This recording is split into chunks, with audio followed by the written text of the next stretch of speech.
Thank you for watching this video. Your support means a lot and motivates me to keep creating more content. If you enjoyed the video, please leave a like, share your thoughts in the comments, and subscribe so you won't miss upcoming videos. Part 10. After all, he is the descendant of that archmage, whether in terms of talent, resources, guidance, or vision. He is among the very best, Lisa said with deep emotion, compared to Casimir, the descendant of an archmage. Her own background as a drone noble was hardly worth mentioning. Gao Yang did not dwell on this issue but instead asked, "When does the death match begin?" "I don't know yet. Perhaps the death match will only begin once Casimir arrives at the Silver Vale Highlands, however. The area outside the Silver Vale Highlands is already packed with many people who have rushed over upon hearing the news." Lisa shook her head and then continued, "Every decent faction in the Eberron world has sent people to the Silver Vale Highlands. Furthermore, besides the residents of the Eberron world, the number of planar visitors arriving at the Eberron Planar Teleportation Center has increased significantly recently. These people have all gathered outside the Silver Vale Highlands, and at this moment, there is already the prototype of a city outside the Highlands. Is that so?" Gao Yang nodded slightly. "Looking at it this way, in the near future, a city should rise from the ground outside the Silver Vale Highlands. That is fine. 2. A stable settlement is beneficial for both those coming to compete and those coming to watch the event." Gao Yang looked down at Lisa, held her small hands that were moving up and down, and suddenly asked, "How has your cultivation been lately?" Lisa raised her head, her eyes full of confidence. "In about another month, I will likely reach the point where I cannot progress any further. By then, I should be able to use the heart of the ocean to purify my energy." Gao Yang nodded and patted her small hand. "The speed is acceptable. Breaking through to the legendary stage is an extremely dangerous process. You must adjust your state to the best possible condition before then." "I understand." Lisa gave Gao Yang a look full of charm, extended her tongue to lick her lips, and slowly retreated under the thin quilt. Another half a month passed, and the atmosphere in the Eberron world became increasingly restless. Although Gao Yang had not gone out during this time, he could still feel the intensity of the second death match from the visitors who came to pay their respects. On this day, in the reception hall of the Immortal Church, Gao Yang sat opposite a middle-aged man wearing light blue robes. "Your Excellency Feather King, my teacher sent me here to extend an invitation to you. The first Eberron Transcendental Death Match will officially begin in 5 days at the Silver Vale Highlands." Although the middle-aged man was older than Gao Yang, his attitude was exceptionally humble when facing him. As he spoke, a ring on his right hand flashed with a faint light, and then an invitation covered in magical patterns appeared in his hand. He respectfully handed this invitation to Gao Yang, and only after Gao Yang took it did he sit back down. Looking at the invitation in his hand, Gao Yang already knew it was sent by that archmage of Cheyenne. Gao Yang nodded slightly. He did not open the invitation in his hand but looked at the middle-aged man in front of him and said, "Please reply to the archmage that this king will arrive on time." The middle-aged man nodded earnestly and then took his leave. After the middle-aged man left, Gao Yang opened the invitation in his hand and began to read. A moment later, he put down the invitation, exhaled slowly, and a smile appeared on his face. "I knew your goal wouldn't be that simple." On the invitation on the table in front of him, a few sentences were exposed in the light shining down from the skylight. "If my descendant Casimir becomes the champion of the second death match, then I ask that the Feather King, champion of the first death match, please take action to educate my descendant, as compensation for your intervention. Regardless of whether you succeed or fail, I will gift the scepter of the Night Elf to the immortal wasteland." This was hardly a simple request for Gao Yang to educate his offspring. From the phrasing used by that archmage, it was clear that he did not lack confidence in his descendant at all. His true objective was less about letting his offspring realize that there is always someone better, and more about ensuring his descendant would not merely become the champion of the second death match tournament. He wanted his offspring to defeat Gao Yang, the creator and champion of the first death match tournament, under the gaze of the masses. He wanted his descendant to become a dual champion of the deathmatch tournament, the true #1 transcendent. The idea was beautiful, but whether it could be achieved in the end remained to be seen. If Casimir truly became the champion of the first transcendent deathmatch tournament, Gao Yang would honor the Archmage's request and engage him in battle. However, if Casimir were to fall along the path of his ascent, Gao Yang would still face the final champion. Only, that battle would be one stripped of all other factors. The winner takes all, and the loser falls into the dust. As for the scepter of the Night Elf mentioned by Archmage Shane, it was a quasi-artifact of the Night Elves and Drow Elves. For a Drow Elf like Lisa, if she were to wield this scepter of the Night Elf, even though she was a legendary figure promoted through the Divine Arts system, her combat power would see a qualitative leap. At the very least, it would prevent her from falling into a disadvantageous position when battling other legends. This was why Gao Yang had agreed to Archmage Shane's request.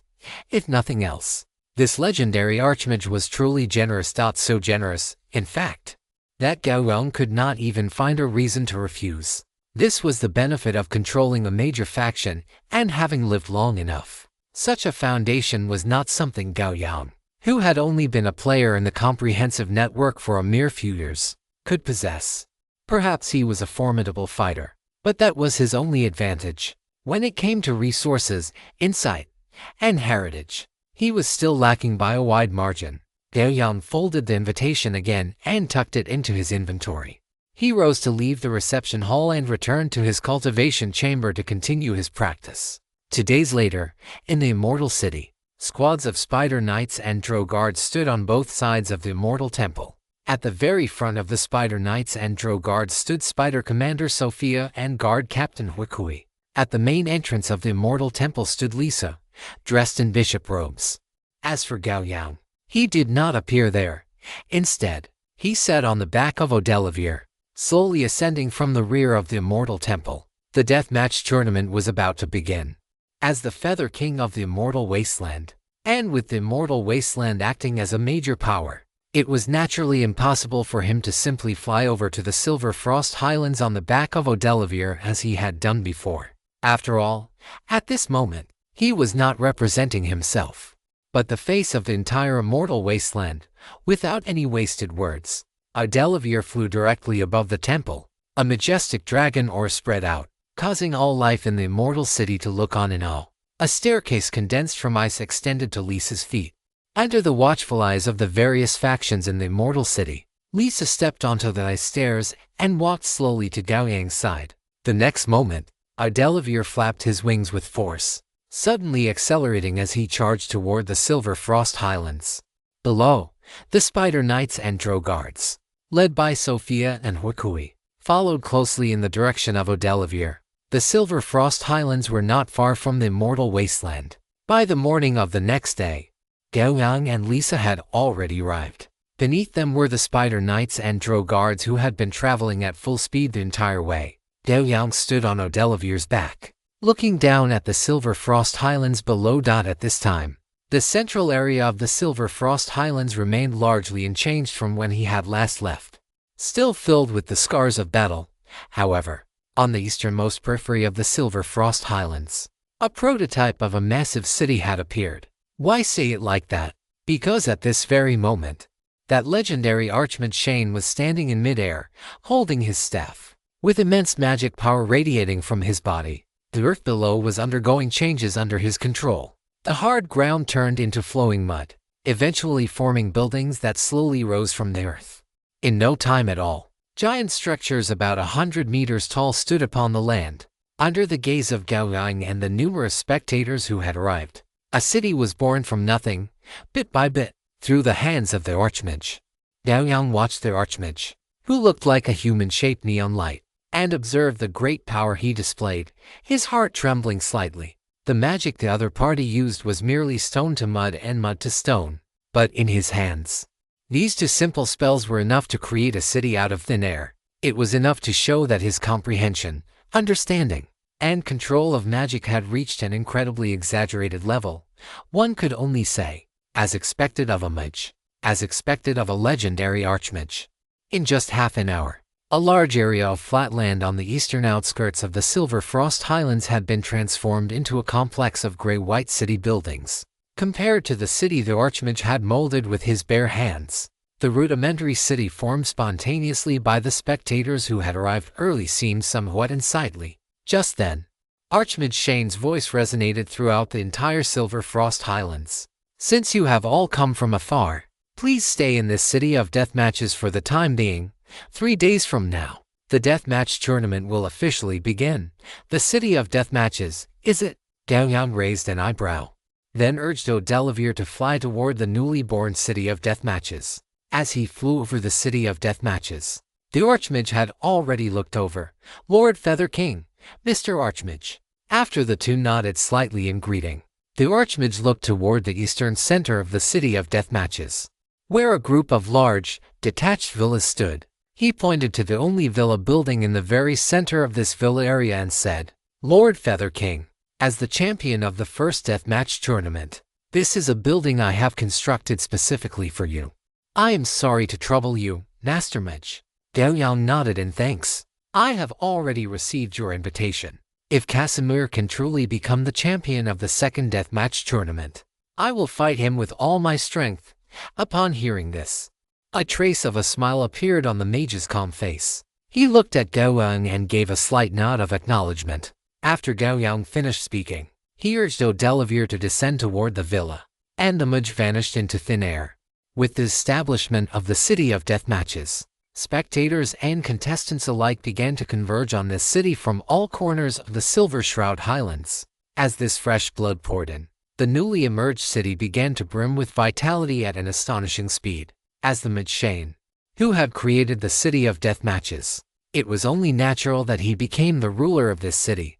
One by one, the Shane humans began to take charge of every aspect of the city. From this, it was evident that the establishment of the city of deathmatches was not a spur-of-the-moment decision by that mage.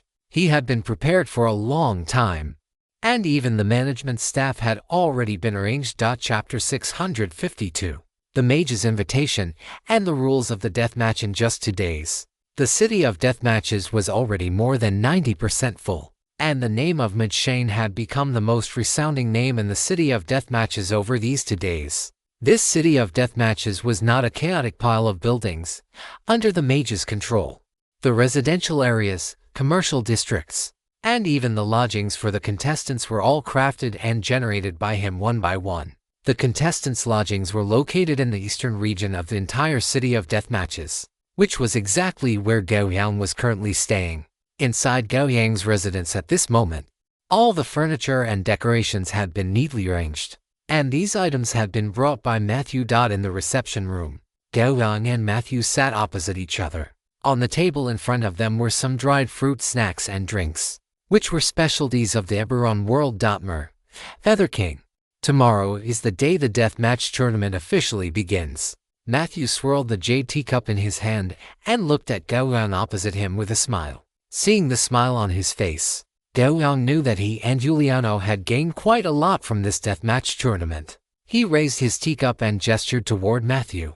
After taking a sip of the tea, Gao Yang set the cup down and said, "The fact that this deathmatch tournament could develop to this scale is largely due to the efforts of President Matthew and President Giuliano." Matthew laughed heartily and said, "If it weren't for the information provided by Feather King, this deathmatch tournament would not have been able to attract so many people. Some clients need to break through to the legendary rank, while others crave quasi-divine artifacts. So our Goblin and Gnome Chamber of Commerce simply provides them with such information. It is a win-win situation for everyone." Gao Yang nodded. In this regard, it was indeed true. He looked at Matthew opposite him and then asked, "For this deathmatch tournament, your Chamber of Commerce must have other plans, right?" Matthew did not hide anything and answered Gao Yang's question directly. It is just normal commercial activity. With so many people gathered in the city of deathmatches, we are just providing some of the supplies needed for daily life. Of course, the real bulk of the business is handled by Shane's humans. Humans are no less talented than us goblins in this regard. And what about the other aspect? The betting on who will become the final champion of the deathmatch tournament. Gao Yang continued. This Matthew coughed twice, then took a magic crystal tablet from his storage tool and handed it to Gao Yang. "Mr. Feather King, this is the comprehensive strength ranking we have compiled for the 516 peak transcendent contestants in this tournament. The basic information is listed on it. Of course, due to time constraints, Some hidden abilities remain unknown. Gao Yang looked at the magic crystal tablet in his hand, and lines of information immediately appeared on it. This information consisted of names, and behind each name were different serial numbers. Clicking on each name would reveal the detailed information of the contestant. Gao Yang clicked on the contestant currently ranked first by the Goblin and Gnome Chamber of Commerce. It was a barbarian draped in animal skins with messy, disheveled hair. He was nearly 5 meters tall and carried a massive, bloody battle axe in his hand. Just looking at his image, one could feel a wave of bloody, barbaric aura rushing toward them. Human Aloka, 64 years old, peak transcendent. Current record. Once encountered and ambushed by 15 peak transcendent experts and easily slaughtered his opponents. Suspected of having defeated a legendary professional. While it was called detailed information, it did not actually reveal much, only the name, age, strength, and some battle records. On one hand, if such public information were too detailed, it would not only offend the contestants themselves, but also expose some of their pasts. On the other hand, the Goblin and Gnome Chamber of Commerce truly could not obtain that much information. After all, most of the transcendents who came to participate this time came from different planes and possessed impressive strength. Aside from the records displayed in the open, it was impossible for the Chamber of Commerce to publicly collect information on their clients. Gao Yang clicked on the second-ranked contestant. This one appeared to be a spellcaster of the Elven race. Her figure and features were highly characteristic of the Elven race, and she looked to be of relatively pure blood. In her records, the phrase suspected of having defeated a legendary professional also appeared. Gao Yang looked at the next few people, and the information was basically not much different. They all had experiences of suspected victories over legendary professionals. As for Casimir, the offspring of Madshane, he was ranked 8th. Gao Yang looked at the young man on the crystal tablet with a cold expression, as if he held nothing in his eyes, and a trace of curiosity appeared in his own eyes. He wondered what the combat power of the offspring so highly praised by his mage father truly was. Gao Yang returned the crystal tablet to Matthew. This kind of information did not mean much to him. Moreover, he had no intention of placing any bets. Very detailed work, President Matthew. Matthew smiled and put away the magic crystal tablet. He looked at Gao Yang and said earnestly, "It is merely a crudely processed product. For someone like you, Mr. Yuan, it does not hold much reference value. My information is not on this, is it? Of course not. You are already the champion of the previous deathmatch tournament, and you are also my most valued friend. Please rest assured," Matthew said with a solemn face. Gao Yang glanced at him without saying a word. Matthew naturally steered the conversation to other topics, glossing over it. The night passed in silence. Early the next morning, the already fervent atmosphere in Deathmatch City reached its peak. One after another, peak transcendents with intimidating auras leaped or flew from the city, heading straight for the center of the Silver Frost Highlands. Today, the Deathmatch tournament, which had been awaited for months, finally began. It was not just the contestants who were impatient. The spectators in Deathmatch City felt the same. However, having learned from the lessons of the first Deathmatch tournament, these spectators very cautiously refrained from approaching the center of the Silver Frost Highlands, choosing instead to watch from the edges of the highlands. Gao Yang stood on a rooftop, watching the peak transcendents rush toward the Silver Frost Highlands. Only after the last peak transcendent had dashed out of Deathmatch City did he leap down from the roof. A violent gust of wind erupted as the massive body of Odelville instantly appeared beneath his feet, lifting him up and flying toward the center of the Silver Frost Highlands. At the center of the Silver Frost Highlands, ice sculptures in various poses stood upon the earth. These ice sculptures were the challengers who had died at Gao Yang's hands during the first deathmatch tournament, later frozen eternally by Odelville. A total of 516 peak transcendents were scattered across the central platform of the highlands, sizing each other up with eyes filled with curiosity, vigilance, and restraint. Among these people, less than 1/10 were native peak transcendents of the Aberon world. The rest came from other planes or worlds. Regarding this deathmatch tournament, the most they knew was that the final winner would increase their probability of breaking through to the legendary rank by 1/5. Possess a higher future potential, and receive a quasi-divine artifact. These 3 points were the most coveted things for any peak transcendent powerhouse. As for how this deathmatch tournament would be conducted or what the process would be, most people were unaware. As for why these people had not started fighting on the spot, it was naturally because 7 legendary powerhouses were standing in the air above their heads. Leading them was the Archmage Shane, who had forged the deathmatch city with his bare hands 2 days prior, in the presence of these legendary powerhouses.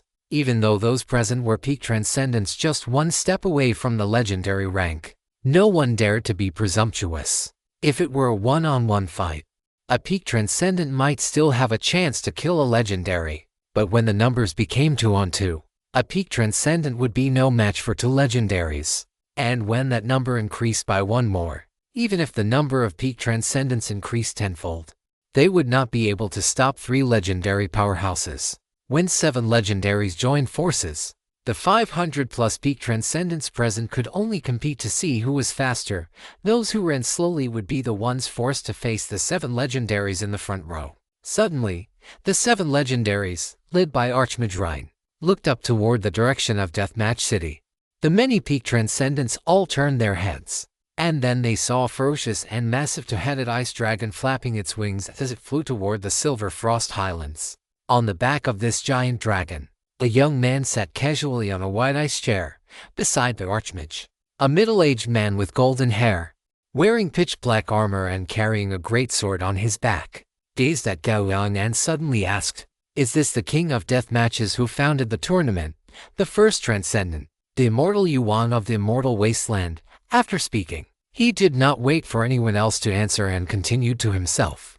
"He looks like he has some presence, but I wonder if he is as imposing when the fighting actually starts." The Archmage did not turn to look at him, only saying slowly, "Philip, do not be loose-lipped." Hearing this, Philip chuckled but said nothing more.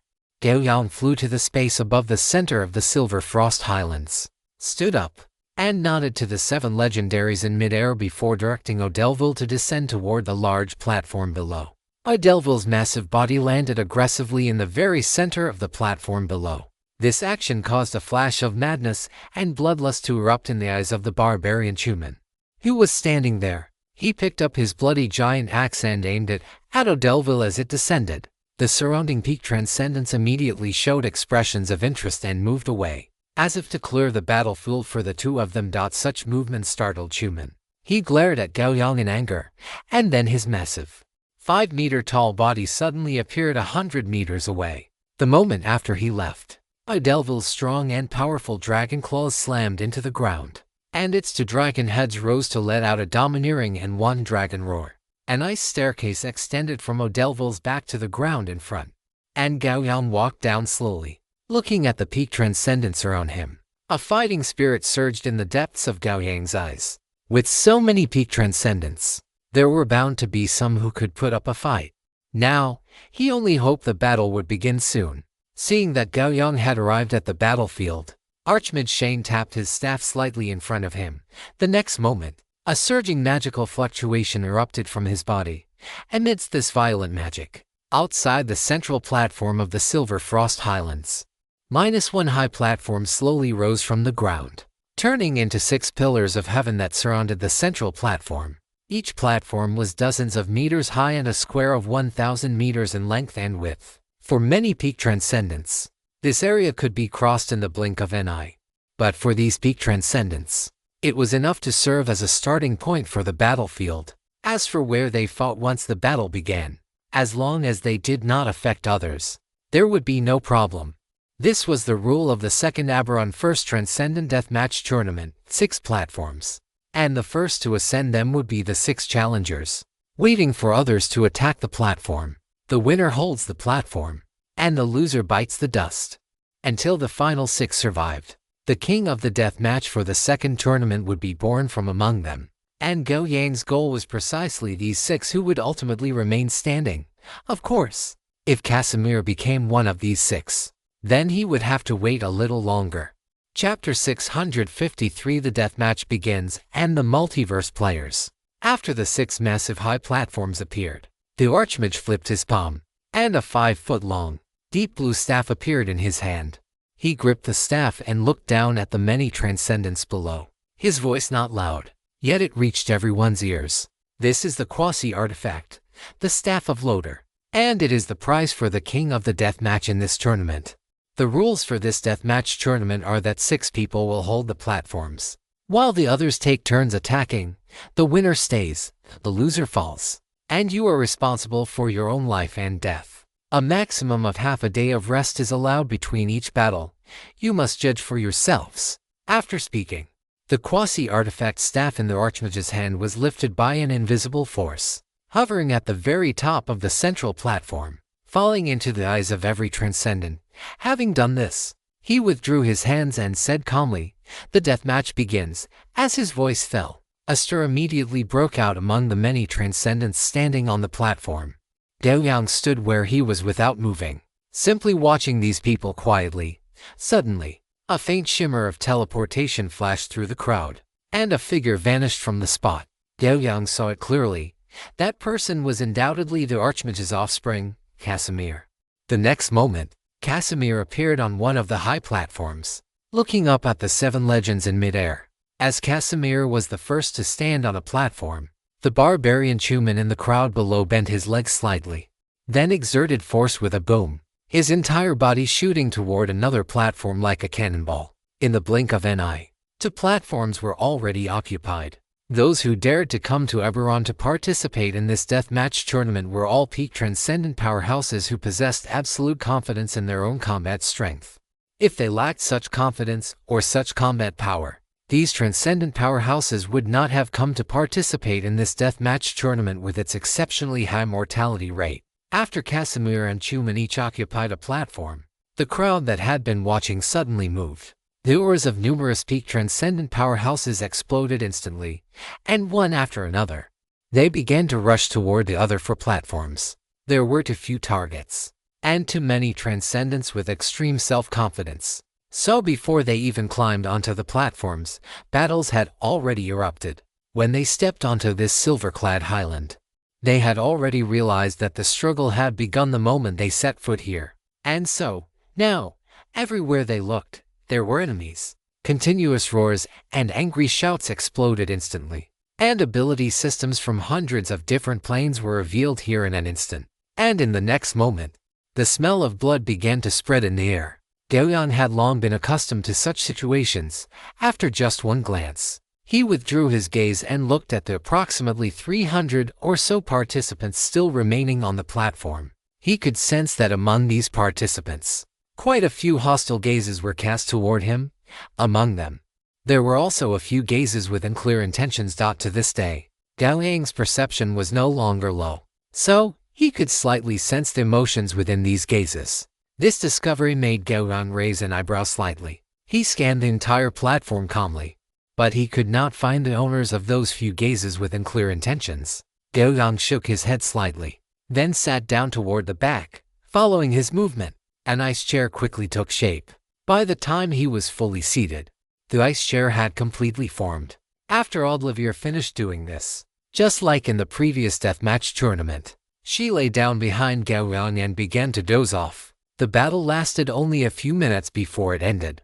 After dozens were killed or injured, the other 4 platforms were also occupied. By this time, all 6 platforms of the deathmatch tournament had their holders. Of the remaining 400 or so peak transcendents, excluding the dozen or so who were injured, the rest began to climb onto the platforms to challenge the holders after a brief pause. Compared to the first deathmatch tournament, the second was more standardized, not only for the participants but also for the spectators. The birth of the 6 platforms gave the spectators specific targets to watch. From time to time, one could hear a burst of cheers erupting from the spectators. This usually happened when the participant they had bet on defeated their opponent. As one participant after another fell, the 6 platforms were gradually stained red with blood. Time flowed away along with the lives of these peak transcendent powerhouses, and the intensity of the deathmatch tournament exceeded the imagination of the vast majority of people. The holders of the 6 platforms, apart from Casimir Chuman, and another half-orc with 1/4 devil bloodline, had already changed several times for the other 3 platforms. Moreover, whenever a challenger died, a new challenger would immediately take the stage. As for the holders who successfully defended their platforms, as long as they were not too severely injured, they would basically continue to fight after only a short rest. In this way, continuous energy fluctuations kept exploding on the silver-clad highland, and one peak transcendent powerhouse after another burned themselves out here, either seeking survival in death or fighting until they died. In short, the deathmatch tournament could be summarized in one sentence: better to die standing than to live kneeling. During this process, Gao Yang sat cross-legged on the platform as quietly as a clay statue, closing his eyes to cultivate on his own. That posture, which was completely different from the other participants, also attracted the attention of many spectators. When those people learned of Gao Yang's identity, they all looked curious. This is the second deathmatch tournament. Why did he, the king of the deathmatch from the first tournament, come here?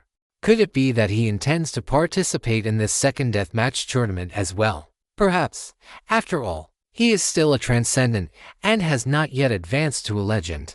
I also heard that he killed a legendary elfin Shane. A transcendent killing a legend, how exaggerated. The discussions rose and fell, but they did not affect Gao Yang in the slightest. King of Feathers. A curious voice rang out not far in front of him. Gao Yang opened his eyes to see a young man in a verdant green robe looking at him with interest. Gao Yang did not speak, but Audreyville behind him suddenly opened its eyes. Two massive dragon heads lunged forward, one to the left and one to the right, guarding Gao Yang's sides like horns. Do not misunderstand. Do not misunderstand. The green-robed youth waved his hands and took a few steps back, signaling that he posed no threat. A bright, sunny smile appeared on his face as he looked at Gao Yang and said, "I just wanted to ask, am I allowed to challenge you?" Gao Yang scrutinized the green-robed youth before him and suddenly sensed an unprovoked malice in his eyes. He looked at the other party and said slowly, "Player, I guessed right." The green-robed youth laughed, but then the smile on his face vanished, replaced by a sinister expression. "Then, can I kill you?" Gao Yang gave a light scoff and shook his head slightly. "When you become the king of deathmatch, you may naturally come to challenge me." A bit of writer's block, but I promised 10,000 words a day, and I am still short by 1,000. My apologies, dear readers. Chapter 654. The 6 Deathmatch Champions. The green-robed youth stood not far away, watching Gao Yang, who sat composed on the frozen throne, making no effort to hide his murderous intent toward him. Since that is the case, then we shall follow the rules. I hope you do not run away out of fear when the time comes. As his voice fell, he let out a hiss. His normally proportioned body rapidly expanded and grew. Black wolf fur sprouted from beneath his skin, his face elongated, and sharp fangs pierced through his lips. In the blink of an eye, he had transformed into a werewolf over 5 meters tall. He looked down at Gao Yang with those murky, dark yellow beastly eyes, a trickle of saliva dripping onto the ground. The next moment, his legs exerted explosive force, and his massive body leaped high into the air. Then, like a true beast, he used both hands and feet to scramble up the outer wall of the high platform. He is actually a druid. Gao Yang raised an eyebrow slightly as he watched the opponent charge onto the platform with the ferocity of a wild beast. Clearly, compared to an orthodox druid, this one had not followed the traditional path of nature but had instead embarked on the path of slaughter. In short, this was an evil druid. Moreover, Gao Yang sensed a temperament on him that was both familiar and strange. That temperament was extremely similar to that of an outlaw. But when Gao Yang thought back carefully, he could not find the root of this feeling. Since he could not figure it out, he decided not to waste any more time. If the opponent truly managed to become the king of deathmatch, he would simply fight him then. Battle was always the most efficient and direct form of communication. Once the battle ended, everything else would no longer matter. With that thought, Gao Yang closed his eyes again to continue his cultivation, to prevent such a situation from happening again. Audreyville moved the wide frozen throne onto its back, carrying Gao Yang as it slowly laid down, until the final 6 champions were completely decided. This deathmatch tournament held no significance for Gao Yang. Time passed slowly, and the battles on the platforms grew increasingly intense. Because the number of participants was constantly dwindling, the further it went, the fiercer the fighting on these 6 platforms became. Since everyone was at the peak of the extraordinary realm, they all possessed absolute confidence in their own strength. As soon as one person was defeated, another would immediately take their place. Gradually, the number of participants standing on the platforms continued to decrease.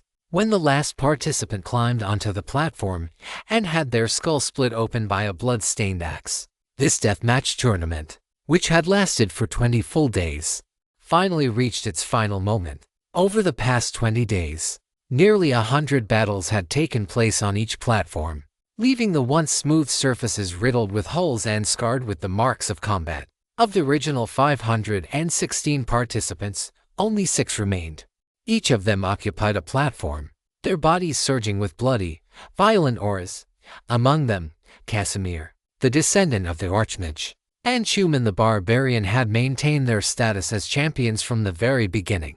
In addition, the evil druid and Zhongwan player who had previously made threats toward Gao Yang had also occupied a platform and persisted until the end.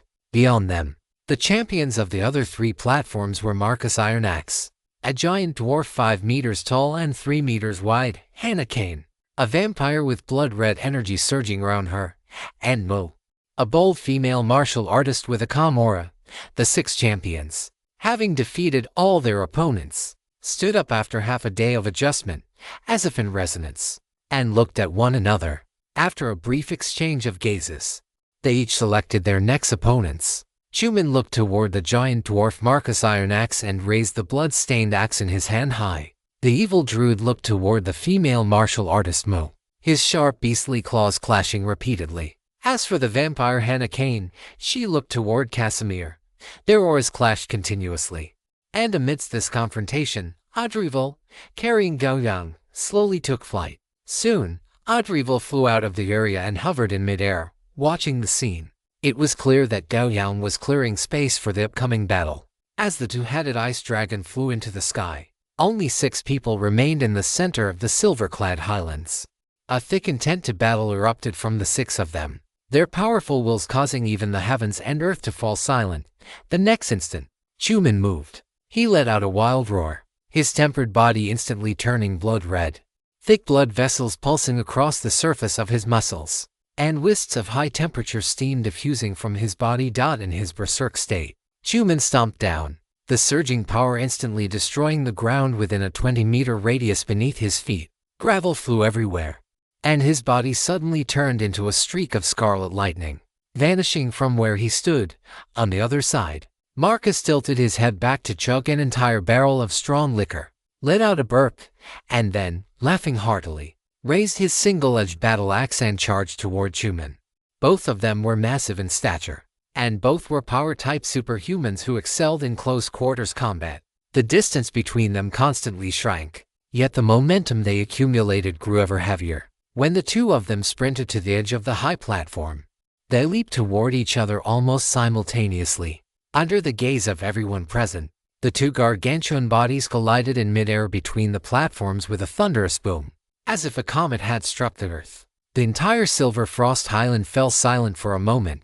The next instant, a tangible shockwave of power exploded from the point where their 2 giant axes clashed, instantly sweeping out in all directions. The high platform they had been standing on previously looked as if it had been hacked and chiseled by giant axes thousands of times. Its originally square shape had now been transformed into irregular stone pillars. Amidst the biting shockwave, the sturdy bodies of Marcus and Schumann were both sent flying backward. The 2 of them slammed into the stone pillars of the platforms, sending debris flying everywhere. The next moment, as if they were completely unscathed, they charged toward each other once again. The 2 equally massive figures now resembled 2 ancient beasts, circling the platforms they stood upon and launching desperate, life-or-death attacks at one another. Every time they clashed, a shockwave of tangible power would explode, and every time they struck the other's body, a deafening sound like a war drum would ring out. Gao Yang watched the exchange between Schumann and Marcus with great interest. This level of strength was likely on par with his own. It could only be said that among those who dared to participate in this deathmatch tournament, not a single one was weak. And after the 2 of them began their battle, the other 4 were not idle either. Hannah made the first move. She looked at the calm-faced Casimir, a charming and alluring smile appearing on her fair face. Then, she placed her delicate hand to her lips and blew a kiss toward Casimir. The blood-red kiss was cast out, and the next moment, it transformed into a bat with crimson eyes, streaking toward Casimir. When this bat flew to the platform where Casimir stood, it suddenly exploded, turning into countless bats that blotted out the sky, completely shrouding him and the upper half of the entire platform. The endless swarm of bats looked at Casimir on the platform, all opening their mouths at once to emit sharp, piercing sonic waves. Hannah revealed a smile, her body suddenly disintegrating into countless bats as she flew toward the massive swarm. On the other side, the female monk who looked up at the evil druid. Her eyes were as indifferent as water, which made her plain face appear solemn, stared at by those indifferent eyes. A ferocious grin appeared on the druid's face. He then transformed directly into a werewolf, dropping to all fours and pouncing toward the female monk Mu. Facing the druid who had turned into a werewolf, Mu's face still showed no trace of fluctuation. She stood in the center of the platform with her palms pressed together. The next moment, she moved. Taking a step forward, she seemed to transform into a gale, instantly reaching the edge of the platform. Then, as if walking on flat ground, she stepped through the air with her bare feet. In just 3 steps, she crossed the void between the platforms and landed on the one occupied by the druid. At this moment, the druid, now a werewolf, had already reached the edge of his platform. Seeing Mu land, a flash of brutality crossed his eyes, and without a word, he swiped a claw down at her. Mu clenched her hands into fists, her skin radiating a faint golden light. Facing the werewolf's sharp beast claws, she did not dodge or evade, simply throwing a punch forward. Clang. The explosive sound of metal clashing rang out.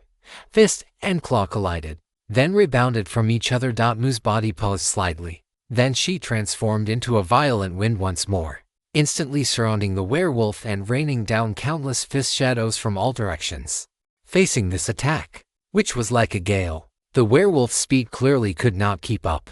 After suffering a series of blows, the druid let out a sudden roar, and his werewolf body, which had been geared toward speed and agility, changed once again. His body expanded and grew larger at a speed visible to the naked eye. The wolf fur on his body tangled together, turning into pitch-black scales the size of a fist, and 2 sharp dragon horns sprouted from his forehead. In just an instant, he transformed from a werewolf into a humanoid tyrannosaur. Whoosh! A violent sound of air being torn apart rang out. Mu instantly crossed her arms in front of her chest. The next moment, a thick dragon tail whipped against her arms like a steel lash, the immense power knocking her back. Her feet carved 2 tracks into the ground. Before Mu could steady herself, a gale had already risen before her. She looked up and saw the humanoid tyrannosaur had already charged before her, its thick, dragon scale-covered arms slamming toward her head like a heavy cannon. Mu's expression remained calm. Facing this punch, she stomped her foot on the ground, forcibly halting her retreat. Then, leaning her body slightly backward, she met the druid's fist with a headbutt. To the gasps of the many spectators watching, clang! Another explosive sound of metal clashing rang out. The druid's massive body stumbled back several steps, while Mu, who had used the headbutt, remained firmly planted in place like a nail, her forehead still as smooth as no. Gao Yang watched the calm but ferociously attacking monk Mu, his eyelids twitching slightly. To meet a humanoid tyrannosaur's punch head-on with a headbutt that was something an ordinary person truly couldn't pull off. Didn't you see that it even created a tangible shockwave of power? Gao Yang was somewhat curious about just how hard her bald head was to be able to withstand an attack of this magnitude. Chapter 655. The oppressive presence of the first deathmatch King Ha Ha. At the base of the stone pillar on the platform, Human hunched his body, gripping his blood-stained axe as he gasped for air. At the base of the pillar in front of him, a massive gap had been smashed open by brute force. The sturdy body of the giant dwarf Marcus was half buried in the rubble, having already lost consciousness. After panting for a moment, Human spread his arms and let out a wild roar toward the sky. On the platform, Casimir's face was pale, his robes now reduced to a tattered, fringe style. He watched the vampire Hannah, who was flying away into the distance like a streak of light.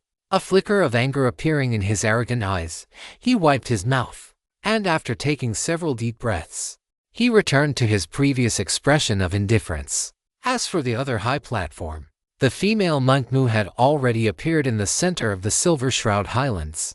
The ground beneath her shattered like a spider web. As for the druid, he stood at the edge of the platform, watching her coldly. With this, the battles between the 6 platform masters concluded. Human, Casimir, and the druid named Feng Shanming advanced once more. High in the sky, Archmage Shane flickered, appearing in the center of the 6 platforms. The next moment, his gaze swept over the 3 of them one by one, then turned toward Gao Yang, who was on the back of Odelivere. The legendary Archmage's gaze caused the expressions of Chuman and Feng Shanming to become significantly more solemn, while Casimir remained largely expressionless.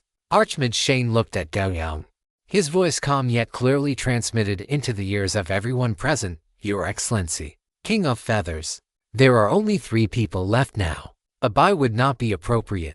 Why don't you offer some guidance to Casimir, while letting the other 2 contestants battle it out to determine the final winner? Gao Yang stood up and slowly shook his head, saying, that would be unfair to all 3 of them. Regardless of who wins the duel, they would not have an advantage when facing Casimir afterward. Then what is your intention, King of Feathers? Archmage Shane asked. Gao Yang revealed a smile. He took a step forward, leaping from Odelivere's back, and walked through the air step by step toward the center of the Silver Shroud Highlands. When he arrived not far from Archmage Shane, his gaze swept across the 3 of them before he looked at the Archmage and said with a smile, let the 3 of them attack together. If they defeat me, they can continue to compete for the title of First Transcendent, and they will be double champions. Of course, if the 3 of them join forces and still fall to me, then there is nothing more to be said.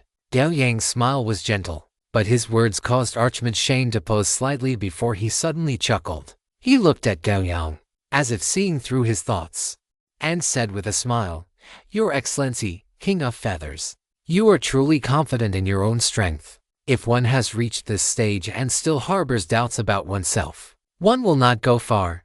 Don't you agree, Archmage? Gao Yang raised his eyebrows slightly, making no effort to hide his intentions. The Archmage smiled and replied, naturally. Having said that, he turned his gaze toward Casimir and the others. Gao Yang and the Archmage had not avoided the 3 of them during their conversation, so their expressions were not particularly pleasant. In fact, they were quite unsightly. Chuman, the barbarian, in particular, looked at Gao Yang with undisguised killing intent. Gao Yang's tone had been flat, but the meaning behind his words was clearly to fight 3 at once, and these were the 3 who had stood until the end out of over 500 peak transcendent combatants. Anyone hearing Gao Yang's words would not have a pleasant look on their face. The Archmage withdrew his gaze and looked at Gao Yang. Since Your Excellency, King of Feathers, insists, then we shall proceed according to your wishes. After speaking, Archmage Shane looked at Casimir and the others and said, rest as quickly as you can. Bring out your best state. Do not keep the King of Feathers waiting. With that, his figure flickered again, and he returned to his original position. The decision of a legendary powerhouse was final. No matter how much dissatisfaction Casimir and the others felt, they had no choice but to comply. Chuman sat down on the spot, pulled a roasted beast leg half the size of a person from the fur bag hanging at his waist, and began to tear into it. Casimir took out a magic crystal and began to absorb the mana within. As for Feng Shanming, he took some simple rations from his pack and chewed them vigorously. On the outskirts of the Silver Shroud Highlands, the numerous spectators erupted into an uproar upon hearing Archmage Shane's words. They had not expected that the final battle of the second First Transcendent Deathmatch tournament would actually be the 3 surviving peak Transcendent powerhouses besieging the First Transcendent and King of Deathmatches from the first tournament, the King of Feathers from the Immortal Wasteland. Such explosive news instantly ignited the emotions of the spectators, to the point that chaos began to break out in the viewing area, as everyone wanted to see the final battle as soon as possible. To be able to see the battle between the first King of Deathmatches and the top 3 peak transcendents of this tournament, it would be worth the price of admission even if I died. Boring. I want to see blood flow like a river. No, Chuman, you must hold on for me and take the title of King of Deathmatches. I bet everything I have on you. Various comments circulated through the stands. naturally reaching the ears of the group from the Immortal Wasteland. Lisa stood at the very front of the Immortal Wasteland's team, her expression solemn and holy, fully embodying the demeanor of an archbishop. However, her eyes were filled with an unshakable worry. She had considered that Gao Yang would fight the final winner of this tournament, but she had never imagined the final battle would turn out like this. Regardless of who they were, those three possessed combat power capable of crushing any transcendent from their immortal wasteland. For Gao Yang to face three opponents of this caliber at once was simply too risky. But the decision had been made and could not be changed. Lisa could only pray silently in her heart for the goddess's protection, not asking for Gao Yang to defeat the other three, but only that he could retreat unscathed. Amidst the anticipation of the many spectators, a day passed quickly. When the dragon patterns in the sky faded and the star began to radiate its light, Chuman slowly rose from the ground. As Chuman stood up, Casimir opened his eyes, and Feng Shaming also rose to his feet after a night of rest. The anger they had felt the previous day upon hearing that Gao Yang wanted to fight them all at once had vanished, and they had regained their composure. It was just a battle. Since he wanted to fight three at once, they didn't mind eliminating Gao Yang first before competing for the sole title of King of Death Matches. Seeing that all three were prepared, Gao Yang stood up from Odelivir's back. He took a step forward, his body flying like a sharp arrow to the center of the space above the 6 high platforms. He looked at the three of them, his eyes burning with the desire for battle. With a single-handed grip, a brilliant silver two-handed greatsword appeared in his right hand. The moment this two-handed greatsword appeared, Chuman and the other two felt a sharp, piercing sword intent aimed directly at their glabella, causing their pupils to involuntarily constrict. Gao Yang held Yang Yao, slowly descended onto an empty high platform, looked at the three of them, and said softly, "Since you are ready, then let us begin." As Gao Yang's voice fell, a loud explosion erupted instantly. The next moment, a massive figure carrying a foul, bloody stench lunged toward him. It was the barbarian Chuman. At this moment, his muscles were bulging, his entire body was a deep crimson, and even his copper bell-like eyes were glowing with a red light. He had already activated his berserk state. He charged in front of Gao Yang, his blood-red axe held high, and swung it down toward Gao Yang's head without the slightest hesitation. At the same time, on the platform opposite Gao Yang, Casimir gripped his staff tightly, and magic power began to boil around him. On the other side, as Feng Shaming transformed into a werewolf, 2 iron claws shimmering with a faint golden light merged into his wolf claws, and he then sprinted wildly toward Gao Yang. A violent wind pressure rushed toward him. Gao Yang looked at the descending blood-red axe, took a step forward, and swung Yang Yao down with equal ferocity. A golden light flashed in the depths of Gao Yang's eyes. This strike was the tyrant body slash. The greatsword and the blood-red axe collided. The ground beneath them shattered instantly, turning into fragments the size of tabletops that flew off into the distance. The 100-meter-high platform sank several meters under the sheer force of this impact. Roar! Chuman gripped the blood-red axe with both hands, pouring every ounce of his strength into it. His arms even began to show cracks in the flesh due to the explosive brute force. However, Gao Yang's greatsword felt like a 10,000-foot-tall divine mountain pressing down, carrying an unstoppable momentum as it descended firmly toward him. The blade scraped against the axe, sparking a series of flames. With one downward swing, Chuman's blood-red axe was deflected, and his body slid backward due to the immense power contained within the greatsword. Before Gao Yang could pursue, Feng Shaming had already reached him. His claws, shimmering with golden light, unleashed a flurry of claw shadows that enveloped Gao Yang, intending to tear him to shreds. Calamity, Gale Slash. Gao Yang's expression was casual. Yang Yao let out a sword hum, and in the next moment, it transformed into a hurricane, carrying countless sword auras to meet the incoming Feng Shaming. Clang, clang, clang. After a series of collisions, Feng Shaming's body was sent flying backward with a boom. Gao Yang glanced at him, took a step, and his figure vanished from where he stood. The next moment, he appeared on another high platform 100 meters away. He stomped on the ground, and with an explosion of terrifying power, Gao Yang's body left behind trails of afterimages as he charged toward Casimir, who was at the very back. In a team fight, take out the squishy target first. This principle needed no further explanation. Before he had even arrived, Gao Yang had already thrust his sword out. Calamity, cone rain. A cone-shaped sword aura flashed and vanished, appearing a meter in front of Casimir the next instant. Casimir's pupils shrank, and a magic shield appeared around him. But facing this sword aura, his magic shield was like a bubble, instantly punctured. As the magic shield shattered, Casimir's body vanished from the spot. When he reappeared, he was already 1,000 meters away. This was the difficulty in killing a mage. As long as a mage is given enough time, their combat power, survivability, and mobility all become extraordinarily exaggerated. Casimir, having revealed his position, pointed a finger at Gao Yang without hesitation. A pitch-black ray that seemed to tear the very space apart shot straight toward Gao Yang's chest. Disintegration spell, facing Casimir's spell. Gao Yang did not dodge or evade. The armor on his chest quickly retracted to the sides, revealing his strong, muscular torso. Sizzle. The pitch-black ray landed on Gao Yang's chest, but it could not shake his body in the slightest. When the black ray vanished, Gao Yang's chest remained completely unscathed. Casimir's pupils constricted sharply. He had not expected that someone could actually withstand his disintegration spell with their physical body alone. If this were in the past, he certainly would not have believed that anyone could achieve such a feat. But now, looking at Gao Yang, who still wore a faint smile on his face, Casimir's expression was incredibly complex, and a strong sense of oppression welled up in his heart. Chapter 656. Defeating them all. Gao Yang stood in the position where Casimir had previously been. He turned around and hurriedly to look at the three of them and asked softly, "Continue." Whether it was Chuman, Feng Shanming, or Casimir, facing the calm and collected Gao Yang, this first ever king of death matches, they all felt an immense pressure.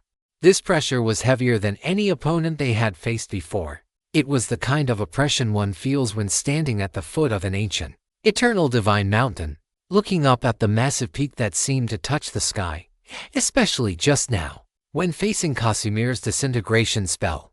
He clearly had many ways to avoid it, yet he chose the most direct and violent method, using his own physical body to take the opponent's disintegration spell head-on. This kind of dancing on the edge of a blade would be impossible to perform without absolute confidence in one's own strength. Of course, Gao Yang dared to take a disintegration spell head-on because he naturally had the foundation for it. The 8-9 profound art, the body of 100 refinements, the indestructible myriad calamities, and his 24 points of constitution all combined to form his foundation. Facing Gao Yang's inquiry, after a brief silence, the three of them simultaneously launched another attack toward him. Chuman roared at the sky, and ripples that looked like physical waves spread out from around him. The ground beneath his feet shattered instantly. Amidst the sky-filling debris, a black shadow charged out, carrying a bloody stench. Rumble. A continuous series of circular sonic booms exploded behind Chuman. He moved as if teleporting, his massive body forcefully pushing through space to appear before Gao Yang. The blood-red axe in his hand carried a sharpness that seemed capable of splitting the heavens, and he swung it down toward Gao Yang's head with ferocity. Blood axe slashes the heavens. As the axe descended, the surrounding space seemed unable to withstand its sharpness, and pitch-black spatial rifts were torn open. Violent killing intent erupted from Chuman's copper bell-like eyes. With this axe, he was going to teach this human a lesson. Facing Chuman's attack, Gao Yang let out a low shout. His crimson gold battle aura exploded, and he swung his sword out. Human calamity, meteor fall. This sword strike gave one the feeling of witnessing a star in the midst of falling. The immeasurable weight, driven by gravity, compressed the space around the two combatants until it shattered inch by inch. The instant the greatsword collided with the blood axe, a piercing roar erupted. A violent shockwave, centered on their point of impact, instantly swept across the entire silver-clad highlands. Under the force of this savage clash, the high platform they stood upon could no longer hold. It shattered with a thunderous crash, transforming into boulders of various sizes that flew off into the distance. The violent shockwave reached the edge of the silver-clad highlands in an instant. Amidst the biting, frigid blast, many spectators watched the center of the highlands with twitching eyelids. They were still a significant distance away from the silver-clad highlands, yet even from so far away, they could still feel the intense impact. Is this really still a battle at the transcendent stage? It was not just the spectators who harbored such doubts. Even the surviving contestants of the deathmatch tournament were left in a state of bewilderment. Watching the high platform and stone pillars disintegrate in an instant, they could not help but gulp down their saliva. Amidst the exploding debris, Gao Yang and Chuman stared at each other across their greatsword and blood axe. Seeing Chuman in his state of madness, Gao Yang suddenly grinned, revealing a smile. Brilliant golden light bloomed from his eyes as if endless battle chi were surging forth. He looked at Chuman before him and stomped his foot down. Rumble! The air beneath Gao Yang's feet was instantly compressed into a steel-like plate. A majestic, immense force surged from beneath him, forcibly halting his downward momentum. Then, to Chuman's astonishment, Gao Yang exerted sudden force. Yan Yao scraped against the edge of the blood axe, and an unstoppable, massive force forcibly pushed Chuman's body back. Gao Yang took another step forward, his body suddenly rising several meters to hover above Chuman's head. He looked down at Chuman, and with a sharp, explosive roar, Yan Yao swung down. Natural disaster, overweight slash, as the sword descended. Brilliant golden light instantly covered the blade. Chuman let out a roar and swept his axe horizontally to meet it. A dull, heavy boom, like a massive punch exploding in midair, rang out. The boulders already scattering in the air were struck by this immense force, causing them to fly off in all directions at even greater speeds. Flying out along with them was Chuman's massive body. Gao Yang stood in the midair, amidst the flying debris. His expression unchanged as he ruthlessly slashed his sword down at Chuman once more. The moment the great sword fell, it suddenly magnified countless times. A pitch-black crack appeared at the tip of the blade, spreading toward Chuman. This strike seemed to split the world itself. A fissure extended all the way to Chuman, only to be finally blocked by the blood axe in his hands. However, the majestic power surging within the sword blade blasted Chuman's body flying away, landing at the edge of the silver-clad highlands. Chuman stood on the shattered earth, preparing to lift his blood axe and charge at Gao Yang once again. Crack! A crisp snapping sound rang out. Chuman looked at the blood axe in his hands in shock. He saw that the handle of the blood axe had snapped into two pieces, turning his original two-handed great axe into a single-handed one. Chuman gripped the handle of the blood axe and looked down at his own chest. A line of blood was visible, stretching from his chest down to his abdomen. As he moved, this line of blood instantly burst open, flesh curled back, and scalding blood sprayed out in a torrent. At the same time, an intense burning sensation appeared in his mind, causing Chuman's already crimson eyes to turn even redder. Suddenly, violent thunder exploded from the center of the silver-clad highlands, completely engulfing the entire area. Chuman, positioned at the edge of the lightning domain, watched the sizzling, dark purple lightning before him, sensing a tyrannical and peerless power of destruction within it. The next moment, the world suddenly brightened. Chuman saw a streak of lightning erupt from the very center of the dark purple lightning domain, shooting toward Casimir in midair. Its speed was so fast that it struck Casimir almost the instant it appeared. One after another, magic shields exploded in front of Casimir, his body pushed backward continuously by the force of the lightning streak. In almost an instant, he vanished from the sight of Chuman and the other spectators. Archmage, isn't what you're doing a bit unfair? Philip glanced sideways at Archmage Shane before him, saying with a faint smile, if the Archmage hadn't intervened just now, his descendant would likely have died under that streak of lightning. Archmage Shane did not look back at him, merely casting his gaze toward the direction where Casimir had disappeared, a faint smile on his lips. Having witnessed the heavens beyond the heavens, his descendant should finally restrain that arrogant, self-centered temperament of his. As for the so-called rules of fairness, he did not care. After all, this second deathmatch tournament was created by him for his own descendant in the first place. Although he failed to seize the title of Deathmatch King and become the #1 transcendent of the second tournament, receiving a proper setback was not a bad outcome. Amidst the sky full of wild thunder, Gao Yang stood proudly in midair, looking at Feng Shanming. He was on the high platform. At this moment, Feng Shanming had transformed into his humanoid tyrannosaur form. The gaze he directed at Gao Yang was still filled with pure malice. As a transcendent-level comprehensive network player, you are truly strong, Feather King. So strong that I really want to swallow you bit by bit, chew everything about you to pieces, and absorb you completely. While speaking, Feng Shaming lunged toward Gao Yang. Dazzling lightning bloomed in Gao Yang's eyes. Facing this comprehensive network player who had shown him intense malice from the very beginning, he did not intend to hold back in the slightest. As Feng Shaming lunged at him, Gao Yang took a step, and his body suddenly vanished from where he stood. When he reappeared, he was already less than 5 meters in front of Feng Shaming. Looking at the druid before him, Gao Yang swung his sword down in a furious slash. The sky full of 9 capitals wild thunder was pulled by his sword strike, transforming into streaks of dark purple sword chi that pierced down toward Feng Shaming's entire body simultaneously. Roar! Feng Shaming let out a furious roar, and a layer of iron-black protective shield suddenly appeared around his body. The next moment, the descending dark purple sword energy struck the shield, emitting a series of harsh, clanging explosions. The greatsword slammed into the shield, causing the black iron barrier to cave inward, yet it failed to shatter it. Feng Shaming bared his teeth in a wide grin, charging toward Gao Yang while bracing behind the black iron shield, launching a black tiger heart-plucking strike aimed directly at Gao Yang's heart. This claw was as fast as lightning, reaching him in an instant. An unstoppable sensation stung Gao Yang's senses. He took a step back, his body suddenly flickering 100 meters away. Standing 100 meters out, Gao Yang frowned, looking at Feng Shaming not far away. The opponent's previous strike had given him an extremely dangerous feeling. Your senses are quite sharp, aren't they? Feng Shaming took a step, his Tyrannosaurus form instantly shifting into that of a leopard.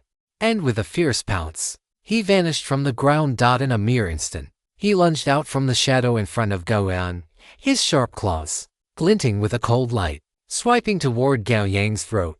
Gao Yang let out a cold snort, flipping Nyao, and slashed his sword down toward the leopard's claws. Amidst the explosive sound of metal clashing, a golden sword shadow erupted from Gao Yang's eyes, shooting straight toward Feng Shaming's head. The distance between the two was extremely close, and the speed of the disaster intense sword was incredibly fast.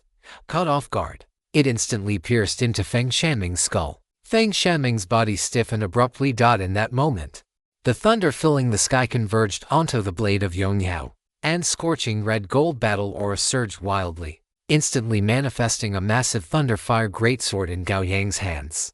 Gao Yang looked at the Feng Shaming before him, his expression unchanging, and he swung the sword down in a vertical strike. Disaster, eternal night.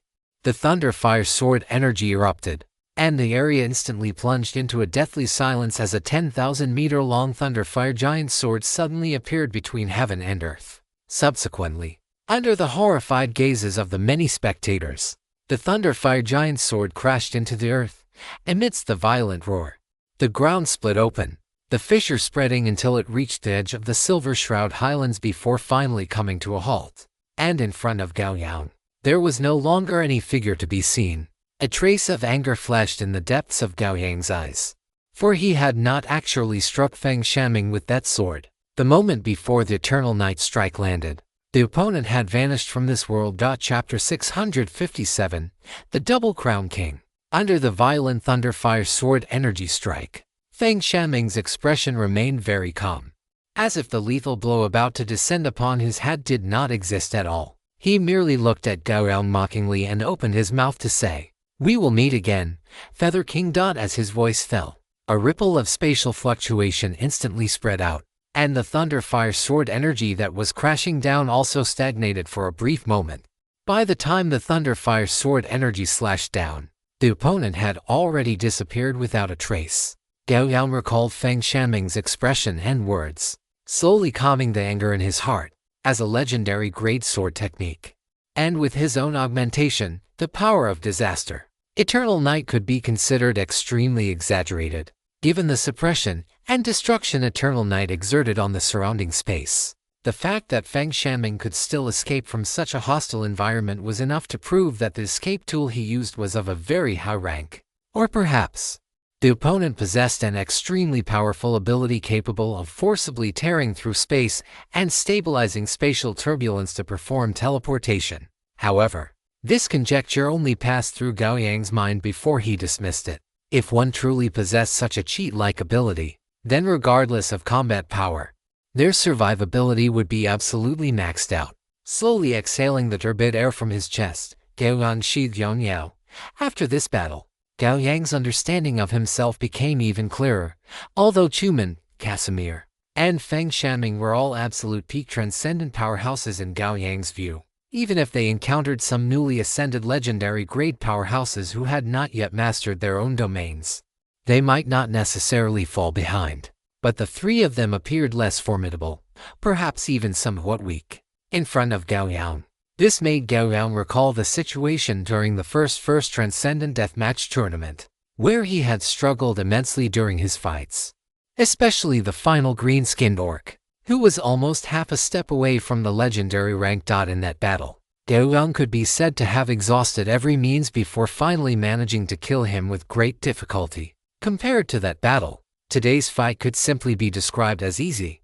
After experiencing this battle, Gao Yang knew that at the transcendent level, he was essentially in an invincible state. As it stood, only those at the legendary rank could pose a threat to him. Spatial fluctuations flashed before his eyes, and Archmage Shane appeared in front of Gao Yang, with Casimir, whose eyes were filled with complex emotions, standing beside him.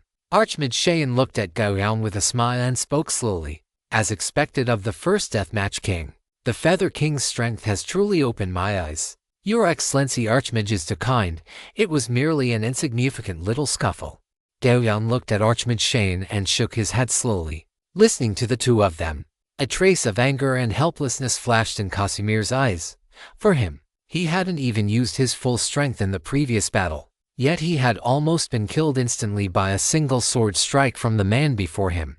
If his father hadn't intervened, he would have been dead or at least severely injured by now. By comparison, for this Feather King who had taken his disintegration spell head-on with his physical body, the previous battle could indeed be considered a small scuffle. Archmage Shane smiled and shook his head, saying, Feather King, there is no need to be humble. Honestly, before this, I never imagined that a transcendent could be strong to this extent. Having said that, he reached into the space beside him and pulled out a staff with the texture of obsidian. Though called a staff, its design leaned more toward a scepter symbolizing power and status. Gao Yang looked at the scepter in Archmage Shane's hand with a hint of curiosity. Is this the Dark Elf scepter? Archmage Shane nodded, opened his hand, and the scepter slowly flew toward Gao Yang. This is the Dark Elf scepter, for Lady Lisa, the Sanctuary Bishop of the Immortal Church. It should be a very helpful asset. Gao Yang gripped the scepter of the Night Elf, feeling its slight weight and icy chill in his palm. He could sense that the scepter possessed a will of its own. It was rejecting him. Even in the display provided by the Omniverse Network, there was only a single line of text, Scepter of the Night Elf self-sealed. As for more specific information, Gao Yang could see none of it. He figured this had to do with his bloodline. After all, this was a weapon exclusive to the Night Elves. Magus Shane pointed one hand toward the sky, and the quasi-artifact staff instantly appeared before him. He pushed it toward Gao Yang and said, there is also this quasi-artifact staff. If Lady Lisa grows tired of using her current one, she can switch to this one. Gao Yang withdrew his gaze, looked at Magus Shane before him, and raised the scepter in his hand, saying, Your Excellency, this weapon is already more than enough. As for the quasi-artifact staff, there is no need. Magus Shane shook his head and insisted, that will not do. The reward for the final winner of the deathmatch tournament is a quasi-artifact. If the quasi-artifact were to remain in my hands after the tournament I initiated, how could future tournaments be held? Seeing the persistence in Magus Shane's tone, Gao Yang pondered for a few seconds before reaching out to accept the quasi-artifact staff. Seeing Gao Yang accept the staff, Magus Shane nodded slightly and then said, Then, congratulations to Your Excellency, the Feather King, for becoming a two-time champion of the deathmatch tournament. I fear that in future deathmatch tournaments, Mr. Gao Yang will become an insurmountable monument, just a hollow reputation. Gao Yang shrugged, a faint smile appearing on his face. Magus Shane looked at Gao Yang, his demeanor remaining calm. Then we shall take our leave, Your Excellency, the Feather King. Gao Yang nodded. The next moment, Magical fluctuations rippled across Magus Cheyenne and Casimir, and the two vanished from the spot. Gao Yang looked up at the sky and saw that the other 6 legendary powerhouses had also departed. In the vast silver-clad highlands, only he remained, along with Odelivir in the distance above. Gao Yang stored the quasi-artifact staff into his inventory and opened the Omniverse Network notifications. Just as he had expected, after the battle concluded, he had obtained a second first transcendent epic title. Looking at the title in his status window, which emitted a faint golden glow, Gao Yang revealed a smile. With this, Lisa's advancement to the legendary rank should be considered a certainty. Odelivir landed in front of Gao Yang, and Gao Yang walked slowly onto its back. The next moment, Odelivir flapped its wings and soared into the sky. It looked toward the numerous spectators at the very edge of the silver-clad highlands, raised its 2 dragon heads high, and let out to deep, resonant roars. It was as if it were declaring that the Deathmatch King of the Second Eberron First Transcendent Deathmatch Tournament had been born. In the spectator area, Lisa clasped her hands tightly in front of her chest. The worry in her eyes had completely vanished, replaced by endless joy and pride. Chapter 658 Breaking Through to Legendary. At the outermost perimeter of the silver-clad highlands, the spectators could never have imagined that the Deathmatch King of the second tournament would be the same person as the first. This made the local factions of the Eberron world realize that the rise of the immortal wasteland on the lands of Eberron could no longer be stopped. Many spectators watched as the ferocious, massive 2-headed dragon flew out from the center of the silver-clad highlands toward the edge, and they began to leave the area one after another. The second Eberron Deathmatch tournament had ended. There was no longer any need to stay. However, while some left, they were in the minority. Most people remained where they were, watching the massive 2-headed ice dragon land in front of the spectator area where the immortal wasteland was stationed. With a thunderous boom, Odelivir's massive body crashed to the ground. The Spider Knights and Drow guards all looked at Gao Yang with fervor. Being the Deathmatch King of 2 consecutive tournaments, the significance of this achievement went without saying. Once Gao Yang advanced to the legendary rank, the Immortal Church would leap to become one of the top factions in the entire Eberron continent. Even if such factions were not exactly rare in Eberron, an ice staircase extended to Lisa's feet. Under the curious, jealous, and greedy gazes of many, Lisa walked up the steps and climbed onto Odelivir's back. Then, in the next instant, Odelivir flapped its wings once more and shot into the sky. Below, Sophia, Greykui, and the others rode their giant spiders or war horses, galloping toward the direction of the immortal wasteland. In the cultivation chamber, Gao Yang and Lisa sat facing each other, energy fluctuations shimmering over their bodies. After a while, Lisa finished her cultivation and opened her eyes. She looked at Gao Yang, who was within arm's reach, her eyes filled with contentment. Just then, Gao Yang opened his tightly closed eyes. He looked at Lisa opposite him and asked, "How is the effect of the heart of the ocean?" Lisa sensed her condition carefully and said, "The effect is very strong.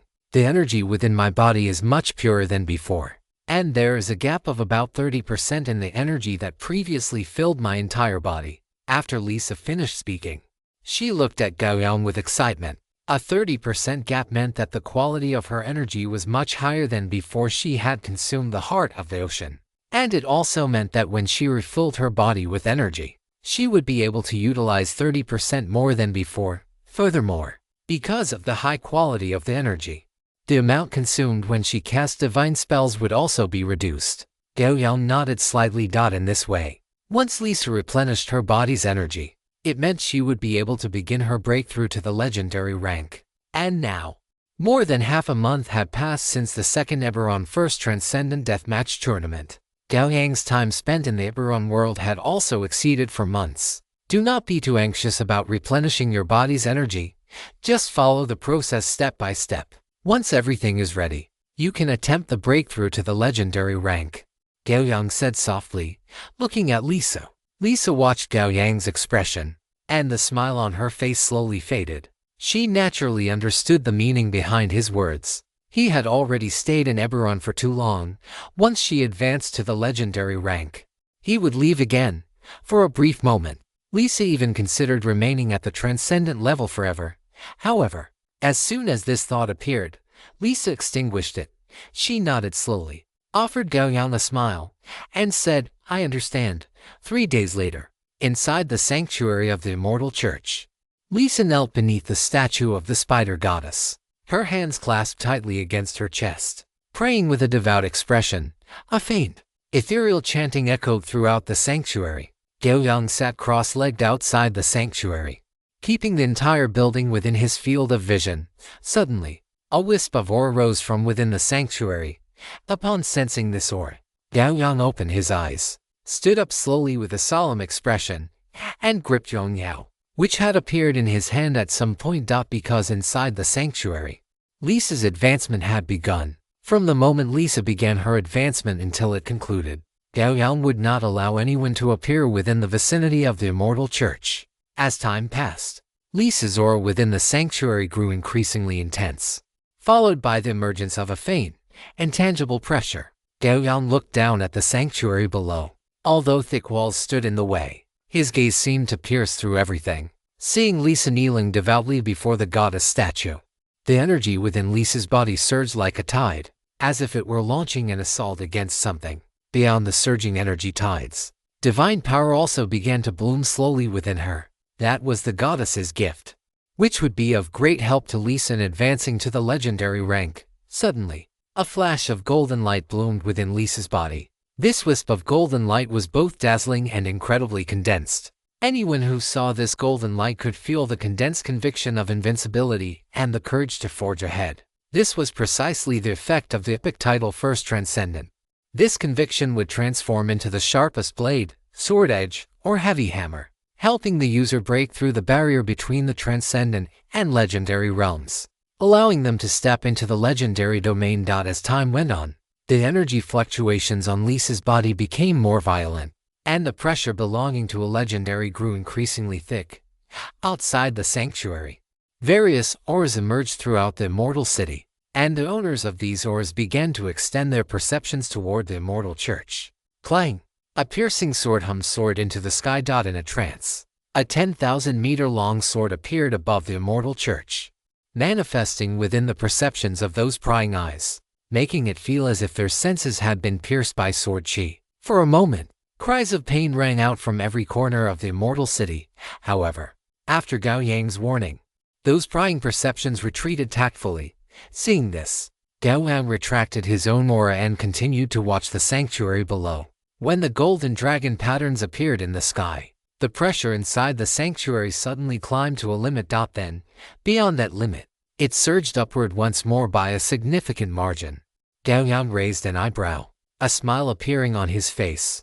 Although he had not yet seen Lisa, he already knew that she had successfully stepped into the legendary domain. From now on, she only needed to consolidate her foundation to firmly establish herself in the legendary realm. Moreover, because she had used the epic title First Transcendent, the upper limit of Lisa's future path as a legendary would be much higher than that of an average legendary. Of course, an upper limit is just an upper limit. Whether she could reach that limit was another matter entirely. When nightfall completely descended, the tightly shut doors of the sanctuary slowly opened to both sides. Chapter 659. Return and the path ahead. Ink black, frosted mist flowed out from the slowly opening doors, as if it possessed life, probing this world. Gao Yang landed outside the doors, watching with mild curiosity as the black mist spread toward him. When the mist touched Gao Yang's body, it seemed to have discovered the most intimate thing, surging toward him like a storm and enveloping his entire body in the mist. Sensing the joy conveyed by this mist, Gao Yang did not move. He simply allowed the mist to entwine and bind him, then drag him toward the sanctuary. The moment Gao Yang's body entered the sanctuary, the doors behind him slammed shut. In the vast sanctuary, apart from the two tall goddess statues, there was only the sanctuary bishop, Lisa, kneeling devoutly on the ground. However, unlike her previous heavy bishop's robes, Lisa was now wearing a seductive, black gauze-like dress. From Gao Yang's angle, her smooth back, exposed to the air, was completely revealed, and as Gao Yang's gaze moved down along the curve of her spine, a breathtakingly full arc instantly struck his field of vision. Gao Yang allowed the black mist on him to drag him toward Lisa until he landed behind her. From this angle, The two goddess statues appeared exceptionally tall. Lisa, beneath the statues, slowly straightened her body and turned her head to look at Gao Yang, her dark red eyes already brimming with tears of excitement. I've broken through to the legendary rank. I've become a legendary. Gao Yang nodded and offered her a smile. But before he could speak, Lisa had already thrown herself into his arms. Her body trembled slightly, and this trembling carried into her voice. The words she was about to say and the things she was about to do were almost equivalent to blasphemy against the two goddesses. But now, she had enough confidence to bear such blasphemy. Besides, if no one knew, then it naturally did not count as blasphemy. Her red lips moved to Gao Yang's ear, and she whispered the desire that had been suppressed in her heart for over a month, sounding almost like a moan. Listening to the soft words in his ear, Gao Yang was slightly stunned. He subconsciously looked up at the two goddess statues above. Then a smile appeared on his face as he scooped Lisa up into his arms. Before the goddesses, low moans soon began to sound. The next morning, on the large bed in Lisa's bedchamber, Gao Yang and Lisa slowly awoke. Looking at the radiant Lisa in his arms, Gao Yang chuckled softly. It had to be said that after breaking through her inner beliefs, her actions had become exceptionally wild and intense. Perhaps it was also due to the fact that Lisa had broken through to the legendary rank. Perhaps it was Gao Yang's gaze. Or perhaps it was simply time for her to wake up. But Lisa opened her eyes in Gao Yang's embrace. Gao Yang looked at Lisa and asked with a smile, "How does it feel to break through to the legendary rank?" Lisa gave Gao Yang a charming, coquettish glare, then retorted, "How does the taste of a legendary feel?" Gao Yang laughed heartily and replied, "Very smooth." Lisa reached out her small hand and punched his chest, then looked at Gao Yang and said, "Now that I have broken through to the legendary rank, when are you leaving?" Gao Yang looked at her in surprise, not expecting her to bring this up on her own. However, facing the firmness mixed with reluctance in Lisa's eyes, Gao Yang was silent for a moment before saying, "Wait a few more days. Once you have completely familiarized yourself with your current strength, I will leave." Lisa nodded slightly upon hearing this, then buried her head back into Gao Yang's chest. Over the next few days, Gao Yang reduced his time spent on cultivation and instead increased the time spent cultivating with Lisa. Every day was either spent cultivating or on the way to cultivating. Until the night of the 5th day, after a cultivation session that lasted an hour and a half, Lisa lay completely limp on the bed, drained of even the strength to move a finger. After the two shared a moment of tenderness, Gao Yang rose from the bed. Lisa lay on the bed, watching Gao Yang without moving. When she saw that Gao Yang was fully dressed, she whispered, "Travel safely. I will always be waiting for you in Eberron." Gao Yang's movements paused slightly. Then he flashed a smile at her and said, "Don't worry. Your man isn't so easy to take down these days." Having said that, he glanced at Lisa one last time and turned to walk out of the bedroom. Soon, a low roar of Odelivere sounded, then faded into silence. The spatial fluctuations dissipated, and Gao Yang and Odelivere appeared in the martial arts arena, looking at his home, which had not changed. Gao Yang slowly exhaled the stale air from his chest and walked toward the villa. Odelivere glanced at him, then turned and headed toward its lair. Returning to his familiar bedroom, Gao Yang sat cross-legged on the bed, reviewing this trip to Eberron. For Gao Yang, this trip to Eberron had not yielded many tangible gains, but rather, it had provided significant gains in terms of cognition. For instance, after experiencing the battle with the newly ascended legendary gnome of Yellowstone, Gao Yang understood the level at which his strength currently stood. Another example was the battle with the legendary elf Serona, which allowed Gao Yang to grasp the prototype of a legendary domain. Although the prototype of the legendary domain he had grasped could not yet be used in actual combat, as he continued to refine and comprehend it, it would sooner or later play its due role. Beyond that, he had consolidated the Immortal Church's rule over the Immortal Wasteland. This point was particularly important, if not for this trip to Eberron. Perhaps by the time Gao Yang returned to Eberron next, the Immortal Wasteland would have already changed masters. Of course, further supplementing and perfecting the eternal radiance among the Rock Dwarf clan was also no small gain. After pondering for a while, Gao Yang collected his thoughts and began to meditate with his eyes closed. After meditating, Gao Yang opened his eyes, his gaze having returned to its calm and indifferent state. There was still much he needed to do, the most urgent of which was to find a meditation method that was more compatible with himself. This was not a simple matter for Gao Yang, but the Multiverse Network was not such an inconvenient tool. Gao Yang moved his consciousness slightly and opened the player's social platform. As a sensation of his consciousness being pulled away emerged, when he opened his eyes again, he had already arrived in a tavern. Without the slightest hesitation, Gao Yang walked out of the tavern and headed straight for the player exchange platform.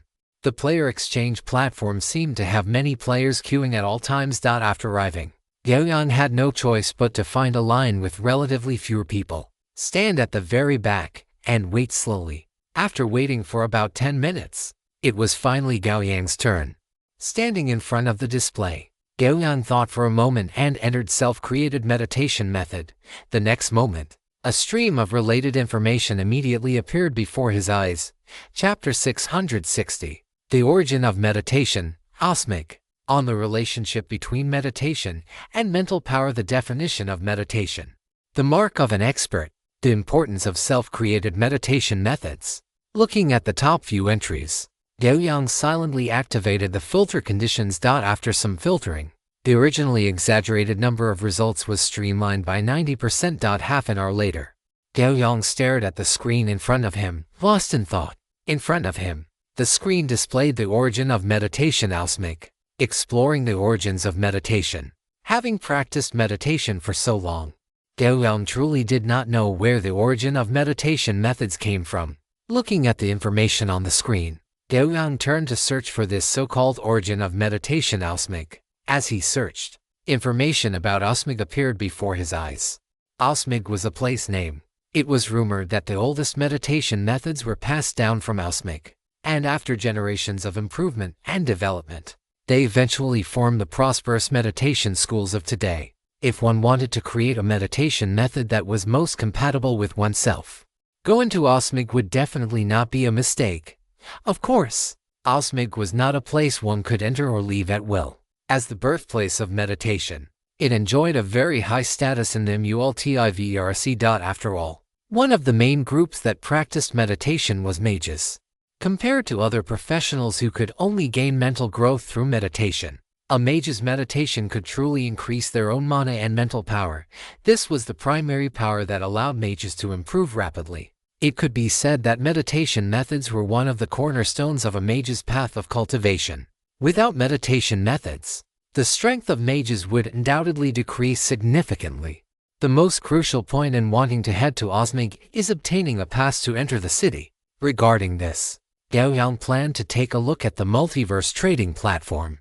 It was not that he could not obtain such a pass through the Goblin and Gnome Chamber of Commerce, but every trade has its specialty compared to other chambers. The Goblin and Gnome Chamber of Commerce is most adept at the exchange of various treasures and information. As for the matter of a pass, it requires more than just information, it requires connections. In this regard, the Eternal Devil Chamber of Commerce is much more proficient. Yes, these devils who love to toy with human hearts and are obsessed with souls are the ones who manage connections best throughout the entire multiverse. Of course, one must never think that this allows devils to make friends and dine freely in every corner of the multiverse. In reality, the connections of the devil race are not accumulated bit by bit through sincere exchanges. Such efficiency is far too slow for the devil race, and not very devil-like at all. In fact, these devil merchants form these connections by mastering many unspeakable secrets through various channels. And just how powerful is this intelligence that makes various forces in the multiverse willing to willingly engage in transactions with the devil race? Let us put it this way. Even if a person has perfect moral character, devil merchants will find ways to make them commit a mistake, and then they will handle the aftermath, all to reach a consensus on a unified front with the other party. Since the Goblin and Gnome Chamber of Commerce could open branches across the multiverse, the Eternal Devil Chamber of Commerce naturally would not fall too far behind.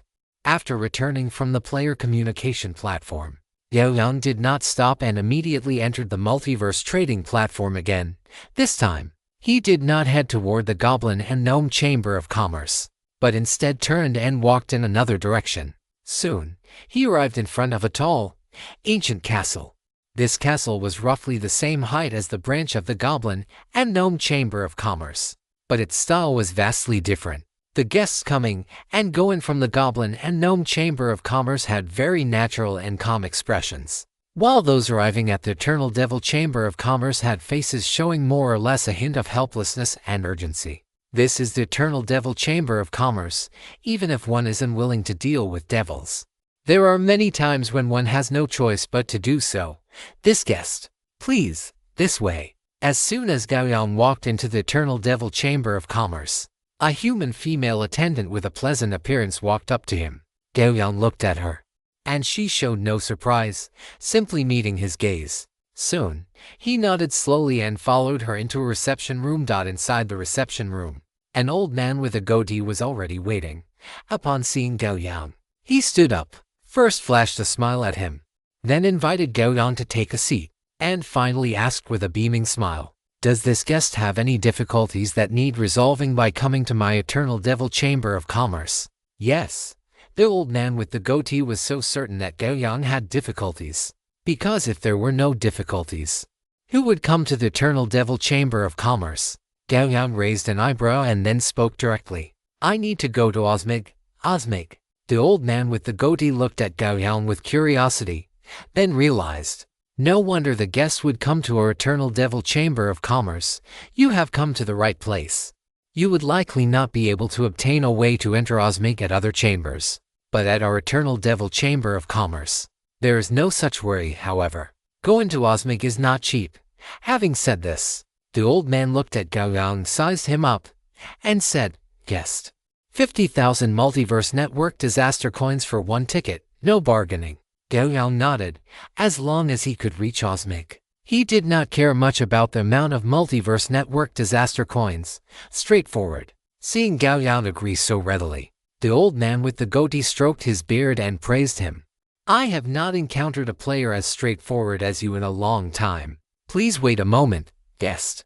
After the old man with the goatee finished speaking, he stopped talking to Gao Yang. Clearly, he was likely communicating through his Multiverse Network friend list. Soon, he looked up at Gao Yang, his smile widening. "Guest, the matter has been handled. The pass will be delivered to your hands shortly." Gao Yang's expression remained unchanged, and he simply nodded. Good. 2 minutes later, the old man with the goatee sent a trade request to Gao Yang.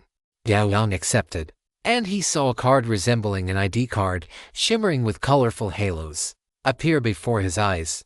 Looking at this card, he could even feel a trace of magical fluctuation emanating from it. Osmig Pass. Type: Pass effect. After use, allows entry into Osmig one time. Looking at the information on the pass, Gao Yang nodded and, without hesitation, transferred 50,000 Multiverse Network disaster coins to the old man in front of him. With money and goods exchanged, both parties were very satisfied with this transaction. After obtaining the pass, Gao Yang turned to leave, but was unexpectedly called back by the old man with the goatee behind him. "Guest, there is no need to be in such a hurry. Since you want to go to Osmig, you at least need to have a certain understanding of it, right? If you just head to Osmig blindly, no matter what your goal is, it will be difficult to achieve." Gao Yang turned around, looked at the composed old man with the goatee, and asked, "You have detailed information on Osmig?" "Of course." The old man with the goatee smiled confidently. "This is a gift for the guest who purchased the pass. Would you like to hear it?" Gao Yang did not answer, but simply sat back down in his seat. Seeing Gao Yang sit down, the old man with the goatee did not beat around the bush and said directly, "Osmig currently has 10 major families, and they jointly guard the Eternal Stele. As for this Eternal Stele, it is a wondrous object that can help others adjust and modify their meditation techniques, making them more compatible with themselves." Having said this, the old man looked at Gao Yang and stated with certainty, "Guest, you are heading to Osmig for this very reason, aren't you?" Gao Yang did not reveal any emotion, simply sitting quietly in his chair and watching the other party. The old man stared at Gao Yang's face, attempting to discern even the slightest emotional fluctuation. However, to his disappointment, even after he had abruptly thrown out this piece of information which was highly likely to be true, the other party still showed no reaction, merely maintaining the posture of a listener. This left him feeling uncertain, unsure whether he should proceed with the specially customized price hike package he had prepared. Thoughts raced through his mind, yet his expression remained completely steady. After finishing his previous sentence, he continued as if nothing were the matter. And the difficulty of using this eternal stele is immense. The 10 great families are all legendary mage families. In every generation, each family has members who need to use the eternal stele to create meditation methods best suited to themselves. When these 10 great families unite, the power they form directly monopolizes the right to use the eternal stele. Even if a true god were to descend, they could not change this fact. Gao Yang nodded slightly. This statement was indeed true. The legendary mages of the 10 great families joining forces could almost be considered an invincible power. This invincibility did not lie in how much destructive force they possessed, but primarily in the fact that they had already established an impregnable position. Even if a true god were to descend in their true form, they might not necessarily be able to completely breach the defenses of the 10 great families. Moreover, as Osmig was the origin of meditation, those families must have existed for a very long time. Over such a long period, it was possible that these families had even managed to construct floating cities. If a divine kingdom is the absolute domain of a true god, then a floating city is the ultimate dream of every mage. And the configuration of legendary mages plus a floating city is not something easy to take down. Even when looking across the entire multiverse, one might not necessarily be able to defeat them. But if they chose to flee, they would certainly have ways to do so. No one would be willing to offend a legendary mage who possesses a floating city. Even gods would not easily provoke such an existence. Gao Yang raised his eyes to look at the old man opposite him and said, "Continue." The goat-bearded old man pondered for a moment, his gaze darting back and forth across Gao Yang. Finally, hardening his heart, he asked directly, "Is the guest planning to go to Osmig to use the eternal stele?" Gao Yang did not commit to an answer, only asking, "It is you who are telling me the information I paid for, not me answering your questions." The goat-bearded old man did not mind Gao Yang's attitude at all, simply chuckling as he said, "This helps the guest better understand everything about Osmig." Upon hearing this, Gao Yang stood up and walked away. There is no such thing as a free lunch in this world, and even less so for unprovoked kindness, especially since he was currently in the territory of devils, a place synonymous with being crafty and deceitful. Rather than being fleeced by this fellow who he couldn't tell was human or something else, he would rather obtain the relevant information through his own methods. He was not one of those people who had come to this man-eating devil's castle only because they were at their wits' end. Watching Gao Yang leave without looking back, a trace of regret surfaced in the eyes of the goat-bearded old man in the reception room. He shouldn't have been so impatient. Thinking of this, he looked at the decorations on the walls, which were unique to the devil race, and sighed again. He couldn't blame himself. If there was anyone to blame, it was the Eternal Devil Chamber of Commerce itself for being so notorious that guests arriving here were always on high alert. Sigh, if I were given another chance, I would definitely never have looked at that magic ray until the day it died. Chapter 661, Devil Nature. Walking out of the Eternal Devil Chamber of Commerce, Gao Yang thought for a moment before sending a message to Giuliano, asking him for secret information regarding Osmig.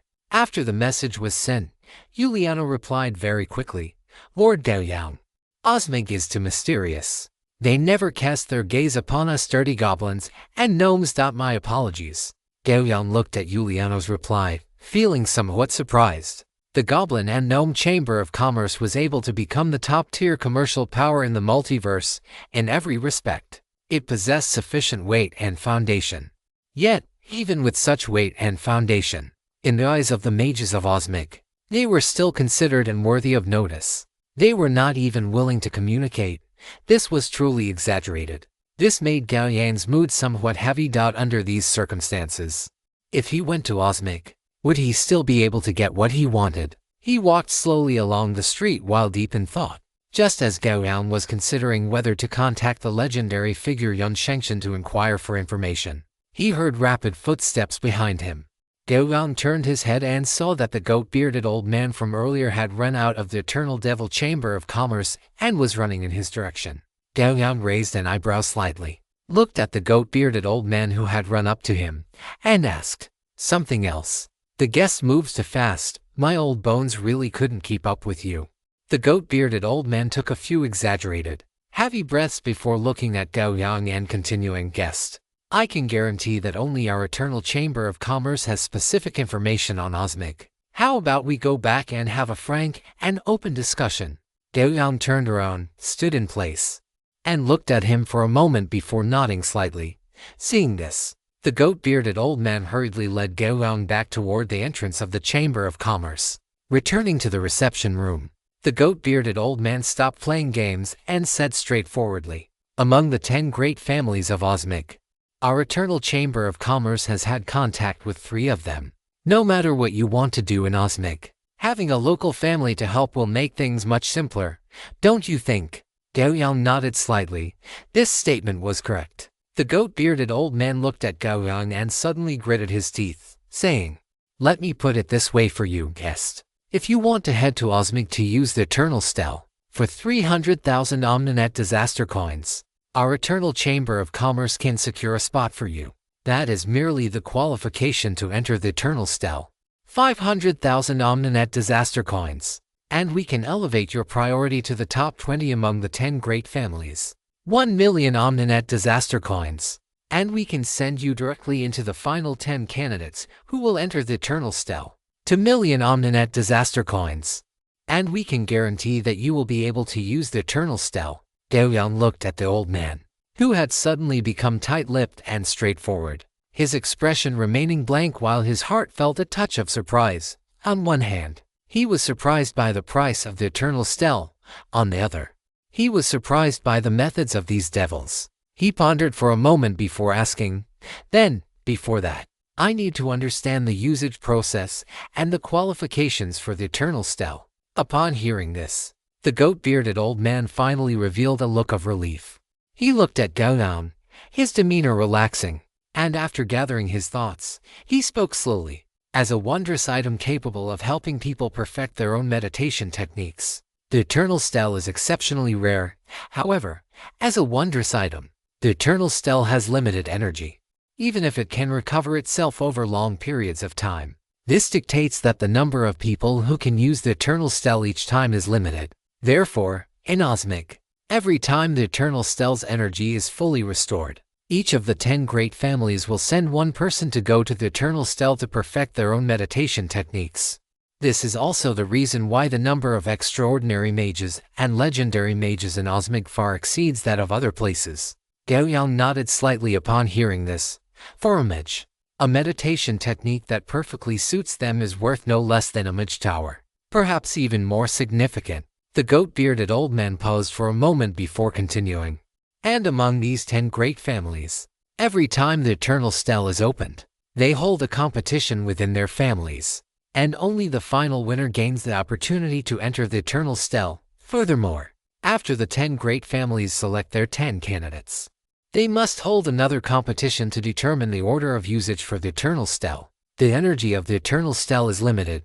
The higher your ranking, the better the effect of perfecting your meditation technique will naturally be. Then what happens if the people ranked at the front consume all the energy of the Eternal Stele?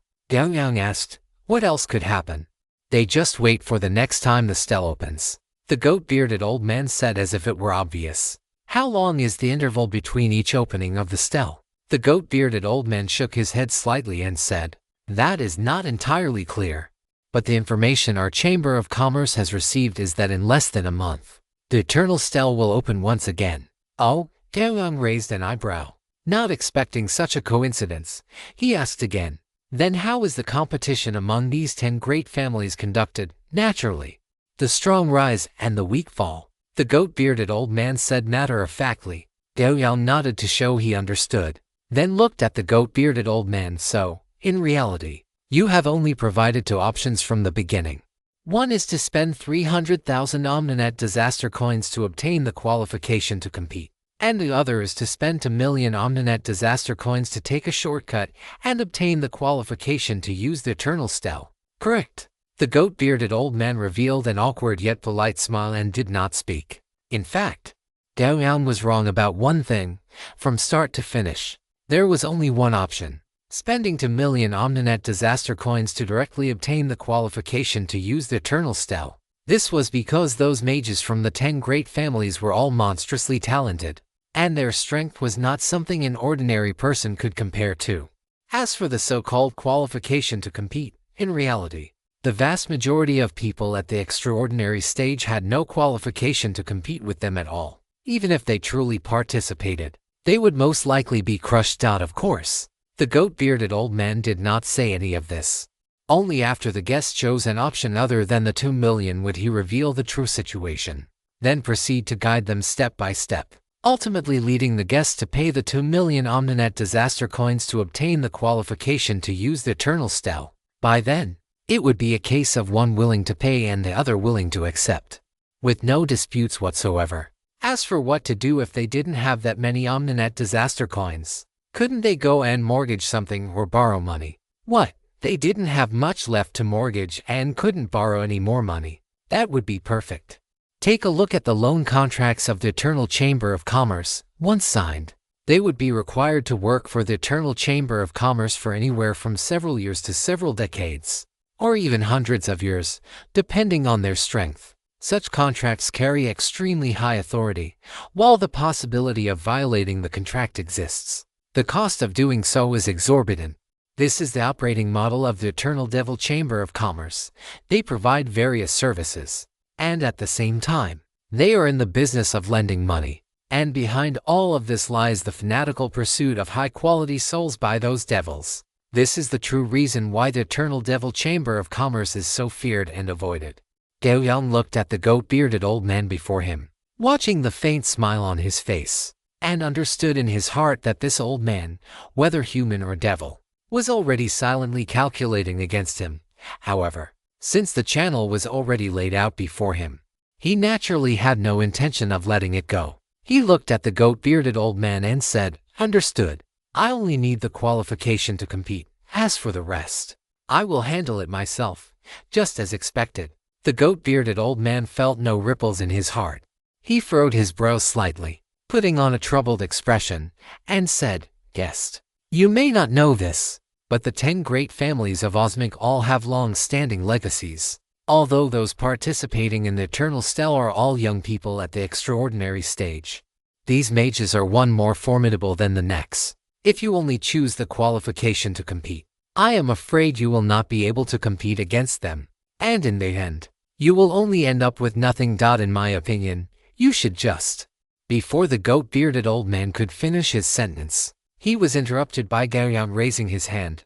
"I said it already. I only need a competition slot. I will fight for any extras myself." The old man with the goat-like beard still wanted to press the issue, but under Gao Yang's indifferent gaze, he ultimately swallowed the words that had reached his lips. Instead, he nodded heavily and said, "As you wish, guest." After saying this, he sent a trade request to Gao Yang. However, this time, it was not a direct transaction of multiverse disaster coins, but a temporary escrow agreement. In short, Gao Yang would deposit 300 multiverse disaster coins into a temporary account provided by the Multiverse Network.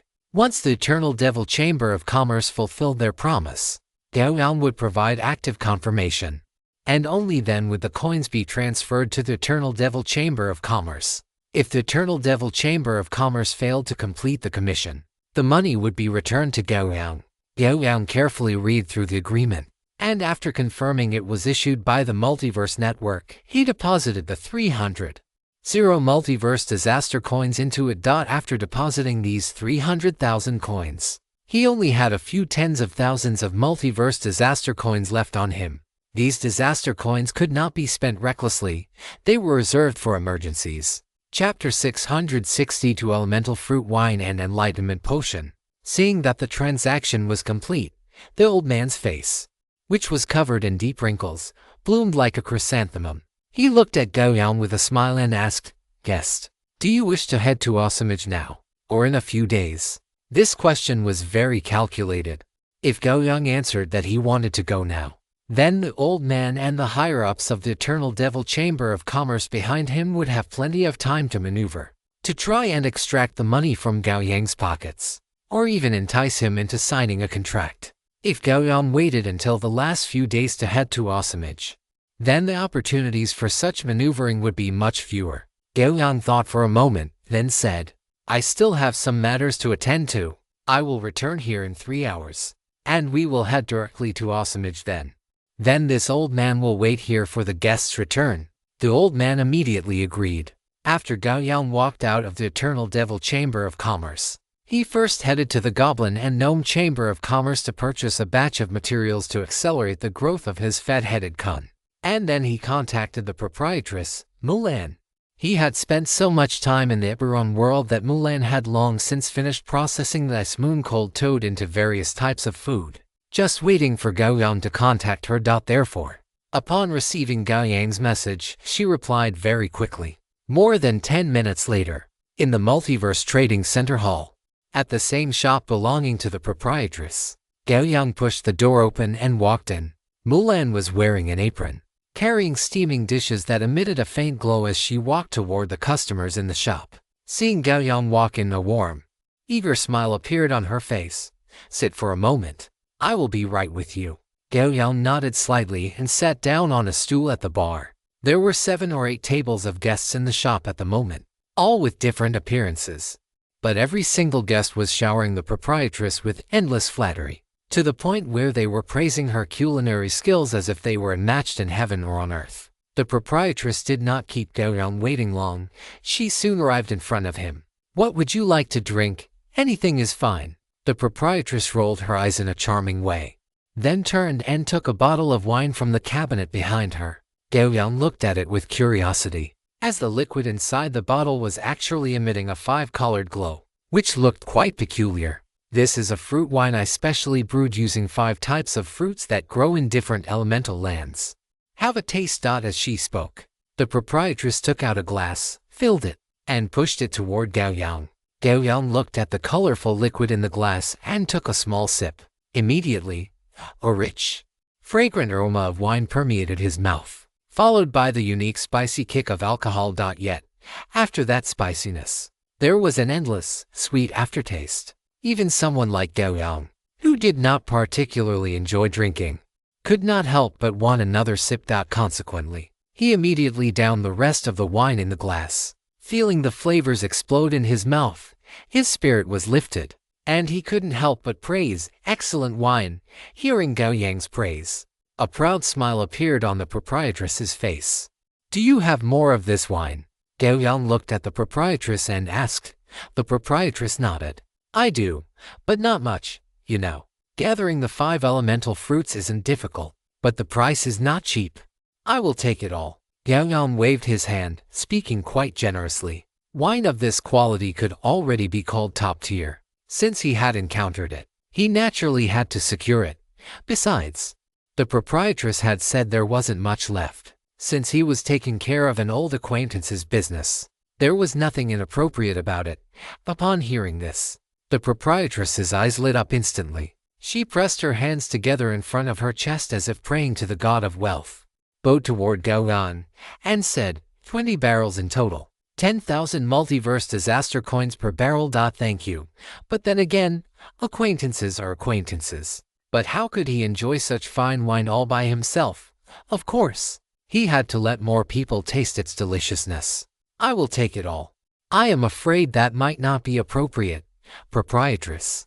Just prepare 2 barrels for me. Faced with Gao Yang's rapidly changing words, the proprietress pursed her lips and gave him a very resentful look, much like a young woman who had just been teased into a mood, only for her man to turn around and start talking about the meaning of life. Faced with the proprietress's resentful gaze, Gao Yang did not blush or skip a beat, sitting calmly and composed in front of the bar. Soon, the proprietress turned and walked back, initiating a trade request with Gao Yang.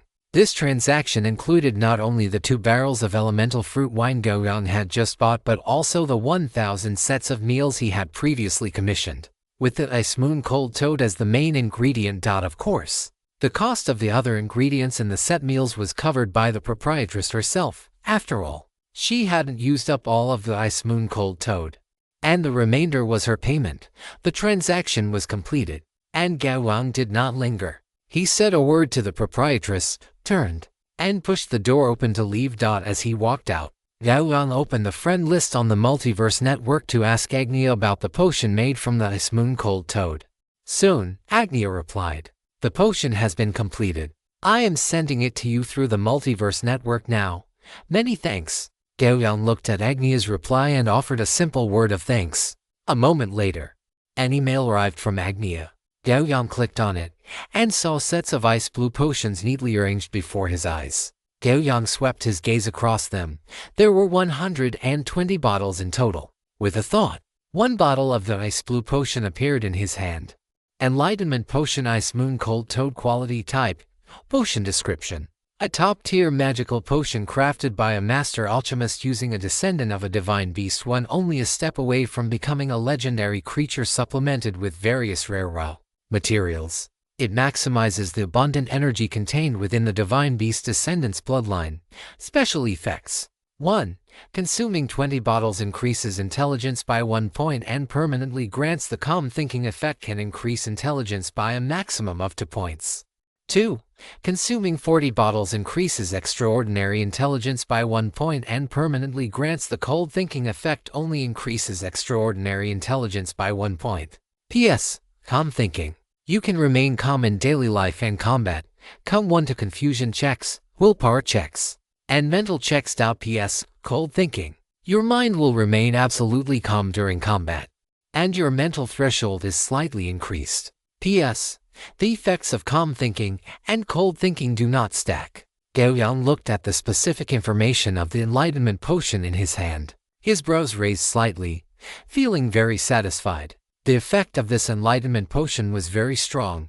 Not only could it increase his intelligence attribute, but it also granted an effect that kept his mind calm. Of these 120 bottles of enlightenment potion, Gao Yang intended to keep 80 for his own consumption. In this way, he could gain 2 points of ordinary intelligence growth, 1 point of extraordinary intelligence, and obtain the cold thinking effect. However, he would have to wait until his intelligence attribute broke through to the extraordinary level before he could consume the portion for the extraordinary intelligence point. As for the remaining 40 bottles, they might have unexpected effects during his upcoming trip to Osmage. Gao Yang's eyes flickered slightly. Then he put the enlightenment potions back into his inventory. With a thought, his body vanished from the Multiverse Trading Center. Inside his bedroom, Gao Yang's cross-legged figure trembled slightly, and then his tightly closed eyes opened. After opening his eyes, he first took out a bottle of enlightenment potion and drank it in 1 gulp. As the ice blue liquid entered his stomach, a chill targeting his soul erupted, causing Gao Yang to shiver involuntarily. However, this chill was fleeting, and Gao Yang soon returned to normal. He held the empty bottle between his hands, slowly grinding it into fine powder, then flicked his finger, precisely launching the powder into the trash can. Feeling the chill slowly spreading through his body, Gao Yang snapped his fingers and called out softly, "Fatty." His voice echoed through the villa, and soon, Fatty Kun Kun swam into his bedroom with its round body. It had been a while since he last saw it, and Fatty Kun Kun's body had grown quite a bit. As soon as it swam in, the bedroom, which had previously seemed spacious, suddenly felt somewhat cramped. Gao Yang looked at Fatty Kun Kun in amazement. Its body length was likely over 30 meters now. This size could already be considered a behemoth. However, the reality was that the astral giant Kun before him was still in its infancy, not even having reached the toddler stage. Only after its body length exceeded 100 meters would it enter the toddler stage. During that phase, its body would enter a period of rapid growth until it reached a size of 1,000 meters, entering the juvenile stage. At that stage, the development of an astral giant beast would slow down, but they would already possess the ability to roam the astral realm. To grow rapidly, they would need to devour planes and absorb the power of the plane's origin from them. In short, it had to devour plane cores. This was the best nourishment for the rapid growth of an astral giant beast. Fatty Kun Kun looked at Gao Yang, who was sitting cross-legged on the bed, and rubbed against him affectionately, shaking its massive head. If Gao Yang's strength hadn't been sufficient, that massive head alone could have crushed him to death. Fortunately, the body of an astral giant Kun could shift between a physical form and a star-like form. Otherwise, there was no way it could have entered this villa. All right. Gao Yang patted its large head, and then took out the various resources he had purchased from his inventory. Seeing this, Fatty Kun happily wagged its large tail back and forth, opening its mouth wide like a puppy waiting to be fed. Gao Yang stood up and tossed all the resources into the whale's mouth. After finishing this, he patted Fatty Kun's large head and instructed, "I have to go out for a while. During this time, stay at home and digest your food properly. Don't run around, understand?" Fatty Kun stared at Gao Yang with its small, black bean-like eyes, then let out a whale song. Yes, good. Remember to tell Olivier and Thunder to behave themselves and keep the house safe." "Woo, good boy, go on." Gao Yang smiled and praised it as if coaxing a child. Only then did Fatty Kun twist its round body and leave his bedroom, feeling satisfied.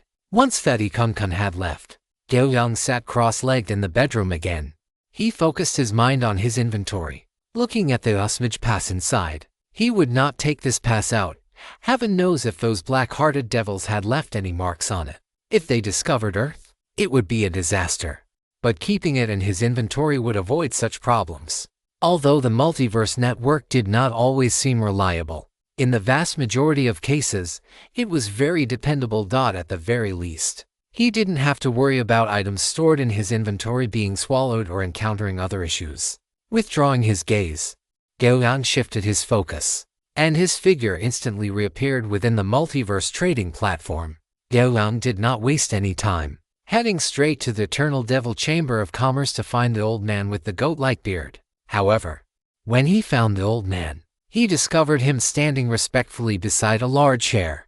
Gao Yang cast his gaze toward the massive chair that had its back turned to him, and under his observation, the giant seat began to rotate slowly. Chapter 663, Floating City, The 10 Great Families. As the massive chair turned, a heavy atmosphere instantly permeated the reception room. Gao Yang's expression remained calm, though his eyes held a hint of gravity as he watched the chair slowly rotate toward him. "Ha! The guest has waited a long time." The crisp voice that emerged carried an aged, pretentious tone, causing Gao Yang to pose slightly. And when the giant chair finally turned to face him, a flash of surprise crossed his eyes. Sitting on that massive chair was not the devil he had expected, nor was it a human. It was an owl, entirely pitch black, with two devilish horns growing from the top of its head. The voice he had just heard had come from this very owl. As the rotation of the wide chair finished, the owl with devil horns sat perched on the soft leather cushion, looking at Gao Yang, who was seated opposite it. Although its height forced it to look slightly upward at Gao Yang, its posture was one of looking down upon him. "Allow me to introduce myself. I am Melia Cerebral, one of the administrators of the Eternal Devil Chamber of Commerce. You may address me as Lady Melia, or as Marquis Sir Bl. Gao Yang remained expressionless. He looked at Melia before him and spoke calmly. "When do we depart?" The owl suddenly let out a sharp, shrill laugh. The sound was piercing and hoarse, reminiscent of a night owl hiding in the darkness. "What an interesting human. Still clinging to your inexplicable persistence as a human." Melia laughed a few times, spread its wings, and flew onto the head of the old man with the goat-like beard. Its two sharp talons dug firmly into the old man's scalp. Looking down at Gao Yang from its high vantage point, it said with a smile, "Since the guest is impatient, let us meet at Athafis." The old man with the goat-like beard kept his head bowed. Upon hearing this, he forced a smile onto his aged face that looked even more wretched than crying, saying, "My master will be waiting for your arrival, honored guest, in the 96th zone of the 3rd district of Athafis." "Let's go," the sharp, crisp voice uttered, followed immediately by the sudden tightening of the eagle talons. The next moment, both the old man and Melia vanished from the reception room. Gao Yang's brows furrowed slightly. He then turned and left the Eternal Devil Chamber of Commerce, purchasing a teleportation scroll. After his consciousness returned, he tore the scroll open and stepped into the spatial vortex that appeared before him. Interstellar Transit Station, Athafis. A white metal ground that stretched as far as the eye could see, with a flash of teleportation energy. Gao Yang's body appeared here. This was his second time arriving at this transit station built within the astral realm, and the shock in his heart was no less than the first time he had come here. This massive transit station was like an interstellar fortress built in the boundless universe. exuding greatness and awe in every detail. After observing the astral realm through the gaps in the crisscrossing metal bridges overhead for a while, Gao Yang followed the signs to the location where the two from the Eternal Devil Chamber of Commerce were waiting. Soon, in the 96th zone, Gao Yang saw the old man with the goat-like beard and the old devil, Meliusirable, who was still standing on his head, meeting in their true forms. Gao Yang's expression did not change in the slightest, but a sudden glint of light erupted in Melia's eyes. Gao Yang was very familiar with that kind of glint. It was called greed. Gao Yang lowered his eyelids slightly, and a sharp sword intent emerged from his body. If you dare to look at me with those eyes again, I will kill you. A mere transcendent level devil was no longer a threat to the current Gao Yang. Sensing the terrifying sword intent and the almost materialized killing intent radiating from Gao Yang's body, a flash of anger crossed Melia's eyes. Though it quickly suppressed the greed within, its talons tightened violently, the sharp tips piercing through the old man's skin and digging into his skull. A trickle of blood flowed down from where the talons had pierced, and it commanded in a flat tone, "Lead the way." The old man with the goat-like beard's eyelids twitched, but he still wore a smile as he stepped forward. Gao Yang's expression remained unchanged, and he felt no compassion for the old man despite them both being human, not even a shred. The other party had already become a servant of a devil. His soul likely no longer belonged to him. In such a state, he could no longer be considered a human, but rather a devil wearing a human skin. After walking for about 5 minutes, the three of them boarded a levitating rail car.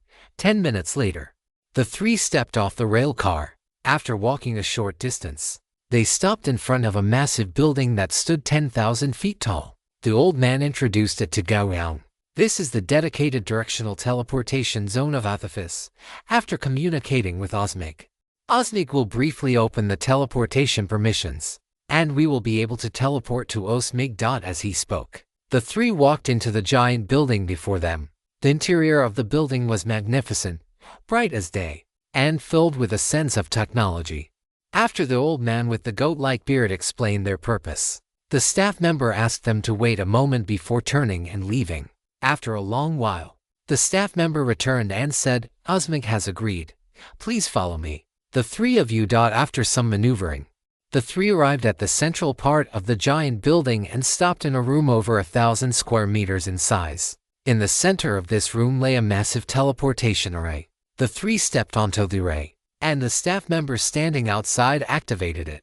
As the teleportation array lit up bit by bit, the three vanished into the light the next moment. This time, the teleportation gave Gao Yang the feeling of being thrown into a raging sea. While he was still immortal, he could only struggle and roll in the turbulent waves, unable to offer the slightest resistance. It was unknown how much time had passed before that world-turning sensation finally dissipated. Gao Yang forced himself to open his eyes. Fighting through the dizziness in his mind, he discovered that the goat-bearded old man beside him was kneeling on the ground, his abdomen twitching uncontrollably, while Melia, the devil in the form of an owl, was lying spread-eagled on the teleportation array, foaming at the mouth. Just then, an indifferent voice rang out in Gao Yang's ears, "Since you have arrived, get out quickly." Gao Yang followed the sound and saw a man dressed in white goldmage robes standing outside the teleportation array, looking at the three of them with a cold gaze. No, it was more than just indifference. Gao Yang could also sense disgust and hostility in his eyes. In an instant, Gao Yang understood the crux of the matter. The eternal stele was about to open, and those arriving in Osmig at this time were essentially all here for it. The man before him did not appear to have advanced to the legendary rank, so he was inevitably a competitor or a potential competitor for the eternal stele himself. It was only natural for him to harbor hostility toward them. Gao Yang stepped out of the teleportation array and waited for quite a while before the goat-bearded old man stopped vomiting and Melia recovered from her dizziness. As the master and servant walked out of the teleportation array, the young man who had been waiting for half a day frowned and activated the array's cleaning function. Afterward, he turned and walked away, saying coldly as he moved, "Follow me. Which family are you looking for?" Gao Yang looked at the goat-bearded old man and Melia perched on his head, waiting for their answer. Melia flapped her wings twice and said, "Let us find the people from the obsidian family first." The young man leading the way paused, turned his head to glance at it, then nodded and led the three of them out of the teleportation center. Only then did Gao Yang truly arrive at this so-called origin of meditation Osmic. It was a small city where roads paved with white stone slabs stretched out from beneath his feet until they were blocked by 2 or 3-story buildings, forcing them to turn corners. In this small city, the most conspicuous structures were midge towers of varying heights.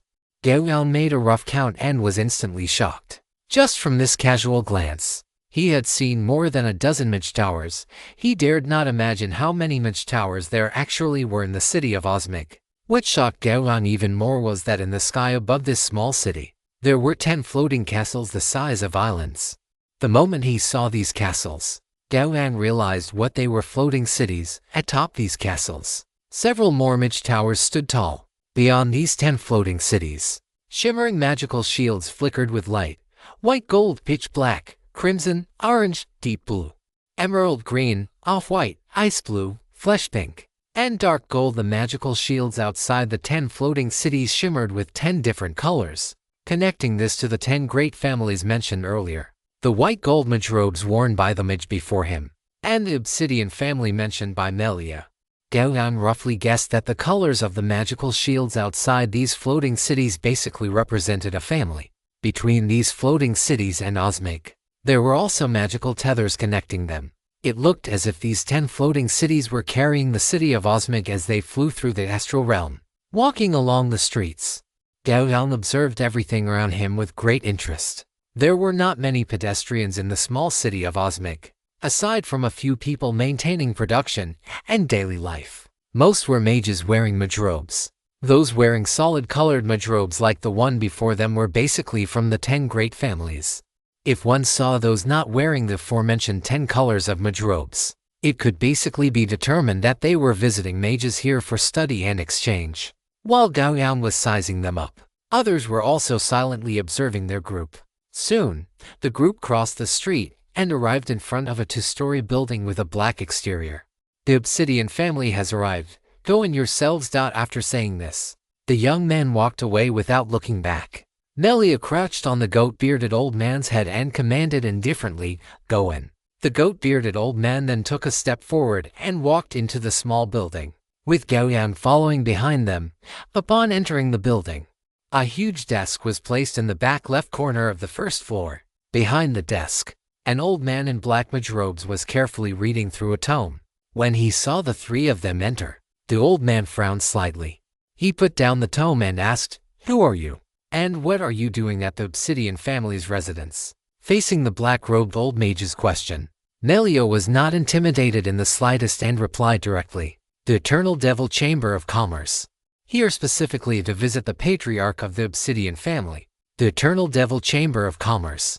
The black-robed old mage scrutinized Melia, seemingly recalling something, and his expression turned much uglier. However, he still snorted coldly and pointed toward the 2nd floor, saying, "The room on the far left of the 2nd floor. If you go in, you can reach the obsidian family directly.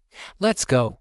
Melia extended a wing, and the goat-bearded old man had no choice but to head toward the 2nd floor. The 3 of them arrived at the room on the far left of the 2nd floor. Pushing the door open, they saw only a simple teleportation array inside. The goat-bearded old man stepped forward, and he, along with Melia's body, vanished in an instant. Gao Yang raised an eyebrow, then stepped onto the teleportation array as well. Space shifted, and Gao Yang saw the goat-bearded old man and Melia, who had just vanished, standing in front of him. Before them stood a middle-aged mage holding an obsidian staff. Subtle magical fluctuations radiated from his body, giving off a heavy sense of pressure. "A devil of the Zyrable clan. Why have you come to this place?" Melia flapped its wings in dissatisfaction, but facing this legendary level mage, it still spoke calmly, "Respected Master Obsidian Mage, I have come here for the promise of the obsidian family." "A promise?" The middle-aged mage frowned, then asked, "What is it that you want?" "A spot to compete for the Eternal Stele. Just a competitive spot, nothing more," Melia said with a smile, emphasizing the point. The middle-aged mage looked at Gao Yang, who was standing behind her, and asked, "The spot is for him?" Melia nodded and replied, "That is correct. He is a client of our Chamber of Commerce, and as it happens, So is the Obsidian family. Wouldn't you agree? According to our agreement, you know what must be done. The middle-aged mage frowned as he looked at Melia. Melia nodded earnestly and said, "Of course, from this day forward, only to remain." Having received Melia's confirmation, the middle-aged mage replied, "Very well. For this opening of the Eternal Stele, our Obsidian family will grant one spot to him. You may leave now." Melia turned her head 180 degrees to look at Gao Yang and said, "Hey, did you hear that? Our Eternal Devil Chamber of Commerce has delivered. Remember to confirm the agreement. Also, are you sure you don't want to just obtain the final spot directly? It would save you a lot of time." Gao Yang rejected her proposal without hesitation. Since he had already secured a competitive spot, he could handle the rest himself. Seeing Gao Yang so resolute, Melia lost her temper. Just as she was about to say something, the middle-aged mage in front of them waved his staff. The next moment, the goat-bearded old man and Melia vanished completely from the spot. Only after doing this did he turn his gaze toward Gao Yang and say slowly, "I am Carl Obsidian, the current patriarch of the Obsidian family. Although you have taken one of our family's spots, this has nothing to do with you personally, so you need not worry." Chapter 664 Trouble Knocks. Gao Yang looked at the middle-aged man before him without showing any reaction. He had bought the spot, and it was at the expense of a young member of the Obsidian family. Even if the man before him said it had nothing to do with him, could it really be so simple? Carl Obsidian was merely speaking casually. Anyone capable of becoming a legendary mage would certainly not lack basic intelligence. In an instant, he turned and walked toward the family castle behind him, saying as he walked, "There is still some time before the Eternal Stele truly opens. I will arrange accommodation for you over these next few days. You may stay within our Obsidian family grounds." "Then many thanks, Patriarch Carl." Only then did Gao Yang speak. "No need to thank me. In fact, I might even need to thank you. If it weren't for your rival, our family." Carl Obsidian stopped there, shaking his head slightly without continuing. Gao Yang did not press for an answer. He simply followed behind him toward the castle. Passing through the castle gates, Carl led Gao Yang inside. On the way, Carl said, "Since you are also here for the Eternal Stele, I will make it clear beforehand.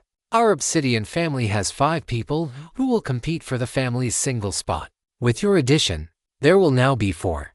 As for whether you can secure the final family spot, that will depend on whether you are strong enough." Gao Yang nodded slowly. He had already prepared himself for this. Moreover, he had never feared a fight.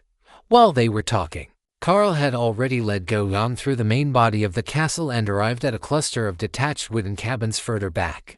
These cabins were not very large, but they were more than enough for 1 or 2 people to live in. Carl stood by the roadside and looked at Gao Yang, saying, "The crystal on the door of the cabin is green if it is available for occupancy, and red if it is already occupied.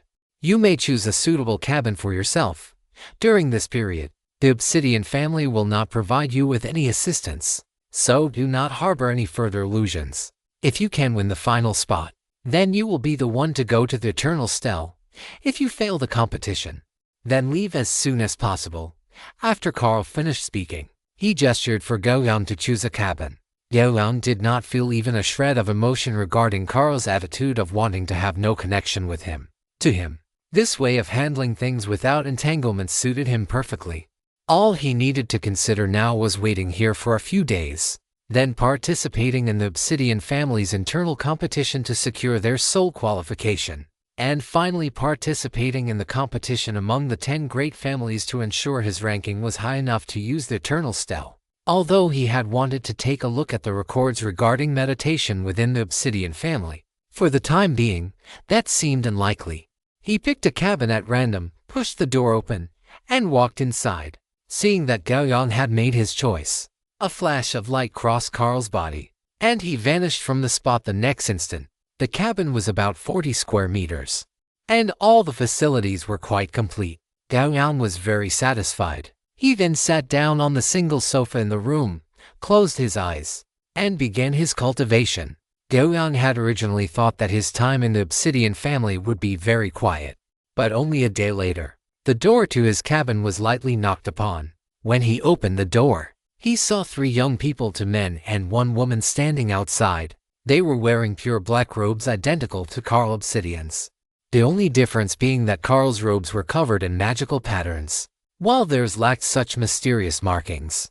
Gao Yang's gaze fell upon the woman flanked by the 2 young men. Her features bore a 3/10 resemblance to the Obsidian family patriarch. "Do the 3 of you need something?" As soon as Gao Yang spoke, the 2 young men outside flared with anger, and even the young woman in the middle could not help but knit her slender brows. "You have the nerve to ask if we need something?" the youth on the left said with a sharp tone. "If it weren't for you, why would Lola have been disqualified from this eternal stele competition? That's right, outsider. The Obsidian family does not welcome you.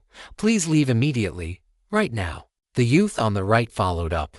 Gao Yang looked at the 3 agitated individuals before him and sighed slightly in his heart. He had known that a spot obtained through such means could not possibly be without its troubles.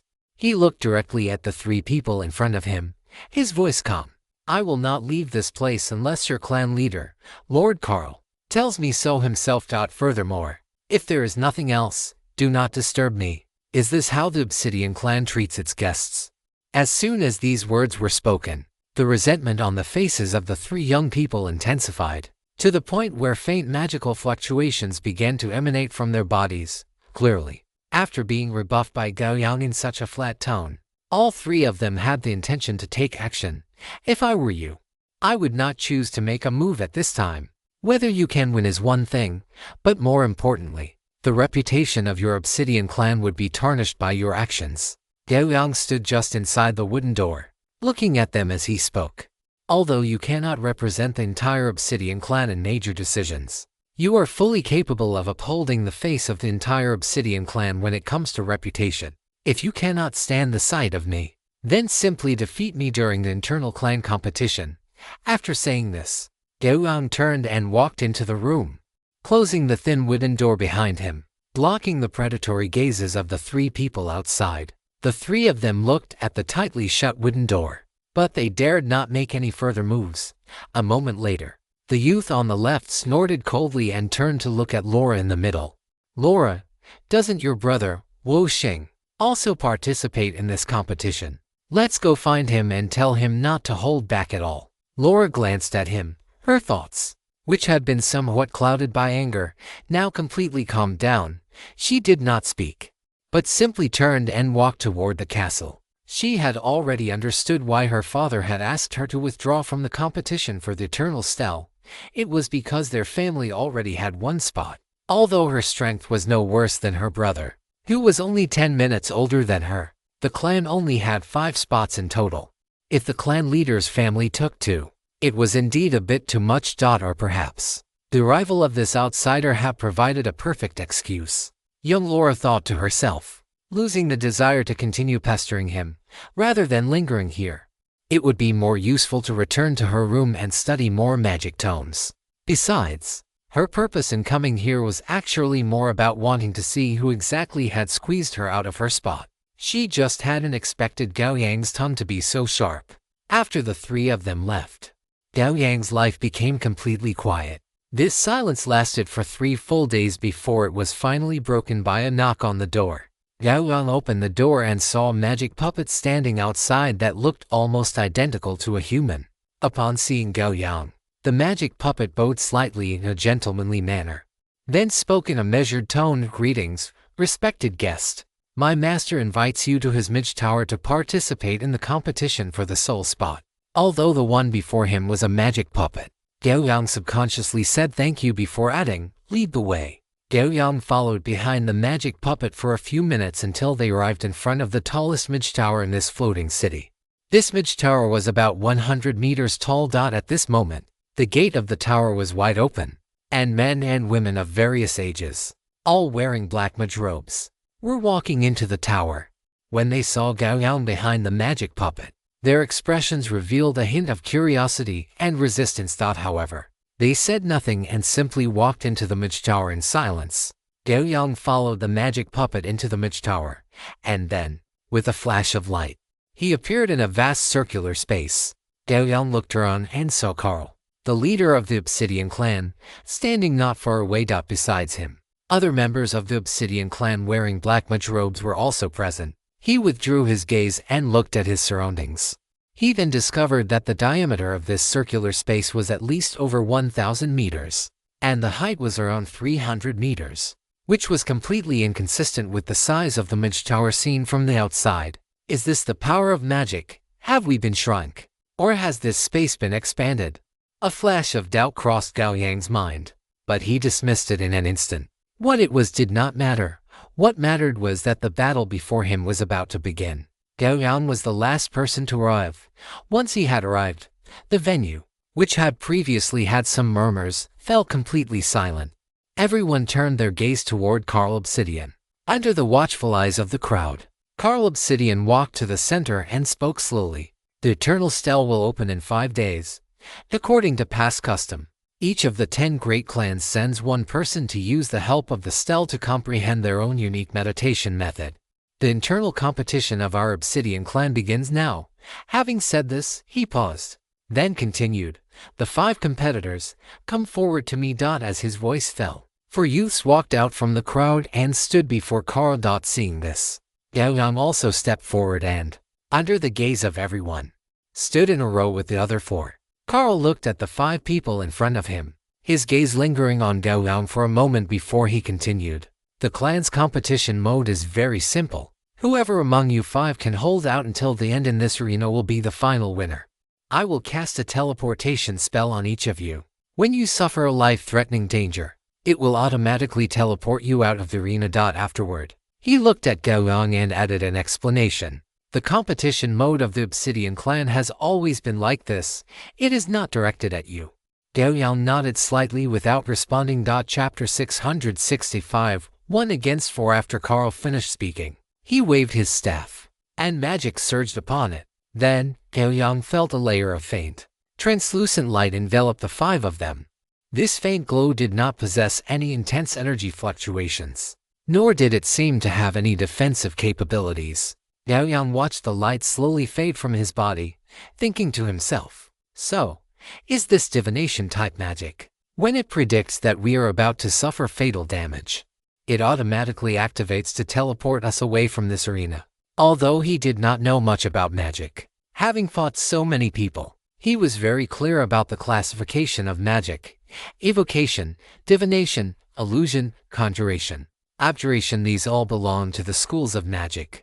Gao Yang estimated that the protective glow on their bodies was most likely a hybrid of divination and abjuration magic. After applying the protection to the 5 people in the arena, Carl's body instantly flashed to the edge of the arena. Not only him, but the other members of the Obsidian family also retreated outward. Subsequently, a massive protective light curtain that occupied nearly 90% of the space slowly descended from the ceiling, shrouding Gao Yang and the other 4 within it. When the protective light curtain completely descended, a light flashed over Gao Yang's body, and he suddenly appeared hundreds of meters away. Not only him, but the other 4 were the same. The 5 people in the arena were separated into 5 positions, with a distance of hundreds of meters between each of them. Gao Yang reached out his hand and pressed it against the translucent light curtain in front of him. Following his movement, a highly visible indentation appeared on the light curtain before him. Feeling the resilient force against his palm, Gao Yang slowly withdrew his hand. The next moment, a silver-white greatsword appeared in his grasp. As Yang Yao entered his hand, a sharp aura instantly soared from his body. This sharp aura spread from Gao Yang, heading straight toward the 4 competitors of the Obsidian family. He was clearly intending to take on 4 opponents by himself. After sensing the aura on Gao Yang, the 4 members of the Obsidian family all felt their anger flare up, and they simultaneously launched an attack toward Gao Yang. In just an instant, violent magical fluctuations completely engulfed the area. For a time, various forces such as flames, frost, and giant rocks, under the control of the 4 mages, headed straight for Gao Yang.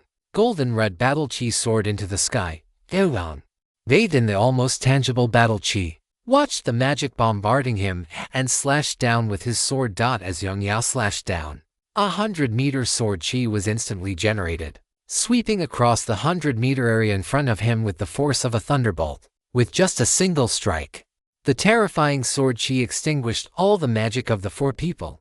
Subsequently, Gao Yang took a step, his body exploding forward like lightning toward the person closest to him.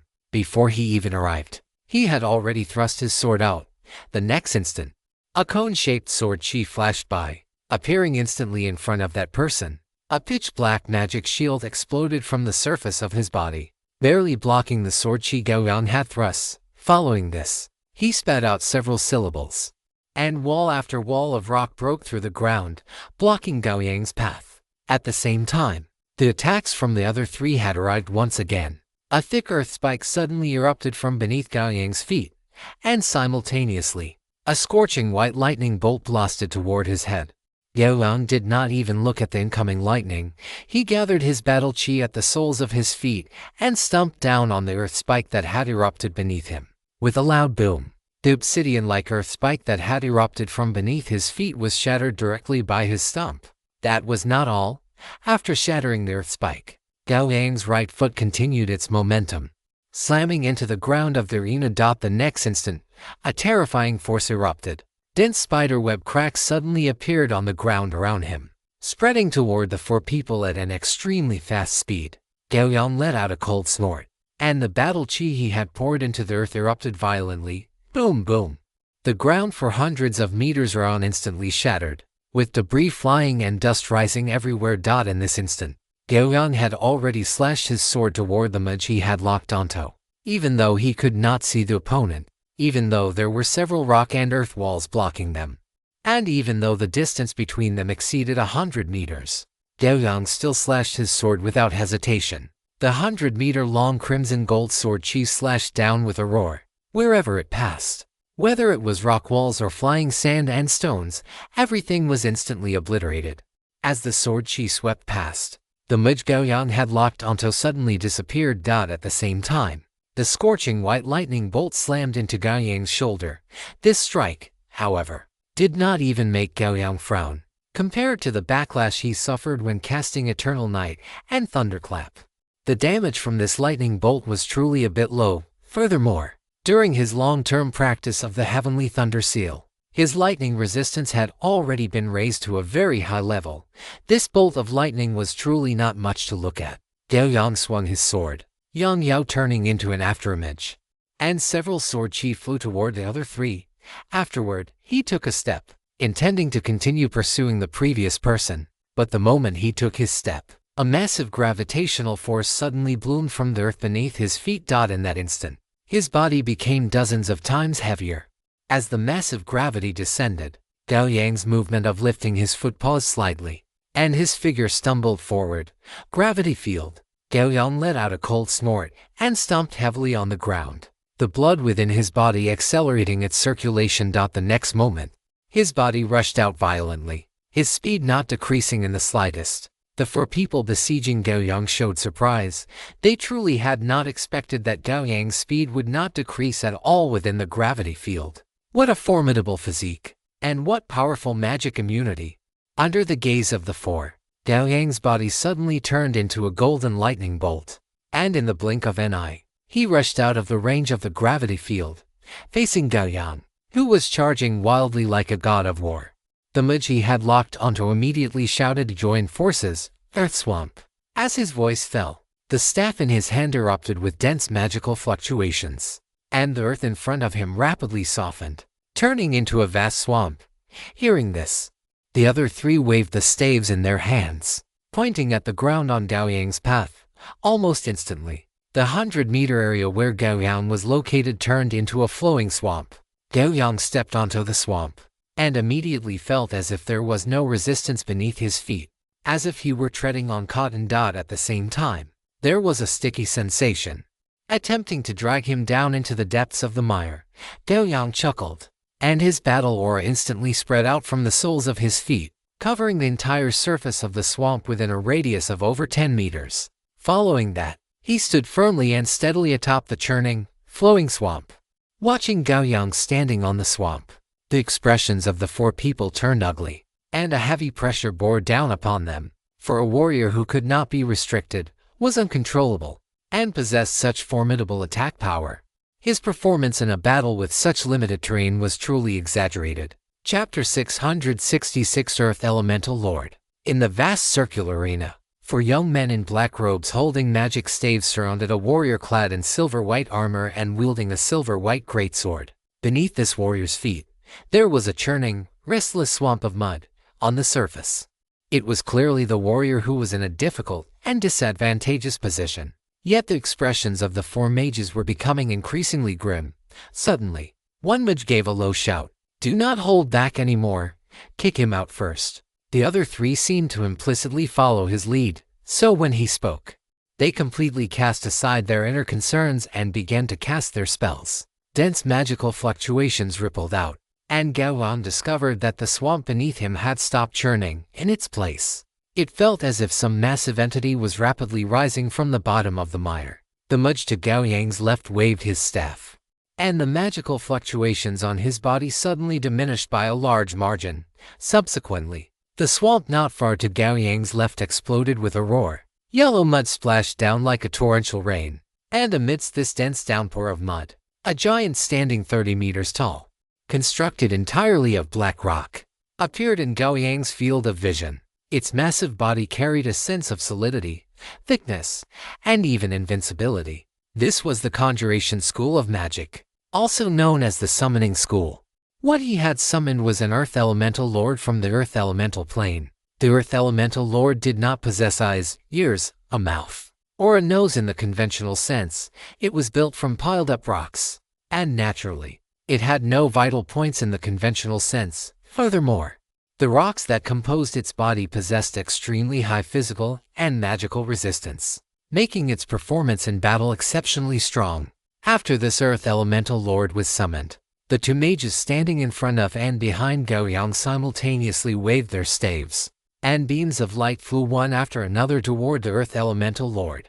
As these magical lights landed on the Earth Elemental Lord, its aura began to strengthen at a speed visible to the naked eye. Gao Yang did not strike immediately, but instead watched the scene before him with great interest. He was very curious to see what exactly the 10 great families of Osmond had to offer. His expression, in the eyes of those present, was nothing short of blatant humiliation. However, seeing that Gao Yang did not attack while they were casting their spells, the three felt a sense of relief and proceeded to cast spells even more frequently. Soon, a layer of heavy rock armor emerged on the surface of the 30-meter-tall Earth Elemental Lord, with extremely long spikes protruding from the surface of the armor. At the same time, a layer of pale yellow mist appeared around it. The mist spread rapidly, and soon the coverage area exceeded 100 meters. The crimson gold battle aura collided with the yellow mist, emitting a sizzling sound of mutual erosion. A full minute passed, and the three mages had almost drained every last bit of magic power from their bodies. But in exchange, the summoned Earth Elemental Lord had become strong to a terrifying degree. It was likely only half a step away from being a legendary Elemental Lord. Roar! The mage to Gao Yang's left pointed at him, and the rock that served as the head of the massive Earth Elemental Lord split open with a huge crack, letting out a heaven-shaking roar. Amidst the piercing sound waves, it raised the rock arm on the left side of its body and swung it down toward Gao Yang with a thunderous force. The distance between the two was 100 meters, but the moment its arm swung down, yellow light bloomed, and dense earth elements rapidly gathered, attaching themselves to its arm. By the time this punch reached Gao Yang, it had transformed into a rock arm 100 meters long and over 10 meters wide. Under the pressure of this rock arm, the air was squeezed and exploded, emitting a continuous series of sonic booms that chilled one to the bone. Gao Yang nodded with great satisfaction, swung his sword with one hand, and slashed from bottom to top toward the rock arm that seemed to be crashing down like a pillar of heaven. The great sword made contact with the rock arm, and a tangible shockwave of power exploded instantly from the point of impact. The massive force was transmitted through the sword into Gao Yang's body. The swamp beneath his feet erupted with several 100-meter-high fountains of mud, and the battle aura that had originally spread out from beneath his feet shattered like glass. Gao Yang's body was driven into the swamp beneath him as if by a nail, with only his upper body left exposed above the mire. As for the Earth Elemental Lord, its arm swung high into the air, and during the swing, large chunks of rock fell from it. By the end, its entire left arm had been completely shattered by that single strike. Ew! Gao Yang felt his slightly numb right arm and revealed a faint smile, then pulled himself out of the mire. It was truly a monster created by the combined efforts of three peak transcendent mages in terms of raw power. It was even stronger than him. Moreover, Gao Yang glanced at his sword-wielding right arm. Although he had armor protection, he knew that several flesh wounds had appeared on his arm. These had appeared simultaneously when he severed the Earth Elemental Lord's arm. That method was similar to damage reflection, yet more advanced. Gao Yang did not understand it, but that did not hinder his comprehension of this type of damage. In short, this damage would be synchronized to the attacker, though the degree of damage depended on the physical defense of the one inflicting it. And on this point, Gao Yang was quite confident. He even considered using a Heavenly Abyss meteor fall on that Earth Elemental Lord to see if that terrifying damage would trigger the effect of his 100 refined body. However, this thought only circled in Gao Yang's mind for a moment before he extinguished it. This idea was too dangerous. It would be better to defeat the enemy before him using more peaceful means. With this thought in mind, Gao Yang stepped across the swamp and walked toward the Earth Elemental Lord ahead. As for the mage on his right who had spoken first, the opponent did not make a move, and Gao Yang ignored him for the time being. Seeing Gao Yang approaching, the Earth Elemental Lord let out another roar. Its remaining right arm smashed down toward Gao Yang, and at the same time, rocks gathered toward its body, rapidly combining to form a new stone arm.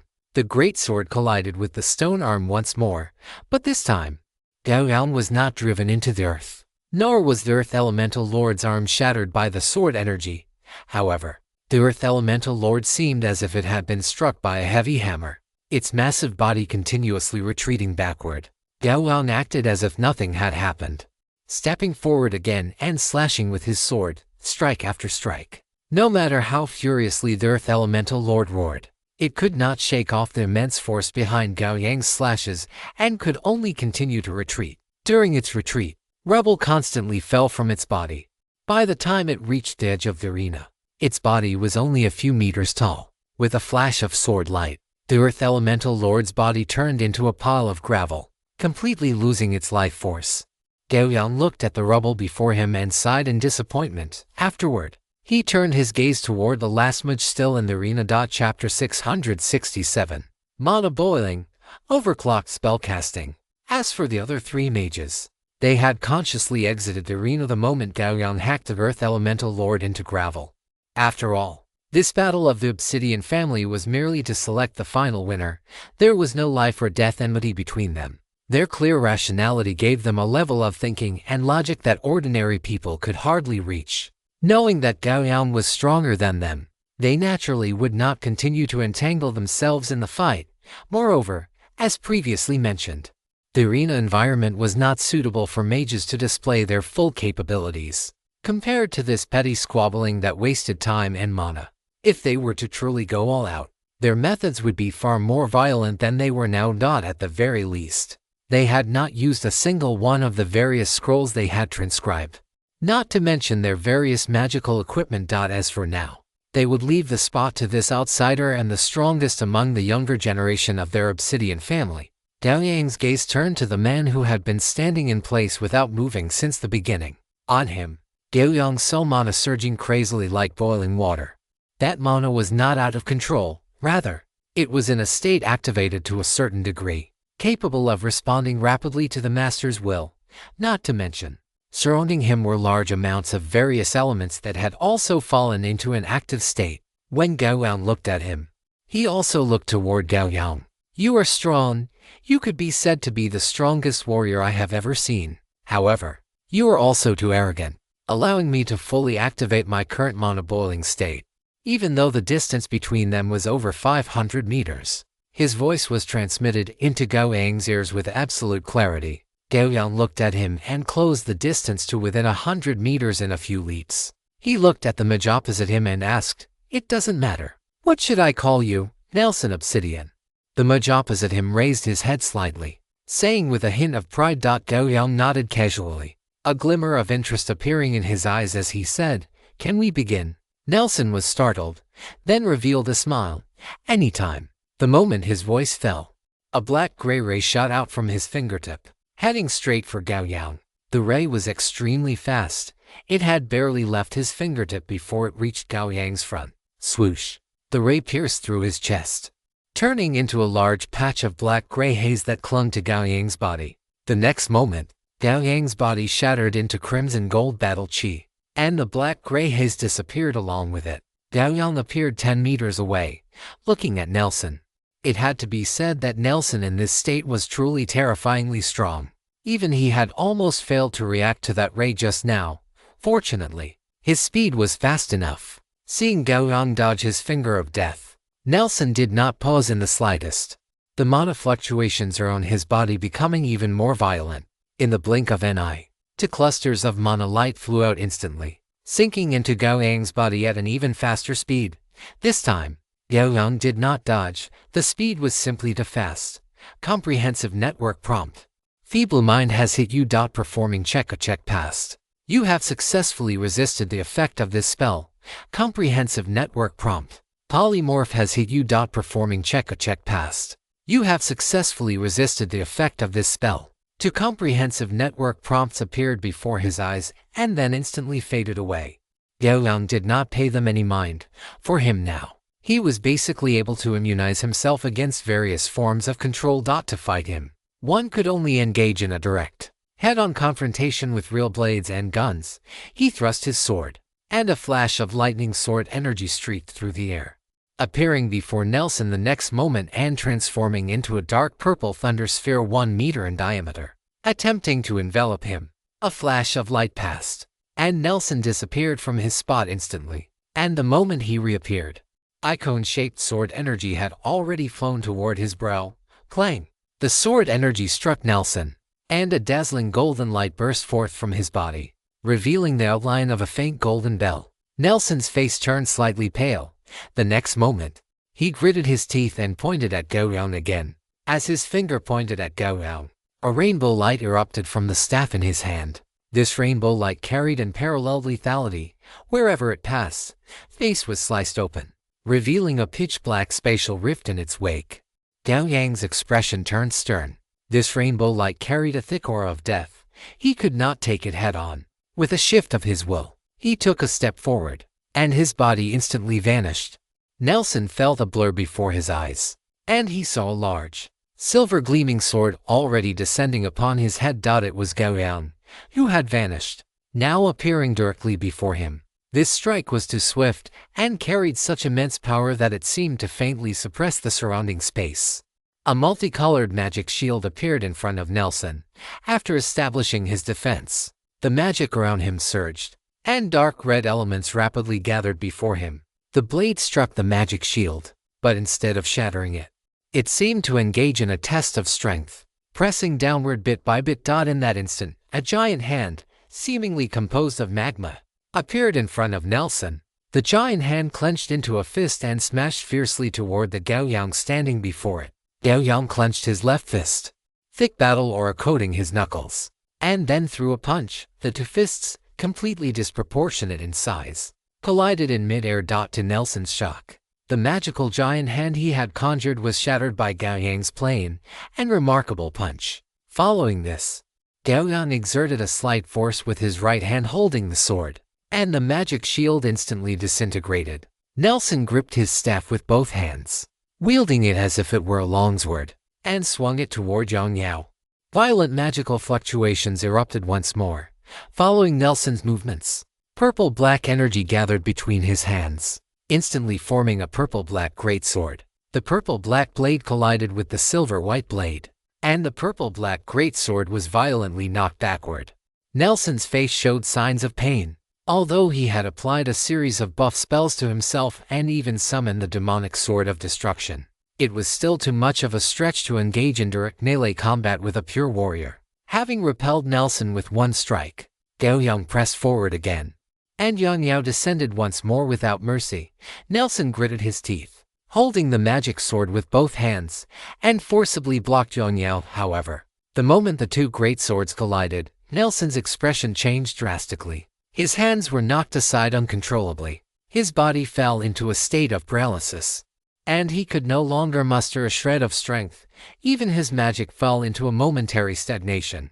He could only watch helplessly as Gao Yang's sword descended upon him. The blade swept past. A flash of light flickered, and Nelson's body vanished out the next moment. Nelson appeared outside the arena. He looked at Gao Yang inside the arena, the surging magic on his body gradually calming down. Chapter 668. The Transaction. Within the vast arena, only Gao Yang remained. Shortly after, the massive, inverted shield slowly faded away. Gao Yang walked out of the arena and cast his gaze toward Carl Obsidian at the edge. Carl's expression remained completely calm, as if he had already anticipated this outcome. He simply looked at Gao Yang and then spoke slowly. The quota for using the Eternal Stele now belongs to you. 5 days from now, I will take you to the location of the Eternal Stele. Gao Yang revealed a faint smile and said earnestly, "Thank you, Patriarch Carl." Carl glanced at him and shook his head slightly. "Do not be so quick to thank me. Although the quota for the Eternal Stele belongs to you, whether you can maximize the potential of the Eternal Stele depends on your ranking among the 10 participants. The higher your rank, the more abundant the energy within the stele will be, and the greater the effect it will naturally provide. As for the upcoming rankings, it will not be as casual as the battles within our family." Gao Yang nodded slightly without speaking. There was no need for further words. It was nothing more than a battle. Having finished his exchange with Gao Yang, Carl looked at the others from the Obsidian family and said, "The competition for the quota ends here." As his voice fell, faint lights continuously flickered within the Mage Tower, and the figures of various mages vanished from the area. A moment later, only a few people, including Gao Yang, remained in the vast space. Gao Yang looked at Nelson and the other 3 who had approached him. Compared to Nelson's composure, the other 3 felt more or less disappointed. Nelson stood before Gao Yang and said earnestly, "You are very strong, the strongest warrior I have ever encountered. I look forward to fighting you again. However, next time, it won't be in this small arena." Gao Yang shrugged indifferently and said, "No problem. All right, for the next 5 days. Do you have any requests?" Nelson looked at Gao Yang and added, "Before the Patriarch left, he asked me to coordinate with you. If you have any needs during these few days, you can bring them up to me. Our Obsidian family will do our best to satisfy you, provided you can pay the corresponding price."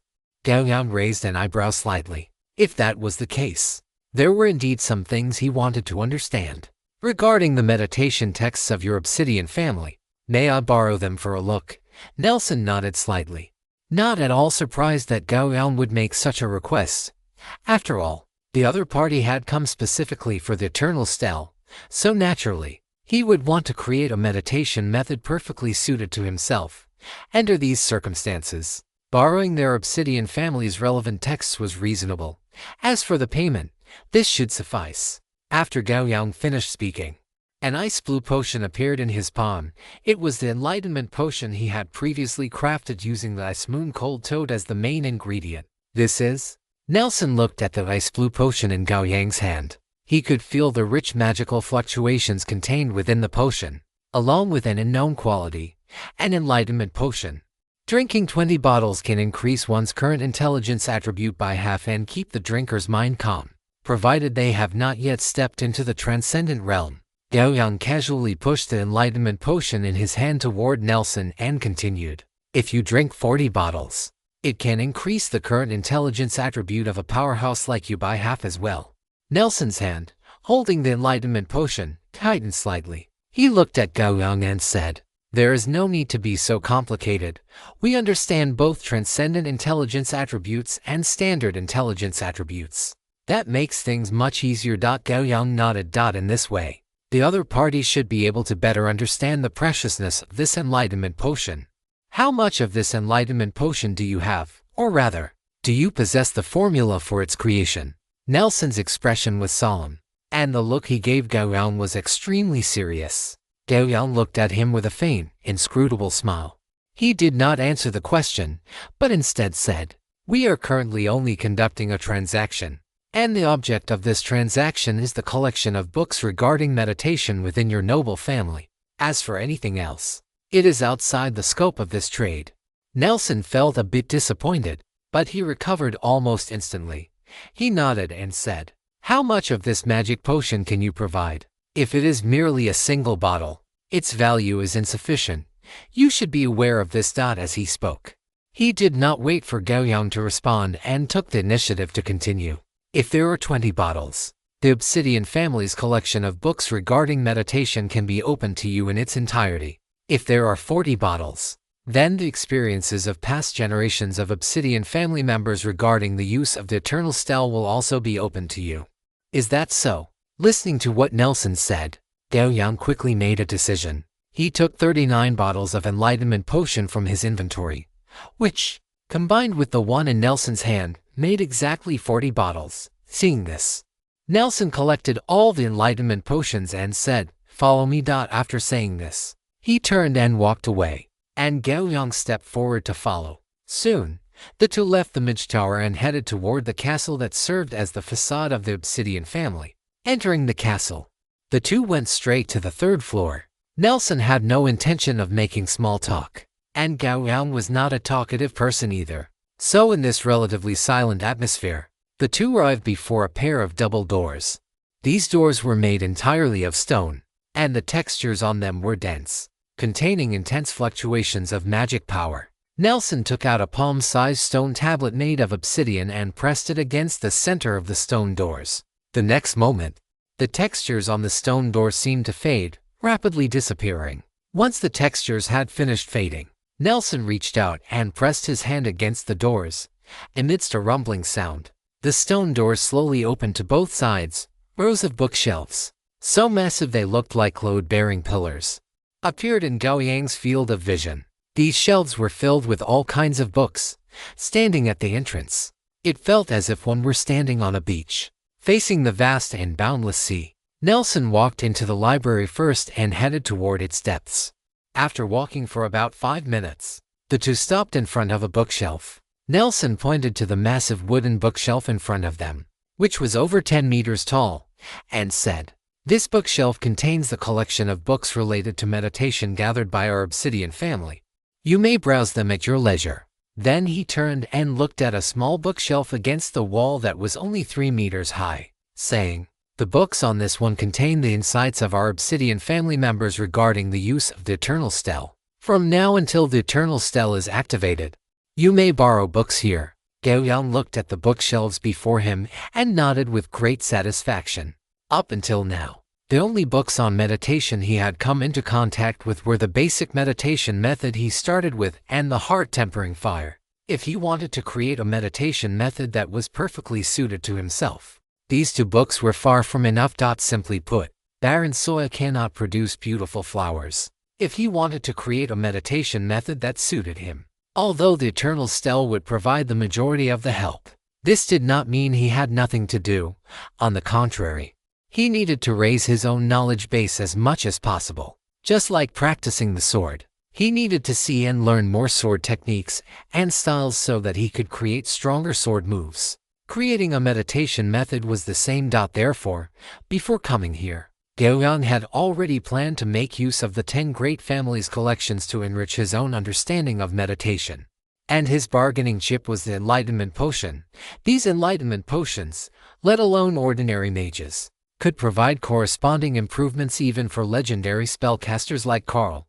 Under such circumstances, no one would refuse to exchange a borrowing opportunity for them. Of course, if the Obsidian family really refused, he imagined the other 9 great families would be extremely happy to open their doors to Gao Yang.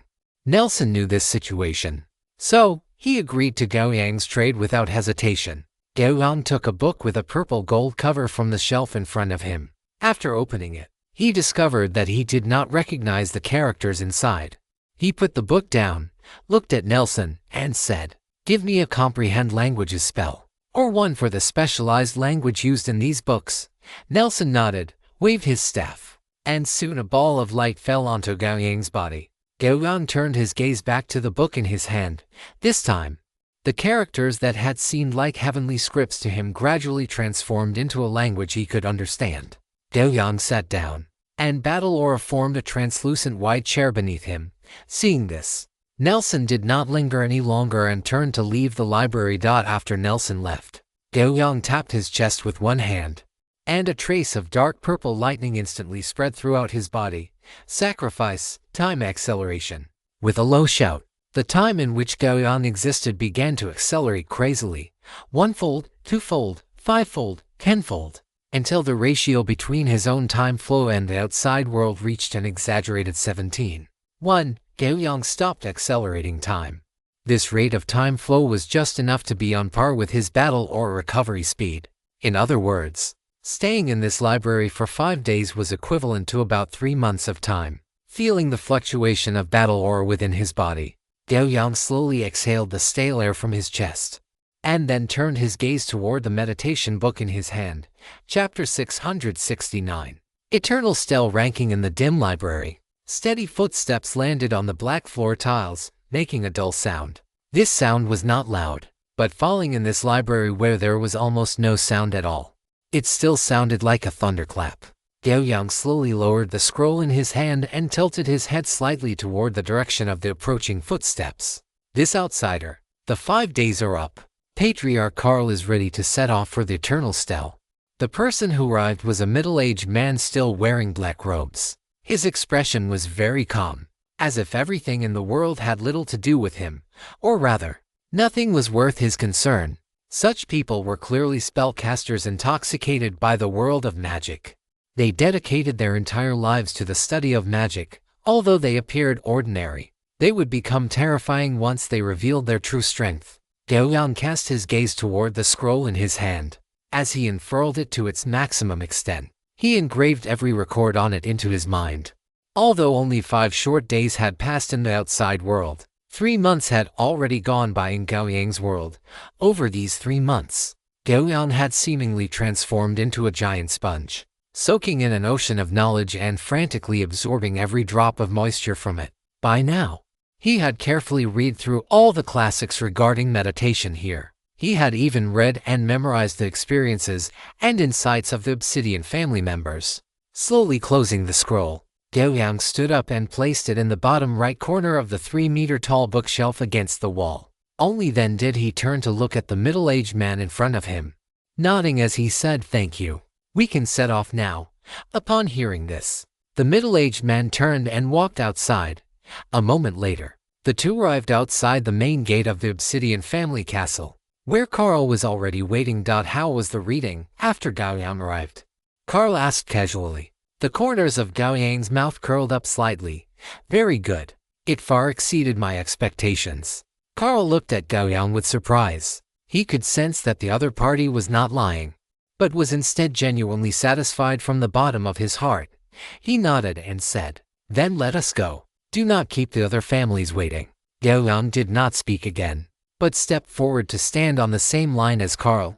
Seeing this, Karl simply waved his hand, and a layer of magical light instantly covered his and Gao Yang's bodies. When the magical light completely enveloped them, a flash of brilliance flickered, and the two vanished on the spot. Gao Yang felt a blur before his eyes, and when his vision cleared, the surrounding environment had changed drastically. Beneath his feet was a vast, white, misty space, and above his head was a turbulent flow of colorful elements. In this kaleidoscopic world, a pitch-black still sat right in the center of his field of vision. Gao Yang blinked, wanting to see if there were any other people around. He had just turned his head when he froze the next moment, because even after he turned, that pitch-black still remained fixed in the center of his vision. "It is quite magical, is it not?" Karl's voice sounded from the side. Gao Yang looked at Karl and nodded. Karl held his staff, standing straight, and said, "Do not worry. We are all used to it. This is merely an insignificant ability of the Eternal Stele." Gao Yang did not commit to an opinion, then began to observe this peculiar space. But before he could look closely, he heard a sharp voice ring in his ears. "Karl, you are a bit late this time." Gao Yang followed the sound and saw a female image wearing crimson robes looking toward them. The moment he saw her, Gao Yang's mind naturally associated her with the Scarlet Rakshasa family among the 10 great families. She had some similarities to the fire mage Agnya, yet there were also slight differences. If Agnya represented the vitality and passion of fire, then this beautiful and alluring female mage from the Scarlet Rakshasa family represented the destruction and tyranny of fire. These were two completely different styles. and the power systems they represented were the same. As the female mage from the Scarlet Rakshasa family spoke, one figure after another appeared in this space. Soon, 20 people were standing in this space.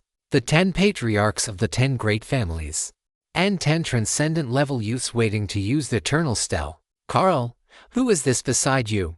Where is Nelson?" As the group gathered, an old man in deep blue robes looked curiously at Carl and Gao Yang and asked. Carl did not respond, only saying calmly, "Since everyone is here, let us begin." The other 9 families naturally saw that Carl did not want to discuss the matter further, and after Carl took the lead in suggesting they start, they all nodded in agreement.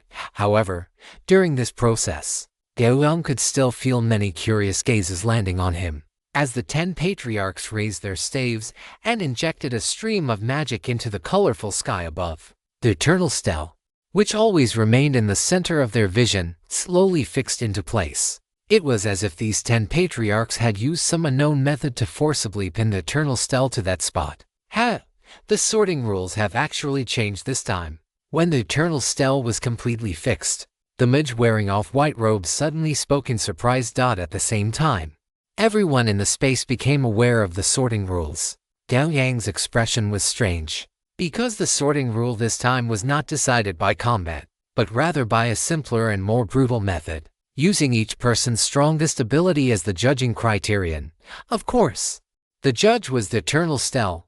It would rank the 10 people present based on the abilities they displayed. Once Gao Yang understood the rules, a large, scarlet countdown appeared in the center of his vision. 10, 9, 8. The numbers changed bit by bit. Gao Yang did not hesitate and directly displayed his unique talent, Immortal Will, to the eternal stele. As the first unique talent Gao Yang had acquired, the strength of Immortal Will itself was already quite exaggerated, and after several upgrades, this exaggeration left almost no room for others to survive. In Gao Yang's ability system, Immortal Will was one of the cornerstones that made up his power. Without the Immortal Will, Gao Yang would never have been able to reach this point today. Not to mention, the Immortal Will also possesses many extended effects, and these effects are equally exceptionally powerful. When the final second of the countdown ended, this space fell into a state of stagnation. This stagnation lasted for a full 10 seconds before it finally lifted, and after the seal was lifted, Gao Yang saw large number 10 emerge above the head of the transcendent mage wearing dark gold robes.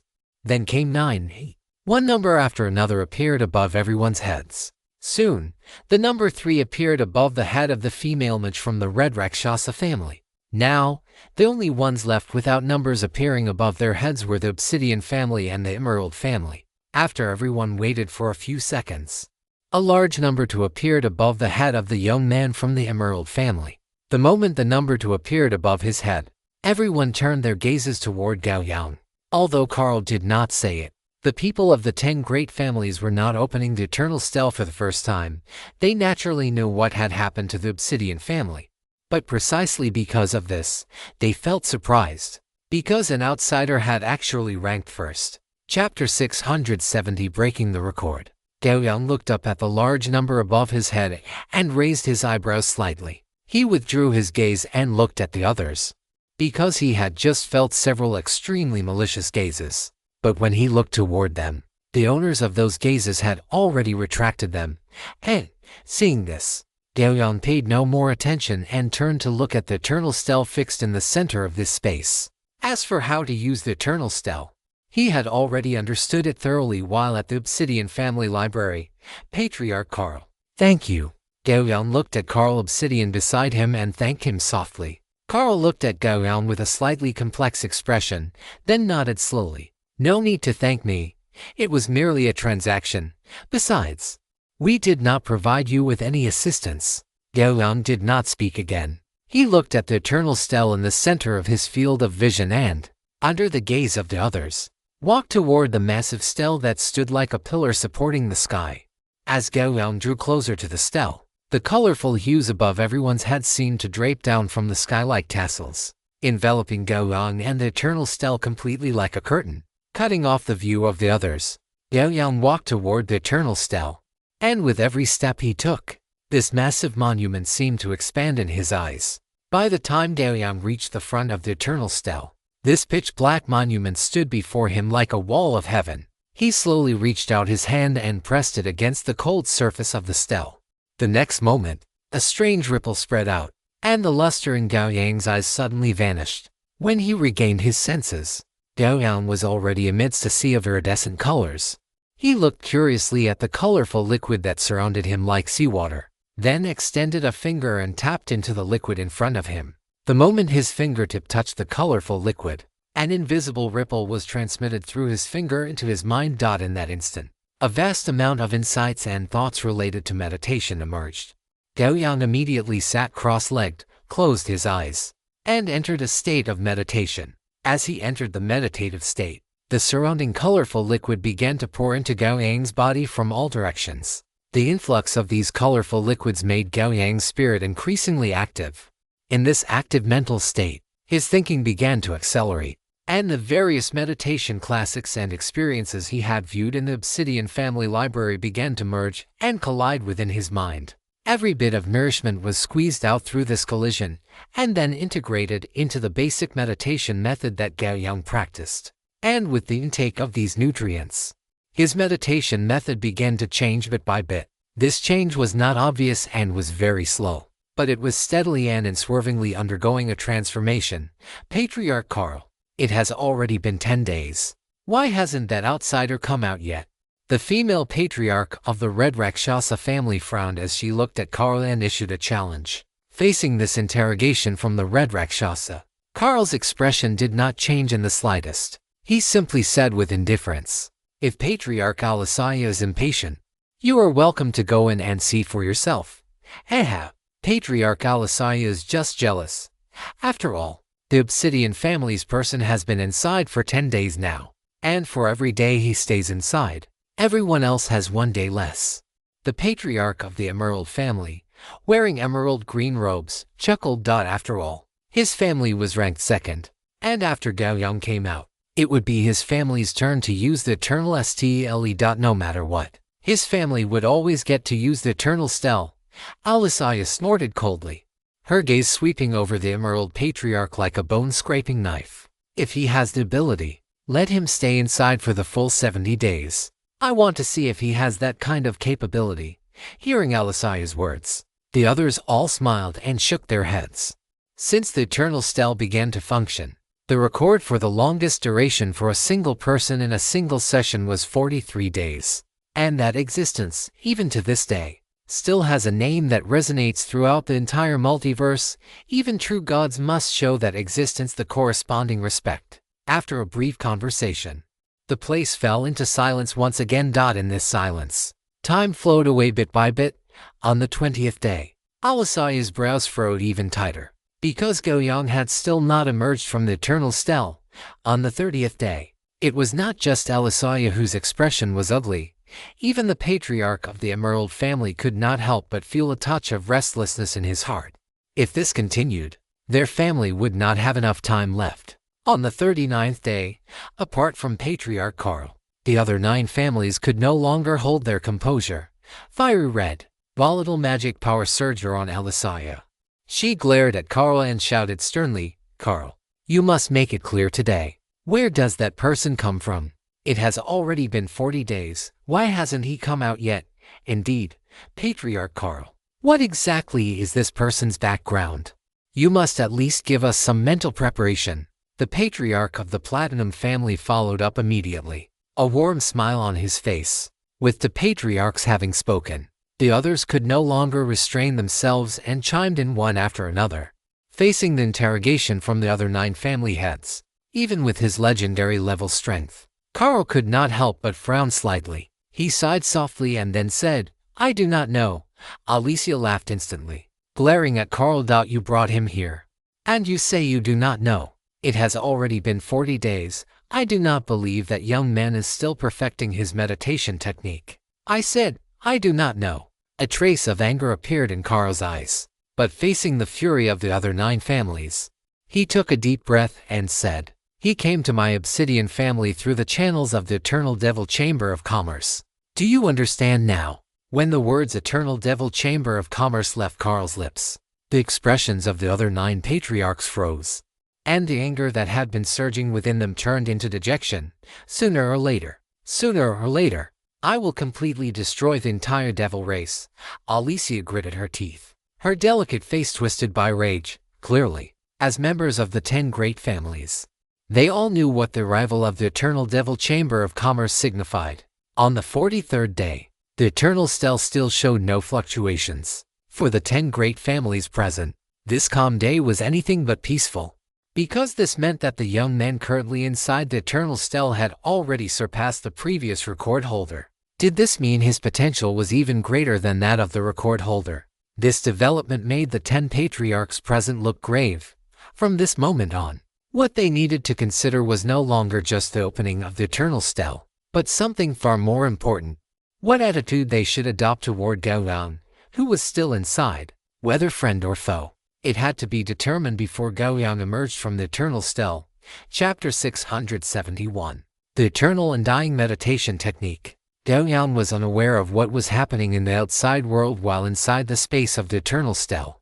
He was simply continuously utilizing the special energy of the Eternal Stell to perfect his own unique meditation technique.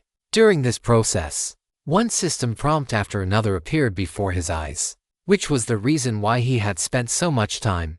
System prompt detected that the character possesses the unique specialty, Immortal Will, which has a high degree of compatibility with the current action. Do you wish to use it as a foundation to integrate into the current action? System prompt detected that the character possesses the unique specialty, Scorching Sun Furnace, which has a high degree of compatibility with the current action.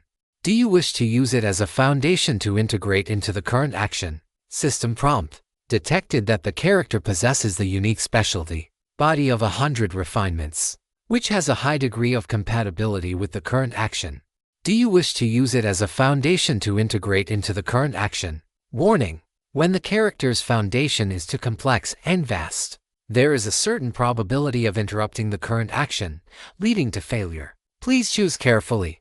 Facing the prompts and warnings given by the system, Gao Yang did not hesitate in the slightest. He ignored the warning and chose to continue. If these prompts had not appeared, he would not have cared. After all, essentially, he only wanted to increase the growth rate of his will. If he had only used a basic meditation technique, he could have accepted that. But now that there were higher and better options, Gao Yang would naturally pursue a more perfect existence, even if there was a risk of failure in the process. For Gao Yang, even if he failed, it would just mean continuing to use a basic meditation technique. Furthermore, after reading all the books on meditation in the Obsidian Family Library, Gao Yang already had a certain level of confidence that he could gradually perfect a meditation technique suited to himself over the long time to come. Therefore, he could bear the consequences of a failure in this instance of the Eternal Stell. As time passed, while Gao Yang was perfecting his meditation technique, he could clearly feel that certain traits of the unique specialties he possessed were being integrated into the meditation technique he was refining. Moreover, until the very moment the meditation technique was completely perfected, his meditation did not experience any interruptions. When a series of coherent pieces of information emerged in the depths of Gao Yang's heart, he finally let out a sigh of relief. A full 49 days had passed, and his own unique meditation technique was completely perfected. Gao Yang sat cross-legged in the multicolored liquid. As his meditation technique was fully perfected, the special liquid within the Eternal Stell was no longer being absorbed by him. He sat there, feeling the operation of his meditation technique at this very moment, and like basic meditation techniques, once his current meditation technique was in operation, Gao Yang could clearly feel that his will was not only slowly growing during the meditation process but was also being continuously refined. This kind of refinement had almost never occurred since his will had undergone its transformation. In other words, the quality of his will had begun to improve once again at this moment. Besides this, Gao Yang could also feel that the sword of will in his mind had begun to emit a faint golden light as the meditation progressed. This golden light did not come from the brilliant golden light of his immortal will, but rather felt more like the scorching golden light of the sun. As for further effects, because the corresponding conditions were not met at this time, they remained dormant and could not be displayed. After practicing for only half an hour, Gao Yang immediately ended this meditation session. His current meditation technique was extremely compatible with him.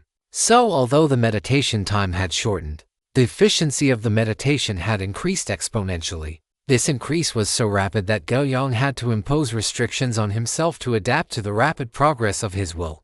As for the meditation technique he had created, he had already thought of a suitable name: Meditation Technique Eternal Undying. This name should perfectly reflect your function. Gao Yang chuckled softly, his pupils seemingly transforming into the burning suns as a powerful will blossomed in accordance with his intent. However, this manifestation was merely a fleeting flash. As Gao Yang closed his eyes, it vanished as quickly as it had appeared. Gao Yang took one last look at this colorful world, and with the motion of him rising to his feet, he disappeared from this space. Whoosh! A slight ripple dispersed. Gao Yang looked at the pitch-black surface of the stone tablet before him and slowly withdrew his hand. He turned around to face the 10 great families not far away. The moment the latter group realized Gao Yang had emerged from the eternal stone tablet, their faces were already adorned with friendly smiles. That was right. The moment Gao Yang broke the record, the 10 great families had reached a consensus in an incredibly short amount of time. Regarding this outsider of unknown origin, they did not intend to make an enemy of him, but rather to befriend him as much as possible. After all, such an existence of unknown origin might very well possess some kind of trump card for survival. Furthermore, there was no enmity between them and Gao Yang. At most, it was just that Gao Yang had taken a bit longer this time. For the 10 great families of Awakens, losing the right to use the eternal stone tablet once or twice was not something difficult to accept. Gao Yang looked at the friendly smiles on their faces. Although he did not understand what had happened, his intuition told him it was nothing bad. Therefore, he walked up to Carl and nodded slightly in thanks. Thank you, Patriarch Carl. You are welcome, Carl replied, shaking his head as before. Just then, a gentle female voice caught Gao Yang's attention. This handsome young man. I wonder if you have a partner. What do you think of my granddaughter? Gao Yang turned his head and saw the female patriarch of the Red Rakshasa family looking at him with a smile, while not forgetting to push the fair-skinned and beautiful young girl beside her forward. The other family's expressions darkened upon seeing this. On one hand, they cursed Alexia for being shameless, and on the other, they regretted why their own families did not have a descendant as beautiful and talented as the young girl from the Red Rakshasa family. Gao Yang looked at the patriarch of the Red Rakshasa family, smiled, and nodded. Patriarch Red Rakshasa, I already have a partner. Although your granddaughter is very outstanding, I can only say what a pity. Seeing this, Alexia felt somewhat unwilling, but in order not to leave a bad impression on Gao Yang, she could only reveal a smile that was regretful yet polite. The members of the Emerald family and others cast subtle glances toward Patriarch Carl. The meaning in those looks was very clear. Patriarch, hurry up and say something. Facing those subtle gazes, Patriarch Carl could not help but cough lightly, then looked at Gao Yang and said, as the one who broke the new record, outsider, you have earned the respect of the 10 great families of Awakens.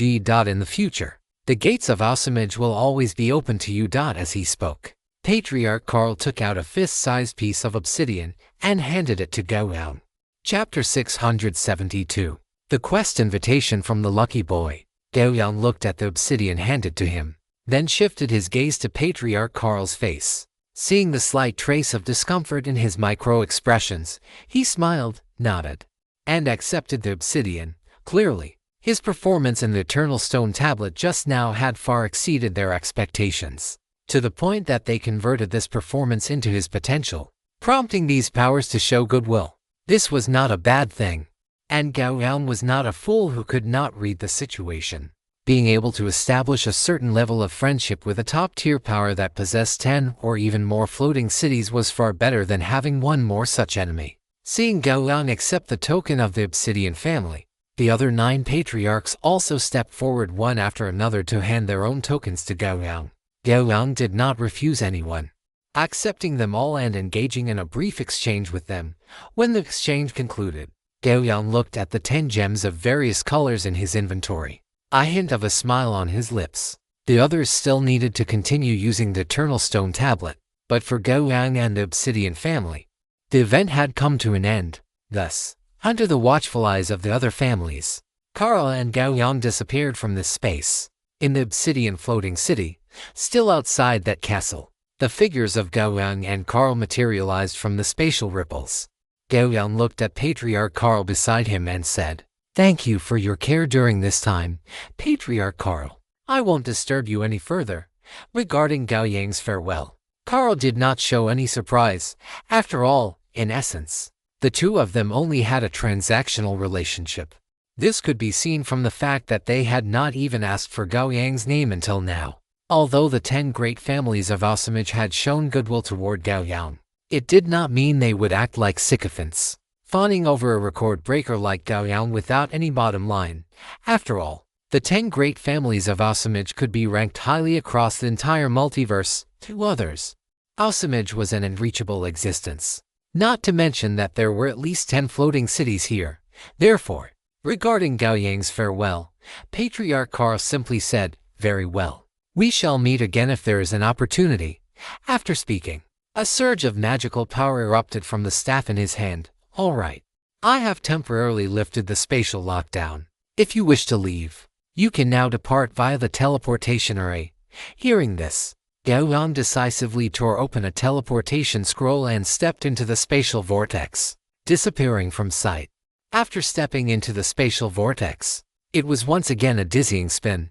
However, perhaps because of the eternal undying meditation technique, or perhaps because his will was slowly strengthening again, this time, although Gao Yang still could not perceive the situation outside the teleportation, he was able to sense the passage of time. A full 20 minutes passed before this teleportation finally came to an end. Gao Yang stood on the silvery white metal floor, motionless in his current state. Even a slightly hurried breath might have caused him to vomit. After resting for a short while, Gao Yang finally managed to suppress the after effects of the long-distance teleportation with his formidable physique, and only then did he step out of the teleportation array. Looking at the massive city situated in the middle of the starry sky before him, Gao Yang walked toward his predetermined destination. That is right, he had returned to the interstellar transit station, Adaptation. He could not possibly communicate with the Multiverse Network's teleportation permissions while in Osmig, when away from home. One must always be on guard. This was absolutely necessary. After all, he was facing legendary mages who possessed floating cities. Heaven knows if they had any means to trace back to Earth directly through the Multiverse Network. Gao Yang walked through Adaptation. This giant city cast from metal. The humans coming and going around him occupied only a small portion of the crowd. More were humanoid or even non-human intelligent life forms. Come to think of it, he had been to this interstellar transit station twice. But both times he had been in a rush and had not properly experienced the unique features of this massive city. Of course, for the current Gao Yang, there was no time for that either. Gao Yang arrived in front of a 1,000-foot-tall metal skyscraper and stepped inside. This was a company that provided private teleportation services. In short, the teleportation arrays within this company were all one-time use arrays. One only needed to input the corresponding spatial coordinates to perform a single teleportation. After the teleportation, the array would immediately disintegrate, leaving behind no traces whatsoever, which made it highly popular among some wanted criminals and planar drifters. Naturally, the fees for this type of teleportation were more expensive than standard ones. However, whether it was those wanted criminals, planar drifters, or someone like Gao Yang, none of them were short on that bit of money. By comparison, safety was the most important thing. Gao Yang paid the teleportation fee, stood on a teleportation array, and after inputting the planar coordinates for Earth, his figure disappeared as the array activated. At the same moment his figure completely vanished. The teleportation array in this room also turned into dust and disappeared. Kyiv Village. Martial arts arena. Spatial fluctuations rippled, and Gao Yang's figure appeared at the edge of the arena. Compared to teleporting from Osmig to the interstellar transit station, the teleportation from the transit station to Earth was much faster and much smoother, with absolutely no after effects. Gao Yang simply exhaled a breath of stale air and returned home. He sat casually on a dining chair, took out a cold-toed meal, and began to eat. While eating, Gao Yang opened his Multiverse Network friend list. This time, his stay in Osmig had not been short, especially the time he spent in the Eternal Stell, which was nearly 2 months. Over such a long period, quite a few people had sent him messages. The first one Gao Yang clicked on was a message from Milafina. After he had sent the extra dragon blood potion to Milafina last time, she had not replied in time. This was normal for Multiverse Network players, as whether they were in a dungeon or had entered another campaign world. Friend messages on the Multiverse Network would be blocked out after that. Gao Yang had not been idle, so he had not paid it any mind. Milafina's message had been sent over a month ago, and it was all about trivial daily matters, appearing to have nothing special. However, at the end of the message, she did mention that the dragon blood potion was working very well and expressed her gratitude to Gao Yang. Regarding this, Gao Yang just smiled, replied casually, and then continued to look through his messages. Besides Milafina, the succubus Gorus had also sent him a message, but that was back when he was heading to the Kinyu and cultivation world. The message mentioned that she had received the heart of the ocean and expressed her utmost gratitude to Gao Yang, while also worrying about whether this heart of the ocean was the only one. If it were, she could not accept it. Gao Yang looked at Gorus's message and could not help but shake his head and smile. One had to admit, a succubus of this quality was truly rare. He replied to her with a couple of sentences, telling her to use it with peace of mind when the time was right. Afterward, without waiting for Gorus's reply, he continued to look at the messages from others. Among the rest, the only one worthy of Gao Yang's attention was a quest invitation sent by the luck kid Candris. Candris, big boss, I've received a very strange quest, but I'm a bit scared to do it alone. I wonder if you'd be interested in taking a look. Gao Yang glanced at the time. 2 months had already passed, and the luck kid, whether because he had already gone to do the quest or because of his own personality, had not sent any more messages since then. Gao Yang thought of the luck kid's heaven-defying luck and sent a message over. What type of quest is it? After sending the message, he waited for a moment, but there was no reply. Gao Yang did not mind. He closed his Multiverse Network friends list and opened the Multiverse Network forum, intending to see if the players of the multiverse had come up with any different tricks lately. Come to think of it, ever since he had stumbled upon the post about the Dragonborn warrior's succubus encounter on the forum last time, he had deeply realized that compared to normal players like him, some Multiverse Network players really knew how to put on a show, and these shows were truly shocking. But to Gao Yang's disappointment, he browsed the forum for 10 minutes and did not see a single good post, aside from some paid premium posts from female bodhisattvas of various races. The rest were discussions about various news that Gao Yang did not understand. Gao Yang thought for a moment and clicked on Yun Shengshen's forum homepage. A few seconds later, he backed out, because the other party's recent homepage was completely empty, without even a single reply to anyone else's posts. Just then, the luck kid's reply came through. Chapter 673. A quest full of unknowns. Candris, big boss, I'll send the quest to you so you can take a look. Following the luck kid's message was a quest glowing with a blood-red light. World Elegy. Gao Yang looked at the quest sent by the kid Jian and couldn't help but repeat the name. Then he opened the blood-colored quest titled World Requiem. World Requiem Plane. Entry requirements, entry mode, rewards. Gao Yang looked at the quest filled with nothing but question marks, his brows furrowing involuntarily. This was truly the first time he had seen a quest where everything except the title was a question mark, which caused a sense of inexplicable doubt to rise in his heart. However, looking at the name of the quest, it seemed as if a world on the brink of collapse, engulfed in towering flames, appeared before Gao Yang's eyes. But in an instant, the flames extinguished, and the world fell into a state of absolute, deathly silence, leaving behind only a single lament echoing between heaven and earth. Gao Yang snapped back to reality, a hint of solemnity appearing in his eyes. So, was this quest meant to save a world on the verge of death? Or was it meant to conduct a funeral for a world? And what kind of benefits could be gained from it? Thoughts flashed through Gao Yang's mind one after another as he stared at the quest before him, lost in deep thought. A moment later, he closed the quest and looked at the chat box with the kid Jian, asking, "Where did you obtain this quest?" Less than a minute after the message was sent, he received a reply from Jian, "Candris, from the hands of a plain gray walker whose world was dying. He saved my life, This was his dying wish, a plain gray walker. Gao Yang looked at Candras's reply, his heart stirring. Plain gray walkers were actually a group with an extremely large base, usually composed of plain stowaways, the displaced, and some intelligent life forms from the dark world. Why were they called plain gray walkers? Because they frequently traveled between various planes, and they did not enter these planes through official channels. Furthermore, they had no fixed abode and certainly no home in the conventional sense. They were like the shadows of the plains, hence the name plain gray walkers. As for the plain gray walker that Candras had encountered, given the other party's heaven-defying luck, this person's strength must have been extremely formidable. Otherwise, it would have been impossible for them to issue such a quest.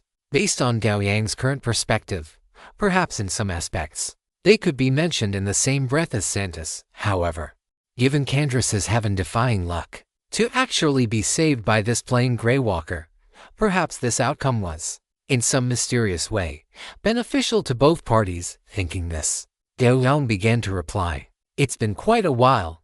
Can this quest still be activated?" Candras, "Yes, big brother. The countdown for this quest still has a long time remaining." Gao Yang looked at Candras's reply and then said, "Let's talk in person.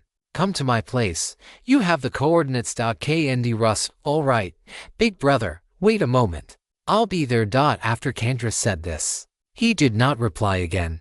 Gao Yang closed the chat box and continued to focus his attention on the food in front of him. A few minutes later, he sensed a ripple in space. Shortly after, Gao Yang heard footsteps approaching from the direction of the martial arts arena. Big brother Gao Yang, I've arrived." Candras stood outside the back door with his hands crossed in front of him, looking at Gao Yang in the living room and speaking somewhat shyly. Gao Yang looked at him and nodded slightly. "Come in." All right. Candras nodded, then stepped into the living room and came to sit opposite Gao Yang. "Sit." Gao Yang gestured to him and asked, "Have you eaten?"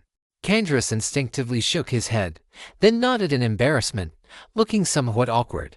Gao Yang took out a cold toad-like meal and pushed it in front of him. Candras pressed his palms together to thank Gao Yang before opening the meal in front of him. He hadn't even taken 2 bites when a cheerful whale song rang out. He turned his head to look and saw Fatty Cum Cum wiggling its massive, round body, which shimmered with starlight, as it entered the living room. Candras looked with shock at the behemoth that filled his entire field of vision, unable to believe that this was the same astral giant Kun that had been only the size of a fist back then. In Fatty Cum Cum's black bean-like eyes, there was obvious joy. Clearly, it still remembered the human who had hatched it. Watching Fatty Cum Cum enthusiastically rubbing its head against Candras, and seeing Candras being mauled by it, Gao Yang chuckled twice before saying to Fatty Cum Cum, "All right, go play." With Gao Yang's command, Fatty Cum Cum let out a whale song, then wagged its short, thick tail and turned to swim away. "It's too enthusiastic," Candras said, a flush still lingering on his face. Gao Yang nodded. Fatty Cum Cum was indeed like that.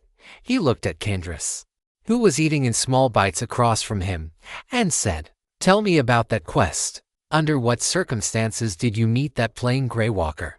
And how did he save you?" Candras put down his utensils, thought for a moment, and began to speak. "That was during a quest I was undertaking."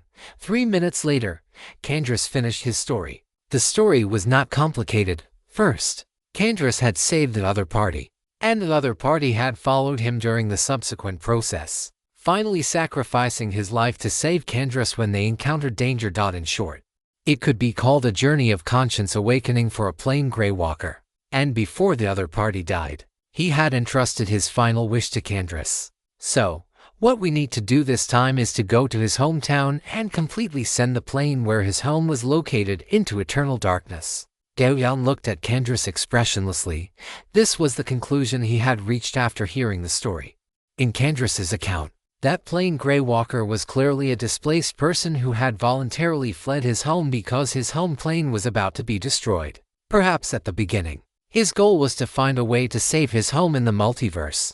But as time passed, this glimmer of hope gradually died in his heart, and was finally completely obliterated by the various experiences of his wandering life. In the end, he became a thorough plane drifter, severing all thoughts of saving his homeland. He dared not inquire about any news regarding his home, Nor did he dare to proactively contact anyone from there, and he certainly did not dare to return to his homeland.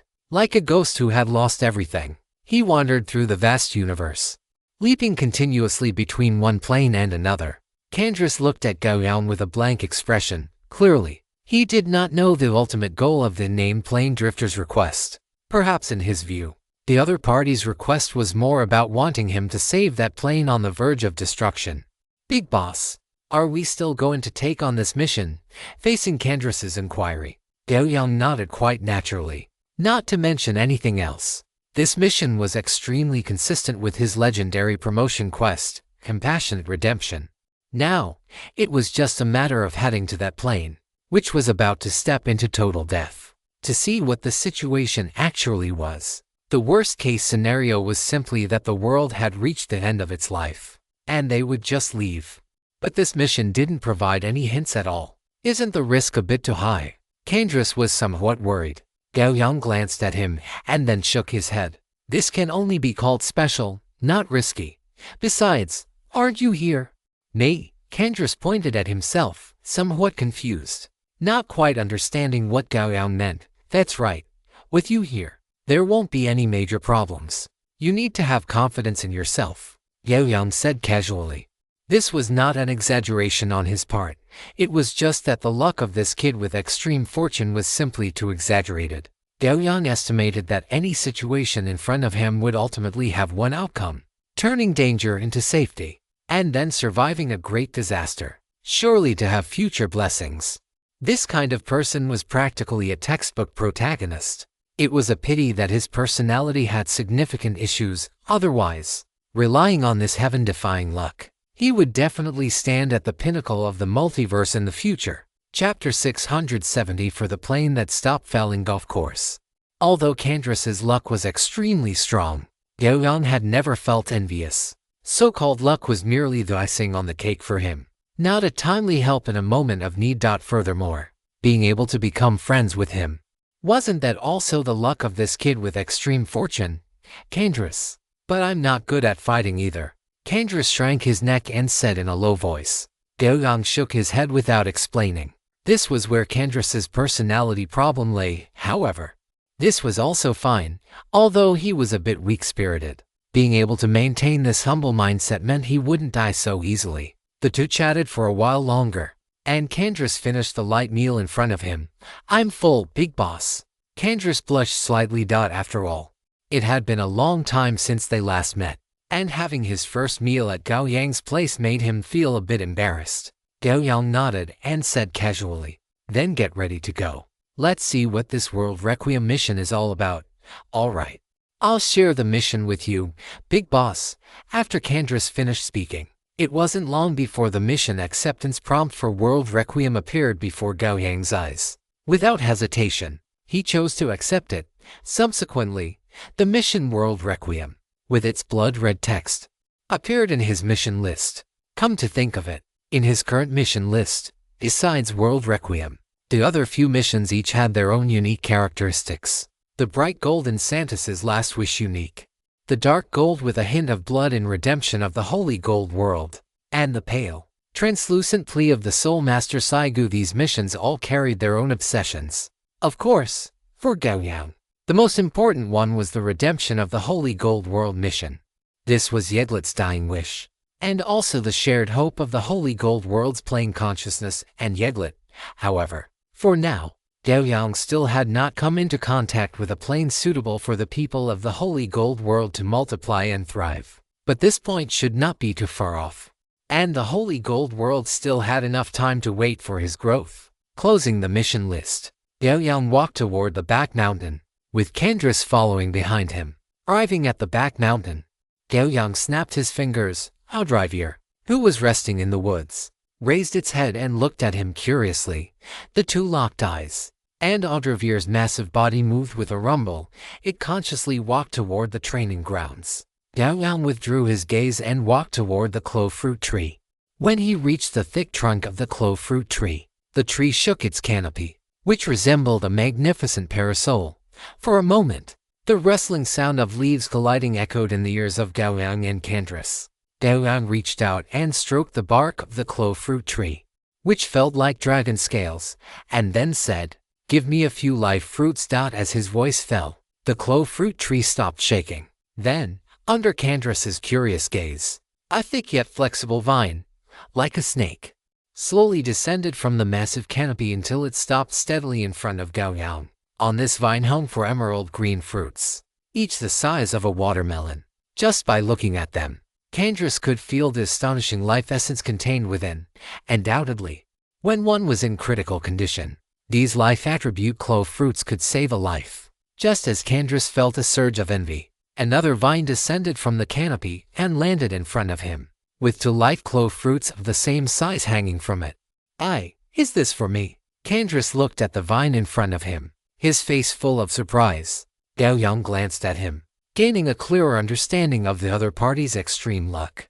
"Since it's given to you, just accept it." With Gao Yang's word, Candras thanked him repeatedly. He then turned to look at the clove fruit tree, pressed his palms together in thanks a few times, and only then reached out to pluck the clove fruits in front of him. After putting away the clove fruits, Gao Yang turned around and saw the massive body of the fat-headed Kun swimming out from the room, heading in their direction. Gao Yang looked at the swimming fat-headed Kun and extended his left hand. Seeing this, the fat-headed Kun immediately let out a long wail-like cry, the starlight on its body shining brightly. In the next moment, its massive body suddenly accelerated, turning into dense starlight and crashing into Gao Yang's left arm. "Let's go." As Gao Yang spoke, he stepped toward the martial arts arena. In the martial arts arena, Idolivier had been waiting for a long time. Upon seeing Gao Yang arrive, it very skillfully condensed an ice ladder that extended to his feet. Gao Yang stepped onto Idolivier's back and turned to look at Candras. Candras quickly shook his head, indicating that he did not need to come up. Seeing this, Gao Yang did not force the issue but instead sent a team invitation to Candras. Once Candras joined the team, he clicked on the quest list and activated the quest written in blood-red font titled World Elegy. In the next instant, the space in front of the 2 cracked open, and a spatial vortex appeared. Gao Yang looked at the spatial vortex before him and urged Idolivier to step inside. After Idolivier's massive body disappeared from sight, Candras quickly followed. This teleportation was different from any previous one. During the process, Gao Yang felt a heavy drowsiness envelop him. His eyes were tightly shut, as if he were constantly falling in the darkness until he was completely swallowed by it. Even his vision, perception, and other senses fell silent in the dark.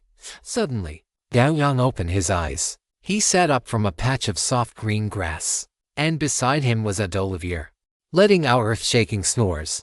On its back was Candras, who was also in a deep sleep. Gao Yang shook his head, an action that allowed him to quickly regain clarity.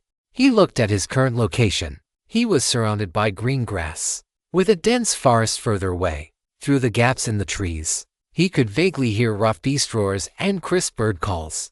Just hearing these sounds allowed him to imagine a primitive and natural forest scene in his mind. Universal Network notification. Teleportation successful. Character has been transported to the Hess plane semi-fallen. Universal Network notification. Detected that the player has not mastered language comprehension. 200 Universal Network disaster coins have been successfully deducted.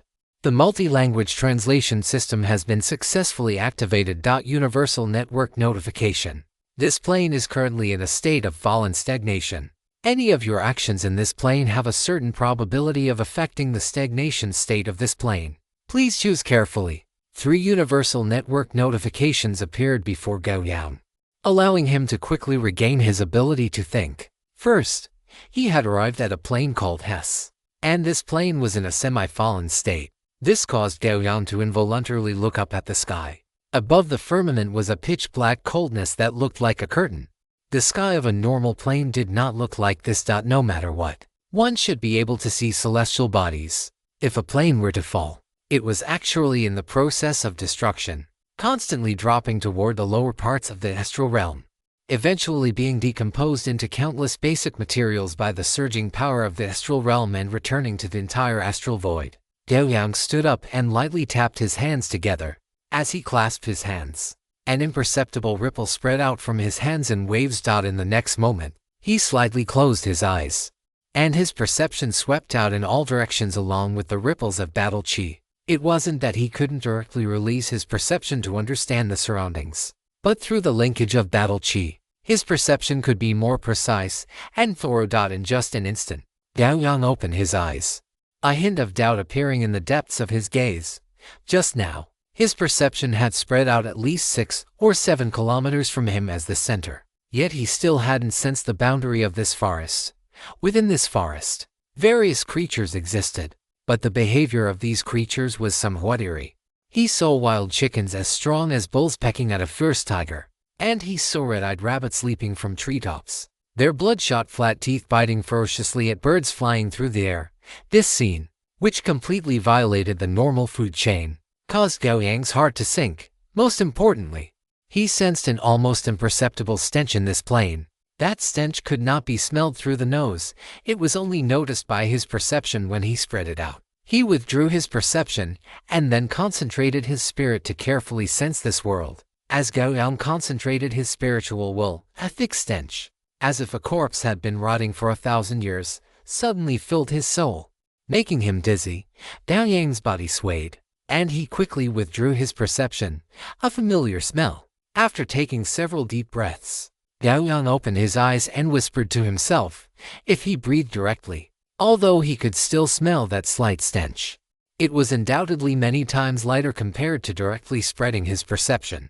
Gao Yang was already very clear about this kind of smell. This was the thick and unique scent emitted by an evil god sucking upon this world. In nature, it was no different from the pale coldness of the Sanglone world that seemed to touch the soul. So, this plane has been invaded by an evil god. Although it might not be the Lord of Pale, there probably isn't much difference. Thinking of this, a brilliant flash of light flickered and vanished in the depths of Gao Yang's eyes. If that was the case, then the quest he accepted this time was very much worth it. As for the semi-fallen state of this plane, from the current perspective, it should be the work of the evil god that invaded this plane, because until now, Gao Yang had not sensed the plane consciousness of this world. This meant that the plane consciousness of the Hess plane was either already dead or had fallen into a long slumber. Regardless of which it was, it meant that those in control of this plane were no longer the intelligent beings who once lived here. However, there should still be some intelligent beings lingering on in some corners. Otherwise, the Universal Network would not have activated the multi-language translation system for him. As for the final Universal Network notification, it seemed to be telling him that every choice he made had a probability of causing this plane to continue falling. But this did not seem to be a bad thing. Chapter 675, Immortal Monsters. Immortal World is for now. The first priority is to clarify what their goal is in coming to this plane. Only with a goal can the subsequent plans be carried out. This requires a deep understanding of the current state of the Hess plane. It would be best to find some intelligent life forms to communicate with. Gao Yang walked over to Audreville and reached out to knock on its body. As Gao Yang knocked, Audreville's massive body vibrated continuously. After 3 knocks, Audreville slowly opened its eyes, and Candrace, who was on its back, also woke up due to the movement. Candrace jumped down from Audreville's back, came to Gao Yang's side, and said cautiously, "Boss, this plane gives me a bad feeling." Gao Yang looked at him and said slowly, "That is to be expected. How could a world that has been sucked dry by an evil god to the point of being infinitely close to death make anyone feel good? And an evil god?" Candrace shrank his neck and looked around carefully. Then he asked, "Boss, can the evil god hear us talking? I have never encountered an evil god before." Gao Yang shook his head. "Don't worry.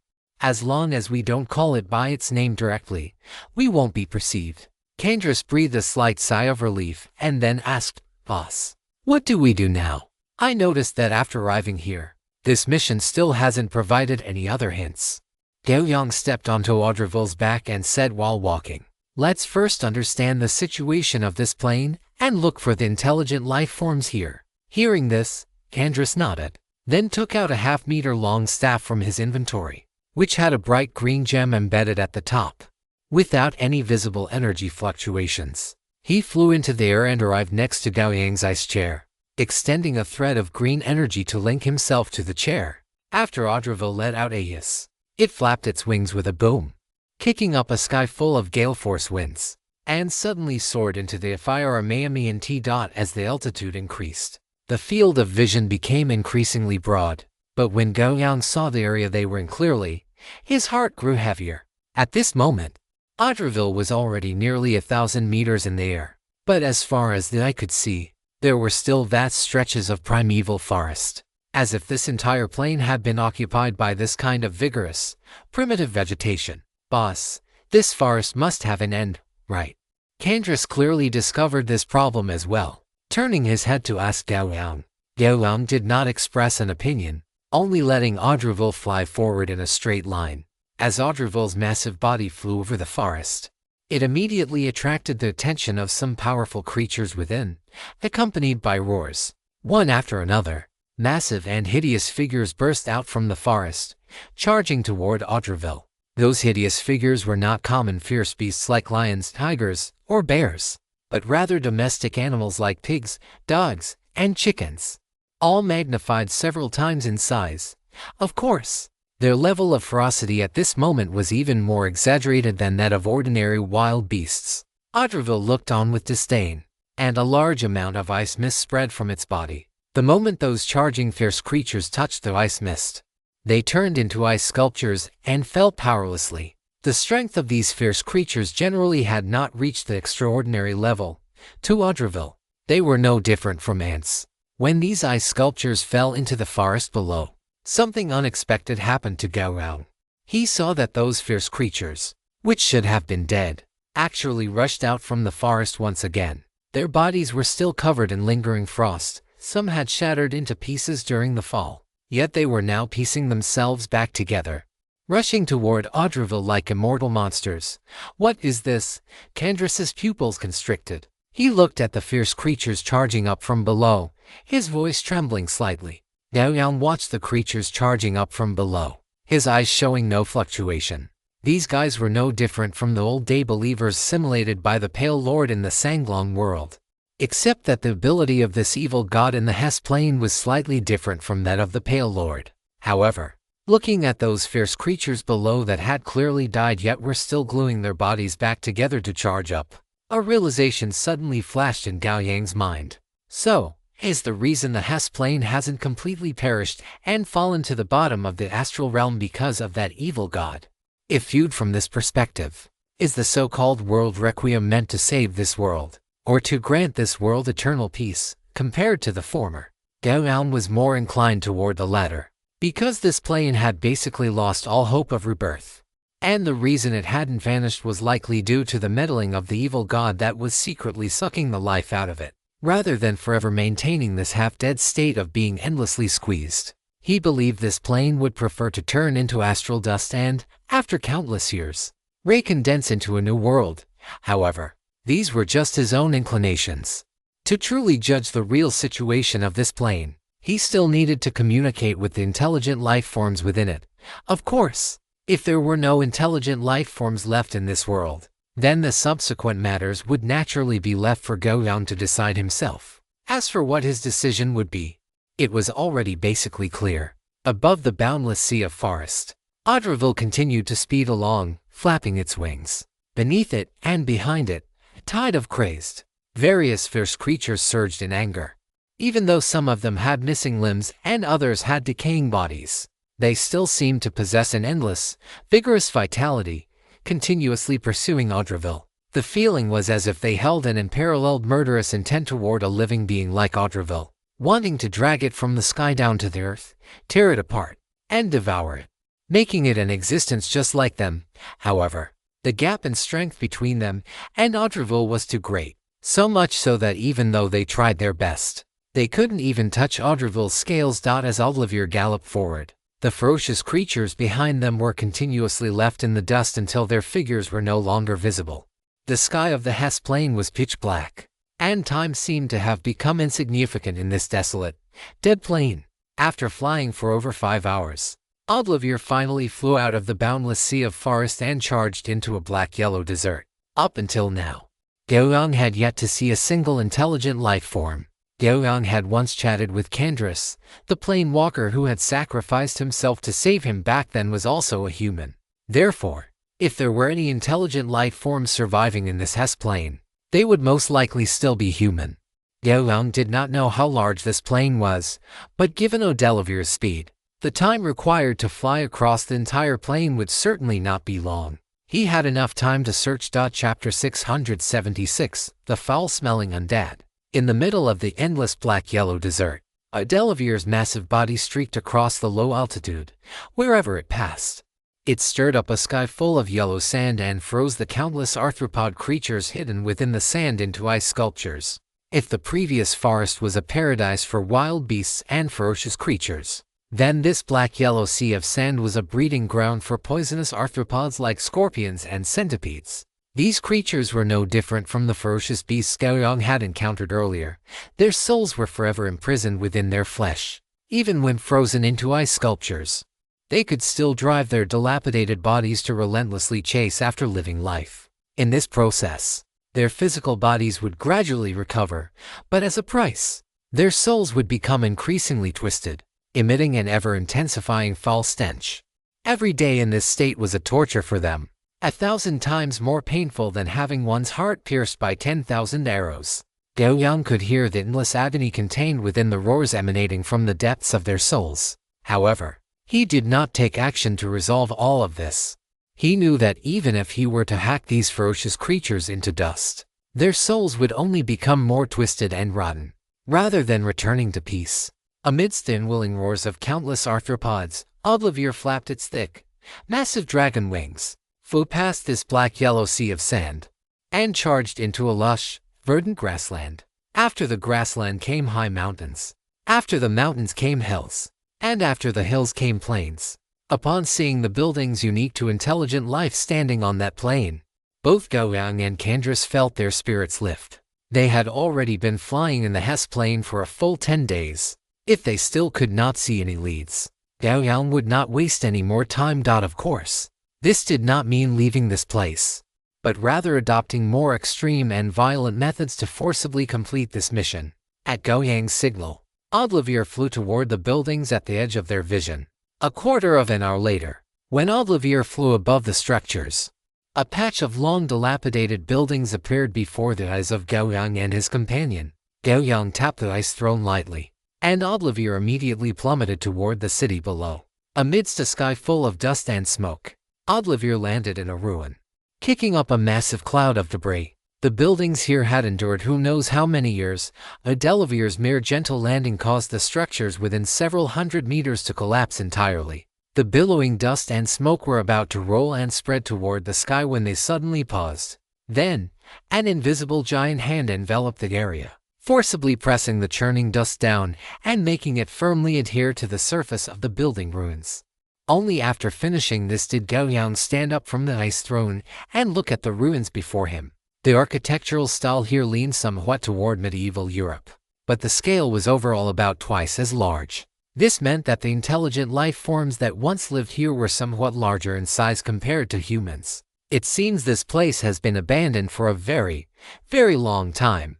Candrass stood by Gao Yang's side, his gaze carrying a hint of curiosity. I wonder if there is anyone still surviving in these ruins. Gao Yang glanced at him, then gripped his hand, and Yan Yao appeared in his grasp.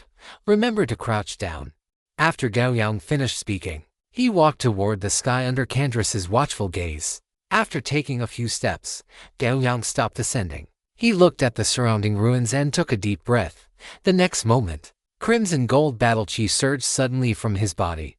Within this raging battle qi, Gao Yang's aura grew stronger and stronger. At the same time, sword intent, refined to the extreme, slowly sprouted from his body. Gao Yang gripped Yan Yao tightly, staring at the city ruins before him. The next moment, he let out a low shout and swung the Yan Yao in his hand violently toward the front. Clang! After a crisp, humming sound, a sword aura in the shape of a nearly full moon flew outward. Odelivyr suddenly flattened itself against the ground, and Candrass's movements were almost identical to it. The full moon-like arc of sword aura swept through everything within a 1,000-meter radius like a ripple, and it continued to spread outward at high speed. Boom, boom.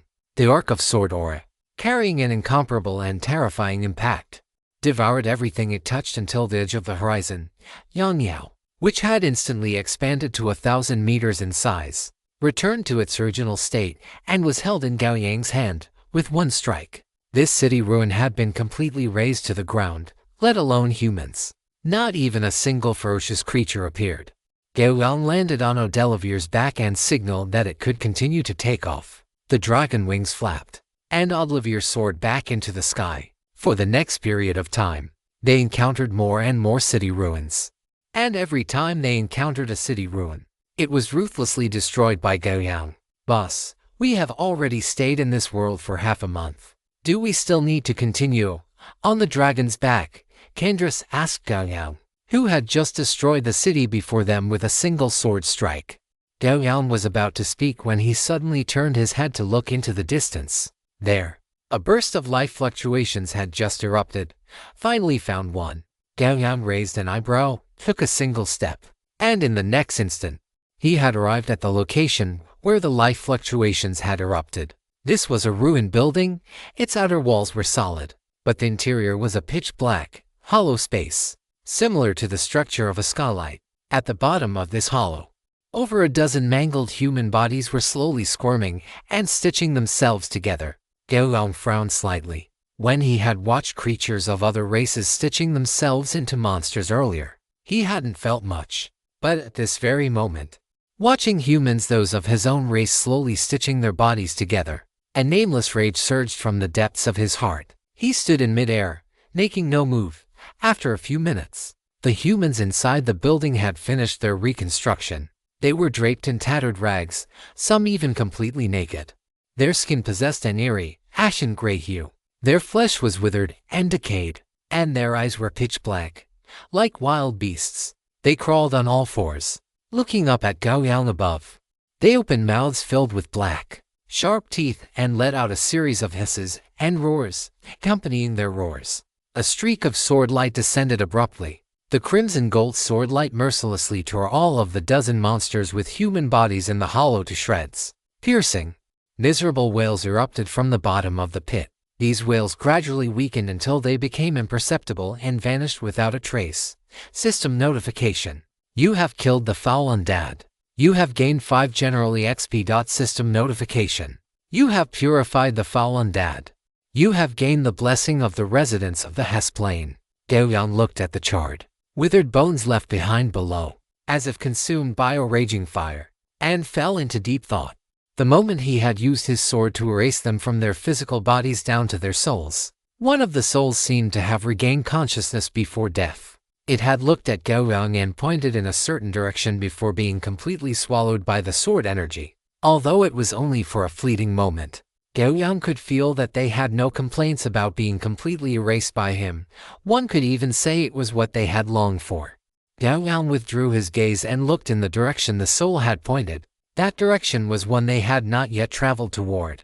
Now it seemed that their choice of path had been correct. Gao Yang put away Yongyao, and Odelivir had already flown close by. Chapter 677, Kingdom of the Undead. Candace came to Gao Yang's side and asked curiously, "Boss, did you discover something?" Gao Yang pointed at the charred bones beneath the hollow and said, "I discovered some humans who should have been dead." Candace leaned over to take a look at the bottom of the hollow. Then, as if startled, quickly withdrew his gaze. Are these people in the same state as those ferocious creatures? Are they all like this because of the influence of some unknown entity? Basically, Gao Yang nodded slightly, then turned and stepped onto Odelivir's back, saying, "Let's continue moving in that direction. I have a premonition that we will soon be able to touch the truth of this plane." Hearing this, Candace quickly returned to his position. Seeing this, Odelivir flapped its wings and took flight once more. After encountering that group of mindless humans, Gao Yang and his companion encountered over a dozen more waves of such undead over the next 2 days. They were all devoid of consciousness, but when Gao Yang completely purified them from their physical bodies to their souls, they all expressed their gratitude to him one after another. Before a massive fortress, Odelivir hovered in midair, casting a vast shadow over the fortress below. The fortress walls were packed with human soldiers wearing standard military uniforms. brandishing various weapons and screaming frantically at Audlivir. At the same time, rows of arrow towers had already locked onto them. Gao Yang looked at the ashen-skinned soldiers below and their eyes, which were as black as stagnant pools, and knew that these were undead transformed after being corrupted by an evil god. But compared to those he had seen before, these undead were undoubtedly more intelligent. This was because they still retained some human emotions, such as the desire to kill, the bestial urge to reproduce, and so on. But as for true consciousness, even if they had some, it would not be much. Because inside this fortress was a scene 1,000 times more outrageous than a wild orgy. Even though Audlivir had flown over the fortress, the undead inside continued to do whatever they pleased, business as usual. Have these people completely lost their minds? Candace looked at the shocking scene inside the fortress below and couldn't help but whisper.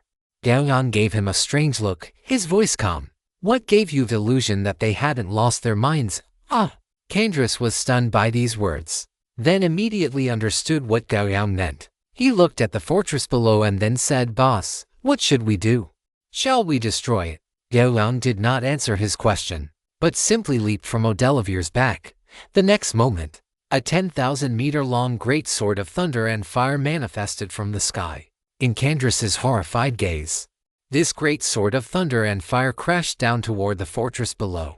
Violent explosions erupted one after another under the great sword of thunder and fire. By the time Gao Yang stopped, this fortress had been erased from the earth. Erased along with it were the crazed undead within the fortress. Having destroyed the fortress with a single sword strike, Gao Yang returned to Audlivir's back and continued forward. Every time he encountered an undead fortress or city, Gao Yang would not say a word and simply strike down with his sword.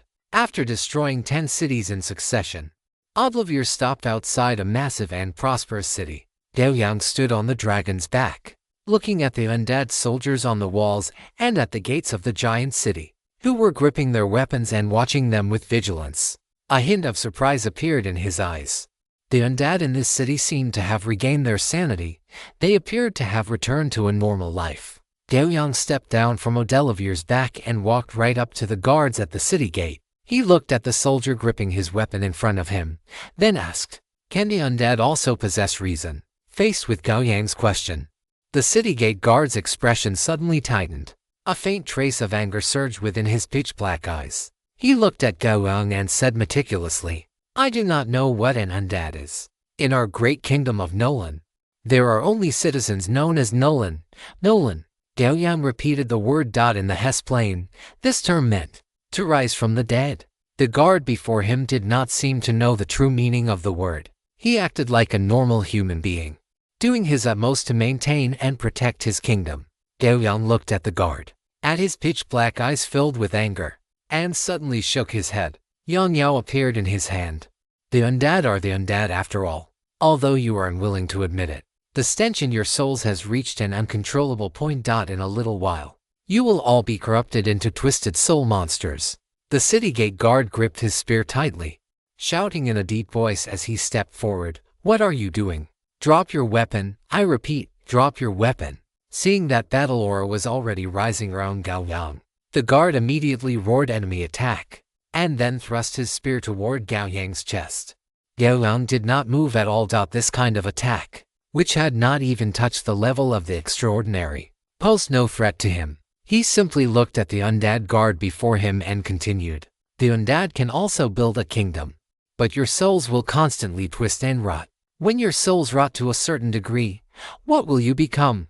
A delicious dessert, or a continuous source of power?" No one could answer Gao Yang's question, just as no one could stop Gao Yang from continuing to eradicate the undead in this city of the undead.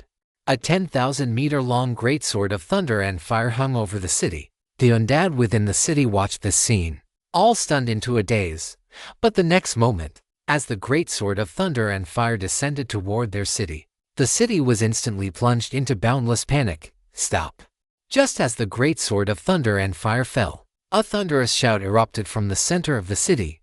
Following that, a stream of light wrapped in battle aura surged toward the falling greatsword, seemingly attempting to block it with its own strength. But he had only just broken through to the extraordinary level. He was still a long way from stopping this greatsword of thunder and fire. The greatsword of thunder and fire obliterated that figure, then continued its momentum, slashing down into the city. In just a few strikes, the city had been completely razed to the ground by Gao Yang. Watching the undead still wailing in the ruins, Gao Yang's expression did not change in the slightest. "Boss, isn't this too cruel? They clearly look no different from normal people." Candace came to Gao Yang's side, his face showing signs of unbearable pity. "Cruel?" Gao Yang shook his head slightly. "They are already dead. Every extra day they live in this plane is a form of torture for both themselves and this plane." Chapter 678, Ancient Evil God. Furthermore, every extra day they live makes that unknown evil god even stronger. Looking at the ruins below, Gao Yang said silently in his heart. Candace also fell silent, faced with Gao Yang's answer. He did not know how to refute it. "Let's go. Since we have found the source of this world's problem, let's speed up the progress." Gao Yang did not look at Candace and stepped onto the back of Odelivere. Candace also leaped to Gao Yang's side, watching as Odelivere continued to fly toward the rear of this fortress. Since there was now a clear goal, nothing could stop Gao Yang in his subsequent journey. Relying on his strength, which was invincible below the legendary rank, he pushed through everything. In just 2 days, he arrived at the current capital of the kingdom of Nolan Bansal. Gao Yang looked at the massive city below, which was braced for battle. He looked at the cold-faced guards on the city walls, the Nolan citizens tightly embracing each other in the city, and the king of Nolan dressed in majestic black robes and wearing a golden crown at the center of the palace complex on the highest slope in the heart of the city. His gaze was incredibly calm, even though their eyes were filled with hatred. Even though in their philosophy they were defending their homeland while he was the demon destroying it. And even though he was now facing the condemnation of thousands, his brilliant will did not waver in the slightest. To Gao Yang, everything before him was nothing more than an illusion. In his perception, this capital had already been shrouded in a black liquid substance, turning it into a black swamp that emitted a thick, foul stench.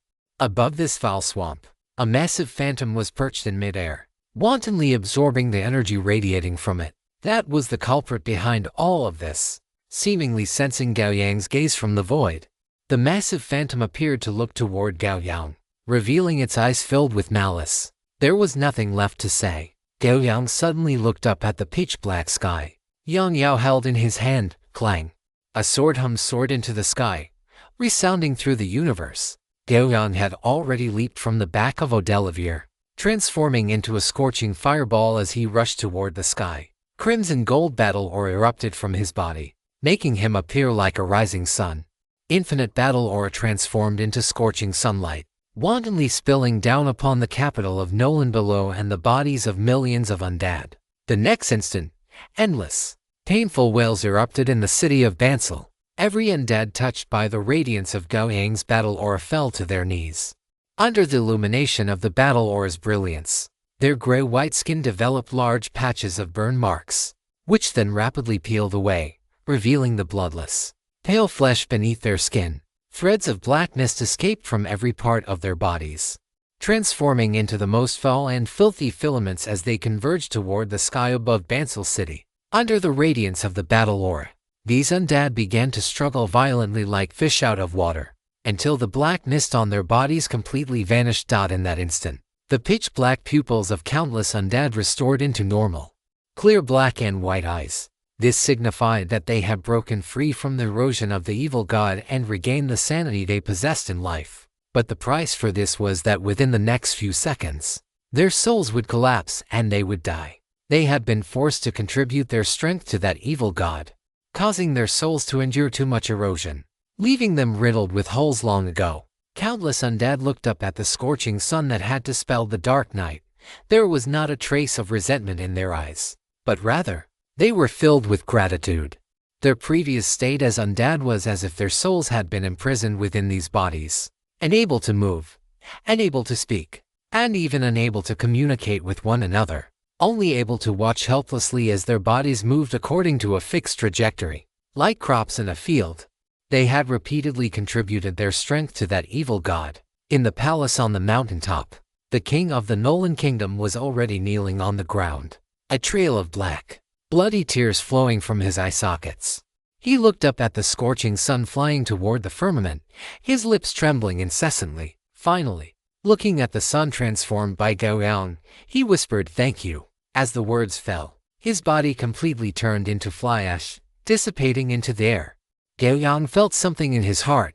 He lowered his head, which had been held high, and looked toward the location of the palace. But he only saw a patch of drifting fly ash. Subsequently, more and more fly ash drifted out from every corner of Bansal City. In the air, there lingered whispers that seemed to touch the soul. It was the gratitude of all the undead toward Gao Yang. Gao Yang withdrew his gaze and continued to look at the pitch-black firmament. The brilliant golden radiance of his will seemed to take on substance, overflowing from the corners of his eyes and dragging to ribbons of light behind him. A boiling killing intent surged into the sky, and a 10,000-meter-long golden sword light slashed violently toward the heavens. The sword energy cut through the night sky. Although everything appeared silent, a phantom sound of tearing silk rang in Candras's ears. He focused his gaze and saw that the originally pitch-black firmament had suddenly split open under Gao Yang's sword, revealing a massive crack that spanned the entire sky. At the same time, everything within his line of sight was trembling slightly. Candras landed on Audravir's back, gripping the armrests of the seat to maintain his balance. This was not an earthquake. The entire plane was shaking. The stagnant state of the plane has been broken. This plane seems to be continuing its descent. Candras looked in horror at the scorching sun in the sky. Above that sun, large swaths of black liquid matter were converging into a black sun. Just by taking a single look, Candras felt dizzy. A powerful stench and nausea assaulted his soul, causing him to lose his footing and fall onto Audravir's back. Gurgle. Clatter. The sounds of wriggling flesh and clashing bones arrived simultaneously. Candras endured the dizziness and looked up, only to see that the black sun in the sky was undergoing a frantic distortion. Black flesh spread, constructing a form with limbs and a torso at an extremely rapid speed. After the form appeared, in just a few seconds, its silhouette became increasingly clear. When Gao Yang was less than 1,000 meters away from it, a figure that was humanoid in its entirety, over 30 meters tall, possessing 6 arms, and with a torso and limbs covered in pale, bony material, appeared between heaven and earth. Threads of black liquid dripped along the gaps in the bone, dragging out fine, hair-like cracks. Those were the traces of space being corroded. Gao Yang looked at that massive black body, his gaze lingering for a few seconds on the bone longswords held in its 6 arms. These 6 bone longswords were of varying lengths. The longest was almost as long as the figure's height, while the shortest was only 7 or 8 meters long. On the back of each longsword was a series of circular holes ranging from large to small. With a casual swing, a piercing shriek would ripple outward. Gao Yang stopped his flight. He looked at the 6-armed giant covered in bone armor in front of him, and a black eyeball emerged from his shoulder. As the Eye of Wither looked at the 6-armed giant, a line of information quickly appeared before Gao Yang's eyes. Ancient evil god at Chaos Filth, Foul Swamp Fitzgerald Avatar Form Life Level. Energy Type, Psionic, Corruption, Mental Chapter 679. 6-armed evil god avatar. After the verification information from the Eye of Wither Moro appeared, lines of Scarlet Multiverse Network prompts quickly refreshed before Gao Yang's eyes. Multiverse Network prompt. Warning. Due to your related actions, you have been noticed by the ancient evil god, Chaos Filth, Foul Swamp Fitzgerald. Multiverse Network prompt. Warning. The ancient evil god, Chaos Filth, Foul Swamp Fitzgerald avatar form has descended. Multiverse Network scene prompt. Extremely hostile environment alert. Due to the influence of the ancient evil god, Chaos Filth, Foul Swamp Fitzgerald's abilities, the surrounding environment has changed. A foul swamp is forming. Multiverse Network prompt. Warning. All life within the foul swamp will be regarded as enemies by him, and will suffer a continuous mental pollution check with a 10 penalty to rationality checks. Related spell effects requiring rationality checks will be considered to have obtained an initial hostile check condition. Multiverse Network prompt. The domain power of the ancient evil god, Chaos Filth, Foul Swamp Fitzgerald causes your comprehensive attributes to temporarily decrease by 40%. Your movement has become more sluggish. Your reaction ability has decreased slightly. and you must undergo a will check every second. If the check fails, you will enter a soul corruption state. Note, soul corruption will cause the character to fall into a state of continuous confusion, absent-mindedness, fatigue, sluggishness. Multiverse Network prompt. The God Slayer title is in effect. Your resistance to related divine arts is Kung 1. Comprehensive Network prompt. Exotic divine power rules detected. Eternal Radiance Quasi-Artifact Sacred Effect. Majesty is now active. You have resisted the domain power of the ancient evil god, Chaos Corruption, Fall Swamp Fitzgerald, and have gained a 15% damage bonus against this target. Comprehensive Network prompt. Unique specialty. Immortal Will is continuously active. You have resisted the mental corruption from Fall Swamp Fitzgerald.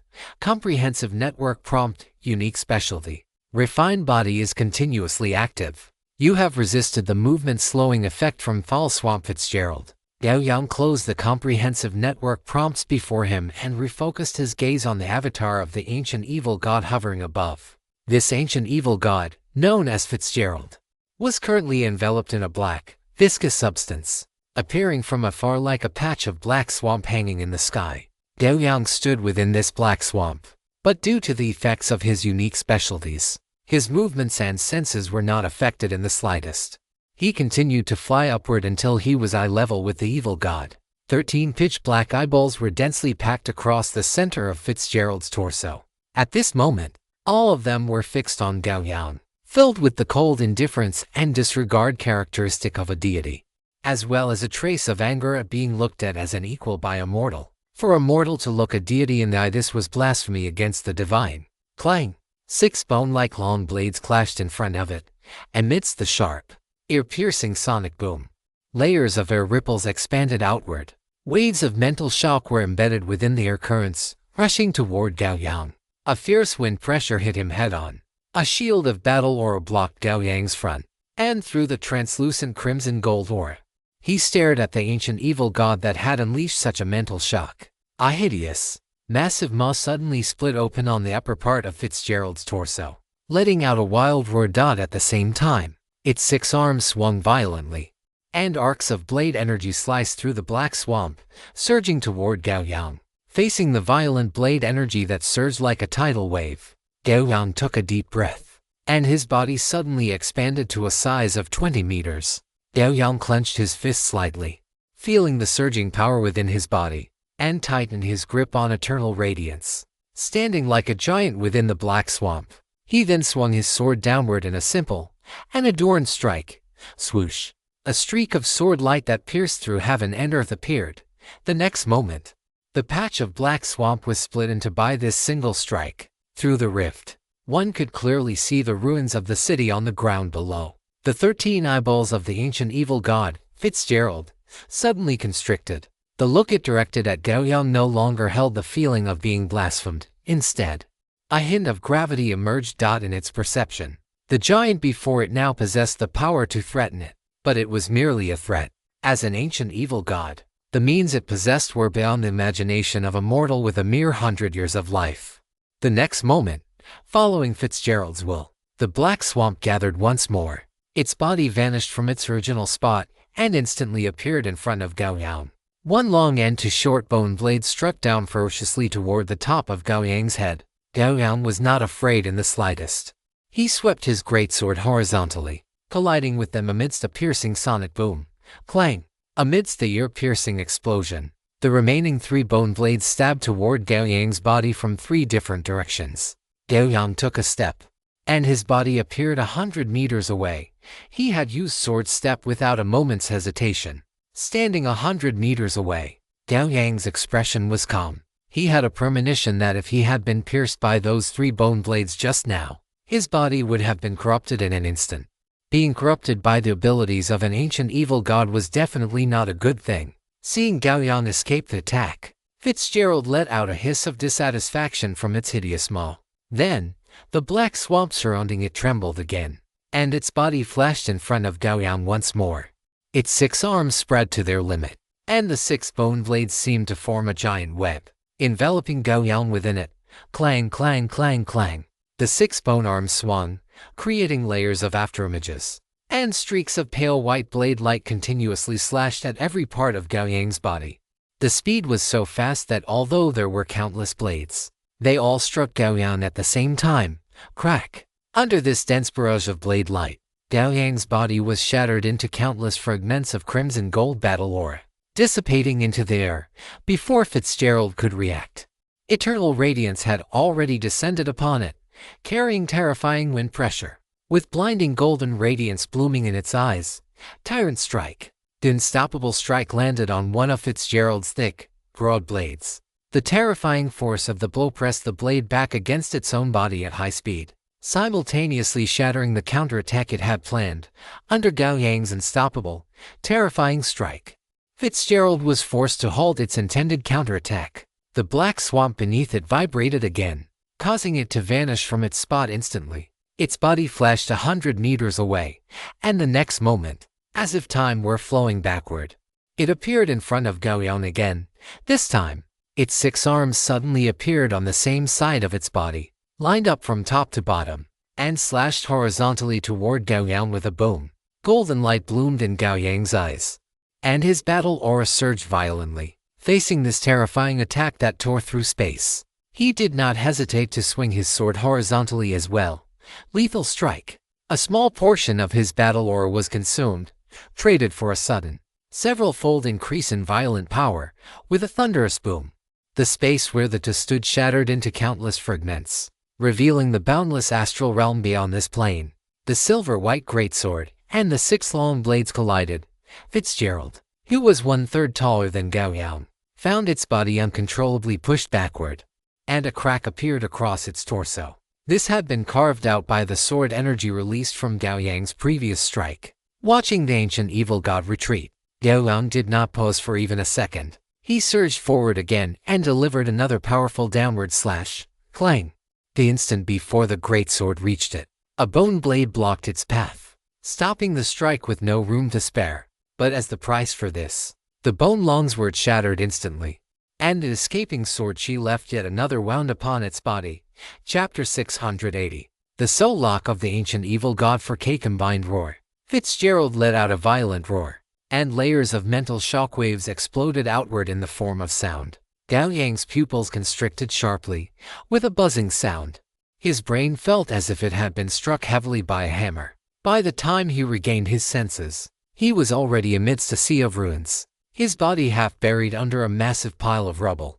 Several crisscrossing slash marks appeared on his body, his flesh torn and rolled back.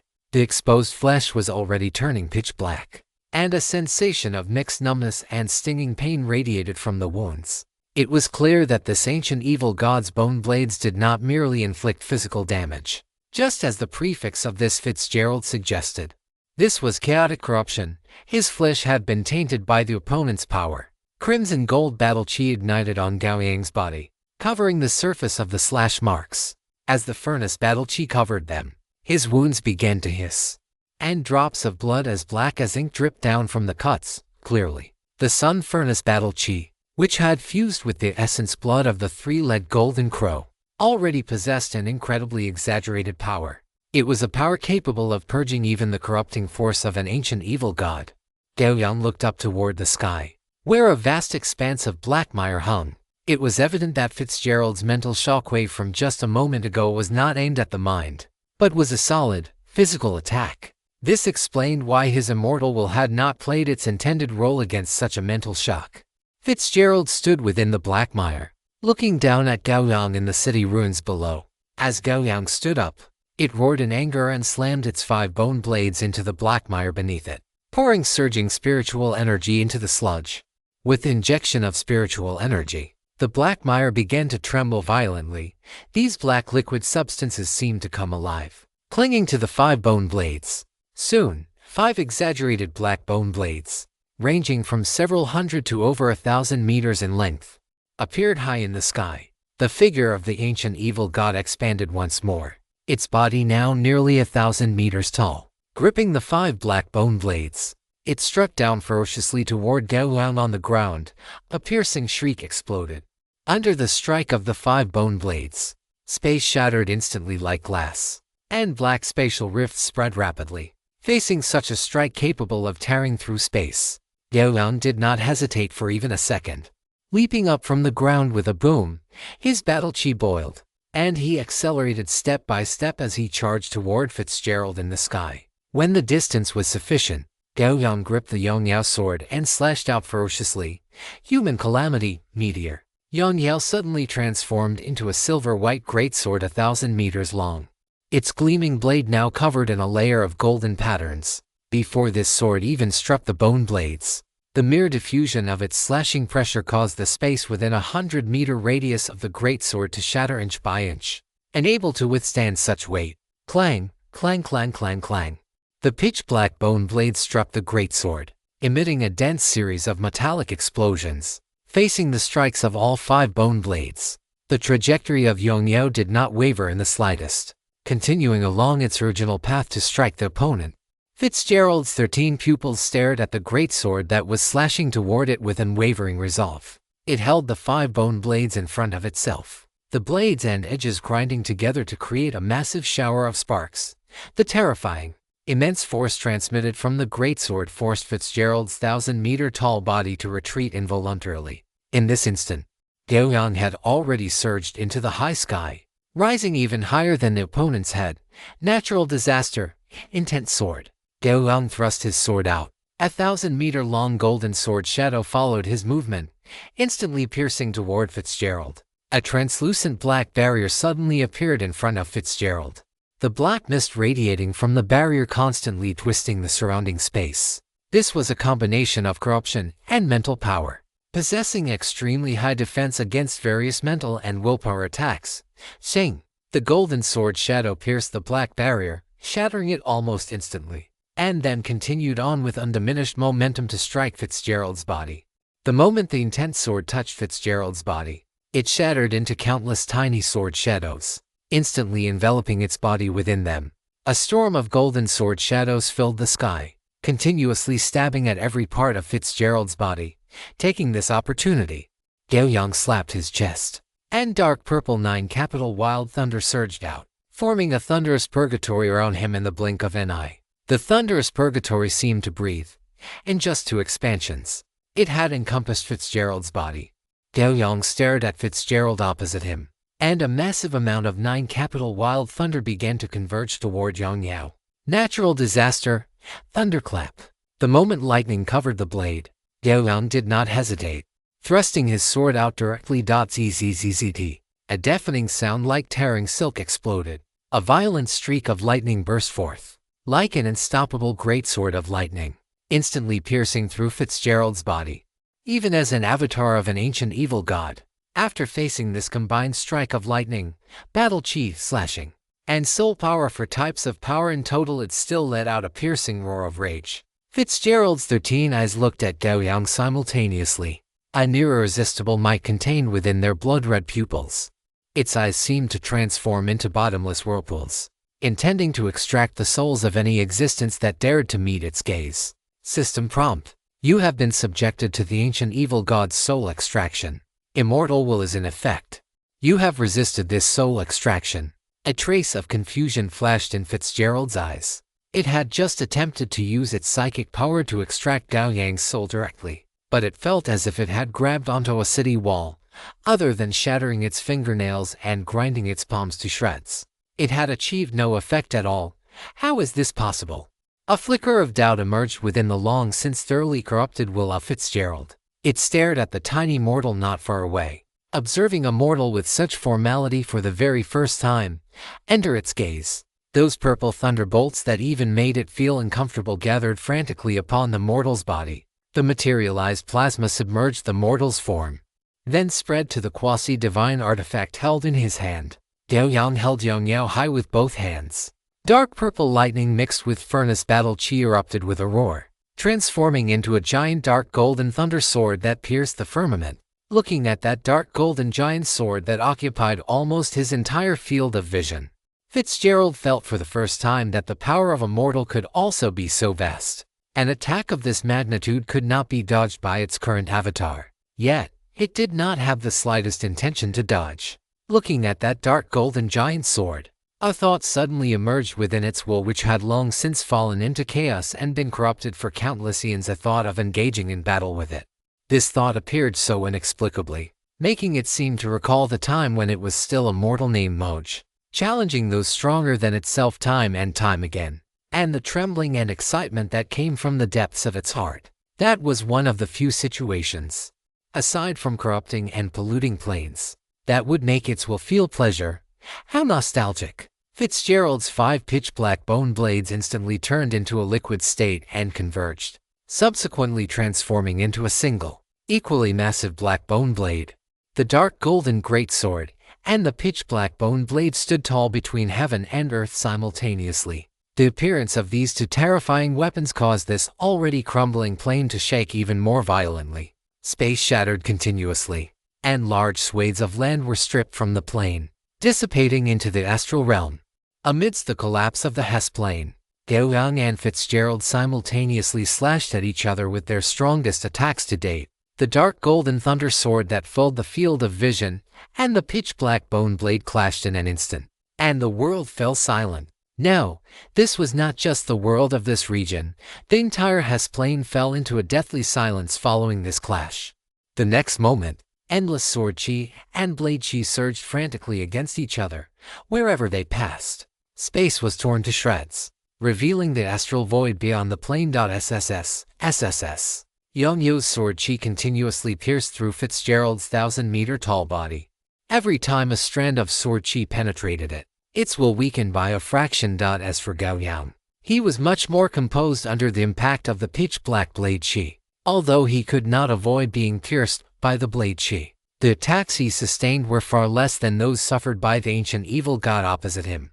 Truly a powerful mortal. Interesting. Fitzgerald stared at Gao Yang, even though its avatar was being ruthlessly torn apart and its will was about to dissipate. It did not pause in the slightest, keeping its gaze firmly locked on Gao Yang. At this very moment, a scarlet system notification appeared before Gao Yang's retina. Warning. Ancient evil god Chaos Corruption Foul Mire Fitzgerald is attempting to lock onto your soul aura. If locked, your soul will be permanently corrupted. This corruption cannot be purified by any means other than the goddess of life's purification. Note: when in a state of soul corruption, the ancient evil god Chaos Corruption Foul Mire Fitzgerald can descend with its true form by locking onto the soul. Warning: detected that the player is suffering from a soul lock. Performing a will check. Success will escape the soul lock. Failure will result in the soul being locked. System notification: first comprehensive check failed. Unique talent, Immortal, will activated. Immediately performing a second comprehensive check. This check receives a 150% will check bonus. System notification: second comprehensive check failed. Immediately performing a third comprehensive check. This check receives a 500% will check bonus. System notification: third comprehensive check failed. Automatically triggering the power of will. System notification: this soul judgment has been forcibly severed. You have broken free from the soul lock of the ancient evil god Chaos Corruption Foul Mire Fitzgerald. A brilliant radiance of will bloomed from Gao Yang's body. With the blooming of this radiance, that invisible and intangible gaze was forcibly severed. Gao Yang gasped heavily. He had wondered why this ancient evil god's desire to fight wasn't that intense. It turned out it was waiting for him here. If his immortal will had not been sufficiently formidable, he would have already had his soul locked by the ancient evil god by now. Once that happened, the opponent's true form could descend here along the soul link. Facing an avatar of an evil god, Gao Yang could still put up a fight. But if the evil god's true form were to descend, Gao Yang, who had not yet reached the legendary rank, would basically have no power to resist. Especially since this evil god's primary source of power was the force of corruption and pollution. Interesting mortal. Two parts of surprise arose within Fitzgerald's will. It had not expected that its gaze would actually be exempted by the mortal opposite it. This situation had not occurred many times in its long years, and among the few times it had occurred previously, the owners who caused this situation had all ended up drowning in its embrace. Those were the treasures it had accumulated over long ages, and now, another treasure had been discovered by it, which caused a trace of excitement to emerge in its will. It could not wait to encounter him again. However, for now, As its body shattered to the limit, it had lost the ability to lock onto the opponent again, and even the consciousness within this avatar would fall into a brief slumber. But Fitzgerald was not angry, or rather, the emotion of anger had long ceased to exist in its concept. It simply stared calmly at Gao Yang, watching him disappear bit by bit before its eyes, until its vision fell into eternal darkness. I will find you treasure.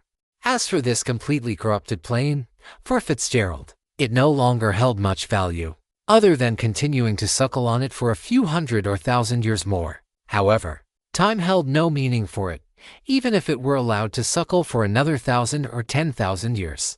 It would be of no consequence, compared to that. Discovering a brand new treasure actually brought it a hint of pleasure. Although its avatar's consciousness was about to fall into a deep slumber, several hundred years of sleep were merely an instant to it. When it awakened from its slumber, that would be the time for it to personally set out to find this treasure. System prompt: You have slain the ancient evil god, Chaos Filth. Foulmire Fitzgerald avatar form. You have gained an additional 10,000 legendary XP. System prompt: You have obtained the treasure chest of the drowning eternal sleep mire. System prompt: Your act of slaying a god as a mortal will be widely spread throughout Hesse and the surrounding plains. System prompt: You have gained 2 points of legendary reputation, which will slowly increase as your legendary deeds spread. Looking at the prompts before him, Gao Yang raised an eyebrow slightly. It would be more accurate to say that it died here of its own accord rather than him killing the ancient evil god. Fitzgerald. The main reason was likely the soul locking from just moments ago, which consumed a vast amount of its mental energy. Furthermore, its source of power, the undead, had been completely wiped out by Gao Yang, making it impossible for it to maintain its avatar form any longer. However, gaining 10,000 legendary XP after slaying this ancient evil god did come as a bit of a surprise to Gao Yang. Gao Yang arrived at the spot where Fitzgerald had died, where a black treasure chest was floating quietly in the air. He reached out to pick it up, then looked up at the plane that was falling frantically. Chapter 681. The plane consciousness's request for destruction. With the death of the ancient evil god that had shackled this plane, the stagnant state that the Hesse plane had barely managed to maintain could no longer be supported. Coupled with the battle between Gao Yang and the ancient evil god just now, the speed of its descent was further accelerated. In the few seconds that Gao Yang spent looking up, he saw several regions belonging to the Hesse plane detach and dissipate into the astral realm, leaving behind only large, mottled patches in their place. It appeared that there was no room left to salvage the fall and destruction of the Hesse plane. So, what should he do next? As Gao Yang thought this, he was about to turn his head toward the direction of Odellville, but he did not expect the surrounding space to suddenly freeze. A vast, ancient, and weary consciousness descended, enveloping him within it. The moment this consciousness appeared, Gao Yang realized that the plane consciousness of Hesse had descended. The ancient and weary consciousness wrapped around Gao Yang, and the next instant, a fragmented thought emerged in Gao Yang's mind: destruction, demise. This thought repeated in Gao Yang's mind, like an elderly person on the verge of death begging a vigorous younger generation to end their life quickly, so that they would no longer have to endure such suffering. When Gao Yang understood the meaning of the plane consciousness, he sighed softly in his heart.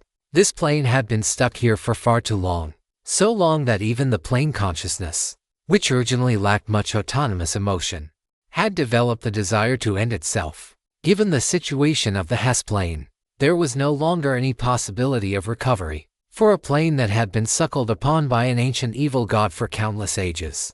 Perhaps a swift demise was its best final destination.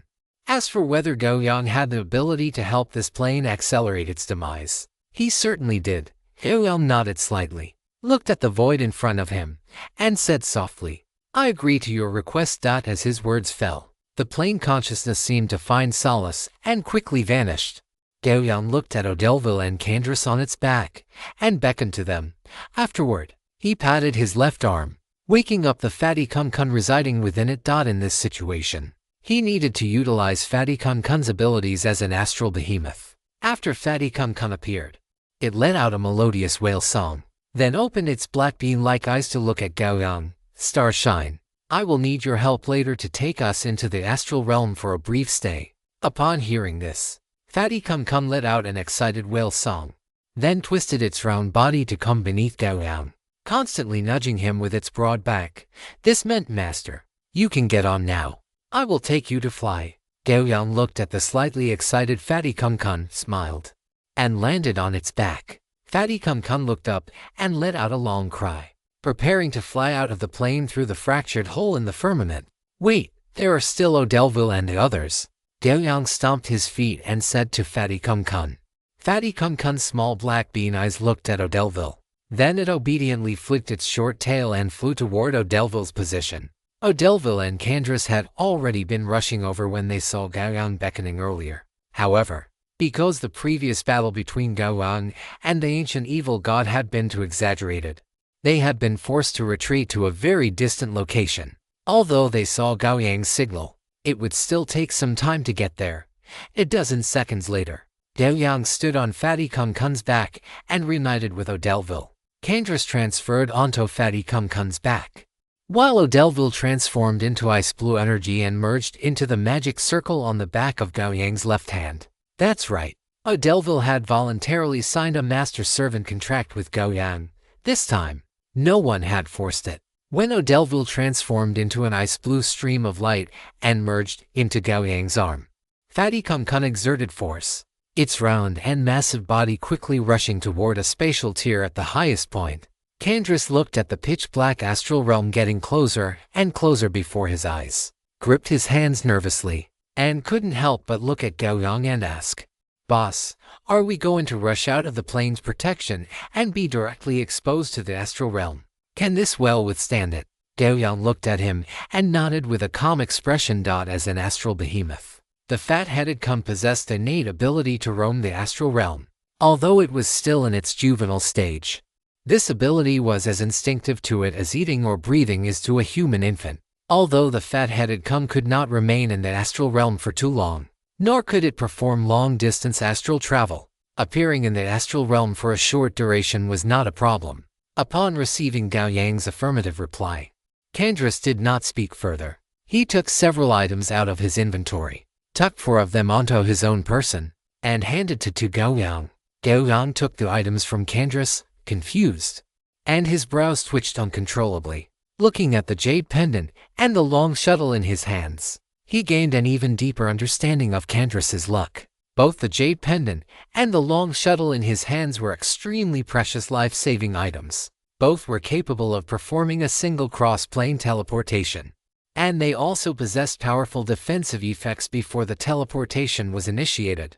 Most importantly, the activation time for these 2 items was incredibly fast, taking less than a second, almost equivalent to an instant cast.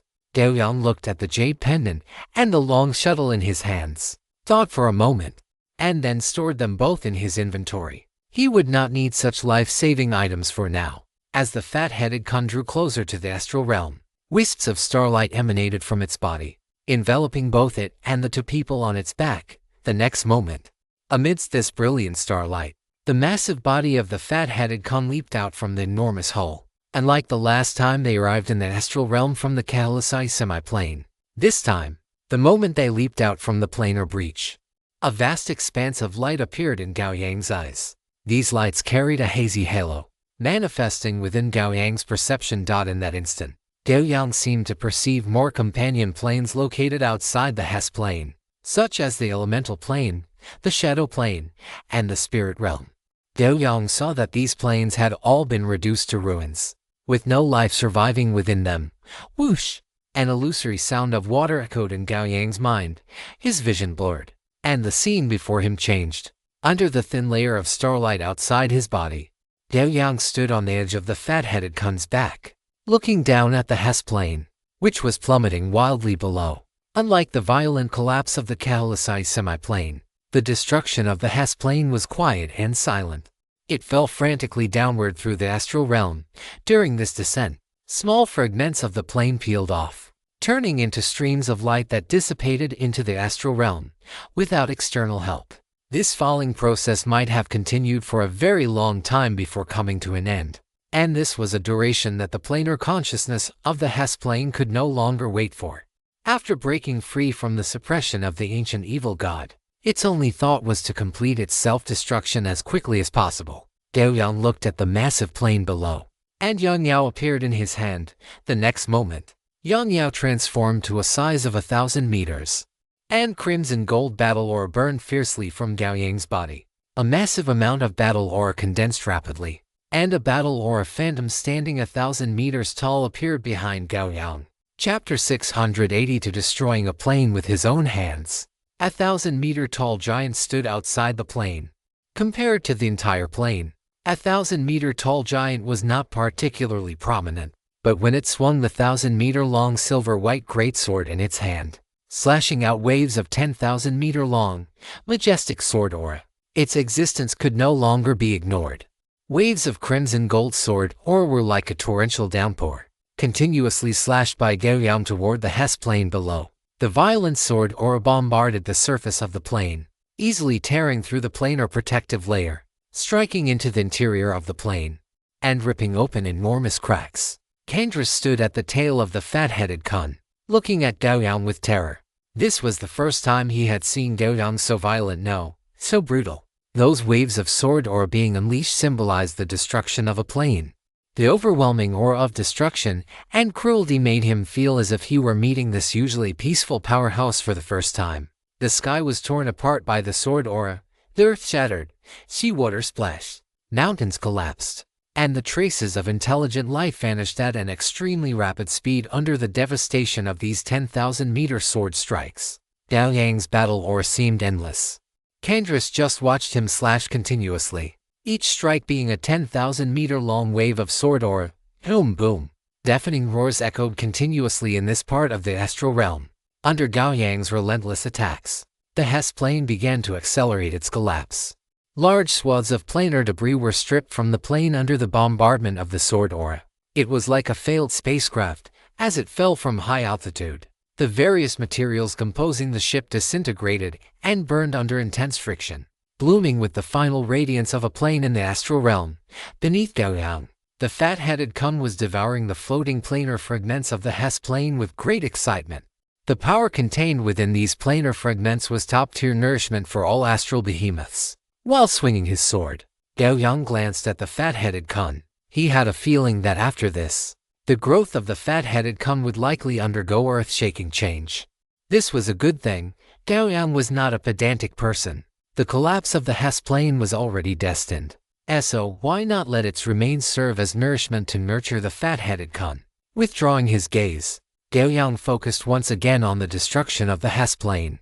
Similar to watching the destruction of the Kahalasai semi-plane, as the Hess plane continued to be destroyed, a massive amount of inspiration exploded in his mind, surging and colliding like a tsunami. Moreover, and like watching the destruction of a semi-plane, this time it was the destruction of a complete plane, and the insights gained were even more complete and authentic. Gao Yang could feel that as the main material world of the Hess plane continued to collapse, its companion planes were also collapsing one after another, and the collapse of these companion planes also provided Gao Yang with even more inspiration. Gao Yang observed everything visible to the naked eye, while using his mind to perceive the scenes that could not be seen, firmly imprinting them into his memory. These inspirations would become precious resources for his continuous self-improvement, supporting the development and advancement of his SW, RDSMA and SHIP. In our past, Gao Yang no longer knew how much of the Hess plane had fallen, but the surrounding astral realm had transformed from its initial shimmering state into a pitch-black darkness where one could not even see their own fingers. All of Gao Yang's light sources came from the 7-colored flowing light burning on the falling Hess plane below. Looking at the Hess plane, which now had only a small portion remaining, Gao Yang's body was wreathed in surging battle aura and lightning. Rolling thunder and fire filled the area. Amidst the majestic aura of destruction, the thunder and fire surged backward, gathering into the Yang Yao in his hand like swallows returning to the forest.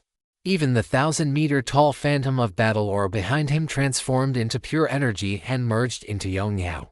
Gao Yang gripped Yang Yao, a brilliant light of will erupting from his eyes. He looked at the remaining fragment of the plane below, let out a low shout, took a step forward, and slashed down with Yang Yao, catastrophe heavenly abyss meteor, with a single swing. A sword aura tens of thousands of meters long shot out, and under the horrified gaze of Candrass, it instantly struck the center of the Hess plane. Amidst the blinding light of the thunder and fire explosion, the remaining part of the Hess plane shattered completely under this strike. The fat kun let out a wail song of extreme excitement, its massive mouth opening to the limit, its deep, cavernous maw acted like a black hole, swallowing the plane energy dissipating from the Hess plane. Cough. After delivering the strike, Gao Yang coughed twice and stood in place, feeling somewhat weak. An hour of non-stop slashing, combined with this final strike, had completely drained his strength. However, the Hess plane had ultimately been completely destroyed by his sword. Just then, a strange light quietly bloomed amidst the wreckage of the Hess plane. The moment this strange light appeared, Gao Yang realized what it was. He watched as the light flew toward his position and reached out to grasp it. The light dissipated, and a transparent crystal appeared in Gao Yang's hand. At the same time, a Multiverse Network notification appeared before Gao Yang's eyes. Multiverse Network notification. You have assisted the Hess plane in completing its self-destruction. You have received the gift of the Hess plane core energy, to 76G. Gao Yang looked at the plane core in his hand. His heart stirred. This must be the final reward for this world elegy quest, the plane core. However, as he looked closely at the plane core in his hand, he discovered a crack that split it into two. He looked at the plane core, gripped it with both hands, and gently pried it apart. With a click, the plane core before him was easily broken into two halves under Gao Yang's hands. Gao Yang looked at the larger and smaller pieces of the plane core in his hands. The larger one contained 2,000 of energy, while the smaller one contained only 706. As the plane core was broken apart, strange energy bloomed in his hands. Soon, the two plane cores in his hands were completely stabilized. Gao Yang looked at the two plane cores, then turned his head to look at Candrass standing at the tail, beckoning him over. Seeing this, Candrass ran to Gao Yang's side with a hint of caution. "Big boss, is there something you need?" Before his words had even faded, Gao Yang had already handed the smaller plane core to him. "Big boss, this is..." Candrass looked at the crystal in Gao Yang's hand, a trace of confusion appearing in his eyes. "The reward for this quest, keep it safe," Gao Yang said casually. "Oh, okay." Hearing that it was a quest reward, Candrass hurriedly reached out to take it. But when he saw the specific description of the crystal in his hand, his eyes widened to the limit. He suddenly looked up at Gao Yang, shaking his head frantically, and said, "Big boss, this is too valuable. I really cannot accept it. I clearly did nothing at all." Although Candrass was reluctant to part with the plane core, he knew his own limits. Such a treasure was too hot to handle in his hands, especially since he had done nothing to earn it. Gao Yang glanced at him. "The quest was done by both of us, and this plane core was already split, so it is naturally one share for each. However, rest assured, my plane core is larger than yours, so consider it compensation for my extra effort." Hearing Gao Yang say this, Candrass hesitated for a moment before nodding and solemnly placing the plane core into his inventory. Chapter 683. An unstoppable unknown powerhouse. Your act of destroying a plane has caused you to be detected by the evil faction of relevant multiverse forces. The Plane Guardian Association has issued a warrant for your arrest. Your current wanted sequence is 22,843. This sequence has been merged with your previous wanted sequence. Your current wanted sequence is 20,319. You have received an automated wanted warning, unknown plane destroyer. The familiar Multiverse Network notification appeared before Gao Yang's eyes.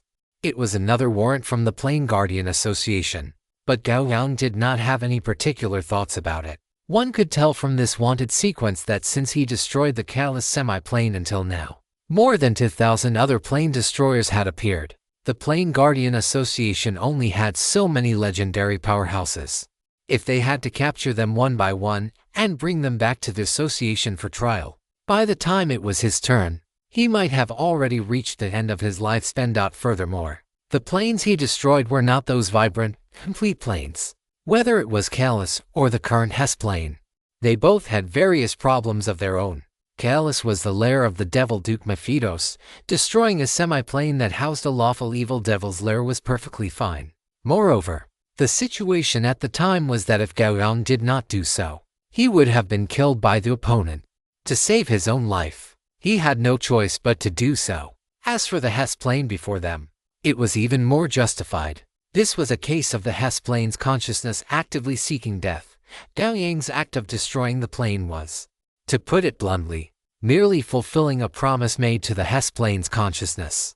As for the idea of proactively heading to the Plane Guardians Association to provide an explanation, not to mention that Gao Yang did not yet possess the ability for cross-plane travel. Even if he did, he would not do it. The Plane Guardians within the Plane Guardians Association were mostly lost ones, and in order to protect their planes, many of them had already turned to extremes. Under such circumstances, Gao Yang showing up to explain himself would be no different from surrendering in the eyes of the other party, facing a criminal who had turned themselves in, to say nothing of anything else. Spending a period of time locked up in the Plane Guardians Association would likely be unavoidable. To avoid unnecessary trouble, Gao Yang decided to ignore it. Just then, Candras's slightly panicked voice rang in Gao Yang's ears. "Big boss, I've obtained a title called Plane Destroyer, and there's also a wanted warning from the Plane Guardians Association. But I didn't do anything. Big boss, what should I do? Should I go and turn myself in?" Looking at Candras's somewhat naive statement, the corners of Gao Yang's mouth curled up. What a lucky and simple-minded person. He looked at Candras and said indifferently, "Don't worry. The Guardians of the Plane Guardians Association are incredibly busy, and your wanted ranking is very low. Furthermore, you have a 1-year buffer period. Only if you haven't gone to the Plane Guardians Association to turn yourself in after 1 year will they officially issue a warrant for you. Of course, if you really want to go and turn yourself in, that's no problem either." Big boss, is there any difference between turning myself in and not doing so? Candras looked at Gao Yang with great surprise. He always felt that Gao Yang was very indifferent about this wanted status. Moreover, there was an inexplicable sense of composure about him.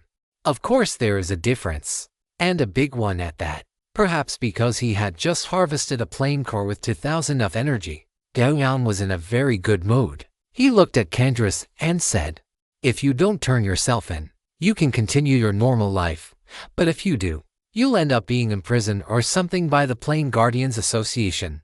Hearing this, Candras's eyes showed hesitation. After a few minutes, he shook his head violently, looked at Gao Yang, and said, "Then I won't turn myself in. Big boss, it's really no problem not to turn myself in, right? Rest assured," Gao Yang said firmly. Seeing this, Candras felt slightly relieved, but in an instant, another question surfaced in his mind. "Big boss, why do you seem so knowledgeable about the Plane Guardians Association's wanted list?" Facing Candras's question, Gao Yang revealed a smile and said, "Naturally, it's because I've been wanted before." Candras was slightly dazed. Did this mean that the plane before them was not the first one that Big Boss Gao Yang had destroyed? Thinking of this, Candras couldn't help but shiver, and the look he gave Gao Yang was now tinged with a hint of respect and caution. "All right, let's not talk about this. Now that the mission is complete, it's time for us to head back." Gao Yang waved his hand and said to Candras, "Oh, okay, Big Boss." Candras snapped out of it and said quickly. Seeing this, Gao Yang began to communicate with the comprehensive network, intending to return to Earth. But at that very moment, he caught a glimpse of a brilliant, dazzling light in the corner of his eye. That light came from diagonally above their heads, striking toward them with an unstoppable, destructive momentum. Clang! Gao Yang took a step onto the back of the fat-headed Kun, his body surging forward to meet the 7-colored light spear that had been thrown like a javelin. The power carried within this light spear was so terrifying that if he were to stand on the back of the fat-headed Kun to take this blow head-on, both the fat-headed Kun and Candras would perish in the aftermath. As soon as Gao Yang's body left the back of the fat-headed Kun, eternal radiance already appeared in his hand. His entire body's battle chi, willpower, and even physical perception were exploding crazily at this moment. In just an instant, a 10-meter-long crimson gold greatsword appeared in Gao Yang's hand, and wisps of destructive fluctuations radiated from the sword. He looked up at the 7-colored light spear, which was less than 100 meters away, let out a violent shout, and thrust his sword forward. The moment eternal radiance thrust out, It collided violently with the seven-colored light spear. The sharpest of sword tips met the point of the seven-colored light spear, and terrifying power spread out in rings from the point of impact. The massive force was transmitted through eternal radiance into Gao Yang's body. His tempered and refined physique immediately developed huge cracks in his flesh and blood, and his black hair stood on end. Blood spilled from Gao Yang's nose and mouth as the impact continuously hammered his body. Under the pressure of the seven-colored light spear, Gao Yang's body began to slowly fall back. "Break from me." Gao Yang's arms slowly sank. Watching the seven-colored light spear closing in, he let out a roar and thrust eternal radiance forward once more. The sensation of flesh being torn and bones nearly shattering suddenly eased. The crimson gold sword chi sliced open the seven-colored light spear and blasted toward the direction of the attack's origin. The crimson gold sword chi shot toward the pitch-black astral boundary above, only to be blocked by a magical barrier that had appeared abruptly. Gao Yang watched as his all-out strike disappeared without a trace, as if a clay ox had entered the sea. While feeling a sense of shock, he did not hesitate to activate the teleportation function of the comprehensive network. Spatial fluctuations bloomed across his body. In less than a second, they would be able to leave this place and escape the attack of this unknown enemy. However, the moment these spatial fluctuations spread, a strange ripple suddenly emanated from the place where his previously unleashed sword chi had vanished. It instantly swept over the bodies of Gao Yang and Candrace, like a giant hand, instantly snuffing out the spatial fluctuations on their surfaces. Comprehensive network notification. Surrounding space has been sealed. This teleportation has been aborted. Gao Yang's face was as calm as water as he looked up, watching vigilantly as a presence slowly revealed itself in the darkness above. Chapter 680 For instant karma. In the cold, deathly silent void of the astral realm, Gao Yang stood on his sword, hovering a few meters above the astral giant Khan, which was radiating a dense, starry glow. Far above his head, a massive city slowly emerged from the darkness. It was a circular city. The lower half consisted of jagged, black rocks that emitted intense fluctuations of magical power. Resting upon this base of stacked stones was a vast, flat expanse. On this surface stood an incredibly tall Midge Tower and a complex of palaces. Whether it was the Midge Tower, the palace complex, or the black rock base below, everything was shrouded within a layer of magical shielding. A floating city. Gao Yang looked at the massive city in the far distance, his heart trembling violently. This floating city was even larger than any of the floating cities belonging to the 10 great families of Osmic. Among the ranks of floating cities, size was the only standard of measurement, because the circular base was entirely constructed from bricks of solidified magic. Such a massive scale could only mean one thing. The owner of this floating city was not only immensely powerful but also possessed a near-infinite supply of magical power at their disposal. Big boss. That is a floating city. At that moment, Candrace arrived at Gao Yang's side. He saw it very clearly. If Gao Yang hadn't unleashed his full power to block that seven-colored spear of light just now, he would certainly have had no chance of survival, even with the many life-saving items he possessed. But now that Gao Yang had done the best he could, Candrace, though weak-willed and timid by nature, did not mean he was a man who feared death. Gao Yang shook his head slightly and said, "It is useless. When facing a legendary spellcaster who possesses a floating city, numbers are not an advantage. You certainly see things clearly." A calm, unfamiliar voice echoed in the ears of both Gao Yang and Candrace. Gao Yang looked up at the massive floating city but did not answer. Seeing that the two remained silent, the magical light around the floating city flickered. The next moment, the enormous floating city appeared instantly before Gao Yang and Candrace. Through the magical shield, Gao Yang could see a middle-aged man dressed in casual clothing standing by the window of the Midge Tower, watching them calmly. "If I am not mistaken, you two were the ones who destroyed a plane just now, correct?" Before either of them could answer, the middle-aged man continued, "As a member of the Plane Guardian Association, it is only reasonable for me to question you regarding your act of destroying a plane, is it not?" Upon hearing the self-introduction of this legendary spellcaster who owned a floating city, Candrace looked at Gao Yang. His eyes filled with a strange expression.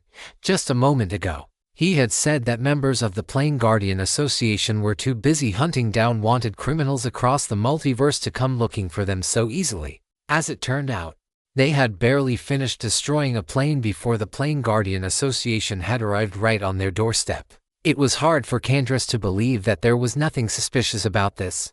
Consequently, he began to harbor some doubts about the expert advice Gao Yang had given him earlier. Perhaps I should just go and surrender to the Plane Guardian Association honestly. While Kandris was lost in his wild thoughts, Gao Yang spoke calmly. As you can see, Master Mage, I did indeed destroy a plane just now. However, it was not my subjective desire to destroy it. Rather, the plane consciousness of the Hess plane actively requested me to do so. A complete plane wanted to commit suicide. The middle-aged man standing by the window revealed a hint of surprise in his eyes upon hearing this. Gao Yang nodded earnestly and explained, "That is correct. The Hess plane had been sucked dry for who knows how many ages by the ancient evil god, Chaos Filth, Foul Swamp Fitzgerald. The entire plane consciousness was exhausted to the point of despair, and it had even developed a sense of self-awareness. Its only remaining thought was to be destroyed as quickly as possible, and all of this suffering. Fitzgerald, that ancient, foul thing born from filth." Upon hearing Gao Yang's answer, the middle-aged man frowned slightly and looked toward him. Gao Yang nodded, his expression composed. The middle-aged man pondered for a moment, and then, under the watchful eyes of Gao Yang and Kandris, a window opened in the magical shield of the floating city. "Since that is the case, I apologize for my previous attack. The two of you may come inside to rest for a while." Facing an invitation from a legendary spellcaster, Gao Yang and Kandris had no power to refuse. The Faticon flew beneath their feet, carrying them through the window and into the floating city. Gao Yang patted the Faticon, and it immediately transformed into starlight and vanished into Gao Yang's arm. Standing on the cyan-tiled floor, Kandris looked around with curiosity. It was his first time inside a floating city, so he was naturally very intrigued. Compared to his curiosity, Gao Yang was much more composed. He took the lead and walked toward the palace complex. Based on his understanding of legendary spellcasters, the man would likely not receive them inside the Midge Tower. In fact, everything went as he expected. They had only taken 2 steps when a stone golem appeared before them. The golem did not speak. It simply walked silently in front to lead the way. Soon, the two arrived in a palace, and the middle-aged man they had seen earlier was already seated on the main throne. He looked at the two and gestured casually, "Sit." Gao Yang and Kandris took their seats. The middle-aged man waved his hand, and the crisp sound of high heels clicking against the floor echoed through the hall. Kandris turned his head to look, and his fair face instantly flushed red. He saw a succubus with the face of an angel and the body of a devil walking toward them, swaying with every step while carrying a tea tray. "Please, enjoy." The succubus attendant set down 2 cups of red liquid, spoke in a soft voice, and then turned to leave. Gao Yang picked up the drink in front of him and took a sip. Seeing this, Kandris hurriedly picked up his drink and took a small sip as well. "I am very sorry. Because of my own issues, I attacked you without clarifying the facts first," the middle-aged man said at the appropriate moment. Seeing that the two had set down their cups, "The Plane Guardian Association is dedicated to protecting planes, and we fully understand that." Gao Yang looked at the middle-aged man opposite him and spoke slowly. The middle-aged man nodded, then let his gaze fall upon Gao Yang, saying, "If I am not mistaken, there is another plane-wide warrant against you, and the 1-year statute of limitations for voluntary surrender has already passed." Although he spoke with a smile on his face, in the eyes of Kandris, it was as if a giant great white shark had slowly opened its blood-stained maw. "That is correct. It was a demi-plane belonging to a devil duke. The reason I destroyed that demi-plane was solely for self-preservation, and at that time, I did not possess the ability to travel between planes." Gao Yang nodded gently, not offering any excuses. In front of a legendary spellcaster, lies were meaningless. Chapter 685. Another interpretation of compassionate redemption. A very honest answer. The corners of the middle-aged man's eyes carried a hint of a smile as he looked at Gao Yang. What Gao Yang said was the truth. Without a shred of falsehood, he could distinguish this very clearly. If that is the case, the destruction of these 2 planes cannot truly be blamed on you. Upon hearing the middle-aged man's words, Both Gao Yang and Candace felt a slight sense of relief in their hearts. Just then, the middle-aged man looked up at Gao Yang again, and with a trace of surprise, said, "Palmer actually contacted you." Gao Yang raised an eyebrow. It had been a long time since the Mind Master and legendary arcanist Palmer had contacted him, and they had communicated through a consciousness link. He had not expected that the middle-aged man before him would be able to detect this. He nodded and explained, "I once traveled to a plane that was not far from collapse. I sent a distress signal to the Plane Guardian Association, attempting to save the living beings of that plane. Under those circumstances, Master Palmer took the initiative to contact me and provided a relevant response. Although this response could not directly help me save all the living beings of that plane, it did provide me with many ideas. Furthermore, Master Palmer is a kind and gentle elder." The middle-aged man nodded slowly, the smile at the corners of his eyes deepening a little. "Palmer is indeed very gentle. It is a pity that because we are busy saving planes, we have not met for nearly 100 years. I offer my highest respects to you and all the guardians of the Plane Guardian Association." Gao Yang looked into the middle-aged man's eyes and said earnestly. These words made the middle-aged man laugh out loud. He looked at Gao Yang and said casually, "Do not worry, young man. I am not the type of extremist plane guardian who would indiscriminately eliminate or execute everyone who destroys a plane." Having his inner worries exposed, Gao Yang's expression did not change in the slightest dot for him. Worrying about whether the member of the Plane Guardian Association before him would take action against him was a thought based on reality, and expressing respect to him and the association was the same. After all, being able to travel through the multiverse day after day for 100 years to save planes that might face the crisis of destruction, without regard for personal gain or loss, was a quality that was already extremely noble and worthy of the respect of all intelligent life. "All right, young man. The brief apology is over. Where are you going next? I can give you a lift." The middle-aged man took the initiative to end the topic and looked at the two of them. Gao Yang thanked him and said, "There is no need to trouble you. We can use the Zhongwan for the corresponding teleportation." Zhongwan, the Multiverse Comprehensive Gaming Network. The middle-aged man repeated, then realized. So that is how it is. I have not encountered a Zhongwan player in a long time, especially a player as purely powerful as you and as purely lucky as him. Thank you for your praise, Gao Yang replied with a smile. Beside him, Candace looked at Gao Yang, who was chatting and laughing with a legendary spellcaster, and a trace of envy appeared in his eyes. His personality destined him to be enabled to do what Gao Yang did. Facing this legendary spellcaster, who had been gentle all along, he felt like he was sitting on pins and needles, let alone being able to answer fluently. "All right, let me send you off. I still need to head to the next plane." After the middle-aged man finished speaking, he looked at Gao Yang and Candace and said, "You do not mind if I use short-range teleportation magic, do you?" "Of course not." Gao Yang said. Seeing this, the middle-aged man tapped his index finger on the table, and a ripple of magical power spread out. The next moment, Gao Yang and Candace disappeared from across from him instantly. Gao Yang only felt a blur before his eyes, and when his vision recovered, he was already in the boundless astral realm outside the floating city. And the massive floating city before their eyes had a rich ripple of magical power bloom on the surface of its shield before it suddenly vanished from their sight. Only then did Gao Yang truly confirm that the legendary spellcaster had really left. He let out a long breath, summoned the fat-headed Kumkun, and stood with Candace on its back, watching the starlight surround them once more. The next moment, Gao Yang communicated with the Zhongwan with his consciousness, and the two vanished from the spot in an instant. Looking at the familiar scene, Candace took a deep, heavy breath. "We are finally back." Hearing Candace's exclamation, Gao Yang first patted the fat-headed Kumkun, which sensibly transformed into a stream of starlight and merged into Gao Yang's arm. If one really had to choose the entity that gained the most from the destruction of the Hess plane, it would undoubtedly be the fat-headed Kumkun. Earlier, when the plane was destroyed, it had swallowed a significant portion of the plane's origin power during the collapse. This would be of great benefit to its subsequent growth. After storing the fat-headed Kumkun in his arm, Gao Yang activated the magic circle on the back of his left hand and summoned Olivier.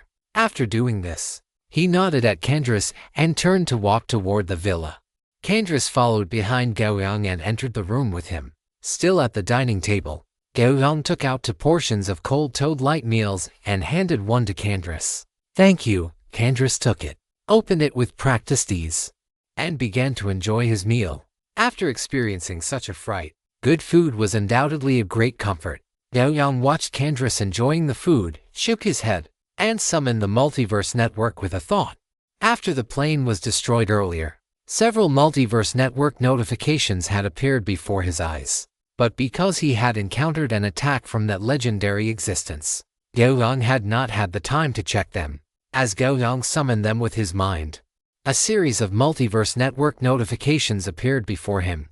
Multiverse Network notification. You have completed the World Requiem quest. You have successfully redeemed the Hess Plane. Compassionate Redemption Version quest. The character must redeem 5 or more planes worlds eroded by evil gods and kill 3 evil gods. Incarnation, Believer Manifestation, Saint Descent to True Body. Current progress, Multiverse Network notification.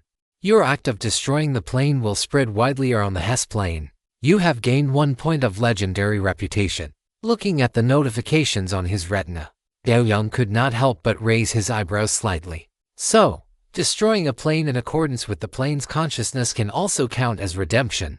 Gao Yang's gaze fell upon the Compassionate Redemption quest, and he gained a deeper understanding of it. Redemption is not everything. Before redemption, there is the word compassion. To destroy a plane that was already heading toward death ahead of schedule. Is that not a compassionate redemption for the plane? If he had allowed the Hess plane to fall toward the astral sea, that process would have been more of a torture than a redemption for the already insane consciousness of the Hess plane. Chapter 686. Speculations on the origins of Feng Shanming. After clarifying the specific circumstances represented by the Compassionate Redemption quest, Gao Yang closed the Multiverse Network panel. He looked at Candace opposite him and asked, "This quest is finished. What do you plan to do next?" Candace put down his cutlery, thought for a moment, and said, "I will probably go back to my hometown. Perhaps I will wait until I feel bored before going on another Multiverse Network adventure." Gao Yang nodded. He had already learned enough about Candace's personality during the time they had spent together. This was a kind young man who lacked a competitive spirit. Since becoming a Multiverse Network player, he had never even actively killed another living being. This applied whether it was in a dungeon entered as a soul or in a real plane. This was quite miraculous, and Gao Yang felt that perhaps this was the root of his good fortune. "What about you, Big Shot?" Candace asked in return. "Me?" Gao Yang looked at the cutlery in his hand and said, "For the next period of time, I will stay at home to cultivate in seclusion. The destruction of the Hess plane has given me a great deal of inspiration, and I need to digest as much of it as possible. Once I have digested most of it, I should be ready for my next trial." Gao Yang did not explain the details of the trial to Candace. For players who were not in the Unspeakable Fear version, they had never come into contact with abyss trials. Gao Yang's pupils suddenly constricted, and the stainless steel cutlery in his hand was instantly crushed into a ball. He suddenly thought of the dark druid Feng Shanming, whom he had encountered during the second deathmatch tournament in the Eberron world. The other party's malice toward him had been extremely intense. Thinking about it now, it was highly likely that the other party was also a player of the Unspeakable Fear version. In other words, the other party might also possess a unique specialty. Recalling the expression on Feng Shanming's face before he disappeared, and the words he had spoken, Gao Yang had a bad premonition. The feeling Feng Shanming gave him was like a hunter who had locked onto his prey, viewing him as a meal on the table. And the words he said at the time, "We will meet again," did not seem like empty talk now. The other party might truly have a way to track his whereabouts. Moreover, the venue for their next meeting would very likely be during his next abyss trial. Candace watched Gao Yang, who was suddenly frowning and lost in thought, but did not speak to disturb him, simply eating his light meal in silence. 2 minutes later, Gao Yang raised his head, reached out to straighten the cutlery he had crushed into a ball, and continued his meal. "Sorry, I was just distracted." Candace shook his head, not minding at all. Soon, the two finished the food in front of them. In the training arena, Candace looked at Gao Yang, bowed respectfully, and said, "Well, Gao Yang, Thank you for your help with this quest. I will be leaving now. Goodbye. Gao Yang nodded slightly. Kendris waved his hand. A spatial vortex appeared behind him, and he turned and stepped into it, disappearing from sight. Watching the spatial vortex gradually close, Gao Yang walked to the center of the training arena and sat cross-legged on the meditation blue jade. Then, he slowly closed his eyes and began to circulate his eternal indestructible meditation method. As the eternal indestructible meditation method circulated, Gao Yang's will began to grow slowly, becoming increasingly refined at the same time. This was the function of his current meditation method. It was not just an increase in the total amount of will, but also an improvement in its quality. After practicing the meditation method for more than half an hour, Gao Yang stopped. However, he did not stand up, but instead began to recall the scenes of the Hess Plane's destruction. The destruction of the Hess Plane had lasted for over an hour, and these scenes were all piled up in Gao Yang's mind. These scenes of the plane's destruction represented the ultimate inspiration for destruction and slaughter. Starting from the moment the first fragment of the plane was stripped from the plane itself, Gao Yang began to contemplate and absorb the nutrients within. This process took a long time, but for Gao Yang, he still had plenty of time. With his current talent for swordsmanship, the inspiration brought by the destruction of the plane was rapidly transformed into the prototypes of various sword techniques.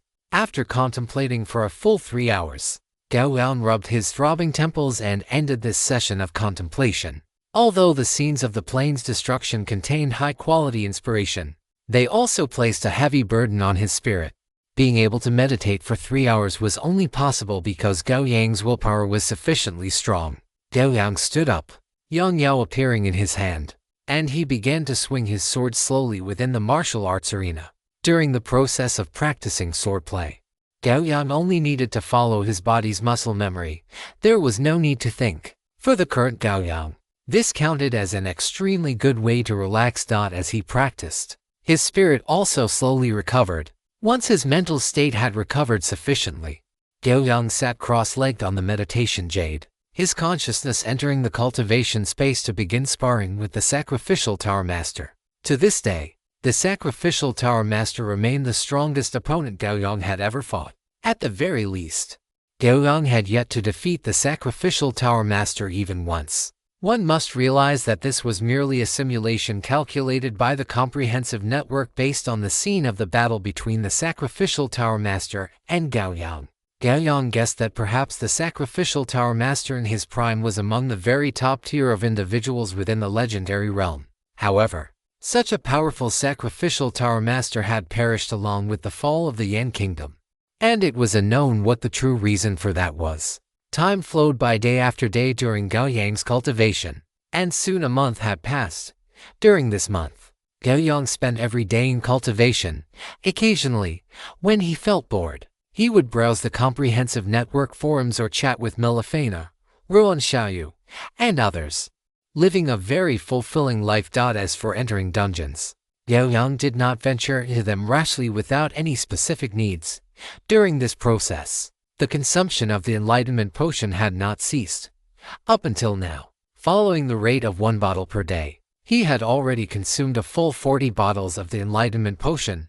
From this, he had gained 2 points of intelligence, bringing his intelligence attribute to 18, and he had also acquired the effect Calm Thinking. The remaining 40 bottles of Enlightenment Potion would have to wait until his intelligence attribute broke through to the transcendent level before he could continue consuming them, which would bring his intelligence to 21. As for this month, Gao Yang's cultivation results were also extremely abundant. To say nothing else, he had comprehended 4 distinct sword techniques. However, these sword techniques still had room for improvement, and Gao Yang had not stopped his research into them. Furthermore, there was one sword technique whose power might be even greater than Heavenly Abyss Meteor. Thanks to the reader Huadi Dijian for the tip. Chapter 687 Level 19. In the martial arts arena, under the illumination of the sun, Gao Yang was slowly swinging the Yang Yao in his hand with his eyes closed. His movements were very slow, but every swing made his expression solemn, as if every strike was mobilizing his entire essence, energy, and spirit. As Yang Yao was swung, wisps of power fluctuations rippled outward, making Gao Yang's figure appear slightly unreal. After swinging a few times, Gao Yang stopped his movements, his brows furrowed tightly.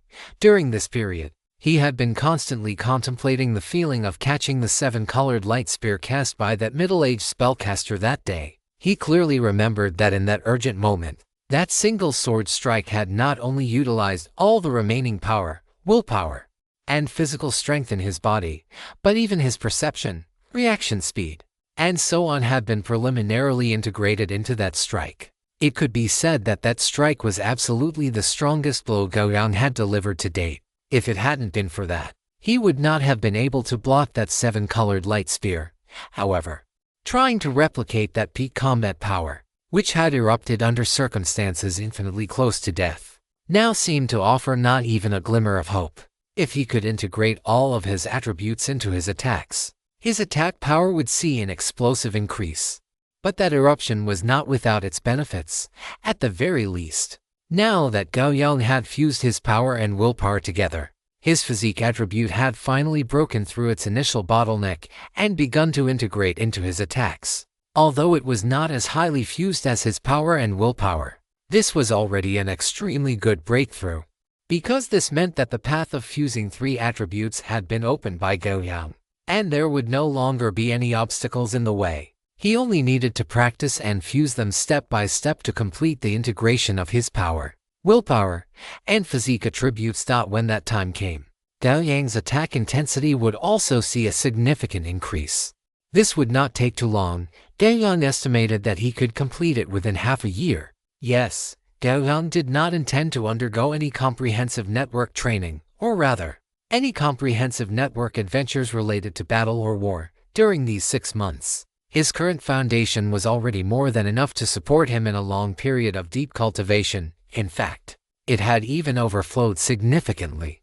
Whether it was the combat memories of the sacrificial Tower Master, the inspiration brought by the scene of the plane's destruction, his own extremely exaggerated talent for the sword, the eternal undying meditation method he had just comprehended, or even the plane core with 2,000 of energy he had just obtained. These were all part of Gao Yang's foundation, and all of them could greatly enhance his strength. He was now like someone who had suddenly gained weight.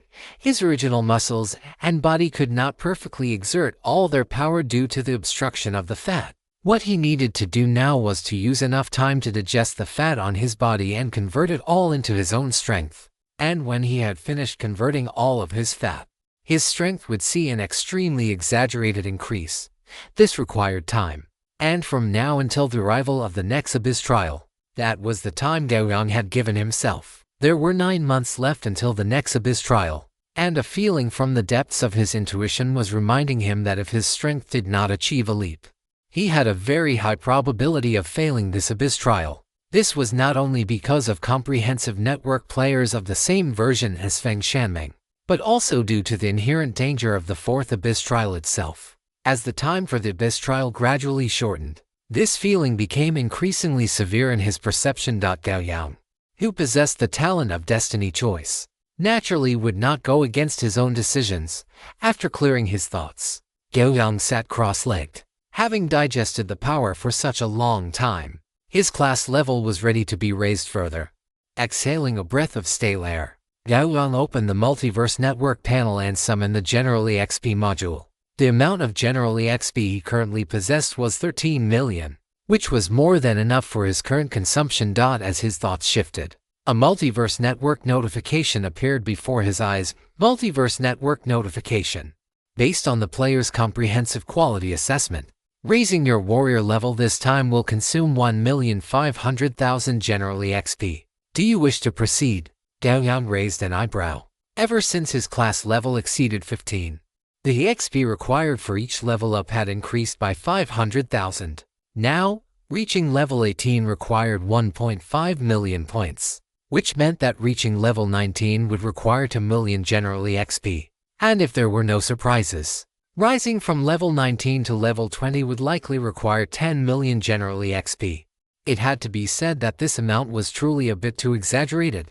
However, Gao Yang did not hesitate and directly chose to confirm. Your warrior level has increased to level 18. Based on your class, your HP has increased. You have received a class baptism. The following class skills have been improved: agile movement, robust, tenacity, LV for agile movement, 7 meters per second base movement speed bonus to LV5 agile movement, 10 meters per second base movement speed bonus. LV5 robust, 20% max HP to 25% max HP, LV for tenacity to LV5 tenacity. A massive, scorching energy suddenly generated within his body. The veins on Gao Yang's forehead bulged, and blood surged through his strong physique, rapidly digesting the energy within. Because the blood flow was too fast, his skin began to flush red rapidly, and in the blink of an eye, he looked like a boiled shrimp. A moment later, his crimson skin began to slowly recover, and the rushing blood gradually returned to its normal flow rate. After another few minutes, this digestion was completely finished. Gao Yang clenched his fists, feeling the power surging within his body, and a smile appeared at the corners of his mouth. This upgrade was very easy for him, and the magnitude of the improvement was significant. To say nothing else, just reaching level 5 in the passive skills robust and tenacity had significantly bolstered Gao Yang's resistance to damage and his fundamental life force. This also meant that he had become even more durable. Without hesitation, Gao Yang chose to continue leveling up. Multiverse Network notification. Based on the player's comprehensive quality assessment, raising your warrior level this time will consume 2 million generally XP. Do you wish to proceed? Your warrior level has increased to level 19. Based on your class, your HP has increased. You have received a class baptism. You have gained 1 free attribute point. You have learned the skill Survivor. Multiverse Network notification. It is detected that the survivor skill you have mastered can be fused and improved with your existing ability system. Do you wish to consume 200 generally XP to perform the fusion? I caught the flu. The whole family did. And the symptoms are all different. How sad. Sesame has a cold and cough. My brain is foggy. And the others at home are vomiting, having diarrhea, and running fevers. Dear readers, please take good care of yourselves. The flu is too fierce right now. Chapter 688 Super Speed Regeneration. Gao Yang had experienced skill fusion before, and the effect of the last fusion improvement had been quite good. Therefore, faced with the Multiverse Network's suggestion, Gao Yang had no reason to refuse. As the generally XP was consumed, Gao Yang discovered that the newly learned survivor skill and his extraordinary physique reward, indestructible, began to blur. No, to be precise, the survivor skill was being directly integrated into the indestructible ability. At the same time, his flesh, blood, and bones began to change slowly under the influence of this power. His blood became more viscous, his bones became tougher, and his fascia became more resilient. He could feel that as the survivor skill merged into indestructible, his body was becoming increasingly strong. Soon, a new Multiverse Network notification appeared before Gao Yang's eyes. Multiverse Network notification. Your ability Indestructible has been improved. Indestructible Gold, basic effect. The lower the character's HP, the faster the character's HP recovery speed. For every 1% of HP lost, the character gains an additional 5 to 10% HP recovery speed boost. For every 1% of stamina lost, the character gains a 5 to 10% stamina recovery speed boost. When the character loses more than 50% of their current HP in a single instance, the character will recover 50% of the lost HP within the following 3 seconds. New unique specialty derivative effects. 1. Seamless. The tempered body makes your physique increasingly formidable. Your fatal weaknesses are reduced. Your heart is no longer considered a fatal weakness, though your brain is still considered a fatal weakness. If your head is separated from your body for more than 30 to 120 seconds, you will die completely. 2. And dying. The tempered body and your class-specific abilities have strengthened your body's self-recovery capability and life essence. After your body suffers trauma, you can use life essence to accelerate recovery. Your lifespan has been significantly increased, and your limbs can undergo regeneration to super speed regeneration. This regeneration effect is accelerated by life essence, allowing your limbs to recover rapidly. Gao Yang looked at the description of Indestructible and was very satisfied with this fusion improvement. The Indestructible ability, having fused with Survivor, clearly boosted his survivability significantly. doubling both his HP and stamina recovery speeds. Furthermore, even if he were to be decapitated, the time until death had been extended to 2 minutes. Finally, the most important point of this upgrade was that his regeneration ability had changed into super speed regeneration. Although there is only a 2-character difference between regeneration and super speed regeneration, the concepts behind them are worlds apart. Regeneration is a normal physiological phenomenon. This process is relatively long, relying on the body to supply energy to slowly grow back damaged limbs until they are restored to their original state. Super speed regeneration, as the name implies, is the ability to regenerate severed limbs within a short period of time. Although this requires the consumption of a certain amount of life essence, it allows the ability to be utilized in combat, ensuring that Gao Yang's combat effectiveness is not compromised by injuries.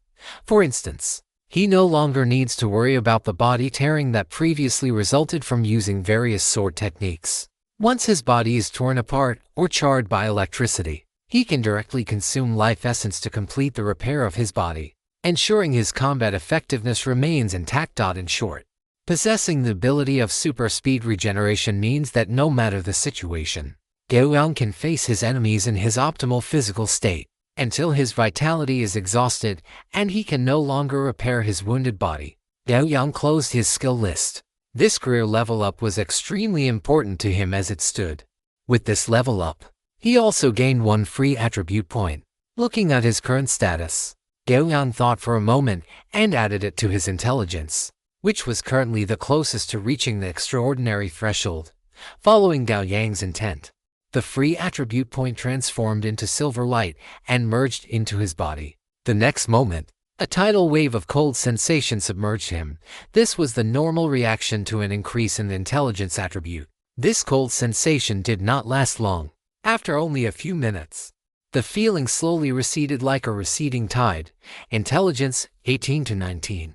Looking at the number that was now only 1 step away from extraordinary intelligence, Gao Yang took a moment to steady himself, opened his friend list, and found Giuliano's avatar. President Giuliano, do you have any treasures in your Chamber of Commerce that can increase ordinary attribute points?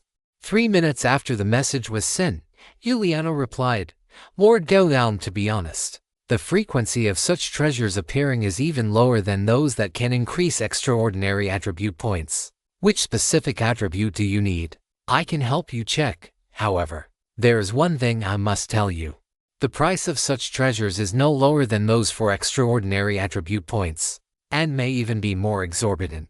This is because compared to extraordinary attributes which can only be increased by 1 point, ordinary attributes do not have such restrictions. Gao Yang, I need the intelligence attribute. Just 1 point will suffice. Please wait a moment, Lord Gao Yang. After saying this, Giuliano did not reply further. Gao Yang waited quietly until 20 minutes later, when Giuliano replied, Lord Gao Yang, the Chamber of Commerce Treasury currently has such a treasure that can increase the user's intelligence attribute by 1 point, but I cannot offer you any discount on the price. How many comprehensive disaster coins? The seller does not agree to trade in comprehensive disaster coins. The other party requires other attribute points or a condition they specify.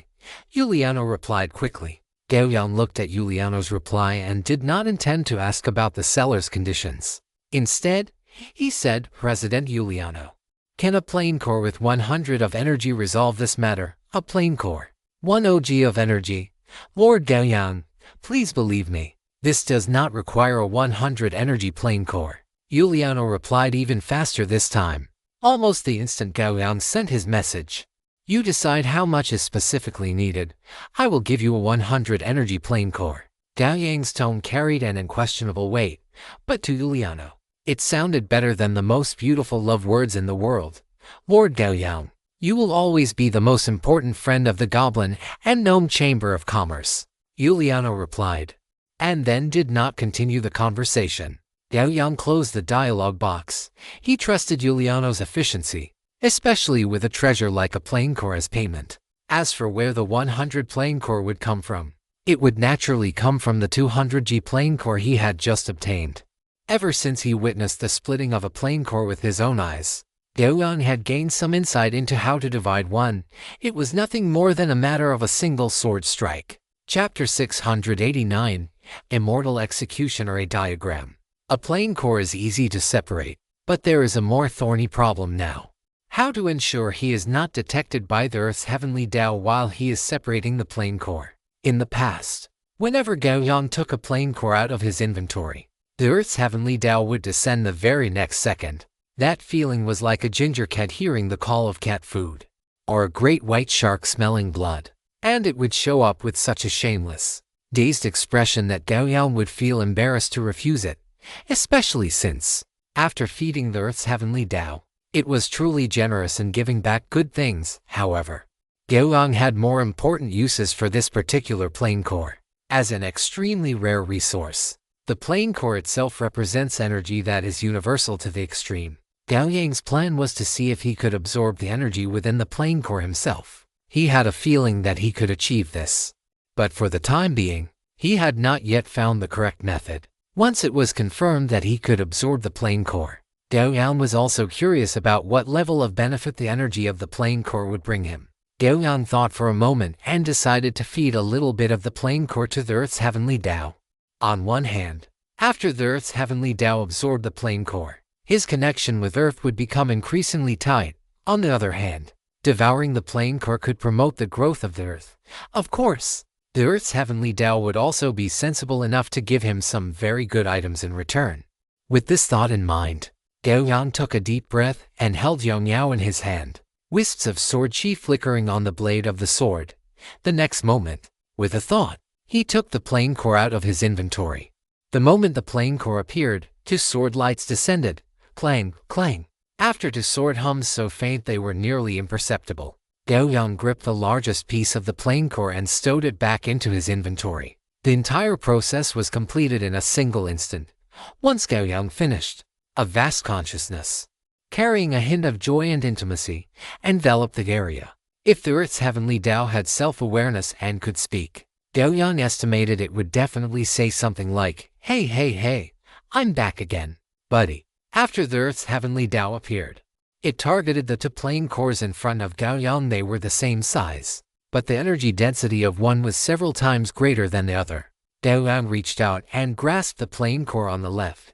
This one contained 100 of energy. He then tossed the other plane core into the sky. This was the one with 400 of energy. As soon as the plane core was thrown into the sky, it vanished instantly. The Earth's heavenly Tao came and went quickly. Once it obtained the plane core, it disappeared from Gao Yang's perception without the slightest hesitation. Omni Network notification. Your plane interference level has increased by 4%. Current plane interference, 9.1%. Omni Network notification. You have received a gift from the plane consciousness. This gift will be selected from any weapon, ability, or trait based on the plane consciousness of this plane, and it is guaranteed to be compatible with the user. Extraction successful. You have obtained the Juxian Formation Map Legendary Grade. Juxian Formation Map, Origin. Investiture of the Gods Quality, Radiant Gold Description. The Juxian Formation Map is the most malevolent object under the heavenly Tao of the investiture of the Gods world. By combining the Juxian Sword, the Luxian Sword, the Xianxian Sword, and the Juxian Sword, one can set up a supreme killing formation. Once the formation is complete, the sword array becomes filled with profound mysteries, infinite killing intent, and 10,000 dangers. Anyone who is not a saint of the heavenly Tao, even a Dalu golden immortal, will be reduced to ashes the moment they enter. Special effect. Gift of the plane as a product gifted by the plane consciousness. It contains no annotations or instructions, nor does it have any cultivation threshold. Therefore, the user can master the Juxian Formation Map directly. The Juxian Formation Map.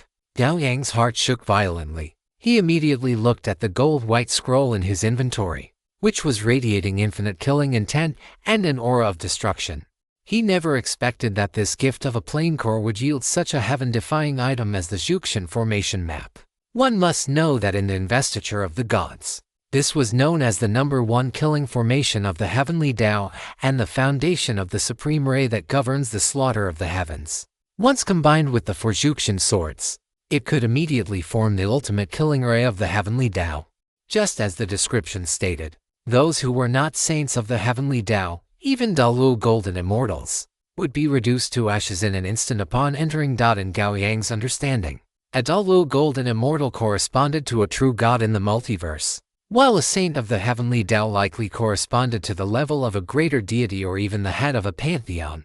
Of course, this was the supreme killing power possessed only by the orthodox Juxian formation map combined with the four Juxian swords.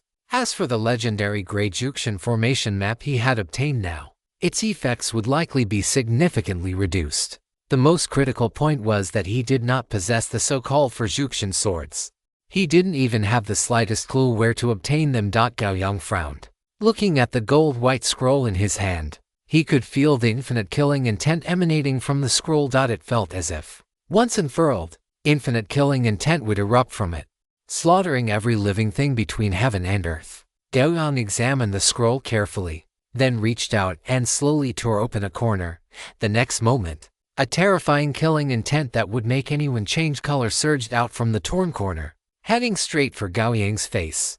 A golden light flashed in Gao Yang's eyes, neutralizing the incoming killing intent completely. Afterward, he rolled the scroll back up, a faint glimmer in his eyes, just by opening a corner.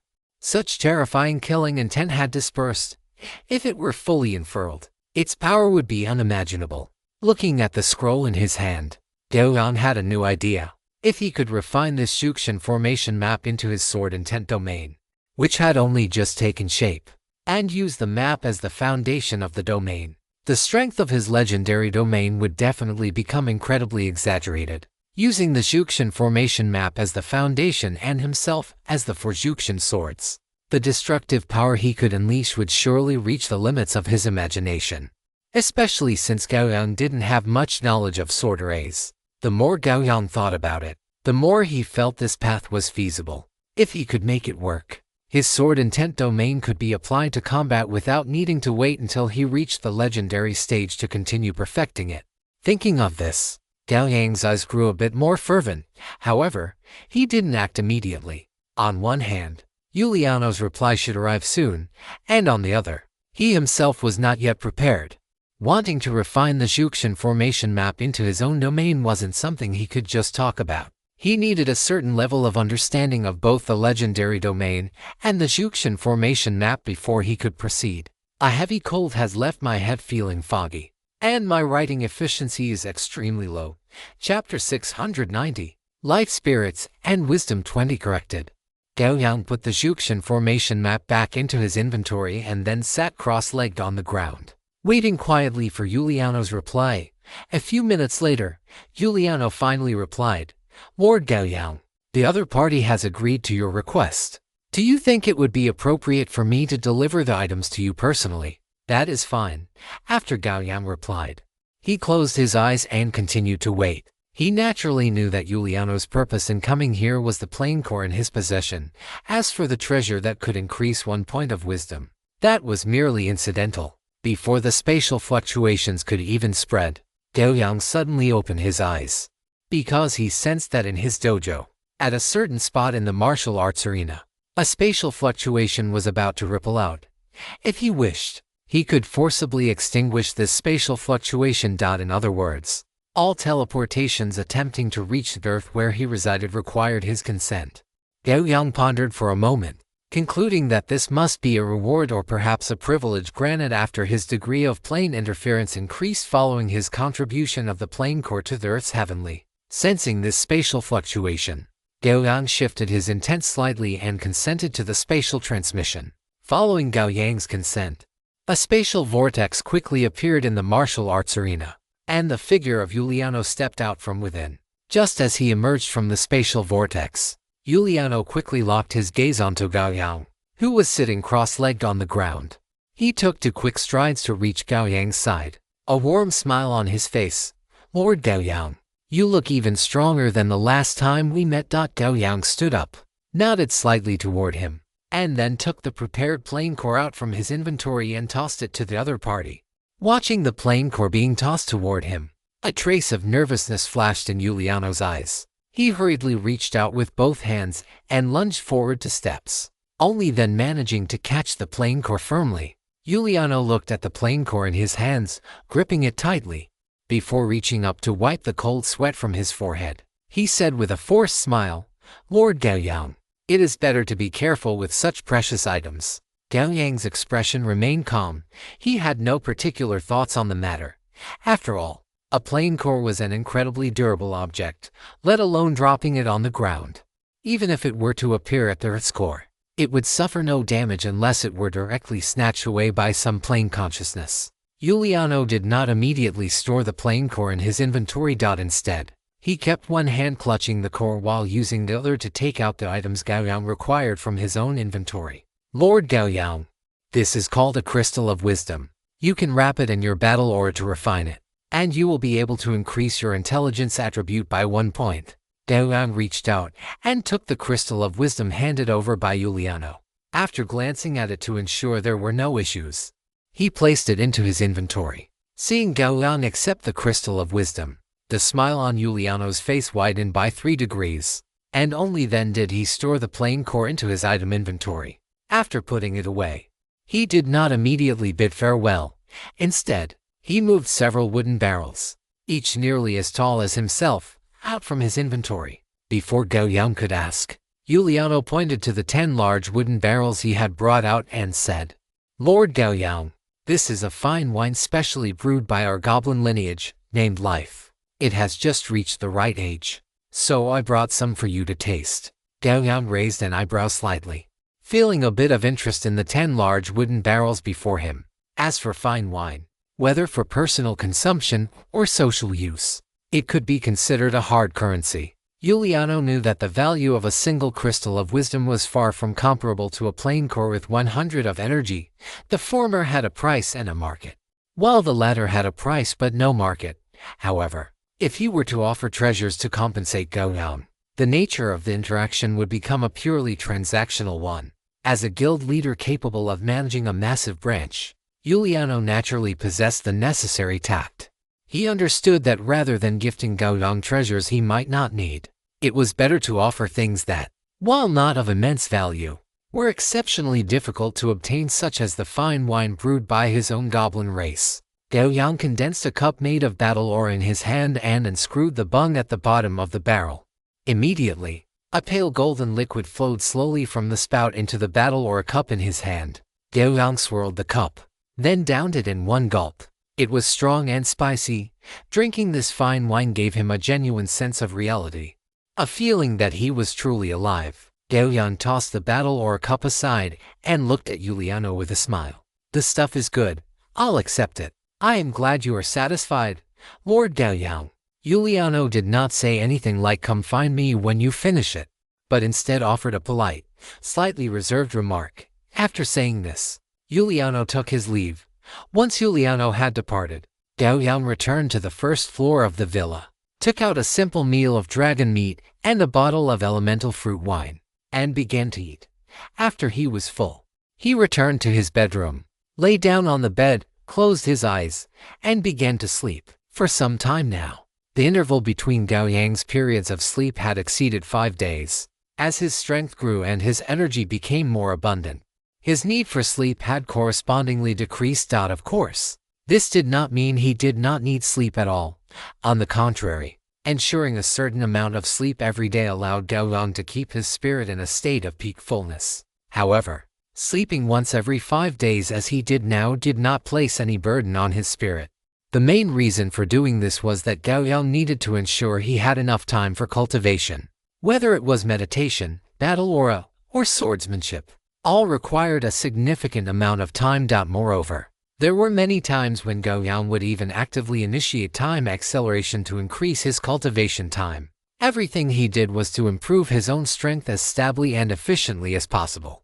Before long, the sound of steady breathing emanated from Gao Yang's bedroom. He slept until the morning of the next day, with warm sunlight streaming into the bedroom through the floor-to-ceiling windows. Gao Yang opened his eyes and sat up from the bed.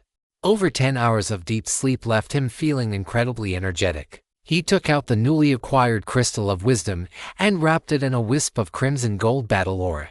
Under the scorching heat of the crimson gold battle ore, the surface of the crystal of wisdom began to melt, eventually turning completely into a glob of pale blue gelatinous liquid. This gelatinous liquid landed in Gao Yang's hand and then seeped into his skin. Soon, the liquid was entirely absorbed by Gao Yang. A cold sensation emerged in his mind.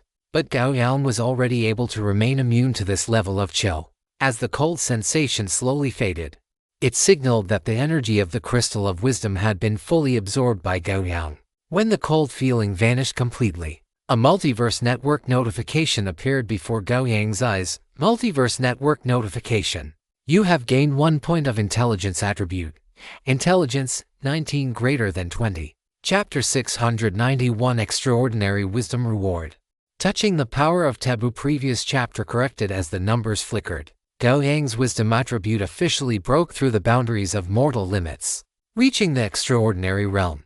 The moment his wisdom attribute reached the extraordinary realm, Gao Yang felt his brain become exceptionally clear.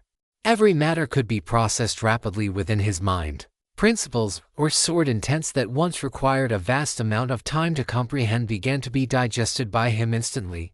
His learning ability had been greatly enhanced. Not only that, his memory began to expand. He could even recall the details of every scene in his memory and analyze all information related to them. This feeling was as if his brain's processor had been upgraded, with processing speeds more than doubling. Multiverse Network prompt. Your wisdom has reached the extraordinary 20 points realm. Based on your current comprehensive attributes, you may choose one of the following skills as a reward for your wisdom attribute reaching the extraordinary level. 1. Photographic memory. Extraordinary wisdom. Description. Your wisdom has surpassed the cognition of the vast majority of mortal beings. A brain that exceeds the limits of mortals grants you terrifying memory capabilities. Effects. You will possess a photographic memory and be immune to spell effects such as mental dullness, stupidity, and insanity. Your information processing ability and learning ability are permanently increased by 20%. P.S. Always the first choice for scholars. Ancient wisdom. Taboo knowledge. Great scholar. Taboo warlock Shenlin. 2. Infinite deduction. Extraordinary wisdom. Description. Wisdom that transcends the mundane has fundamentally changed the way you view the world. Everything in the world has traces to follow in your eyes, and you learn to become an existence capable of controlling all the rules of the world. Effects. Your deduction ability is increased by 30%. When you begin a deduction, your deduction ability increases by 10% every 30 minutes. This process will consume your mental energy. When your mental energy is exhausted, you may choose to actively terminate the deduction. P.S. Everything in the world has traces to follow, doesn't it? Fate Deduction Grandmaster, Scourge. Fate Gazer Sharmojima. 3. Super Wisdom. Extraordinary Power. Kung. Extraordinary Wisdom. Description. You know deeply that the end of wisdom must still resort to supreme power. So you decide to add your extraordinary wisdom to your own physique, allowing your attacks to carry an intelligence-based strike against enemies. Effects. After entering combat status, 50% of your wisdom attribute will be converted into your strength attribute, and your thinking speed, reasoning speed, etc., will decrease by 50%. Whenever your attack hits an enemy, the enemy must undergo a check based on the wisdom levels of both parties. If the enemy succeeds in the check, they are unaffected. If the enemy fails the check, they will suffer true damage equal to 65% of your wisdom attribute. P.S. My super wisdom tells me it is time to use my superpower. Ha ha ha ha. Multiverse Network High Efficiency Anonymous. 4. Idealistic Thinking. Extraordinary Wisdom. Kung. Unique Trait. Kung. Talent. Kung. Will. Description. The superposition of multiple unique traits and the power of idealistic, self-centered thinking merge, ultimately manifesting in the realm of extraordinary wisdom. In the world of thought, an eternal second is infinite time, an instant is eternity, and eternity is an instant. In this eternal moment, you have obtained the taboo power to distort all things in the world. Effects. Basic effect. Character's learning ability, thinking speed, and deduction ability increase by 10%.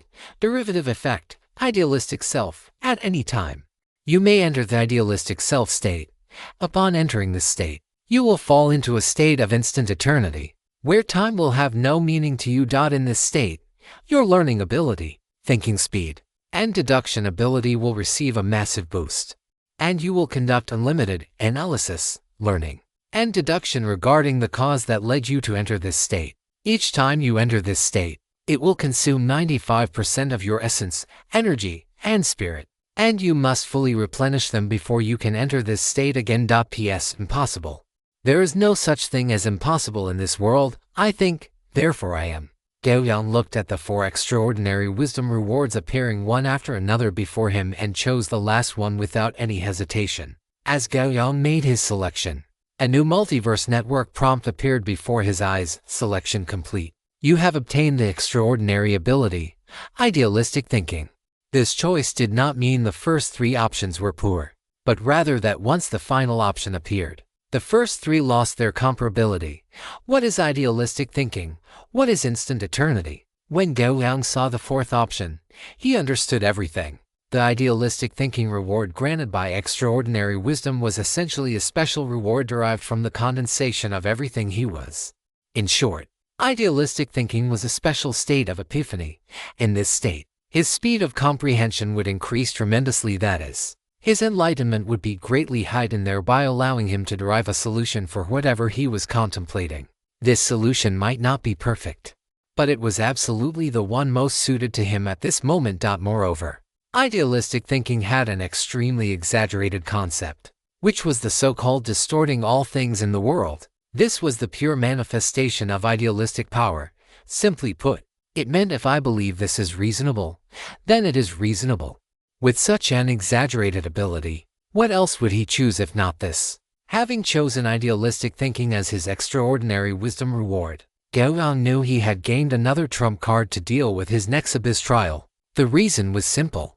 The ability of idealistic thinking was far too compatible with Gao Yang. Whether it was the comprehension of sword Tao, the absorption and digestion of inspiration from the destruction of planes, or the learning of the combat memories of the sacrificial Tower Master, there was a high probability of triggering idealistic thinking, and once triggered, it would mean that Gao Yang would achieve rapid, leapfrog improvements in these areas. Most importantly, it was not just the above. In the matter of fusing the immortal executioner a map with his domain, idealistic thinking would likewise be able to exert its due effect. Gao Yang looked at the description of idealistic thinking and had already made a decision in his heart. If he remained unable to combine the immortal execution sword formation with his own domain for a long time, he could attempt to use the power of idealistic thinking to forcibly merge the two into one. In short, as long as he felt it was reasonable, there should be no problem. This was the truly terrifying aspect of idealistic thinking, and the real reason why it was called a forbidden power. However, there was one more thing that needed to be clarified, and that was the fact that triggering idealistic thinking would consume 95% of his essence, energy, and spirit, and how long it would take for his essence, energy, and spirit to fully recover to their maximum value. This was essentially the cooldown time for idealistic thinking. If such a forbidden power were not restricted, either Gao Yang would be gone first, or this world would be gone first. Thinking of this, Gao Yang got out of bed and walked toward the martial arts arena. Regardless of anything else, he would just continue his cultivation step by step. He would surely trigger this ability during his practice. The previous chapter has been corrected. My brain was foggy due to the flu these past 2 days, which is why I made a mistake. No wonder I felt something was off when I was writing yesterday. Chapter 692 is the Earth, a dehydrated apple. Gao Yang arrived at the martial arts arena and sat cross-legged in the center, intending to practice his battle chi first. But before he could enter a meditative state, his eyes opened once again, and he looked up toward the firmament. He could feel that the energy concentration around him had risen slightly once more. There was only one possibility that could give him this feeling, and that was that the overall energy concentration of the Earth had increased again. If this is the case, there should be new multiverse network players born, right? Gao Yang thought silently in his heart. The next moment, lines of multiverse network notifications appeared abruptly before his eyes. Multiverse network notification. The energy concentration of the plane where the player is located has increased significantly. An increase in the plane's carrying capacity has been detected. 20 new multiverse network player qualifications have been added to this plane, and the relevant qualifications are being issued. Multiverse network notification. Based on your contribution to this plane, you have received from Multiverse Network Player Recommendation Qualifications, Multiverse Network Notification.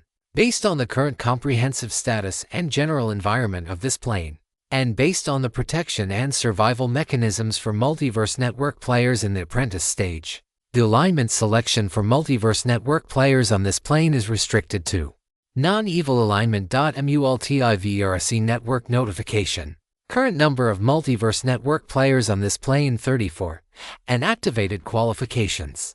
Looking at the Multiverse Network notifications on his retina, Gao Yang felt calm inside. Things were indeed as he had expected, as the concentration of the Earth plane increased.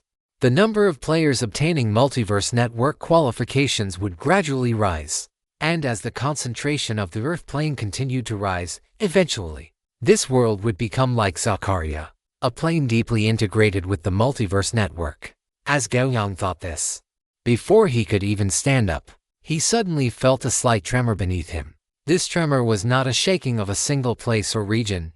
It felt to him more like the entire world was shaking simultaneously at this very moment. What is this? Gao Yang stood up, took a step, and his figure shot toward the high sky like an arrow. Soon, he appeared high in the sky, looking down at the round, azure planet below. Under his gaze, the Earth seemed to breathe. After contracting slightly, it suddenly expanded outward by a circle. With the expansion of the Earth, boundless gases were compressed and squeezed outward, turning into surging gales that blew toward the universe. A sword intent emerged around Gao Yang, slicing away all the incoming gales. He looked at the Earth below, which had grown by almost 1/10. His eyes filled with astonishment. He truly had not expected that a mere 400 of plane core, once absorbed by the heavenly Tao of Earth, would cause such a massive change. Looking at it this way, it seemed that because the Earth had consumed this plane energy, it had grown a bit larger. If I continue to feed it plane cores, will the Earth one day become even more massive than the Sun? Gao Yang raised an eyebrow, and a thought popped into his mind. Is there another possibility that, a long time ago, the Earth was not a dead magic plane like it is now, but a very prosperous transcendent plane? Was it because of the legendary cutting off of communication between heaven and earth that the energy concentration continuously declined, eventually forming the dead magic plane of today? Gao Yang felt this was very likely. If so, as long as he continued to feed it, the Earth would sooner or later return to its former prosperity and splendor. If such a thing were to happen, would myths reappear? Gao Yang felt that this shouldn't be a problem. Having figured out the specific changes to the Earth, Gao Yang descended and returned to his dojo. He took out his mobile phone and placed it in front of him. With such a huge change occurring on Earth, he figured the authorities would be very eager to get in touch with him. Sure enough, the moment Gao Yang took out his phone, a call came in. Gao Yang picked up the phone and glanced at it. It was Ruan Xiaoyu again. What is it, Gao Yang? Did you feel the tremor just now? Ruan Xiaoyu's somewhat terrified voice came through the phone into Gao Yang's ears.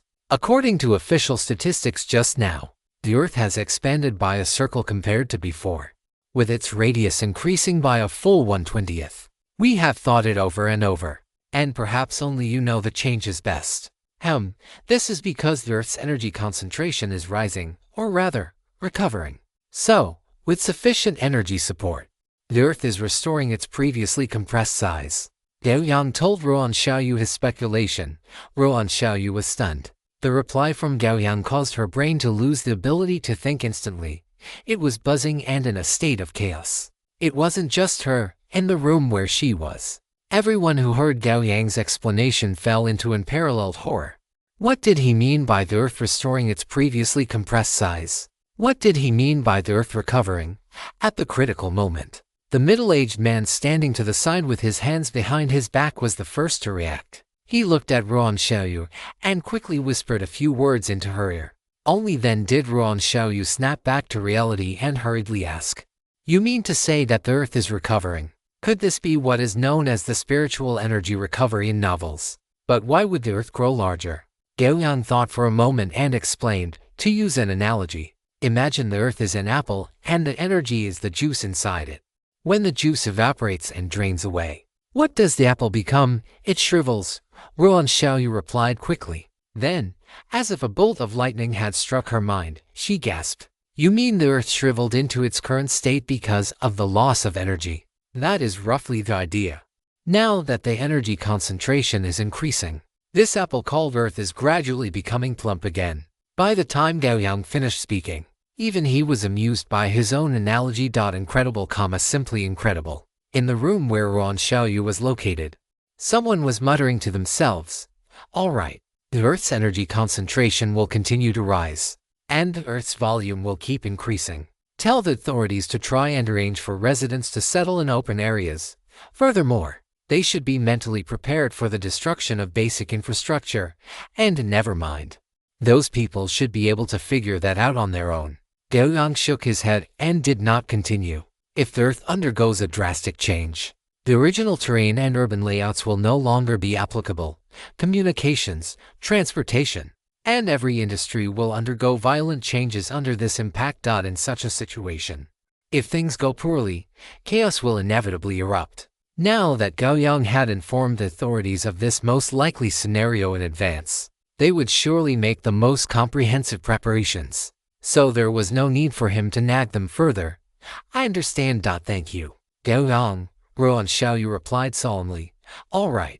If there is nothing else, I will hang up now. I have things to attend to. Very well. Gao Yang hung up the phone and looked up at the sky, which appeared incredibly blue due to the earlier gale.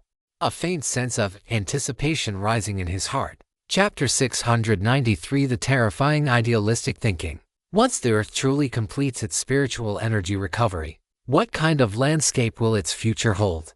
Gao Yang felt that perhaps it would be another cycle, or perhaps a golden age. Thinking too much was useless. A flash of sword intent crossed Gao Yang's mind, completely severing all distracting thoughts. He then closed his eyes to digest the inspiration regarding the birth and death of planes in his mind. After a high-quality sleep, his spirit and energy were fully replenished. Practicing at this moment could be said to yield twice the result with half the effort. After about a month of repeated viewing, the scene of the plane's destruction had faded significantly in Gao Yang's mind. However, as he reviewed the memories in his mind now, he discovered that those images, which had seemed pixelated, were now clear again. Although they did not reach the Blu-ray quality of the first few days, they were at a high-definition level, which was a pleasant surprise. As for the reason for this change, it was naturally because his intelligence attribute had broken through 20 points, reaching the transcendent realm. Soon, Gao Yang became immersed in the scene of the plane's destruction. In his mind, sword light flashed continuously. Strands of inspiration and realization merged with one another, eventually combining into the prototypes of various sword moves.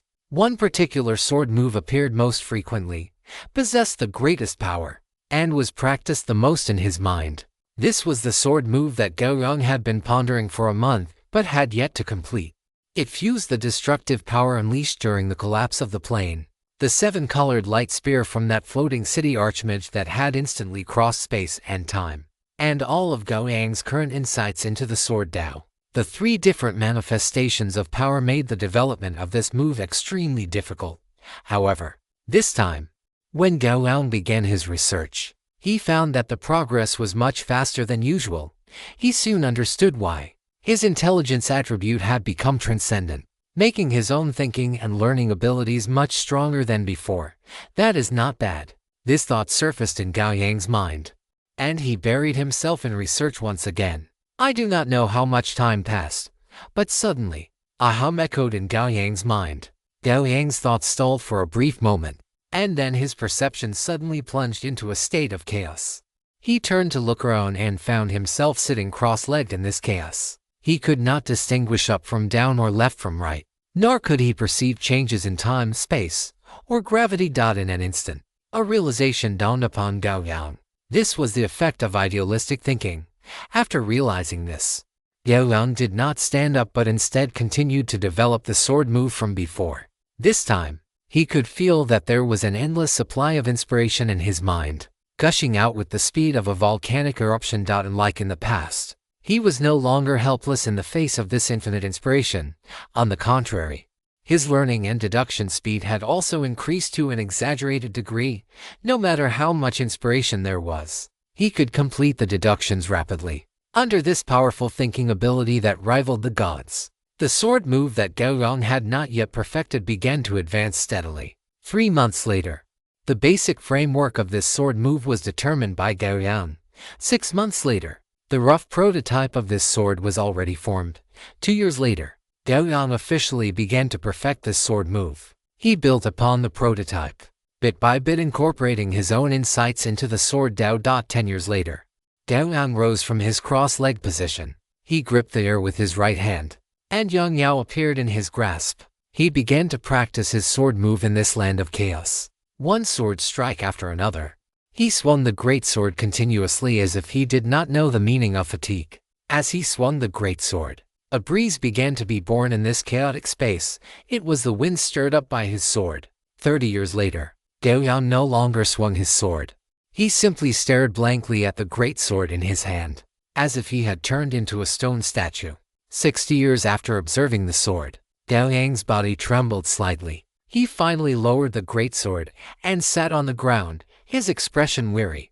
Even though there was not a single trace of energy fluctuation around Gao Yang, a gale began to blow from his body toward all directions. The gale blew harder and harder, gradually evolving into fine threads of sword chi that erupted from Gao Yang's body, piercing into the chaotic void surrounding him. Soon, the gale transformed into a surging storm of sword chi, incessantly tearing at the chaotic void in this place. But no matter how the sword chi storm tore at it, the chaotic void here remained completely unchanged. Gao Yang looked up at the chaotic void before him, his broad, knuckled hand gripping the hilt of Yang Yao. 100 years of time. Just a fleeting moment, a lifetime of insights fused into a single sword strike. Is this what is called eternal instant? He looked up at the space above him, where the chaos was still spreading. The sword technique is finally perfected, and it is time for me to leave this place. Gao Yang slowly raised the Yang Yao in his hand. The tip of the blade traced a perfect and precise arc in front of him. Although there was no fluctuation of battle chi and no sword chi leaking out, an infinite aura of destruction was constantly steaming off Gao Yang's body. Natural disaster. World annihilation. Gao Yang let out a low shout, and Yang Yao slashed diagonally downward in front of him. As Yang Yao fell, the chaotic space split cleanly and decisively into two under the tip of the blade. Following the cleaving of the chaotic space, the surrounding chaotic void suddenly began to collapse, and more slash marks appeared within this chaotic space. When the slash marks became dense to a certain degree, the chaotic space here suddenly disintegrated, accompanied by the sound of a shattering mirror. Gao Yang suddenly opened his eyes. He looked at the familiar training ground before him, a trace of confusion flashing in his eyes. Before he could react, a wave of intense sleepiness, surging like a tide, overwhelmed his will. Without a sound, his body fell backward onto the ground, and he sank into a coma. Days rose and moons fell, accompanied by a clap of thunder that resonated across the universe. The eyeballs beneath the eyelids of Gao Yang, who had been unconscious in the training ground for who knows how long, rolled once, and then he opened his eyes. He sat up, looked at Olivier, who was surrounding him in the center, and asked, "How long have I been asleep?" Olivier thought for a moment and let out 5 low growls, meaning that he had been asleep for 5 days. 5 days.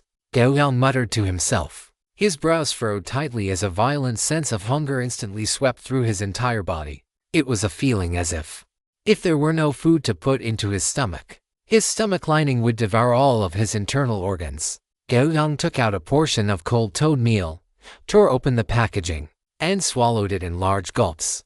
As the food entered his belly, that violent hunger seemed to have found its target, and his stomach operated at full capacity to digest the food that had just fallen into it. In just a single instant, the food in his stomach was completely digested, turning into warm energy that soothed the starving cells screaming throughout his body.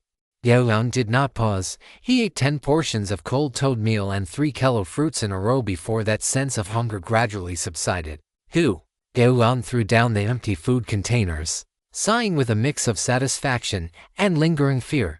After triggering idealistic thinking, the effect was indeed very powerful, accomplishing in a single instant what might have taken him decades to achieve. However, the after effects were equally terrifying. The 5-day coma and that intense hunger that almost swallowed him whole all represented the terrifying nature of this forbidden ability. This made Gao Yang resolve that he must only trigger idealistic thinking under absolutely safe conditions. Otherwise, if he were to trigger idealistic thinking in a dangerous situation, he could basically say goodbye to this beautiful world. Gao Yang stood up, feeling the strength gradually returning to his body, and added another point to the after effects of idealistic thinking. It leaves one in a state of exhaustion after being triggered.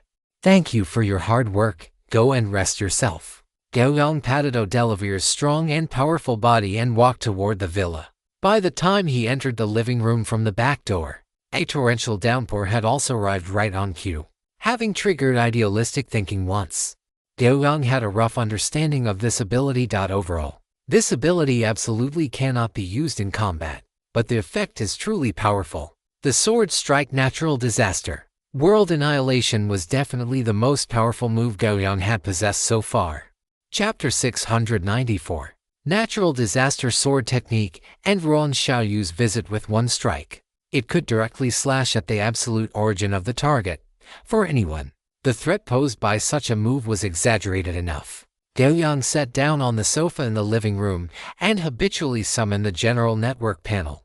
Soon, two General Network notifications appeared before his eyes. General Network notification. Idealistic thinking triggered. Character has entered the eternal instant state. General Network notification. Character has created a legendary greatsword technique. This sword technique system isn't named.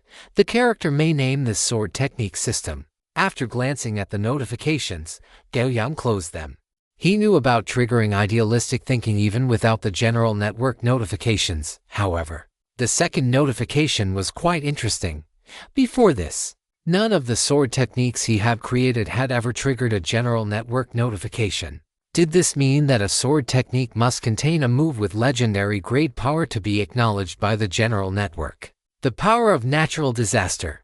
World Annihilation was certainly at the legendary level. But did that mean the Sword Strike Heavenly Abyss Meteor did not meet the standard of the legendary grade?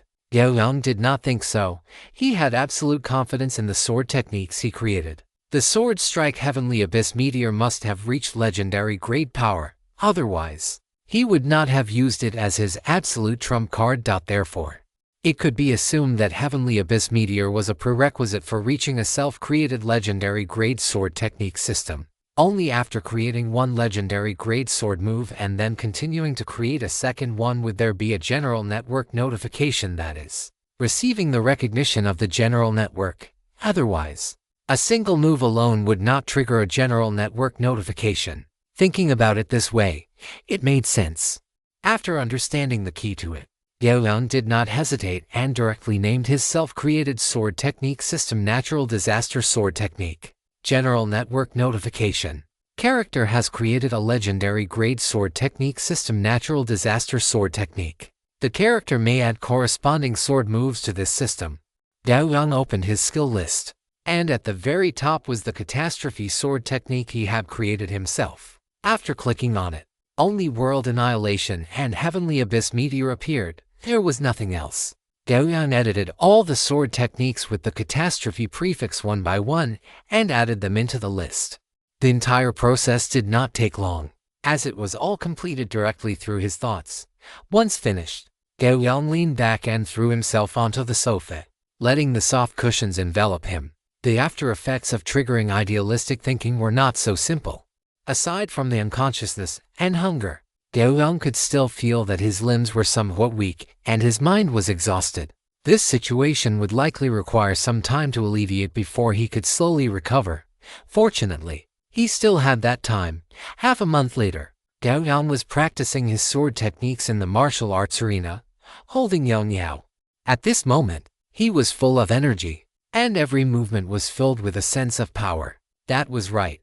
After a full half-month of recovery, his after effects had finally vanished completely. At this time, he was at his absolute peak state, if one counted the initial 5 days of unconsciousness. Triggering idealistic thinking once required a total cooldown of 20 days. Compared to the speed of Fate's velocity, this cooldown was not actually that long. However, its side effects were far more lethal than those of Fate's velocity. After triggering idealistic thinking, he would fall directly into a weakened state, which was completely incomparable to the resurrection effect of fate's velocity. Correspondingly, the benefits it brought were also completely different from fate's velocity. Fate's velocity was equivalent to a resurrection item, while idealistic thinking allowed him to strengthen himself, doing his best to avoid having his resurrection item destroyed by enemies while simultaneously wiping out all threats. After using idealistic thinking to comprehend the strongest move of the catastrophe sword technique to date, Gao Yang had become much more cautious regarding the future use of idealistic thinking. In his projections, if he were to trigger idealistic thinking next time, the target would have to be chosen between the fusion of the immortal executioner diagram with his embryonic domain, or the combat memories of the sacrificial Tower Master. If the former could be accomplished, Gao Yang's combat power would see a massive increase for a long time to come. Moreover, this referred not only to lethality but also to his ability to trap enemies. The reason the immortal execution sword was strong was that while its killing power was one aspect, another aspect was that it was also a powerful containment array. Once the immortal execution diagram was fused with his embryonic domain, anyone within Gao Yang's domain would inevitably be trapped by him, unable to escape, and subsequently slaughtered by the sword array. Trapping people was the primary focus of an array. If an enemy could escape the array easily, then the array would have no reason to exist. As for the latter, because the power system of the sacrificial Tower Master contained parts that were relatively difficult for Gao Yang to understand, he intended to use the moment of eternity state entered after triggering idealistic thinking to contemplate and comprehend it. For Gao Yang, apart from the close combat abilities, the most worthy aspects of the sacrificial Tower Master's combat system for him to learn were the mysterious and unpredictable sacrificial abilities, as well as the manipulation of time and space involved therein.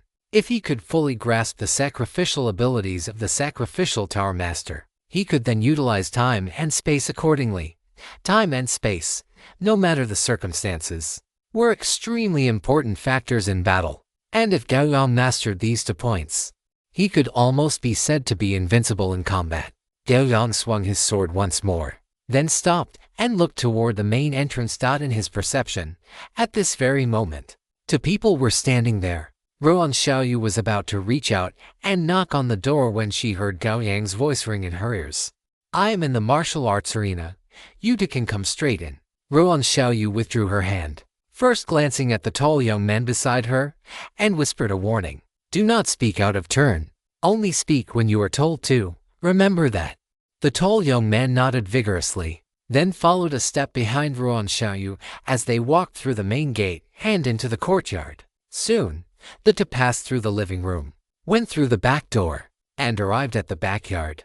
Just as they stepped out of the back door, they saw Gao Yang slowly practicing his sword dance in the martial arts arena.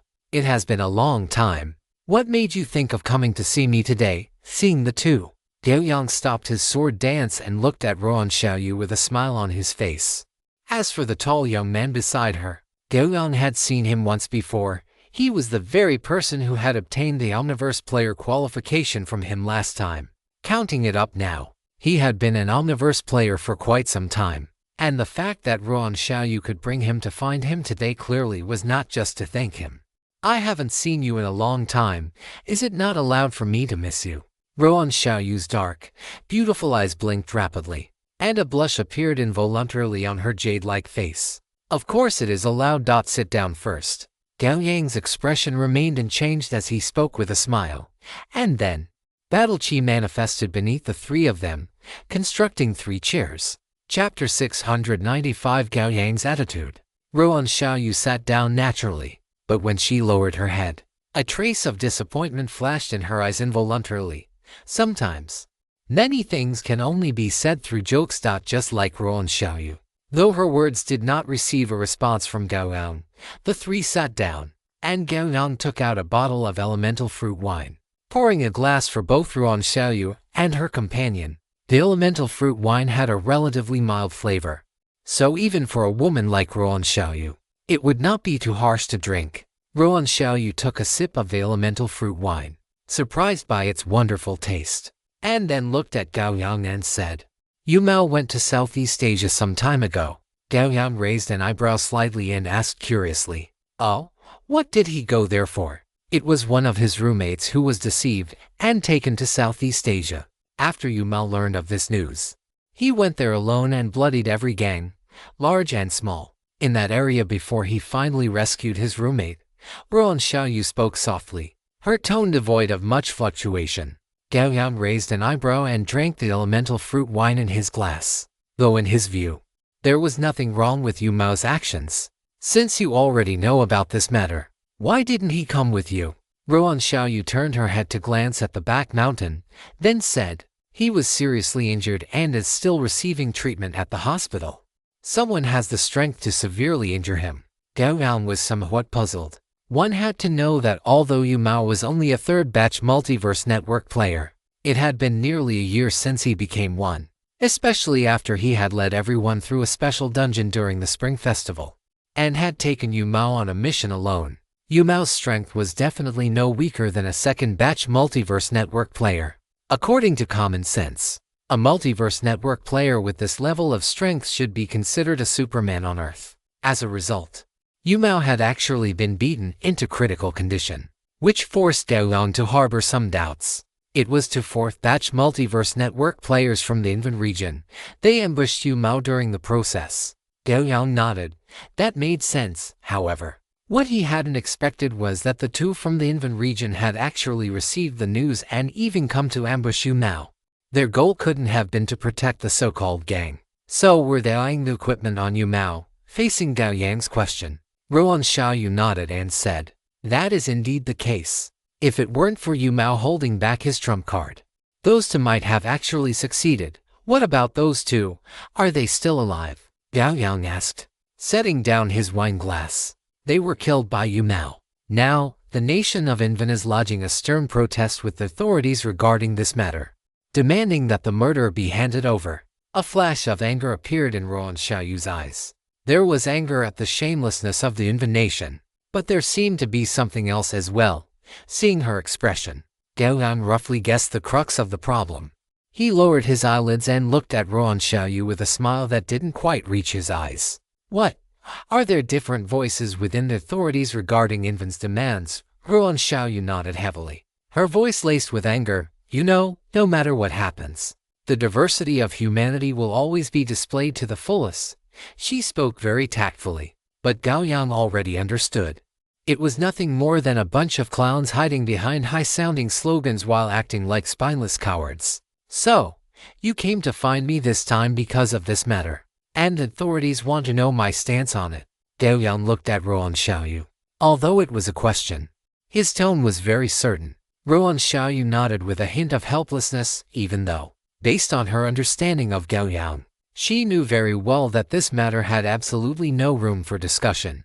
"Since they want my stance, why didn't those people come themselves?" Gao Yang still wore a faint smile. "It would also allow me to see which people have these different voices." Looking at the faint smile on Gao Yang's face, Li Weiyue, who was sitting to the side, suddenly shivered for some reason, as if his nose had caught a faint scent of blood. That feeling was as if the person sitting next to him was no longer a human male like himself, but an ancient beast that could swallow the heavens and earth, having committed countless slaughters. Ruan Xiaoyu rolled her eyes at Gao Yang and said irritably, "Given their analysis of you, how could they dare to appear before you? If they really appeared before you, they definitely wouldn't live for more than 3 seconds. Only by standing far away in a corner where you cannot see them can they arrogantly point fingers. Please do not slander me. When have I ever been that kind of person?" Gao Yang said with a smile. Ruan Xiaoyu retorted, "Isn't that so? You didn't go find those people only because they aren't worth you wasting your time." Gao Yang smiled and said nothing. Just as Ruan Xiaoyu said, he did indeed feel that doing so would be a waste of time. Although his time was still quite abundant, he did not want to waste it on such trivial and important matters. "Fine, since those people want my stance, then help me take a message back." As Gao Yang finished speaking, both Ruan Xiaoyu and Li Weiyue, who had been acting like a transparent person on the side, sat up straight, assuming a posture of listening intently. "Be tough when you need to be tough. I am so strong, not so they can act like spineless cowards." If they still cannot correct their mindset, and if they come to me again because of such matters that have no need for debate, then this place full of useless people is not worth staying in. After Gao Yang finished, Ruan Xiaoyu showed no reaction, but a flash of horror crossed the eyes of Li Weihua beside her. The word treason could not help but surface in his mind. Gao Yang's meaning was very simple. His strength was witnessed by the whole world. If the authorities still held onto those old, rotten Confucian ideas of valuing harmony above all else and playing the pig to eat the tiger, only to be ridden over and humiliated by others, then he would consider finding another place to live. With his strength, there was no difficulty at all in achieving that.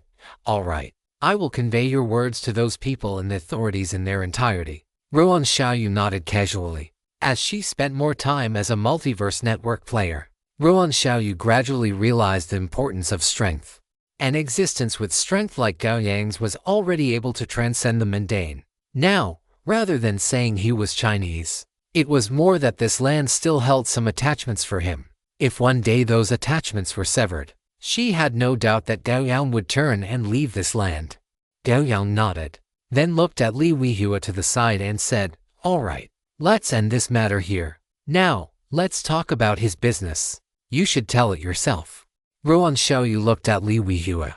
Li Weihua felt a jolt of energy. After clearing the unrealistic thoughts from his mind, he looked at Gao Yang. Chapter 696 Another plane invaded by an evil god. Li Weihua organized his thoughts and then said, "It is like this, big boss. I previously took on a mission and went to a plane. The impression that plane gave me, I believe, is the same type of plane invaded by an evil god that I previously saw mentioned in a post by Yumao on the Multiverse Network forum." Gao Yang felt slightly surprised by this news.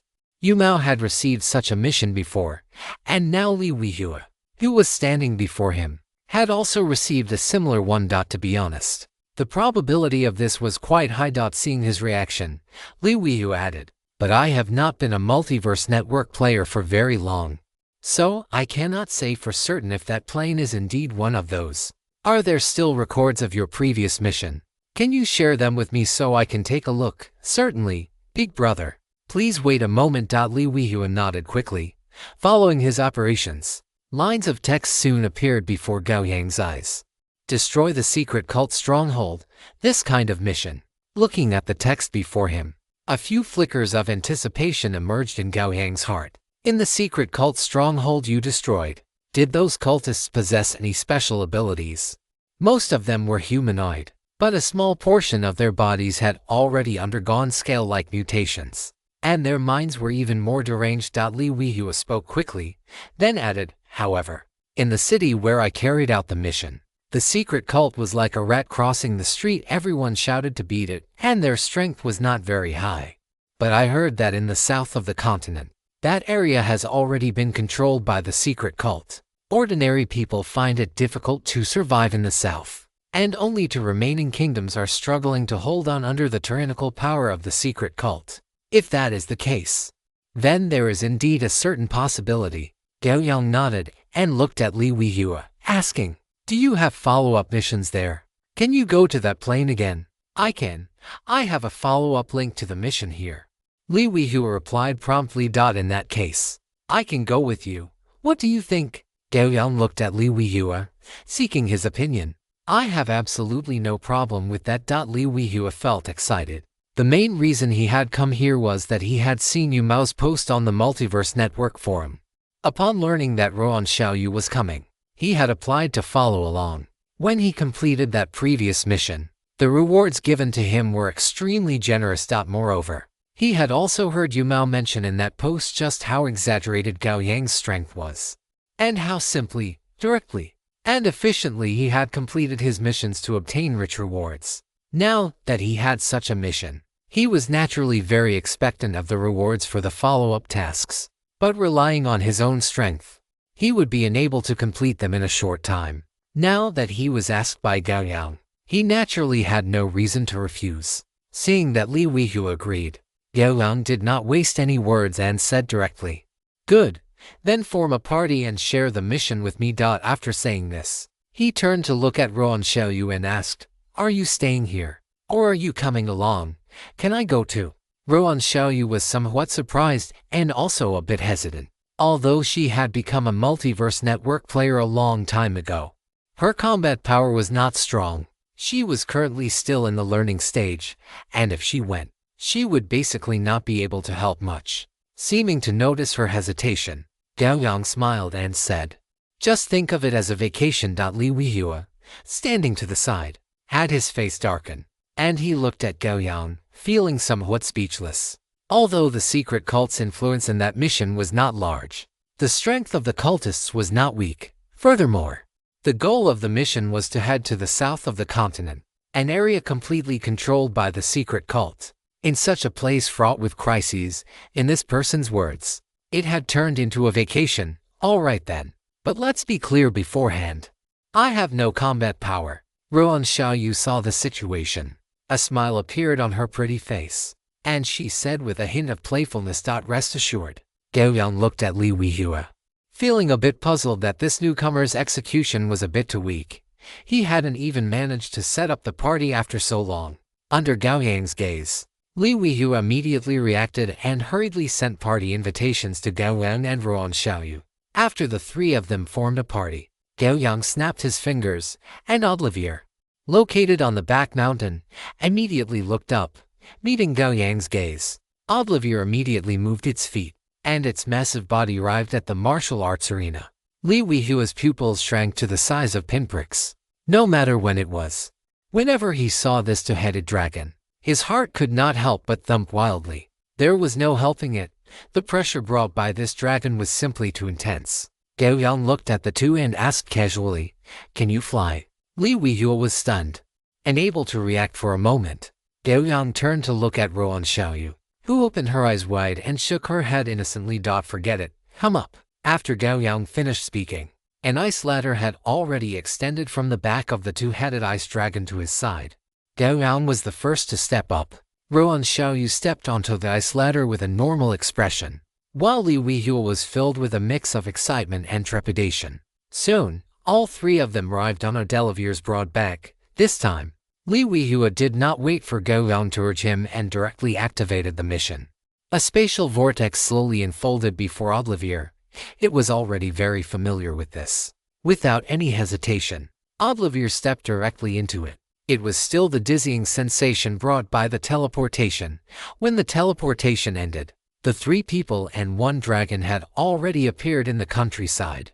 At the edge of their vision stood a medieval castle. Gao Yang looked at Li Weihua, who was still feeling a bit dizzy, and asked, "Where is the mission target?" "In the south of the continent, in a city called Thunderbolt Castle. We need to behead a secret cult bishop in black who is staying there."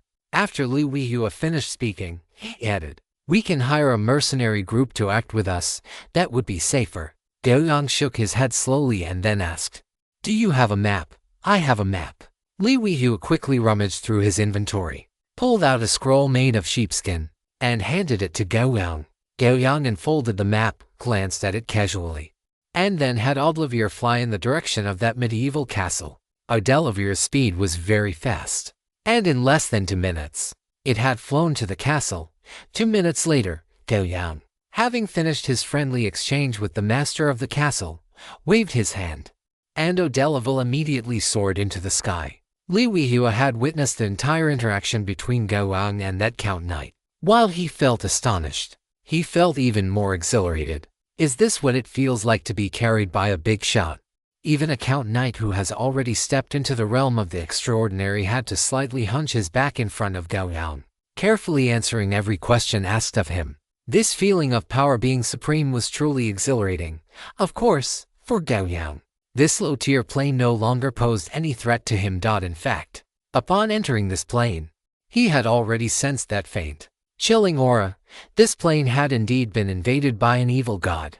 This was also why he had wasted no time and immediately set out to confirm his mission objectives. Chapter 697: The Charm of Overwhelming Power. Omniverse flew through the high altitudes, facing the endless, violent gale head-on. Li Weihua and Ruan Xiaoyu sat not far behind Gao Yang, watching the land below continuously recede. In just half a day, they had flown over the towering mountain range that divided this continent into northern and southern halves. After O'Delleville crossed this mountain range, the scene before their eyes changed abruptly. The land, which had previously possessed a hint of vitality, was now completely devastated. O'Delleville began to descend. As the altitude dropped, objects resembling black sesame seeds gradually magnified in their vision. Those were buildings of a secret cult, parasitic upon the earth like insect nests, and scrupulously devouring the vitality and flesh of this land. Patches of pale, barren earth spread outward, centered around these cult structures. Ruan Xiaoyu sat on the ice chair behind Gao Yang, originally feeling only a slight chill. She now couldn't help but shiver deeply and involuntarily. She could sense the pervasive cold and chill emanating from this world. That coldness seeped into the marrow, as if no defense could withstand it, while simultaneously bringing the deepest sense of despair to all living things. Is this the world ruled by an evil god? Ruan Xiaoyu couldn't help but ask. Hearing this, Gao Yang turned his head to look at her, then shook his head. The evil god has not yet ruled this place. At most, his tentacles have merely touched it. Those lives who believe they have found the true faith have impatiently held it up as a golden rule, using it as a foundation to continuously breed and grow. Of course, the moment of true rival is not far off. After Gao Yang finished speaking, O'Delleville suddenly accelerated, diving toward a giant city built on a vast plain below. That was the location of Li Weihua's mission. A giant city in the south of the continent named Thunder Fortress. O'Delleville's massive body, wrapped in a tremendous amount of gale force wind and continuous booming sounds, descended from the sky.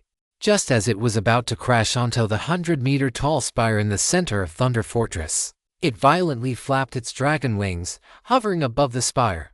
The moment O'Delleville hovered, wasps larger than adult elephants vibrated their wings at high frequency, charging toward them with sharp hissing sounds. Further away in the city, massive insectoid monsters also broke out of shells that looked like insect eggs.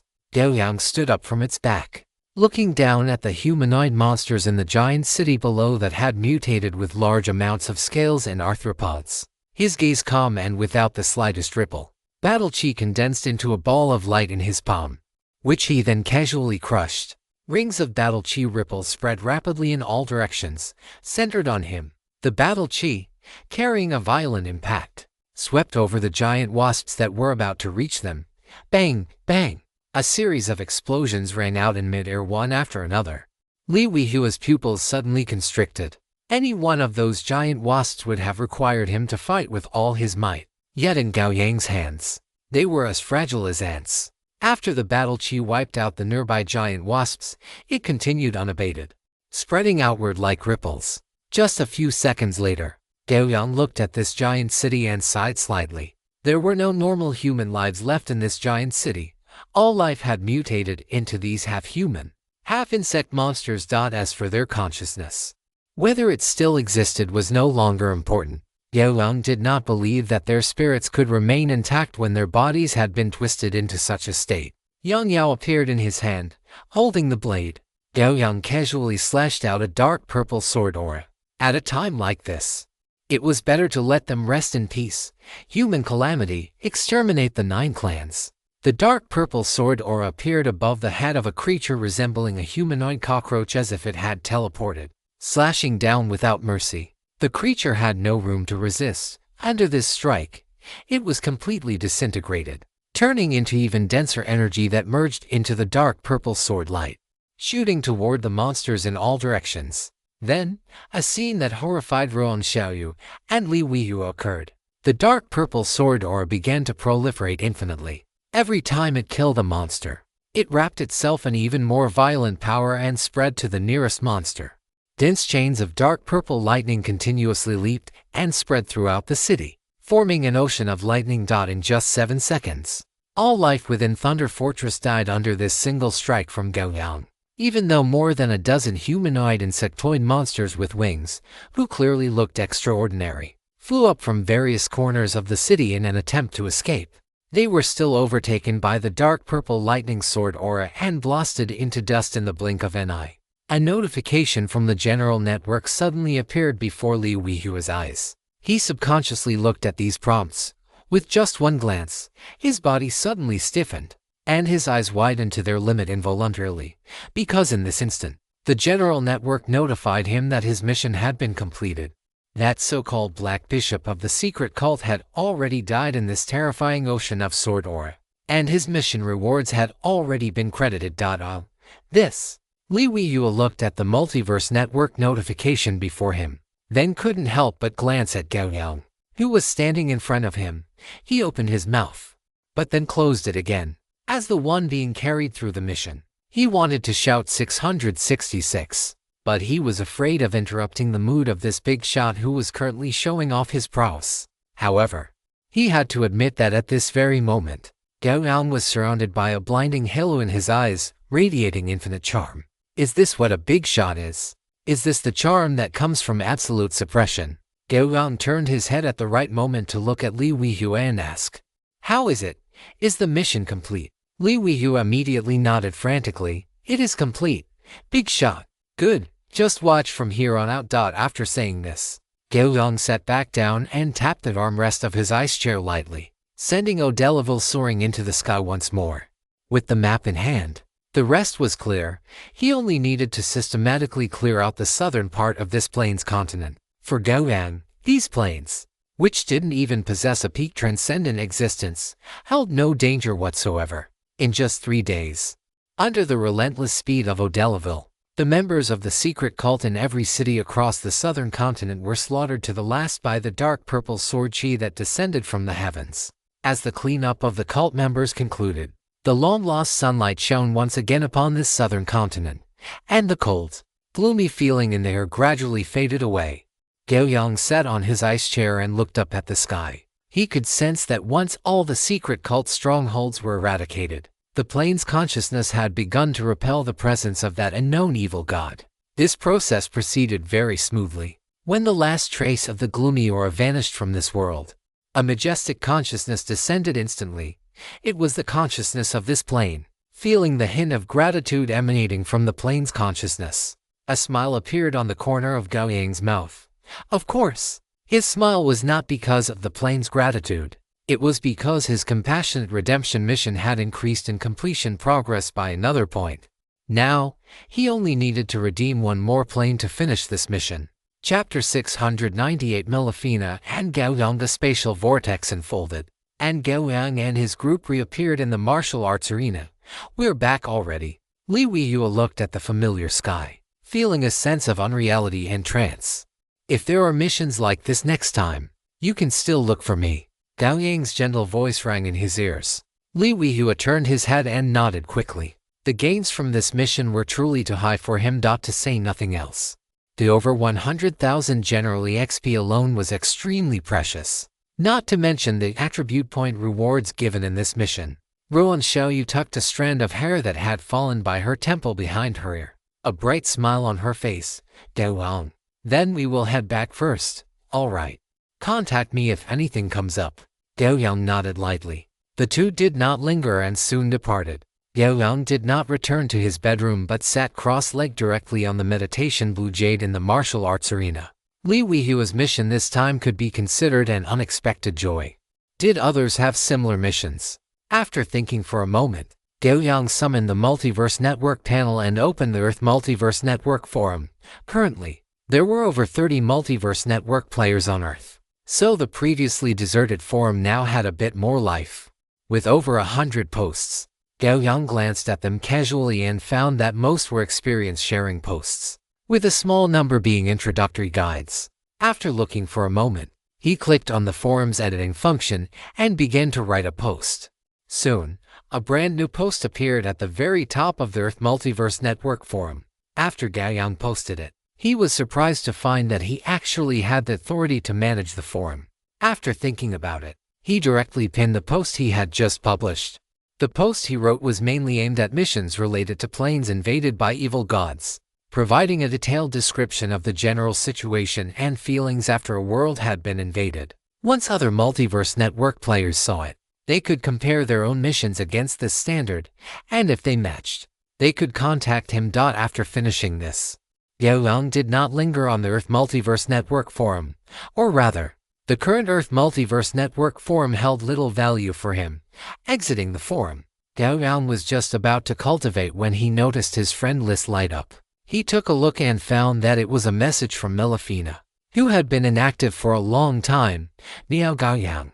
What have you been busy with lately? You haven't talked to this Meow for a long time. Looking at the message from Melifina, a smile appeared on Gao Yang's face. He replied immediately, "Of course I've been busy cultivating. What has our queen Melifina been busy with lately? You haven't looked for me either." Meow no way. I've been following grandmother to cultivate lately, so that's why. Gao Yang raised an eyebrow. He hadn't expected this usually lazy cat elf to have such ambition. Then our queen Melifina is truly amazing. Gao Yang replied with a smile, then asked, "I've obtained some delicious food here. Does our queen want to come and try it?" Meow really? Of course. It's the landlady's specialty. I'm coming right now. As soon as Melifina finished speaking, a few seconds later, a spatial vortex appeared at the edge of the martial arts arena. The next second, Melifina, radiating a faint golden light, jumped out from it. After jumping out, Melifina's gaze quickly locked onto Gao Yang. She walked with an elegant cat-like gait and quickly ran to Gao Yang, a smile on her furry cat face. "Ha Gao Yang, long time no see. Thank you for the dragon blood potion." Gao Yang looked at Melifina, who was crouching in front of him, and smiled as well. He reached out and patted her little head. "It's nothing, we're friends." "That's right. You are my best human friend." Melifina rubbed her head against Gao Yang's hand with great enjoyment, speaking with a very serious and determined tone. Gao Yang lowered his hand, and his battle aura condensed into a knee-high round table and a cat tree in front of him. He then looked at Melifina and asked, "How did your training with your grandmother go?" Hearing this question from Gao Yang, Melifina immediately lifted her little head with pride, her fluffy tail swaying back and forth behind her. "That goes without saying. It went great. Grandmother said my support abilities are already catching up to what she was capable of in her youth." Having said that, she looked at Gao Yang again and added with great confidence, "Gao Yang, with my support now, your strength will definitely rise by this much compared to before." As she spoke, Melifina held up a cat paw and gestured in front of her. Gao Yang looked at her paw, which was held higher than the top of her head, and found it quite amusing. All right. He was now certain that the little head of this cat sprite had not been polluted by any knowledge of mathematics. "That is truly impressive," Gao Yang said, taking a cold cicada meal from his inventory, opening it, and pushing it in front of Melifina. "Give this a try. I used the meat of a giant frog that was beyond the transcendent limit as the main ingredient and asked the landlady to prepare it." "Wow." Melifina sniffed the fragrance wafting through the air, licked the corner of her mouth, and looked at Gao Yang very obediently, saying, "Then I won't stand on ceremony, eat up." Gao Yang smiled and took out a cold-toed meal for himself, opening it to eat. The two of them sat there, chatting while they ate. After a while, Gao Yang set down his empty container and frowned as he looked at Melifina. "You said you were bullied during your last training session with your grandmother." Melifina nodded, looking a bit embarrassed. "It doesn't really count as that. It was a dark night cat sprite. She just teased me a few times and didn't actually hurt me." Hearing Melifina say this, the slight frown on Gao Yang's brow relaxed. He looked at Melifina and said, "If you were truly bullied during an adventure, tell me, and I will help you get even." Melifina nodded vigorously, although she didn't quite understand what getting even meant. Judging by Gao Yang's tone, it sounded like he was going to avenge her or back her up. And that was enough. "Gao Yang, we are the best of friends forever. That goes without saying. We always have been," Gao Yang said with a smile, then took out a kello fruit, sliced it, and handed it to Melifina. Melifina did not stand on ceremony, taking small bites of the kello fruit before looking at Gao Yang.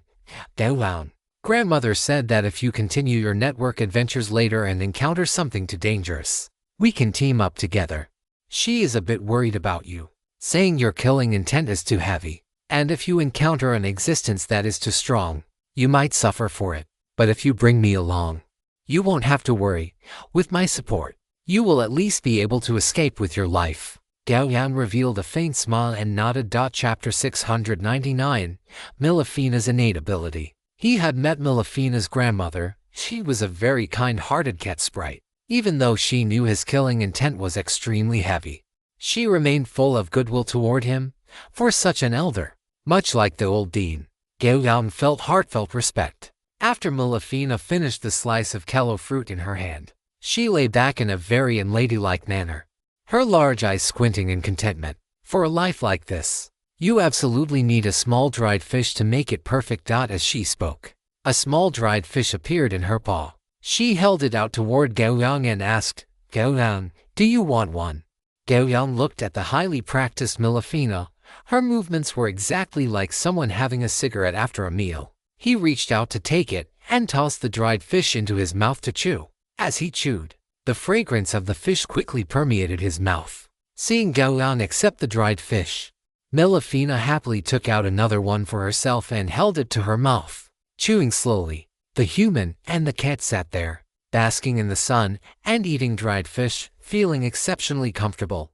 After a long while, Melifina flicked her tail and said casually, "Gao Yang, you're almost at the legendary stage, right?" The battle or chair beneath Gao Yang had now transformed into a beach chair. He reclined on it and nodded just as casually at the question, "Almost, very soon."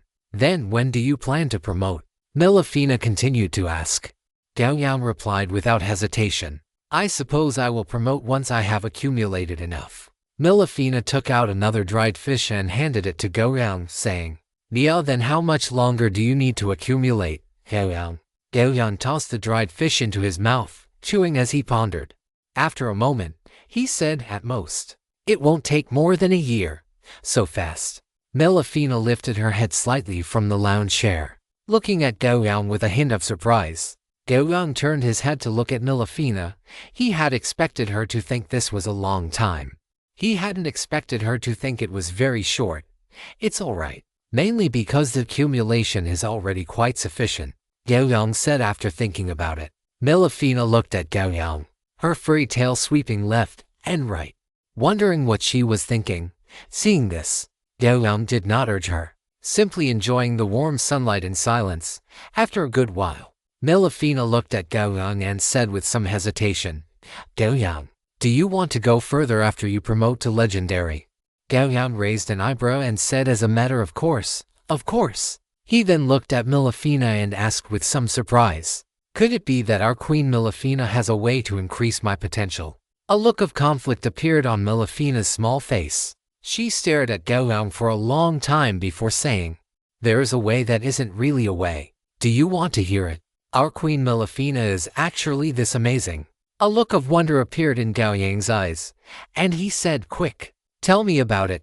Seeing this, Melifina no longer hesitated and began to speak. "Gao Yang, actually, as a genius of the cat elf race, I possess a special innate ability. Innate abilities are generally quite powerful."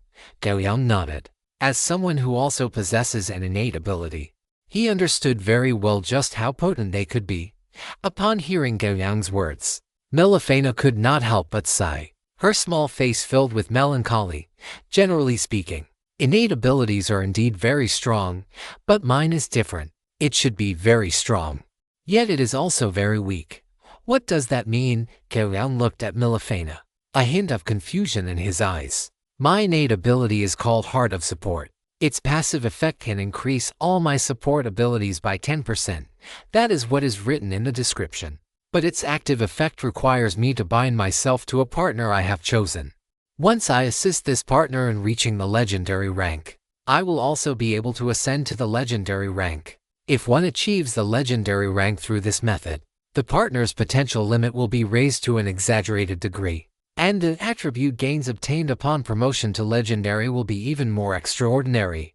However, there is one catch. Once I bind with that partner, the difficulty of the partner's promotion to legendary will skyrocket, even with my support. Such promotion quests are basically impossible to pass. That is why I say my talent is very weak, because I have no way to actively use this effect. The active effect can only be activated once. Once it fails, it basically means death during the process of the legendary promotion. Such a formidable talent.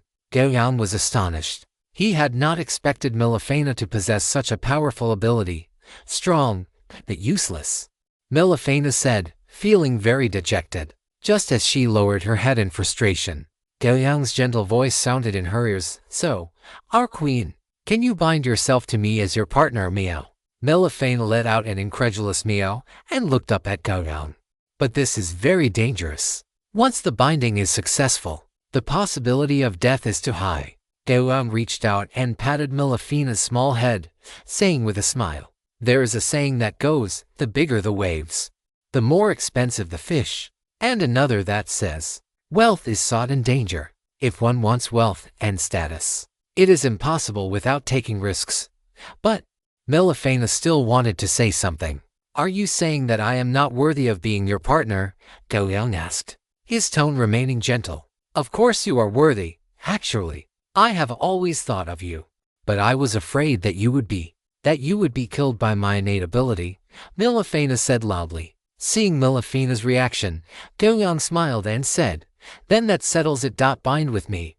Besides, I just happen to feel that the difficulty of my legendary promotion quest is a bit too low. Was it true that Gao Yang felt his legendary promotion quest was too low? In his current state, that was indeed the case. As his strength grew, the conditions for tasks that once seemed extremely difficult were now being completed by him one by one. Without a better option, the potential of his current legendary promotion quest was already extremely high, and there was no need to change it. But now that there was a way to further elevate his future potential on top of that, he would naturally not miss it. Moreover, this also concerned Melifana's promotion to the legendary rank. Although Melifana spoke calmly, Gao Yang had already heard the truth.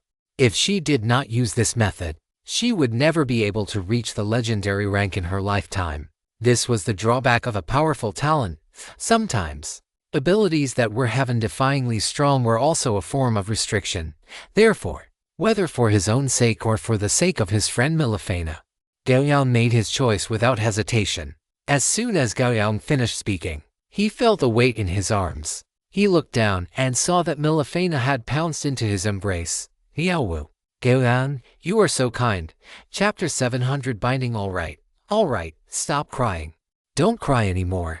Gao Yang held Melifana in his arms and comforted her softly. The more Gao Yang said this, the harder Melifana cried. Seeing this, Gao Yang could only continue to comfort her gently. After a long while, Melifana finally lifted her head from Gao Yang's chest. Gao Yang, will you find me annoying? Of course not. Gao Yang shook his head with a smile, then said, can you tell me specifically how to bind me through your talent? Do I need to do anything? Hearing this, Melifana jumped out of Gao Yang's arms and stood on the tea table nearby. She thought carefully for a while before saying, regarding the binding, you don't actually need to do anything. You just need to give your consent at the end. However, before the binding, I must make the potential problems clear to you. After I finish, if you still decide to proceed, then we will bind and become partners forever. All right, Gao Yang nodded, looking at Melifana with anticipation. If we truly bind, we will need to experience the legendary promotion quest together, and the difficulty of such a quest will increase significantly. As for how much, it depends on the specific situation. I saw in the talent description that it increases based on the strength of the person being bound. The weaker the person, the smaller the increase in difficulty. The stronger the person, the greater the increase. However, the difficulty will increase by at most 10 times the original. But once the binding is completed, my support effect on you will increase by 30%. In this way, our strength will also be enhanced. Melifana paused for a moment before continuing. Soon, she explained every aspect of the binding to Gao Yang clearly. So, Gao Yang, do you still decide to bind? Melifana raised her small face, looking at him with some trepidation. Facing Melifana's gaze, Gao Yang revealed a smile. Of course I want to bind. Hearing Gao Yang's reply, Melifana was stunned for a moment, then jumped onto him with great excitement, saying, Gao Yang, we will be friends forever and ever. Yes, yes, Gao Yang replied repeatedly. On the 3rd floor of the villa, inside the cultivation chamber, Gao Yang and Melifana sat facing each other. Melifana's small face was filled with seriousness. She looked at Gao Yang and asked once more, Gao Yang, are you truly certain? I am about to activate my innate ability. I am very certain, Gao Yang replied in a calm voice. Melifana took a deep look at Gao Yang and then fell silent. A warm golden light bloomed from her body. Within this radiance, her figure gradually levitated, slowly rising until she was at eye level with Gao Yang. I am beginning. As soon as Melifina finished speaking, the golden light around her suddenly intensified. In an instant, it was as if a golden sun had appeared within the chamber, with boundless golden light illuminating every corner of the room. Amidst this intense golden glow, Gao Yang squinted his eyes as he looked at Melifina before him.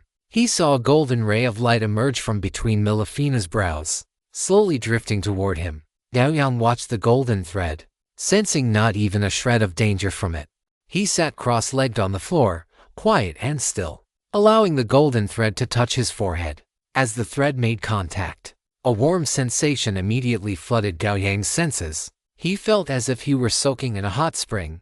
There was not a single part of his body that did not feel warm and comfortable. Once the golden thread connected the brows of both Gao Yang and Melifina, an indescribable power surged within it. Gao Yang looked at Melifina opposite him, and several system prompts appeared before his eyes. System prompt: the cat elf Melifina is establishing a soul link with you. Do you agree to establish this soul link? System prompt: once the soul link is successfully established, you will become partners. All auxiliary buff effects you receive from Melifina will be permanently increased by 30%. Your partner Melifina will receive attribute bonuses based on your soul will.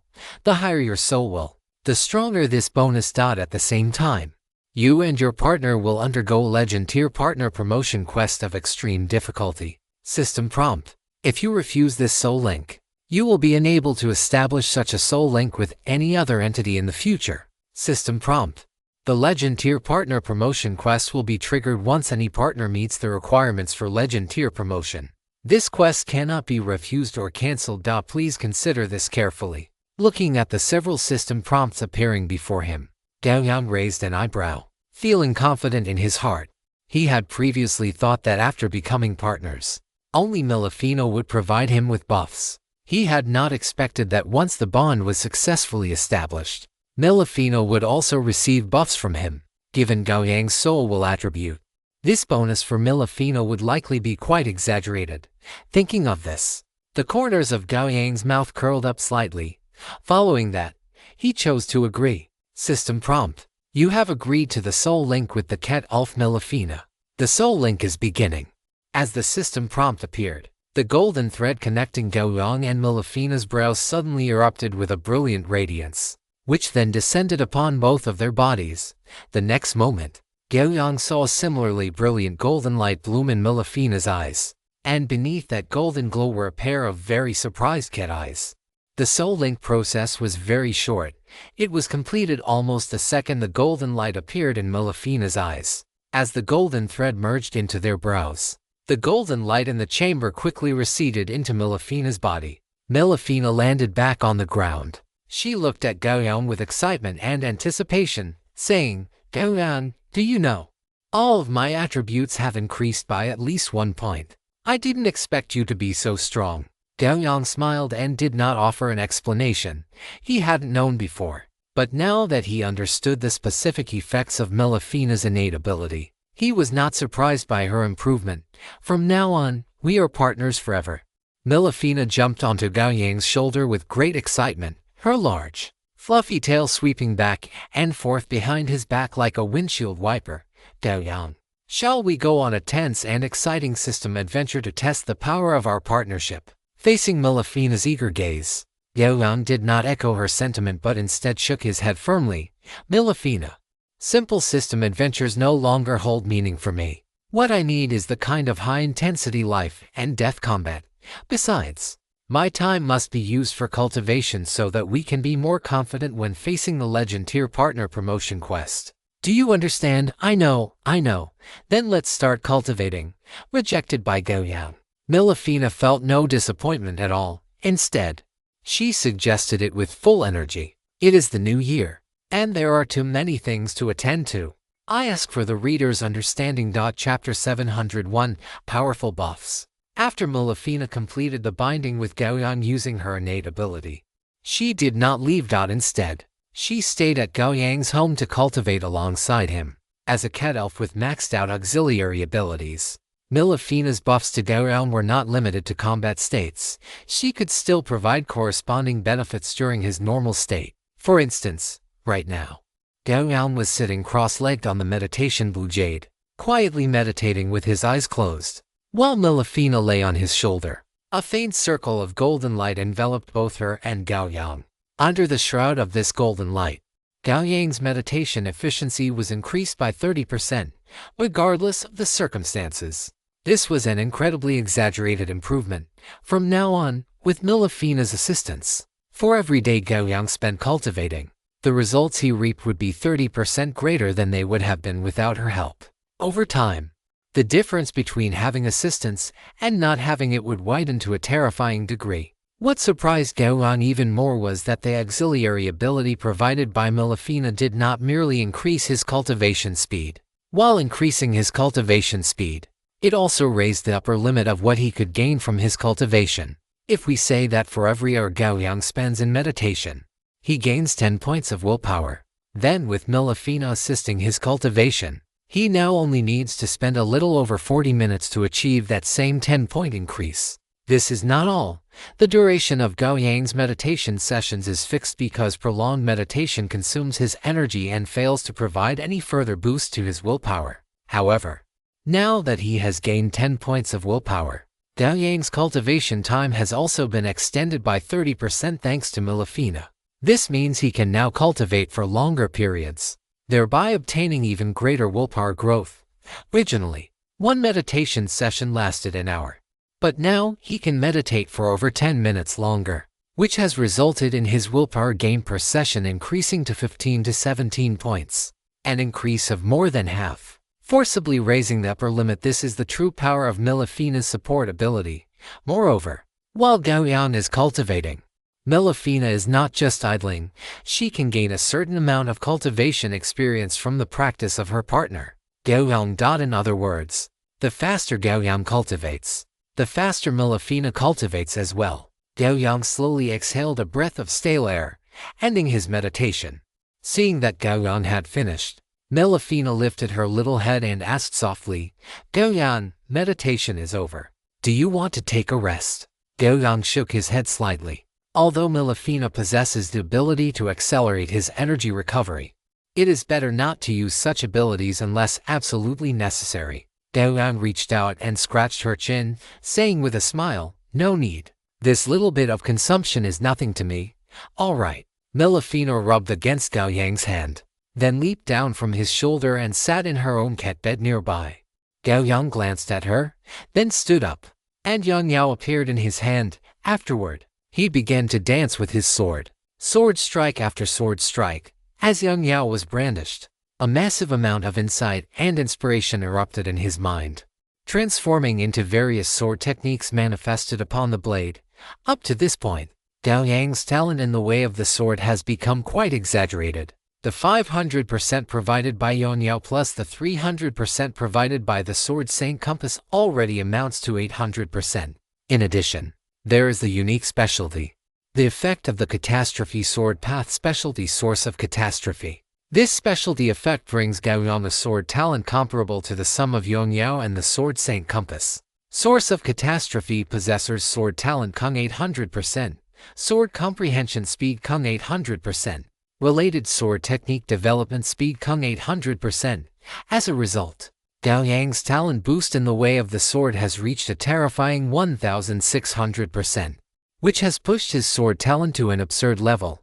Accompanying each strike, wisps of sword chi sprouted around his body like swimming fish. These sword chi seemed to possess life. As Yang Yao moved, they acted like sharks that had caught the scent of blood, surging wildly toward the point where Yang Yao struck. Hiss, hiss. The fine threads of sword chi scraped across the space along with Yang Yao's blade, producing a series of teeth-gritting, piercing sounds. In Gao Yang's field of vision, a large number of hollow black dots suddenly appeared. This was caused by space being pierced through by his fine threads of sword chi. The sensation was as if this space had turned into rotten wood, and these fine threads of sword chi were the wood-boring insects eroding it. In other words, the fine threads of sword chi brought forth by his casual strike directly riddled the space with holes. If this strike were to land on a living body, Then I fear the part struck would become riddled with holes just like this space, and subsequently be eroded away entirely. Gao Yang's movements suddenly stalled. He stared blankly at the large number of hollow black dots before him, inspiration constantly colliding and combining in his mind. After a full minute, Gao Yang raised Yang Yao again, looked up at an ironwood tree several dozen meters tall at the edge of the training grounds, and then unleashed a strike. A semi-arc of sword chi was sent out, moving toward the ironwood tree at a speed that was not particularly fast. Following closely behind this sword chi were a massive number of additional sword chi threads. The sword chi slashed into the ironwood, but the tree only trembled slightly, and not even a single sword mark appeared on its surface. The next instant, a massive amount of sword chi surged into it, and dense, continuous sounds erupted.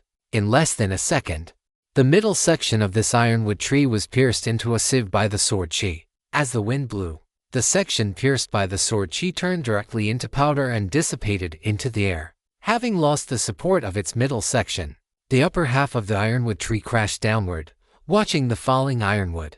Gao Yang frowned and fell into deep thought once again.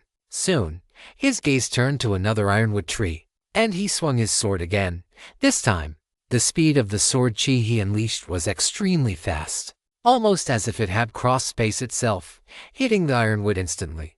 The fine threads of sword chi also seemed to have teleported, hitting the ironwood immediately afterward. It was still the sound of dense piercing. After the sword chi erupted, the middle section of the ironwood turned into powder. Gao Yang looked at the consequences of this strike, paused for a moment, and then slashed another sword toward a different ironwood tree. This time, the speed of the sword chi was even faster. Almost the moment Gao Yang swung his sword, the sword chi had already landed on the trunk of the ironwood simultaneously. The next moment, infinite sword chi boomed and pierced through it.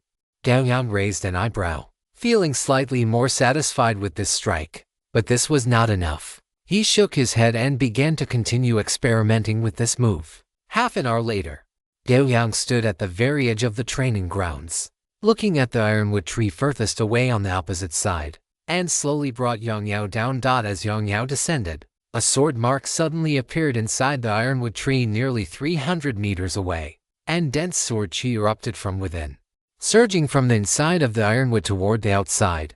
Gao Yang sensed this scene, and a smile finally appeared on his face. With this, the sword strike capable of eroding space had been fully developed. Since this sword strike can erode space and erupts from within the enemy's body, let us call it heart-eroding calamity. Gao Yang slowly sheathed his sword and muttered to himself. Just as Gao Yang intended to put his sword away and walk toward Milafina, he paused, for a compass had appeared abruptly before him. Sword dual compass. Gao Yang looked at the sword dual compass floating in front of him, which was continuously emitting the pressure of sword chi. He then realized that his recent enlightenment in swordsmanship had exhausted the remaining energy of the compass, thereby triggering the second round of sword dueling.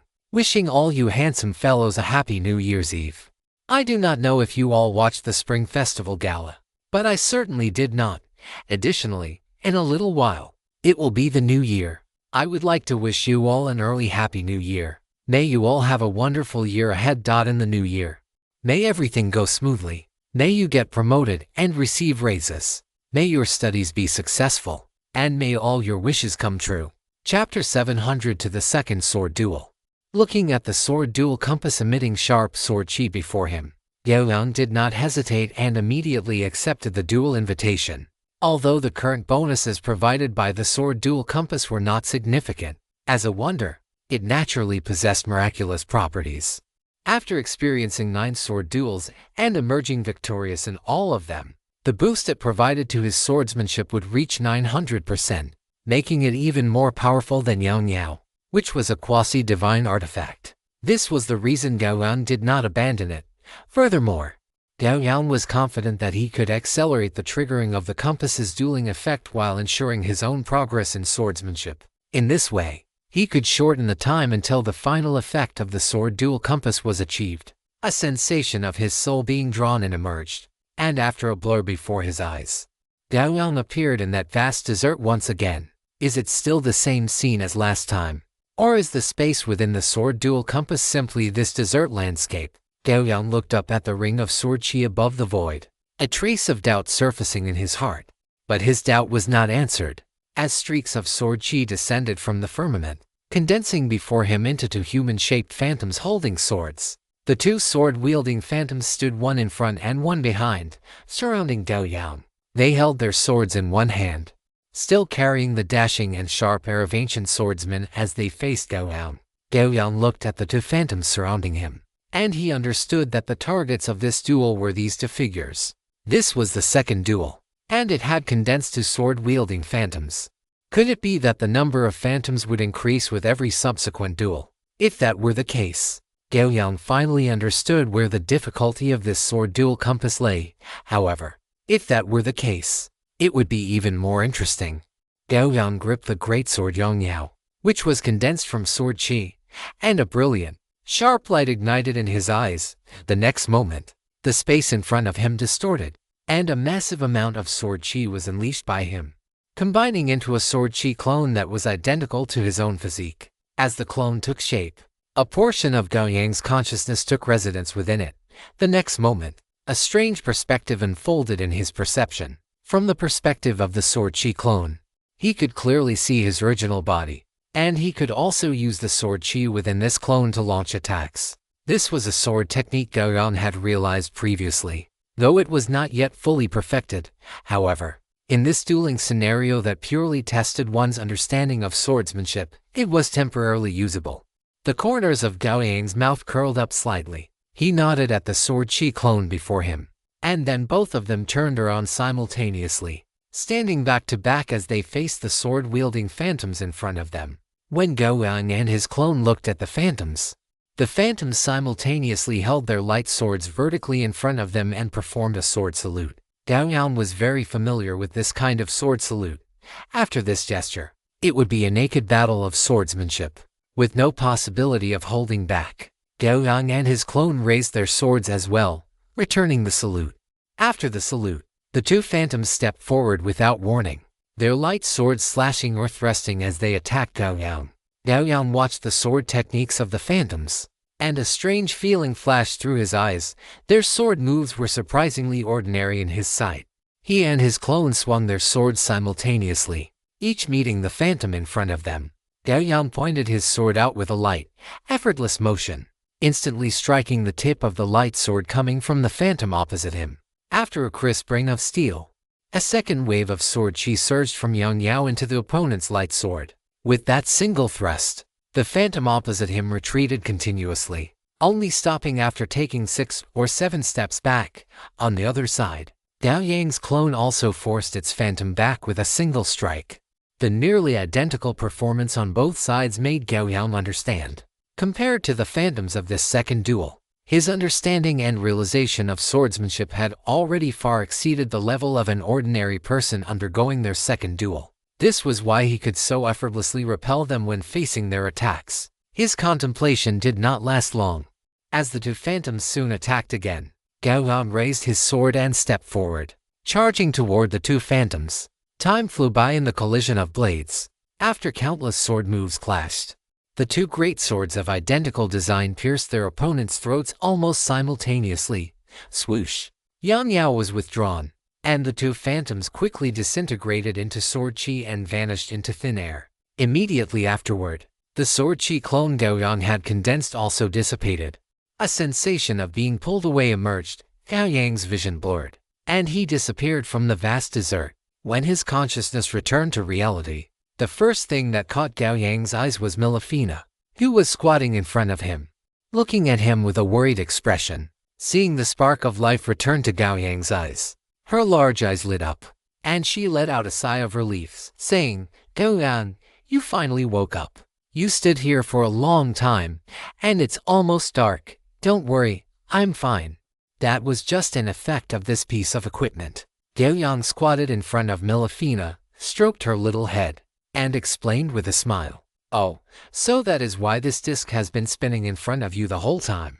Melifina rubbed against Gao Yang's palm and then said, "By the way, a female came to look for you earlier, but since I saw you were still in deep slumber, I did not pay her any mind." "A female?" Gao Yang raised an eyebrow, And then his perception spread out. A scene abruptly appeared in his mind. In front of the villa gate, Ruan Xiaoyu had lingered for quite a while. Seeing that no one spoke from within, she sighed slightly and turned to leave. Gao Yang opened his eyes, a hint of surprise in them. Because the scene in his mind was not a real-time image he had perceived, but rather something that had happened several hours ago. Is this a special ability that appeared after the plane interference level increased? Gao Yang thought to himself silently. He looked at Milafina in front of him and said, "That is a friend from my hometown. She must have had something important to discuss with me. Next time this happens, you can let her come in and wait for me at home." Milafina raised her head and said confidently, "No problem, Gao Yang. Then I will trouble you with that," Gao Yang said with a smile. Afterward, he took his phone out of his inventory, found Ruan Xiaoyu's number, and dialed it. "Hello, Gao Yang. Has your cultivation finished?" Ruan Xiaoyu's voice came through the phone quickly. "Yes, my cultivation delayed me just now." "What matter was important enough for you to come over in person?" Gao Yang asked. Ruan Xiaoyu raised one hand, and the car she was speeding in came to a rapid halt. She sat up straight and said slowly, "I have already delivered your previous suggestion. I came over this time to bring you the official response." Having said this, Ruan Xiaoyu paused and did not continue speaking.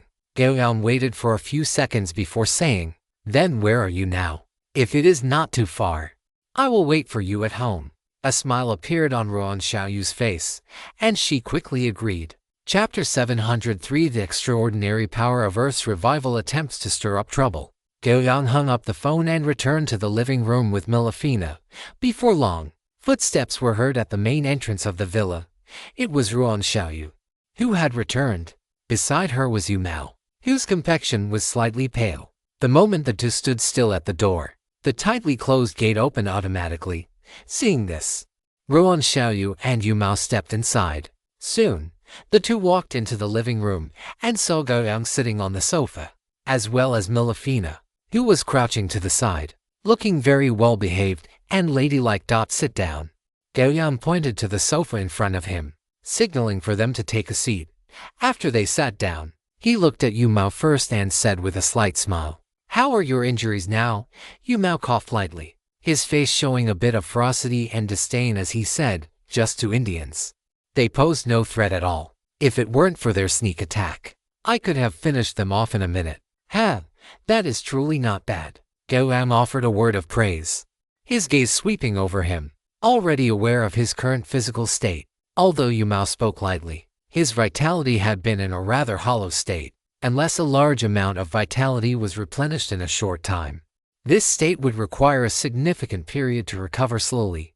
Thinking of this, Gao Yang took a clove fruit, which was emerald green all over, out of his inventory. With a slight movement of his mind, several sword-chi streaks swept across the fruit.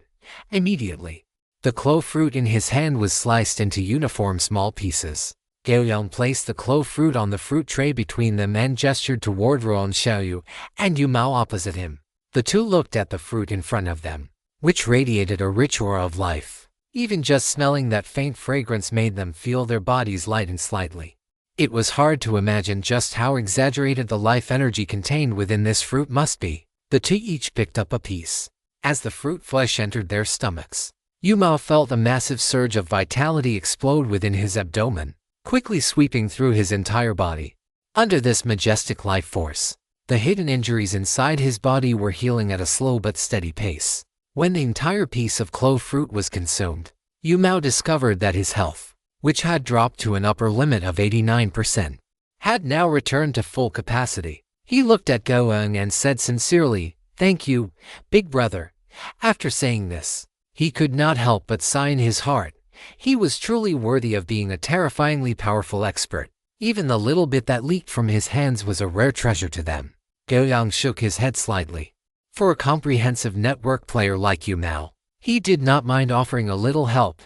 After all, this kind of help was just a trivial matter to him. Moreover, Yu Mao's actions were worthy of his assistance. After Ruan Xiaoyu finished eating the clove fruit in her hand in small bites, she looked at Gao Yang and said, "Gao Yang, the authorities attached great importance to your previous reply. Furthermore, The authorities also asked me to convey a few words to you. Let's hear them. Gao Yang leaned back against the sofa and looked at Ruan Xiaoyu. Ruan Xiaoyu paused and then said, "First, the authorities have understood your will and promise that such things will not happen again. In addition, the authorities do not intend to continue biding their time. Just as you said, the Earth is undergoing an unprecedented transformation. Under such drastic changes, keeping a low profile and being overly accommodating have been removed from the strategies they previously formulated. They ask you to watch. They will use their own practical actions to prove that what they said is not empty talk." After hearing this, Gao Yang did not show any extra reaction. Regarding the authorities, his stance was already very clear. If, even with the premise of the tyrannical act of destroying a nation that he had displayed before the eyes of the world, they could still be bullied by some insignificant small countries, then he would no longer remain on this land of China. As for personally taking charge of China, he knew very well that he did not have the energy, nor did he have the spare time. For him, having witnessed the true nature of power, he had already understood the essence of how all the rules of the world operated. That is supreme power. To clench one's fist is to grasp authority. Those who hold power cannot contend with those who hold strength. He may possess no official title, but as long as he wields such power, authority will naturally gravitate toward his position, whether in a supernatural world or an ordinary one where the extraordinary remains hidden. This principle holds true. Ruan Xiaoyu looked at Gao Yang, and seeing the lack of expression on his face, she understood his stance. She did not press the matter. After all, even she found some of the official actions difficult to stomach. Gao Yang looked at the two people before him and took the initiative to speak. "All right, let's change the subject. Let this matter end here." Ruan Xiaoyu nodded, while Yu Mao, who had been frantically devouring the kello fruit, stopped and chuckled. "Big boss, I'm listening to whatever you say." Gao Yang glanced at him, then looked at Ruan Xiaoyu and said, "As the energy concentration on Earth continues to rise, some supernatural energies that once vanished from the planet should gradually revive. Has the official side made any corresponding contingency plans for this?" Ruan Xiaoyu nodded and said, "Yes, you can rest assured about that. Absolutely no one will disturb you." Hearing Ruan Xiaoyu's reply, Gao Yang nodded with satisfaction. All he needed right now was peace and quiet. He was about to speak when a vast consciousness suddenly descended into the living room. It was the heavenly Tao of Earth. Gao Yang raised an eyebrow and looked upward. Following his movement, the heavenly Tao of Earth completed its connection with him, and an image was projected before Gao Yang's eyes. Gao Yang saw a dark basement where a crude ray, drawn in blood, flickered in the candlelight. As the middle-aged man with fanatical eyes at the edge of the ray chanted in a whisper, a strong aura of death gradually emerged from the simple formation. "Is he summoning an undead creature?" Gao Yang was somewhat surprised. They had just been talking about the revival of energy and how ancient supernatural elements would return, and yet such a situation had appeared immediately. He looked toward the void above and nodded slightly, saying, "Understood, I will go now." The intent of Earth's heavenly Tao was for him to deal with this source of disaster, and Gao Yang had no intention of refusing. Although the image was just a fleeting glimpse, that aura of death clearly belonged to something like a necromancer. If the summoning were to succeed, it might trigger a wave of undead calamity on the current Earth. He stood up, looked at Ruan Xiaoyu and the other, and said, "Apologies. I have some urgent matters to attend to. Please make yourselves at home.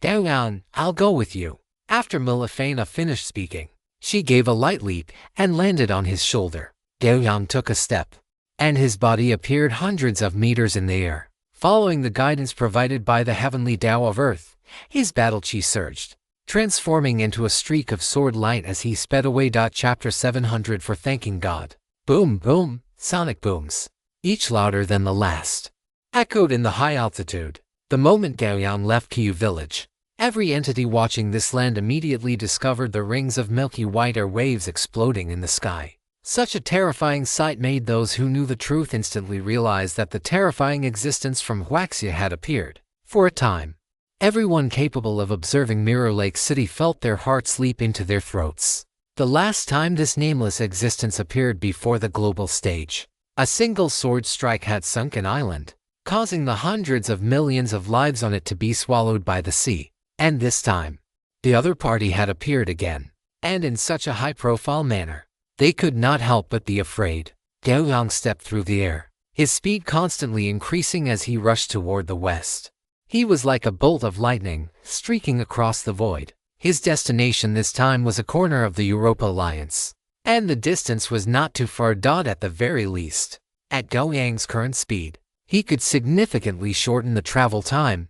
Moreover, he had the green light from the heavenly Tao of Earth. In less than an hour, Gao Yang crossed half the continent and arrived above the territory of the Europa Alliance. Upon reaching this land, Gao Yang could feel that someone was spying on him from a great distance. At the same time, there was a faint sensation of being locked onto, likely by modern weaponry. Gao Yang was not surprised, given his previous actions. It was only natural that he would be feared by the vast majority of countries and factions on Earth. Furthermore, with his current abilities, those modern weapons were ineffective against him. Even if their power was great, it was fundamentally impossible for them to hit him. He paused for only a moment before continuing to fly in the direction guided by the heavenly Tao of Earth. Soon, as he ventured deeper into Europa, the feeling of being watched grew heavier. He thought for a moment and communicated with the heavenly Tao of Earth. Shortly after, an event that caused panic among many factions occurred. They lost their monitoring of the target.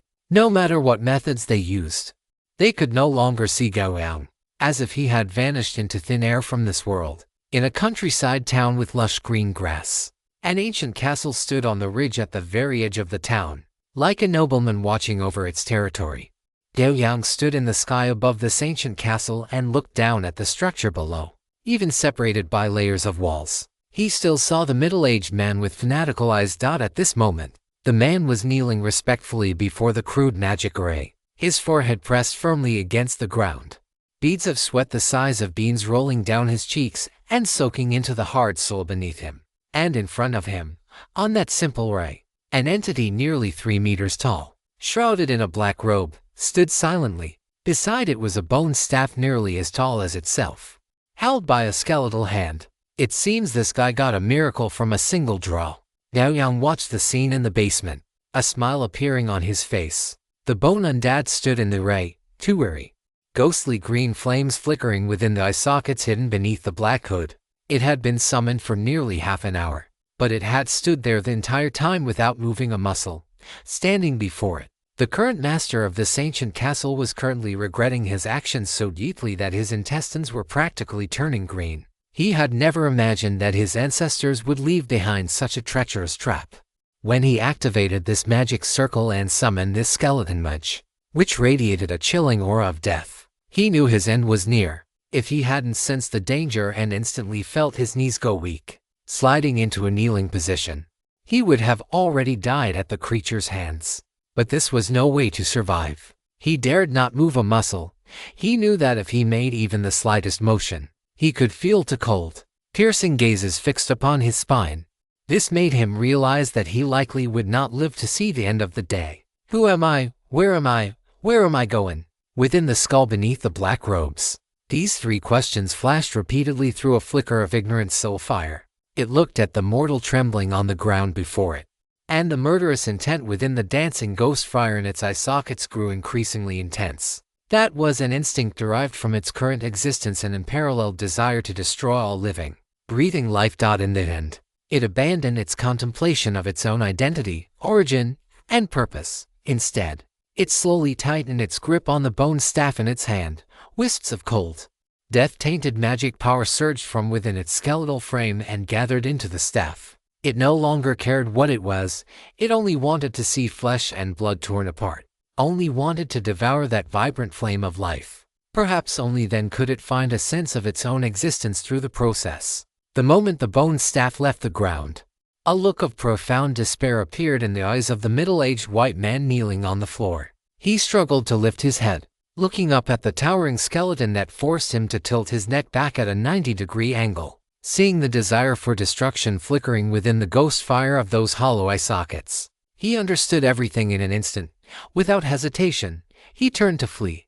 But the long period of kneeling had caused his lower limbs to go numb. He managed only a difficult twist of his body before realizing his legs were no longer obeying his commands. Such a sight filled him with near total despair. He could only use his hands to push against the floor, backing away repeatedly in an attempt to gain a sliver of false security by distancing himself from this terrifying monster. However, he did not know that his actions instantly ignited the skeleton mage's desire to kill. Just like a panicked prey fleeing before a predator at the top of the food chain, he had already been defined by it as food to be toyed with and hunted at will. Cold necromantic energy gathered on the bone staff, and in the blink of an eye, it condensed into a bone spike about a foot long. The moment the bone spike took shape, it shot toward the middle-aged man's forehead. Watching the bone spike streak through the air, the ghost fire in the skeleton mage's eye sockets flared brilliantly. It seemed to have already envisioned the scene. A vibrant life pierced by the bone spike, followed by spikes growing from within the victim's own skeleton, bursting through and shredding his flesh from the inside out. Just thinking of that scene made it tighten its grip on the staff, a sense of satisfaction instantly flooding its soul. After a soft sound, the scene it had anticipated did not appear before its eyes. It looked at the human who had suddenly appeared in this space, and a flicker of rage emerged within the dancing ghost fire in its eye sockets. Gao Yang stared directly at the skeleton mage opposite him. As for the bone spike the creature had just fired, it had already been sliced into dust by his sword chi. Facing this bone mage that hadn't even reached the transcendent level, Gao Yang didn't even have the desire to draw his sword. With a shift of his intent, a strand of sword chi manifested out of thin air and instantly appeared inside the creature's hollow skull, extinguishing its soul fire directly. The skeleton mage's body shuddered. The ghost fire in its eyes vanished instantly, and its tall frame collapsed into a pile of bones on the ground. Are you an angel sent by God to save me? Thank God. Thank the Almighty Lord. This sudden turn of events, combined with the joy of escaping death, caused the middle-aged white man to break down in tears instantly. He knelt on the ground, snot and tears streaming down his face, while repeatedly making the sign of the cross over his chest, as if to express the joy of his survival in this manner. Gao Yang turned to look at the middle-aged white man, watching his distorted movements and his tears, which flowed like a broken dam, and slowly shook his head. The next moment, a strand of sword chi instantly pierced the man's forehead. The middle-aged white man's movements froze abruptly. His eyes held a trace of astonishment, as if he could not understand why he had been killed after having clearly been saved. But his questions were destined to remain unanswered. As his life force was severed by the sword chi, his body lost all strength and he collapsed to the ground with a thud. Thank God. Go ahead and ask him to save you now. Gao Yang sneered, waved a hand, and countless strands of sword chi swarmed out, grinding everything in this small basement into dust. After finishing this, he took Milafina and vanished from the spot instantly. Chapter 705 Perfecting the Sword Chi Domain. Gao Yang. Why did you kill that man after saving him? After emerging from the basement of the ancient castle, Milafina could not help but ask Gao Yang out of curiosity. Gao Yang was flying high in the sky. Hearing this, he sneered and said, I wasn't trying to save him. I was merely preventing those beings from other realms from slaughtering life on Earth. As for that man, regardless of who he was or what he had done, the moment he overestimated his own abilities and tried to summon power he could not control, he was already dead. I simply allowed his fate to return to its original trajectory. I see, but I heard him thanking some god. Is that the deity he believes in? Do deities exist in your homeland as well? Milafina asked again. Deity? Of course not. That was merely an excuse for him to mask his own shamelessness, Gao Yang said with a smile. There are some people who attribute everything to the existence they believe in. In doing so, they can deny the help others have given them and enjoy the benefits as if it were their natural right. Milafina suddenly understood. Just like that person before. You clearly saved him from that skeleton, but he said it was the gods saving him. This way, the matter has nothing to do with you, and therefore he doesn't need to feel any gratitude towards you or give anything in return. Right? Gao Yang nodded gently. Milafina let out an angry meow, then tilted her head and looked at Gao Yang, saying seriously, that's truly shameless enough. It's good that you killed him, Gao Yang. You did the right thing. Gao Yang chuckled, reached out and stroked her little head, not speaking further. The Earth's heavenly Tao had already informed him. So, he naturally had to do this well. If this person wasn't killed, would he be kept to continue causing trouble? When Gao Yang returned to Qiyu village, he found that Ruan Xiaoyu and Yu Mao had already left. He didn't pay it any mind, going straight back to his bedroom to rest. The next morning, Gao Yang, having slept soundly, woke up early. His perception spread out, and he found that Melifina had somehow climbed onto the crow fruit tree. At this moment, she was leisurely snoring. Seeing this, Gao Yang didn't disturb her. He came to the living room, took out a cold-toed simple meal and a bottle of life liquor gifted by Giuliano, and began to eat. After finishing his meal, Gao Yang stood up contentedly and walked towards the training ground. Before this, his HP had always been suppressed to 90%, to prevent him from accidentally triggering subjective idealism. Now, as Gao Yang's will relaxed and he replenished his energy, his HP began to climb at an extremely fast rate. By the time Gao Yang reached the training ground, his HP was already full. Sitting cross-legged on the meditation blue jade, Gao Yang already had the trigger options for this subjective idealism in his mind. His sword chi domain was still in its nascent form, and it hadn't made any progress since he first comprehended it. This time, after triggering subjective idealism, he wanted to try and perfect it. Not to completely perfect it, but the general framework must be clearly understood. Once the basic framework of his sword chi domain was established, he could then try to integrate the acquired immortal slaying array diagram into it. After the two merged, his combat power would be even more exaggerated than it was now. As Gao Yang's thoughts began to sink into the conception and comprehension of the sword chi domain, a flash of inspiration exploded in his mind. The next moment, he reappeared in that chaotic void. However, at this moment, Gao Yang had no time for anything else. The surging inspiration in his mind instantly plunged him into the comprehension of his own sword chi domain.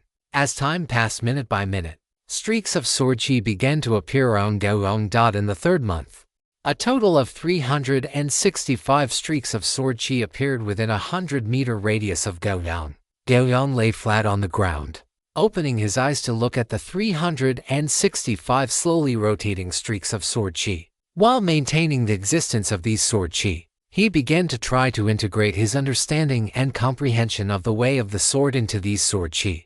These 365 streaks of sword chi represented the number of the Jotian, and forming them meant that his sword chi domain had a most basic framework.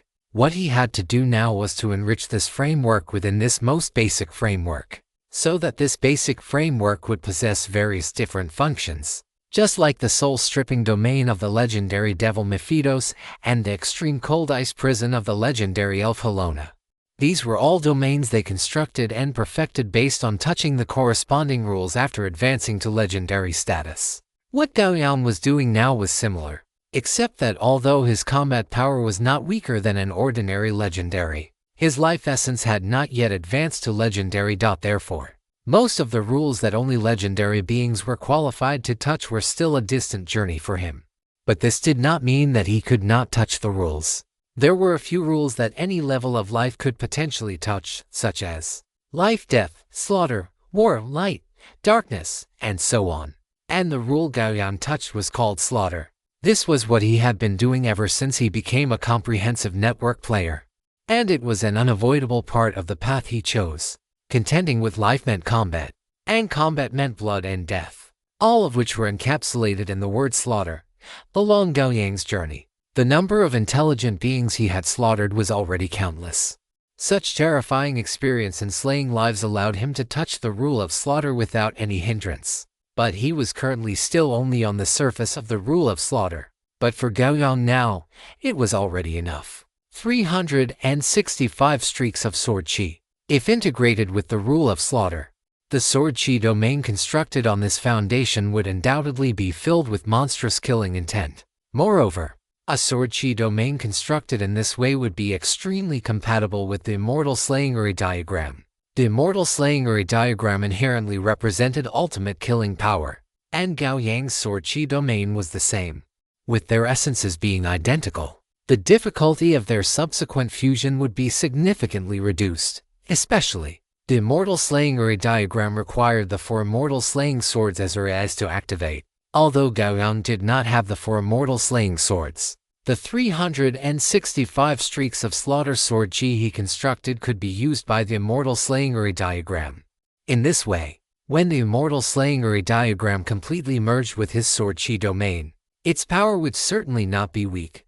However, integrating the rule of slaughter into these 365 streaks of sword chi was quite difficult. At the very least, it could not be completed in a short time. Fortunately, in the instant eternity state, Gao Yang had enough time to perfect all of this. Chapter 706. 1,000 years of comprehension, the domain finally forms. Integrating the rule of slaughter into these 365 streaks of sword chi was much more difficult than Gao Yang had anticipated. In the first few years, Gao Yang tried to use pure slaughter rule as the sword bones of these sword chi, using this as a foundation to support the existence of these sword chi. However, when he spent a full 5 years integrating the law of slaughter into the first sword chi, he realized that this path was not viable. Because as the first law of slaughter was integrated into the sword chi, this sword chi underwent an essential change. It became more powerful and rigid, yet simultaneously much harder to control. It would even deviate from its original trajectory during operation, subsequently interfering with the other sword chi. Gao Yang lay flat on his back, watching the sword chi circling continuously above him, infinite sword shadows flickering in his eyes. I do not know how much time passed, but a flash of realization appeared in Gao Yang's eyes. He looked at the sword chi circling above and muttered to himself, integrating the law of slaughter into a single sword chi is not advisable. So, could I integrate it into multiple sword chi instead, using the sword techniques I created as the external manifestation of the sword chi, and the law of slaughter as the foundation? In this way, the sword chi would have a root and an external form. The sword chi form this way could even serve as the eye of the immortal execution formation, strengthening the power of the formation while shortening the time I need to execute these sword techniques. The more Gao Yang spoke, the brighter his eyes became. He looked at the circling sword chi, sat up, and began to ponder. Soon, he selected for sword techniques as the subjects for this experiment: Abyss Meteorite Fall, World Annihilation, Nirvana, and Falling Star. Abyss Meteorite Fall destroys all things in the world. World Annihilation destroys the world from the level of laws. Nirvana slashes the soul, and Falling Star slashes the physical body. In this way, everything inside and outside of life, and inside and outside of the world, was encompassed. After selecting the 4 sword techniques, Gao Yang stood up. Yang Yao appeared in his hand, and he began to practice these 4 sword techniques one by one. None of these 4 sword techniques could be executed easily. They consumed a certain amount of his essence, energy, and spirit. Not to mention that he also had to integrate his own comprehension of the law of slaughter into these 4 techniques, which increased the difficulty to a whole new level. All he could do now was to execute them over and over again, forcibly integrating the law of slaughter into the sword techniques through constant repetition. This was arduous, but it was not impossible. Time began to accelerate during Gao Yang's continuous practice. In the 20th year, Gao Yang successfully integrated the law of slaughter into the Falling Star sword technique, forming a dark red sword chi. But 30 breaths after the law of slaughter was integrated into Falling Star, the sword chi suddenly collapsed, and none of the 365 sword chi were spared. Gao Yang felt as if he had been struck by lightning. His body stiffened in place as he tried his best to maintain the state of instant eternity. A full half-month passed before this chaotic void returned to calm. Gao Yang began to reconstruct the sword chi domain. Once the reconstruction was complete, he continued to practice the sword techniques. With the experience of the first success, this time it only took 3 years to integrate the law of slaughter into Falling Star. And after the integration was successful, this dark red sword chi representing Falling Star lasted for a full 5 minutes before slowly dissipating bit by bit. Because of the slow dissipation, it only caused a slight impact on the dozens of surrounding sword chi. Gao Yang spent a little time restoring them all, and then repeated the previous steps. In the blink of an eye, 10 years passed. Gao Yang's comprehension of the law of slaughter began to deepen. Now, he could instantly integrate the law of slaughter into Falling Star, and the duration of the dark red sword chi of Falling Star grew longer and longer. 60 years later, Gao Yang slashed out once more. A dark red sword chi instantly formed before him and merged into the sword chi domain above. After this dark red sword chi merged into the sword chi domain, it began to move slowly along its proper trajectory, just like ordinary sword chi. After it had been running for more than a month, Gao Yang finally determined that the falling star technique was completely successful. It took 100 years to barely complete this one sword technique. If he were in reality, Gao Yang would not have so much time to verify it slowly, or rather, by the time he verified it successfully, the opportunity would have long since passed. With the falling star sword technique completed, Gao Yang did not stop and began to execute the second sword technique, Nirvana. In the 107th year, Gao Yang successfully integrated the law of slaughter into Nirvana, forming a black and white sword chi with a pale front and a shadowed back. But following that came a new round of collapse. In the 130th year, the black and white sword chi formed by Nirvana began to stabilize. In the 170th year, this black and white sword chi was completely stable, but when Gao Yang integrated it into the sword chi domain, the black and white sword chi and the dark red sword chi collided instantly, devouring and destroying each other, causing the entire sword chi domain to collapse once again. In the 177th year, Gao Yang stabilized the instant eternity state once more. In the 285th year, the Nirvana sword chi was successfully integrated into the sword chi domain along with the falling star sword chi. In the 330th year, the pale green sword chi formed by Abyss meteorite fall began to stabilize. In the 552nd year, the pale green sword chi was successfully integrated into the sword chi domain. In the 678th year, the gold and white sword chi formed by world annihilation began to stabilize. In the 896th year, the world annihilation sword chi was perfectly integrated into the sword chi domain. From then on, for sword chi based on the law of slaughter and embodied by the four legendary sword techniques were officially formed. Subsequently, Gao Yang used these for sword chi to stand at the four corners, supporting and suppressing the entire sword chi domain, and began to inject a trace of the law of slaughter and the rudiments of the sword techniques into the remaining 361 sword chi. Compared to the difficulty of the first for sword chi, the difficulty of the subsequent ones dropped significantly because they did not need to be fully integrated with the law of slaughter and the sword techniques. However, this did not mean it could be completed in a short time. After all, there were 361 sword chi. In the 1053rd year, all 361 sword chi were injected with a trace of the law of slaughter and the rudiments of the sword techniques. Thus, after 1053 years, the main framework of Gao Yang's sword chi domain had been built. He could continue to perfect the rest naturally once he advanced to the legendary stage. Gao Yang's face was haggard, and there was little light left in his eyes. Clearly, during these 1,000 years of enlightenment, his essence, energy, and spirit had been almost completely exhausted. Looking at this chaotic void, Gao Yang spread his palms and raised them high toward the sky. The next moment, endless sword chi erupted. Dark red, black and white, pale cyan, and gold and white sword chi acted like pillars supporting the heavens, positioned at the four poles to carve out a sword chi domain 1,000 meters in radius. Under Gao Yang's will, 365 streaks of sword chi instantly slashed toward a single point in front of him, accompanied by a crisp sound. The chaotic void shattered abruptly. Chapter 707 Exhausted and Withered, a Long Slumber. As the chaotic void shattered, Gao Yang, who had been sitting cross-legged on the ground, suddenly opened his eyes. The moment he opened his eyes, he felt a twitching pain in his brain, and in just an instant, he perceived his own condition. The moment he broke free from the instant eternity state, his once robust body began to wither rapidly, as if it were leaking air. In a mere heartbeat, he shrunk from a muscular, sturdy man into a bag of bones, a thin stick of a person who would topple over in a breeze. What was even more dire was that this was not the end of it. His body continued to crave energy incessantly, with a ferocity that even Gao Yang's willpower could not suppress. Furthermore, because of the massive consumption of his mental energy, Gao Yang's brain was already clouded, as if he were on the verge of falling into a coma at any moment. He knew that if he fell into a deep sleep now, he would likely never wake up again. A body lacking energy would devour everything within him until not a single drop of nourishment could be squeezed out.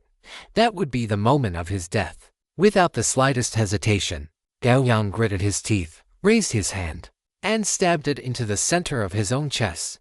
His fingers, thin as withered grass, pierced directly through flesh and blood, inserting themselves through the gaps in his sternum and into his violently beating heart. The heart-piercing pain barely allowed his brain to regain a sliver of clarity. The next moment, all the Kello fruits in his inventory appeared beside him.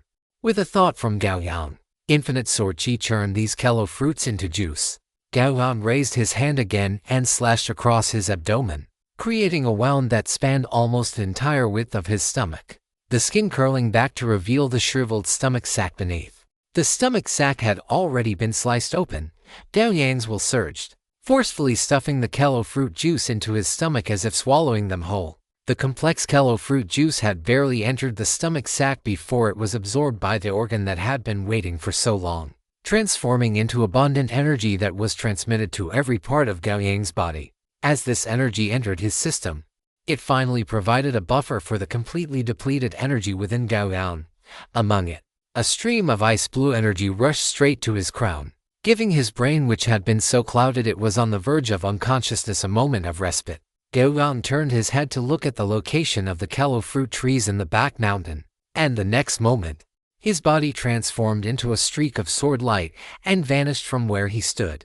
After a soft sound, Gao Yang appeared on a wide branch of a Kello fruit tree. As his thoughts flashed, dozens of Kello fruits in the vicinity were instantly crushed into juice and poured into his stomach once more.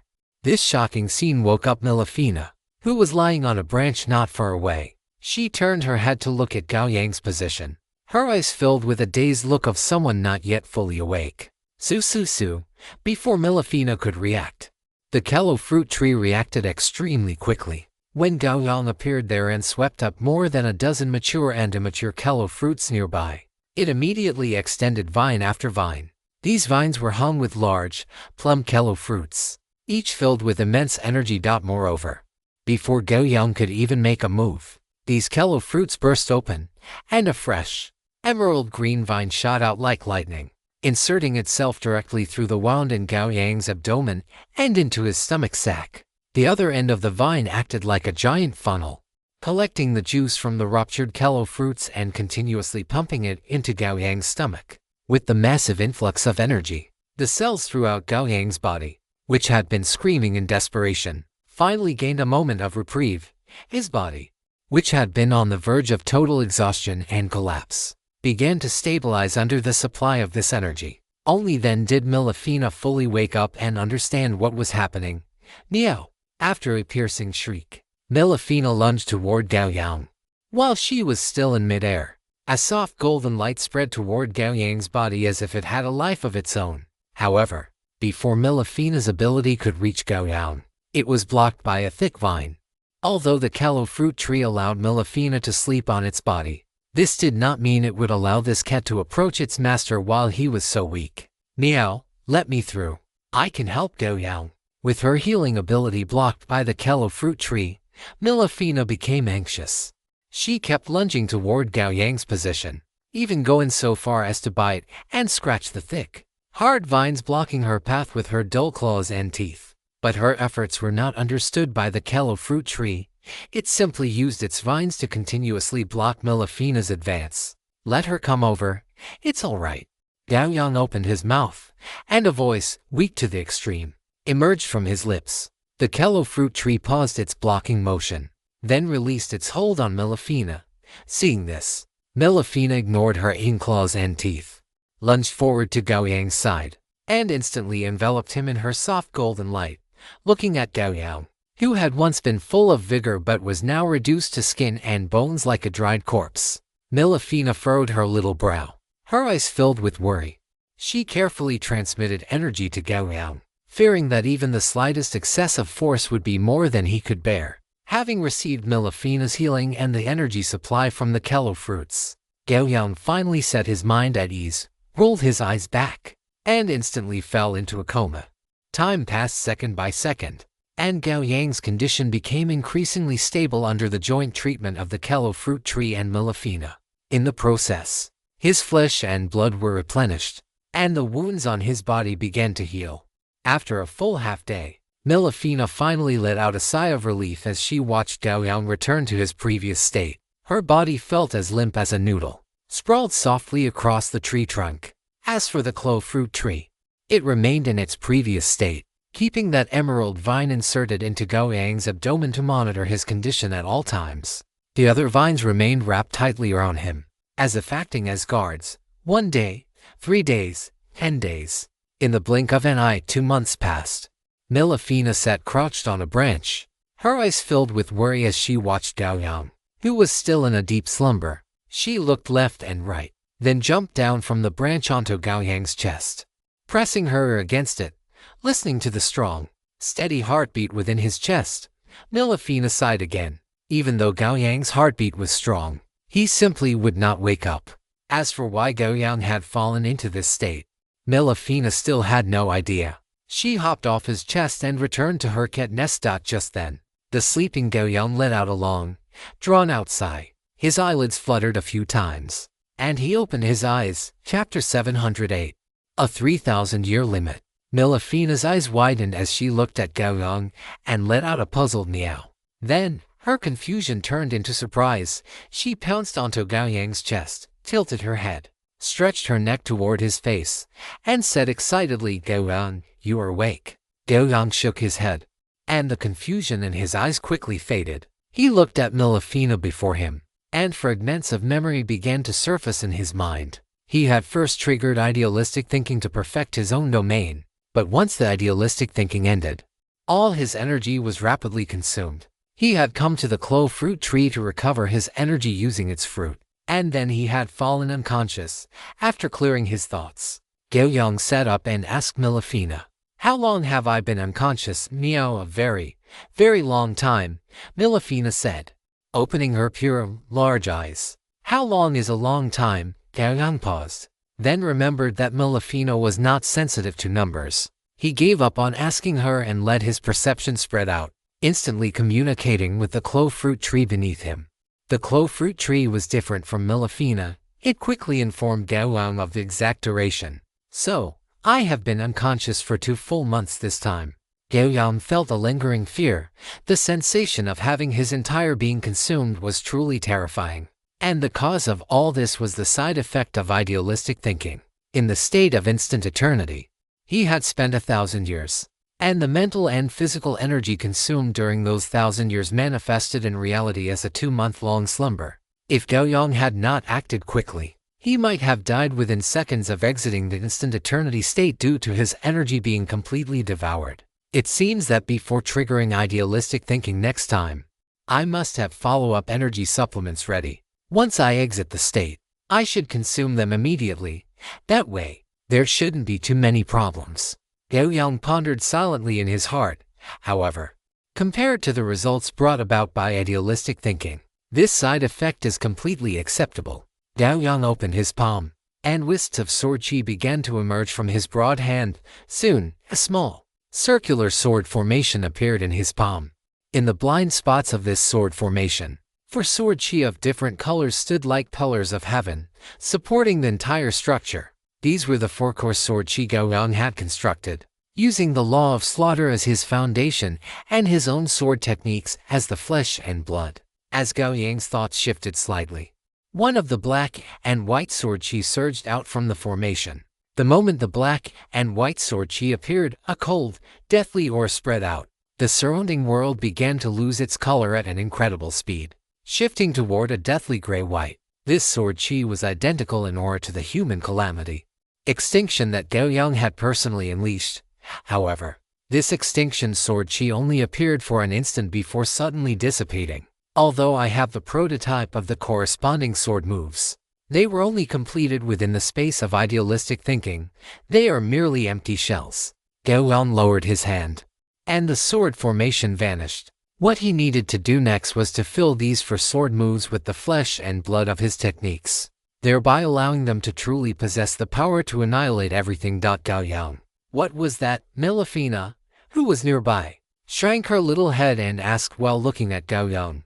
For that brief moment, she had almost thought she was going to die there. Just a manifestation of an ability. Sorry for scaring you. Gao Yang reached out to stroke Milafina's head, comforting her softly. Milafina shook off his hand and said stubbornly, I wasn't scared at all. Gao Yang smiled and said nothing. He looked at the emerald vine inserted into his abdomen and reached out to pull it from his body. A slight tearing pain emerged, and then the wound on his abdomen healed at an extremely rapid speed. Gao Yang let go, allowing the vine to slither away like a spirit snake. If the clove fruit tree, which had developed its own consciousness, hadn't reacted so quickly this time, he likely wouldn't have escaped death, even if it had been just a second or two later. Gao Yang could accept dying in a battle against a powerful enemy. He could accept dying while being overwhelmed by an endless sea of people, or even being crushed like an ant by those high and mighty gods. But he could never accept dying in such a stifling and pathetic way. He placed Milafina on his shoulder and then leaped down from the clove fruit tree. Walking on the land of the back mountain, Gao Yang saw two massive, ferocious dragon heads poking out from the nearby forest, looking over with curiosity. When the two dragon heads saw Gao Yang, a hint of surprise appeared in their icy blue vertical pupils. The next moment, the massive body of Audreville rushed out from the forest and arrived before Gao Yang. Go back, I am fine. Gao Yang looked at Olivier, who had rushed to his side, and said in a low, firm voice. Olivier paused, stopping in his tracks. Gao Yang returned to the villa, took out a portion of cold toad light meal, and began to eat. At the same time, he was lost in deep thought. The power of idealistic thinking was indeed formidable, but its side effects were equally terrifying. This time, he had comprehended the sword chi domain, for which he already had a conceptual framework, yet even so, it had taken him over 1,000 years, causing him to fall into a coma for more than 2 months. Now, there were less than 8 months left until the next abyss trial. However, there was still much he needed to do. Most importantly, the comprehension and absorption of the sacrificial Tower Master's combat experience, as well as the fusion of the Immortal Execution Sword Formation Map and the Sword Chi domain. If he were to trigger both of these using idealistic thinking, the time consumed would likely be no less than the time it took to comprehend the Sword Chi domain. In other words, once he finished contemplating these two, the total time he would need to remain in a deep sleep would exceed 5 months. And a single period of slumber would likely last more than 3 months. If these 2 sessions of contemplation went smoothly, he would still need to spend about half a year. If they did not go smoothly, the time consumed would likely be even longer. However, after this round of contemplation, Gao Yang had already gained sufficient experience. If he calculated based on the instant eternity state, where 1,000 years of contemplation resulted in 2.5 months of sleep, he could stay in this state for a total of 3,000 years. Once those 3,000 years were up, no matter what, he would forcibly terminate his contemplation and use the remaining time to recover his state as much as possible to prepare for the 4th abyss trial. After finishing the cold toad meal, Gao Yang sat down on the sofa and looked at Milafina, who was beside him. Milafina, for the next period of time, I will likely experience this situation frequently. I hope you can understand. Will it happen again? Milafina let out a soft exclamation.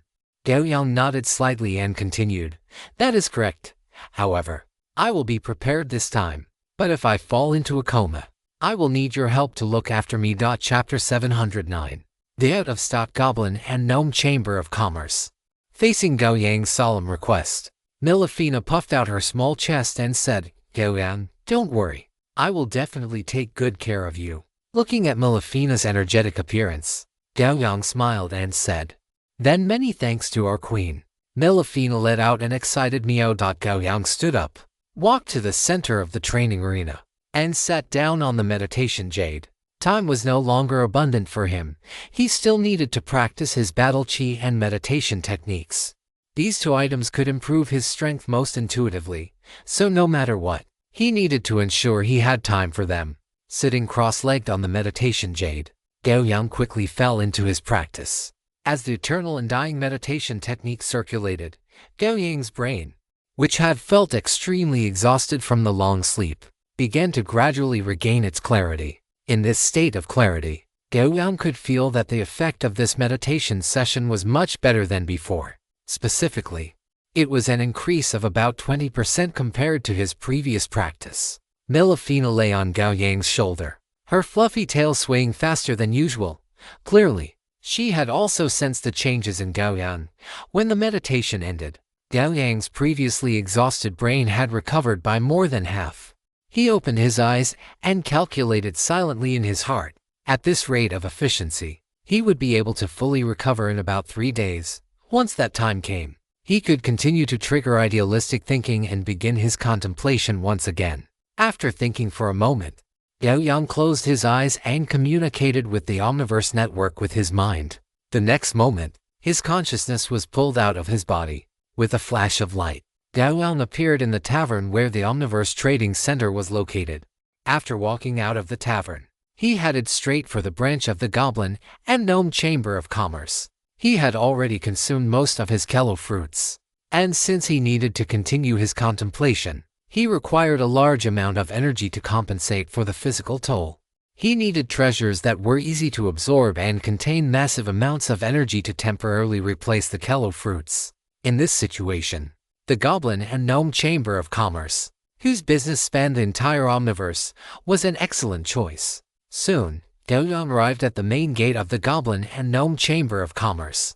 At the entrance, the Gnome President, Giuliano, dressed in formal attire, was already waiting there. Upon seeing Gao Yang, Giuliano did not hesitate at all and said directly, "Lord Gao Yang, please come in." Gao Yang nodded slightly at him and walked into the Chamber of Commerce branch together with him. A moment later, in the president's office, Giuliano and Gao Yang sat opposite each other. Giuliano looked at Gao Yang and said with a smile, "Lord Gao Yang, you have come at just the right time. A new batch of life spirits has just been brewed by our clan. I will prepare some for you later." "Then I thank you." Gao Yang nodded, then got straight to the point. "President Giuliano, I have come this time to purchase a type of food that is rich in energy and easy to absorb. The quantity does not need to be large, but the rate at which the energy is released must be fast, and it must not place too much of a burden on the human body." After hearing Gao Yang's request, Giuliano looked at him with a slightly strange expression. If it weren't for the fact that Gao Yang's face was full of seriousness, he would have suspected that Gao Yang had come in such a hurry to ask for the return of the 10G energy plane core they had traded earlier.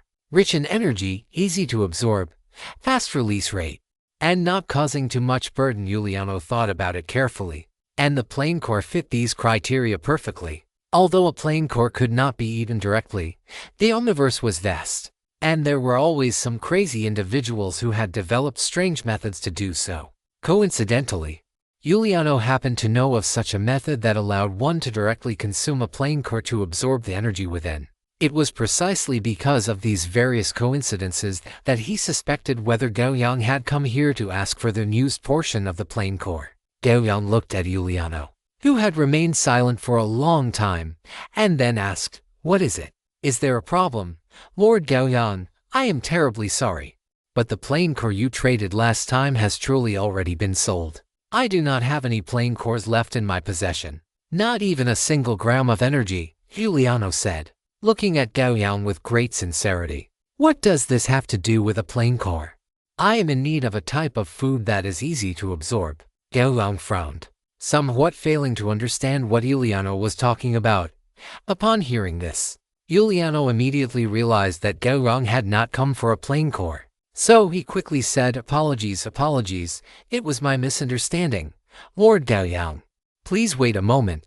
After saying this, Giuliano lowered his head and pondered for a few seconds before quickly looking up at Gao Yang and saying, "Lord Gao Yang, regarding the items you require, I have found them for you. There are about 6 types. You may take a look." With that, he handed a magic crystal tablet to Gao Yang. After taking it, Gao Yang's gaze fell upon the item listed in the first position, Water Elemental Fruit, Legendary Grade. It contains an extremely vast amount of energy that is gentle and burden-free, allowing it to be absorbed at any time to replenish bodily energy. Magic Energy Crystal Marrow, Legendary Grade. The energy is similarly vast. For those who possess magic energy, It is gentle and burden-free for those of other energy systems. It will cause a distinct burning sensation. The 6 items were quickly reviewed. Gao Yang put down the magic crystal tablet in his hand and looked at Yuliano, asking, "Can the water elemental fruit be purchased?" Yuliano revealed a look of difficulty and shook his head slightly. Hearing this, Gao Yang's brows furrowed once again. Yuliano explained, "As the best treasure for replenishing energy, the water elemental fruit is, for professionals outside the magic system, no less important than magic gems or to mages. Even some legendary mages prefer to use water elemental fruits to replenish their mana rather than directly absorbing the mana from magic gems. Therefore, even our Chamber of Commerce does not have any stock of legendary grade water elemental fruits." "Then, how long will it take to be able to buy one?" Gao Yang asked. "That depends on when the next water elemental lords are willing to conduct trade with our Chamber of Commerce." Yuliano looked slightly embarrassed. In truth, this was something he could not control. "What about the magic energy crystal marrow?" "That is in much the same situation. Rainbow cloud seeds, the same as well." Yuliano sighed and said, "Lord Gao Yang, your needs are also the needs of most legendary grade existences. There is basically no surplus of these types of items. However, if you still had a plane core, then you wouldn't need these things at all. Compared to the energy of a plane core, these are all trash." Gao Yang was slightly startled, and the look in his eyes as he gazed at Yuliano underwent a subtle change. Chapter 710, Plane Core Solution. The energy of a plane core is extremely pure and possesses a very high energy density, but precisely because its grade is so high, in the vast majority of cases, it cannot be used as an edible substance. If one were to truly force themselves to consume a plane core, the most likely outcome would be to be blown apart by that massive amount of energy. At the very least, Gao Yang had yet to find a safe and harmless way to utilize plane energy. Yet now, after asking several times and receiving replies that there was no stock, the Yuliano before him had taken the initiative to mention the plane core. For Gao Yang, he had to consider the possibility that Yuliano was intentionally trying to probe his bottom line. After speaking, Yuliano instantly sensed the change in Gao Yang's gaze. He immediately began to explain, "Lord Gao Yang, please do not misunderstand. I am not testing whether you still possess such a treasure as a plane core. Rather, I happen to know a method regarding the absorption of a plane core, and combined with our previous transaction. That is why I mentioned this matter." After Yuliano finished speaking, he looked at Gao Yang with an extremely serious expression. Gao Yang lowered his eyelids, preventing Yuliano from discerning any emotion in his eyes. Seeing this, Yuliano also remained silent, waiting. A moment later, Gao Yang's voice sounded in his ears, "President Yuliano, could you tell me about the absorption method you mentioned?" Upon hearing Gao Yang's voice, Yuliano's tightly coiled nerves finally relaxed. He looked at Gao Yang with a smile on his face. "Of course, Lord Gao Yang." Half an hour later, at the main entrance of the Goblin and Gnome Chamber of Commerce branch, Gao Yang and Yuliano gradually came to a stop. "President Yuliano, I have troubled you this time." "Lord Gao Yang, please do not say that.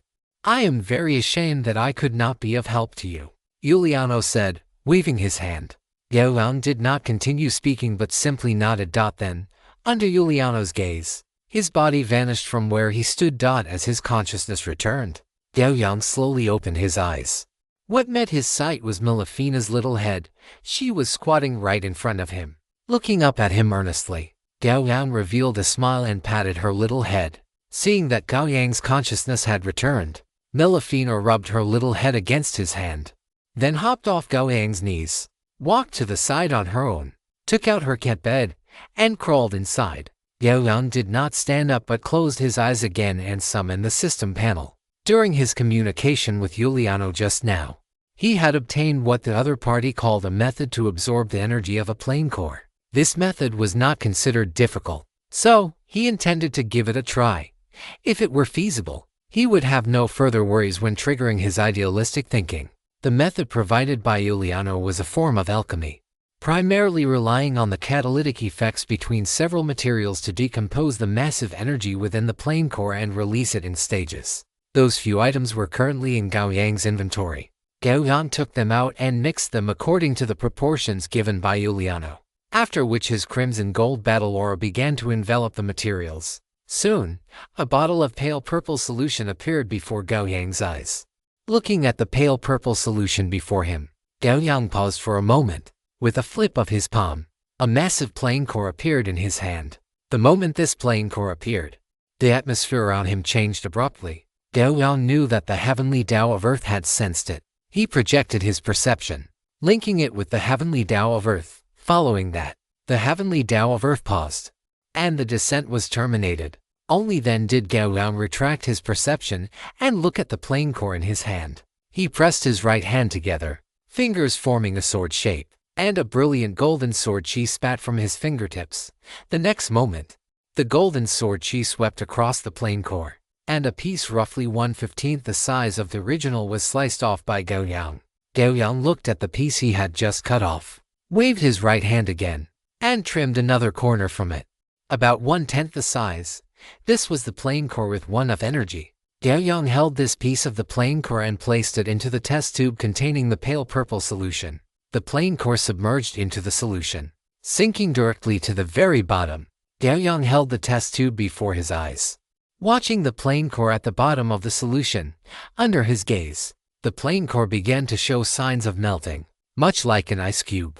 This process was not fast, at the very least. After several tens of minutes had passed, less than 1/10 of the melting had occurred. Seeing this, Gao Yang put the test tube, which was as thick as his forearm, into his inventory, and then began his battle chi cultivation. When his battle chi cultivation concluded, Gao Yang opened his eyes and retrieved the test tube from his inventory. At this point, the plane core in the test tube had melted until only a piece the size of a fingernail remained. The originally pale purple solution had now transformed into a bright purple liquid that radiated endless starlight. Just by looking at this solution, one could feel the powerful energy contained within it. It's so beautiful. Milafina poked her little head out from the cat bed, her eyes dazed as she looked at the bright purple solution in the test tube in Gao Yang's hand. Gao Yang revealed a smile, looked at her, and said, "It is not ready yet. Once it is finished, if there are no issues, I will share a bit with you." "Thank you, Gao Yang. You are such a good person." Milafina nodded heavily. As for what this bright purple solution was or what its purpose was, that was not something she concerned herself with. After another while, the plane core finally melted away completely. In that instant, a burst of intense light erupted from the test tube in Gao Yang's hand. When the intense light vanished, Gao Yang discovered that the solution inside the test tube had undergone a metamorphosis. It had changed from bright purple to a pale gold, and when shaken slightly, one could seemingly see many crystal shards within it. Gao Yang looked at the now pale golden solution, then pulled open one end of the test tube, revealing the straw hidden within. At this moment, the straw was already filled with a tube's worth of the pale golden solution. According to what Giuliano had said, once the energy of one of plane core was melted and released, it fully absorbed. Its terrifying energy could even burst a dragon. Therefore, by human physical standards, one straw of the solution was already the limit dose a human body could withstand in a single sitting. Of course, this only applied to those below the legend rank. Gao Yang did not hesitate much. He brought the straw to his lips and drank all of the pale golden solution within. As the pale golden solution entered his mouth, a faint fragrance exploded across his palate. Before Gao Yang could even taste what this solution made from the plane core was like, his throat rolled involuntarily, swallowing all the solution in his mouth. Boom! As the solution entered his stomach, it was as if a volcano had erupted in an instant. A massive, unimaginable amount of energy truly exploded from his stomach, spreading toward his limbs and bones. In just a moment, Gao Yang's normally colored skin turned a deep crimson. Under the surge of violent energy, blue veins bulged across his body, and milky white steam sprayed from every pore on his skin. Gao Yang kept his eyes tightly shut, involuntarily beginning to circulate his battle chi, doing his utmost to digest this terrifyingly massive energy within his body. Under the immense energy of the plane core, the total amount of Gao Yang's battle chi began to grow slowly. Several tens of minutes later, Gao Yang opened his eyes and slowly exhaled a stream of pale red air. He checked the total amount of his battle chi. In just over 10 minutes of cultivation, His total battle chi had increased by nearly 100 points, equivalent to the sum of 2 days of normal cultivation. A trace of surprise flashed in Gao Yang's eyes. He had not expected that the plain core solution would actually have the effect of promoting the growth of battle chi. Looking at the test tube in his hand, Gao Yang knew that for a long time to come, this would likely be his primary drink. Moreover, after his test just now, he had confirmed that the energy within this plain core solution was completely sufficient. With this, he no longer had any worries about triggering his idealistic thinking. Thinking of this, Gao Yang looked up at Milafina in the cat bed, raised the test tube in his hand, and asked, "The color has changed. Do you still want some, dear readers? I do not know if it is a problem with my computer or my keyboard today, but in short, it was exceptionally laggy while I was typing. Often, I had already finished inputting, but the computer would not display it, and it would take several seconds for what I typed to appear. For a writer, that feeling is so uncomfortable it is almost enough to make one vomit blood. However, I was out paying New Year's visits during the day, and by the time Sesame discovered this problem, it was already too late. I could only manage to scrape together one chapter. I will have to see what the problem is tomorrow. I hope you dear readers will forgive me." Chapter 711, Comprehending Again. Milafina looked at the solution in Gao Yang's hand, which was emitting a faint golden light. The light in her eyes grew even brighter, and she nodded repeatedly. Seeing this, Gao Yang took a small glass bottle from his inventory, extracted about 1/50th of the solution from the test tube, and poured it into the glass bottle. The viscous solution entered the glass bottle, covering only the bottom. But when Gao Yang handed the glass bottle to Milafina, the solution, which had only been able to cover the bottom of the bottle, actually began to increase continuously. By the time the glass bottle was handed to Milafina, it was already filled to the brim with a pale golden solution. How magical! Milafina's eyes widened as she stared at the overflowing glass bottle, looking quite astonished. Gao Yang handed the bottle to her and took the opportunity to explain. This contains the plain core solution. This is already a version that has been diluted, and diluted again. Do not drink it casually, but if you ever find yourself in a desperate situation, drinking it might just give you a fighting chance. Seeing this, Milafina tilted her head and looked at Gao Yang with confusion. Gao Yang, do you not want to protect me anymore? We are partners. Gao Yang was taken aback by her words, then realized that Milafina had misunderstood. He explained, I meant that it has this function. When we are together, I will naturally protect you. Upon hearing Gao Yang's explanation, Milafina happily accepted the glass bottle. Gao Yang looked at the test tube in his hand and then began to continue producing this alchemical solution.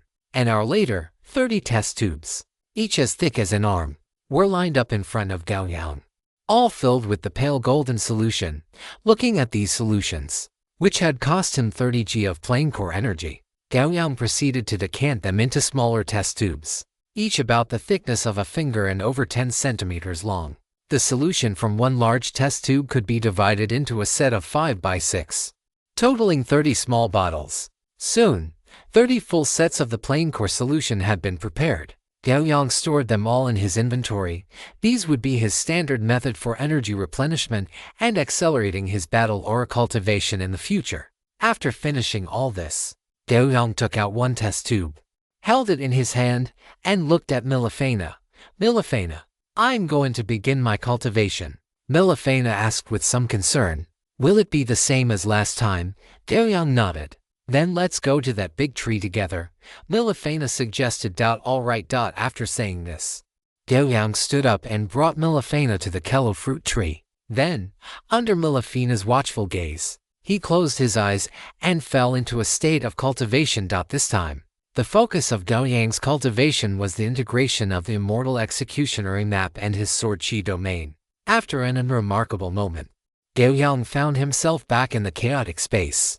Looking at this familiar chaotic space, Gao Yang's heart remained completely calm. As he pondered, matters that previously had no clear direction began to reveal a few clues. This was the overbearing nature of idealistic thinking. Beyond allowing Gao Yang to enter the state of eternal instant, it also massively amplified his comprehension and cognitive abilities during the process.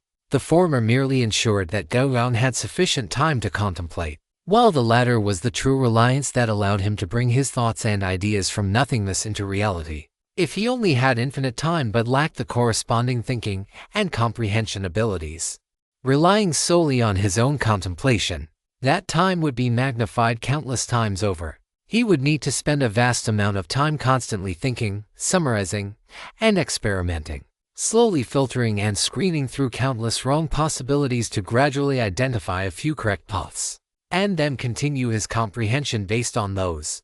Although the state of eternal instant meant that time was endless, endless time did not mean that Gao Yang's soul could withstand the erosion of time measured in units of 10,000 years. In fact, the 2 months he spent in a deep sleep after comprehending the sword chi domain were spent eliminating the impact that those 1,000 years of time had on his soul. As Gao Yang pondered, the immortal executioner in map slowly condensed in front of him. This was naturally not the physical immortal executioner in map from his inventory, but merely a phantom projection.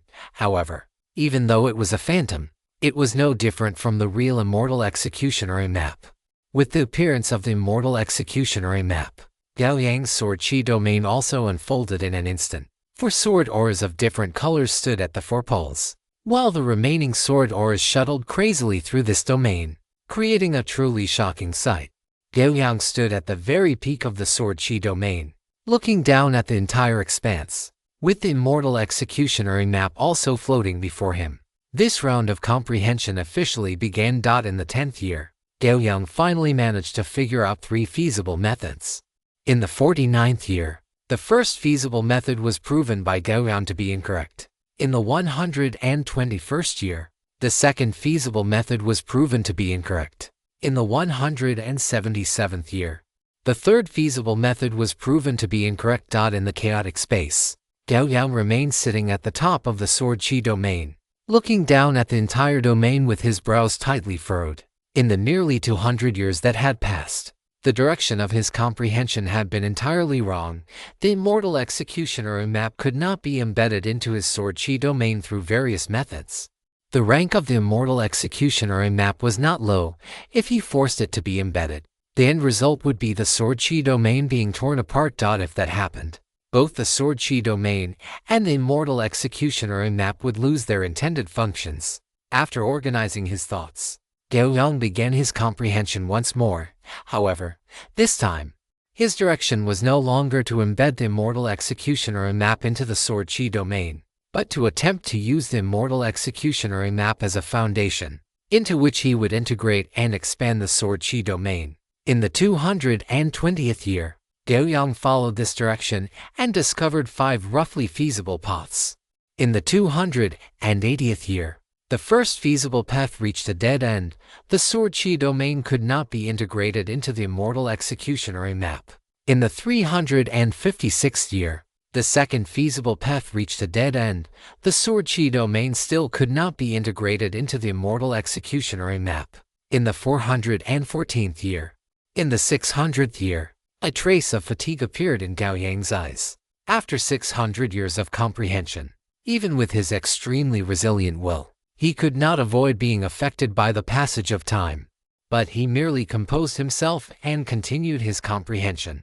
Whether it was embedding the immortal executioner in map into the sword chi domain or integrating the sword chi domain into the immortal executioner in map, both had ended in failure. Gao Yang needed to find a new direction to make the immortal executioner in map and the sword chi domain combine. However, this time, Gao Yang's contemplation was not focused on continuing to search for the various possibilities within it, but rather on pondering the relationship between the immortal execution formation diagram and his sword chi domain, compared to forcing the two to combine. Contemplating the relationship between them proved to be much faster. Chapter 712. The immortal execution sword domain is formed.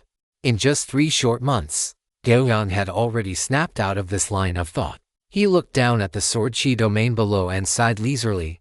I was wrong. It was all wrong. My path was wrong. The relationship between the immortal execution formation diagram and the sword chi domain is not what I had imagined.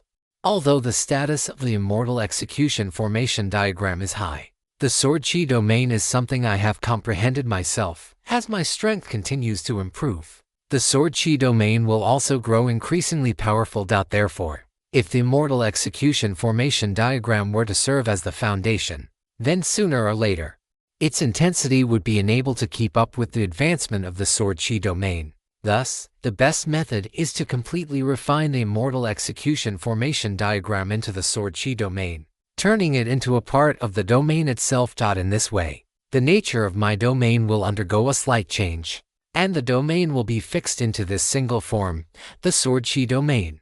But compared to this change, the future potential of my domain will become even more exaggerated. The more Gao Yang spoke, the brighter the light in his eyes became. He looked at the immortal execution formation diagram before him, his words filled with confidence. What I possess is only a legendary great immortal execution formation diagram. But the power of the true immortal execution formation diagram would absolutely not be limited to this. As my strength grows stronger, I will be able to continue to upgrade the grade of the immortal execution formation diagram I possess. In this way, the intensity of my sword chi domain will also be able to be elevated. From now on, my sword chi domain will have 3 ways to improve. First, it is to improve my understanding of the laws of slaughter. The laws of slaughter are the most basic skeleton of the sword chi domain.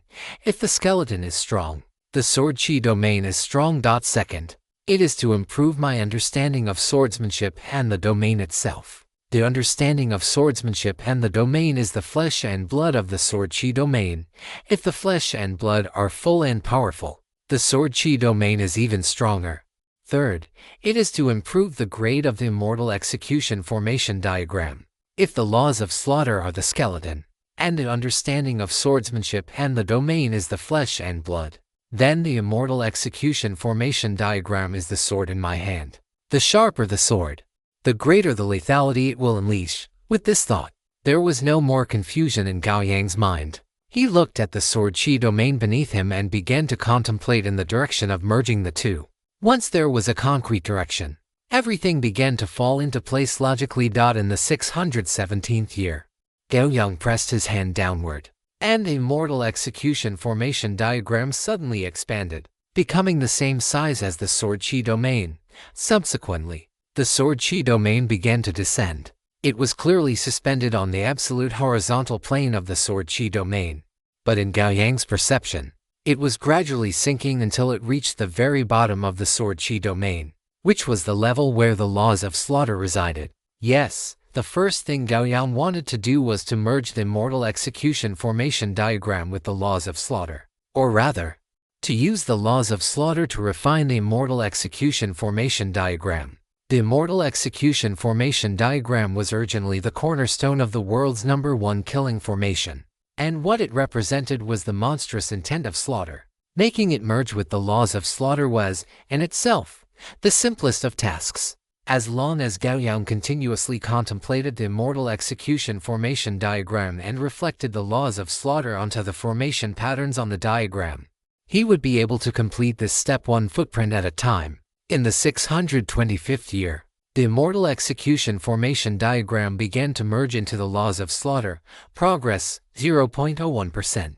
In the 635th year, progress 1.01%. In the 743rd year, progress 12.13%. Time began to flow rapidly amidst Gao Yang's contemplation. And as Gao Yang continued his contemplation, the fusion of the immortal execution formation diagram and the laws of slaughter became faster and faster. In the 1383rd year, the fusion progress of the immortal execution formation diagram and the laws of slaughter finally reached 100%.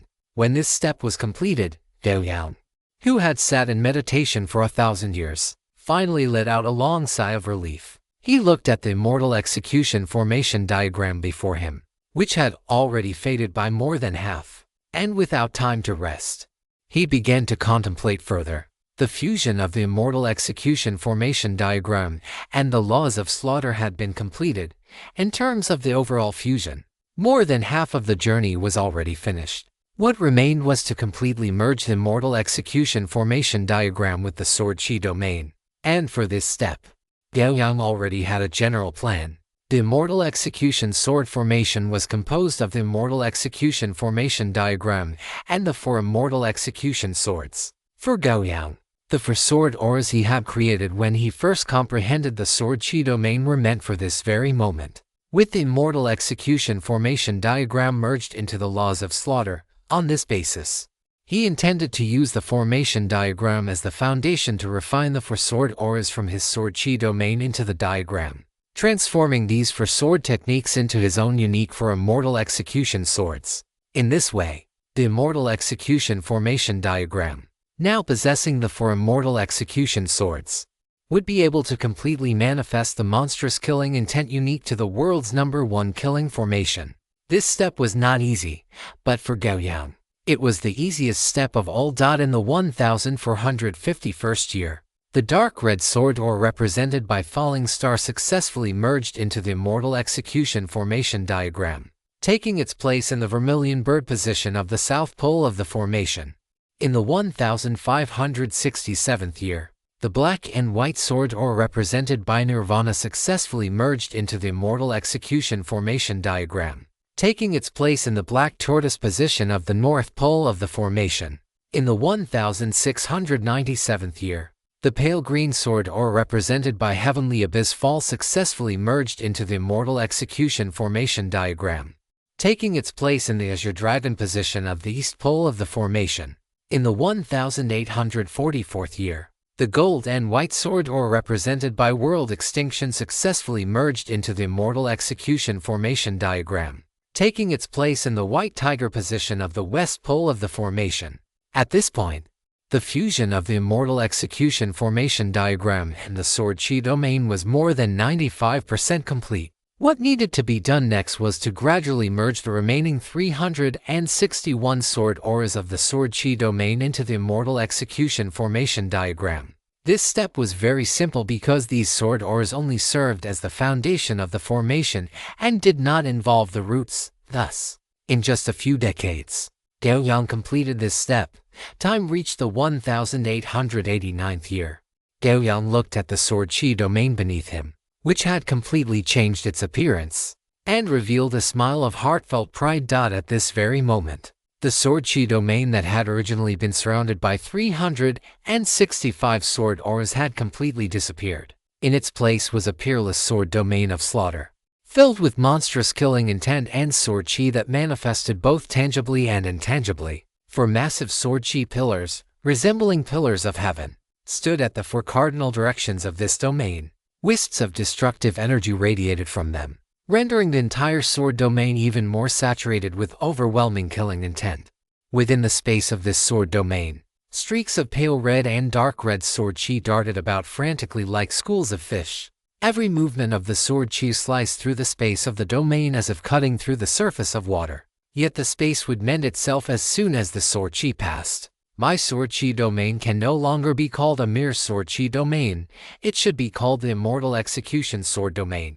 Gao Yang's exhausted eyes suddenly erupted with endless, brilliant golden light. Situated within the Immortal Execution sword domain, he felt as if he were in his own divine kingdom, where everything within the domain perfectly obeyed his will. He looked toward the white tiger position in the west, with a mere thought.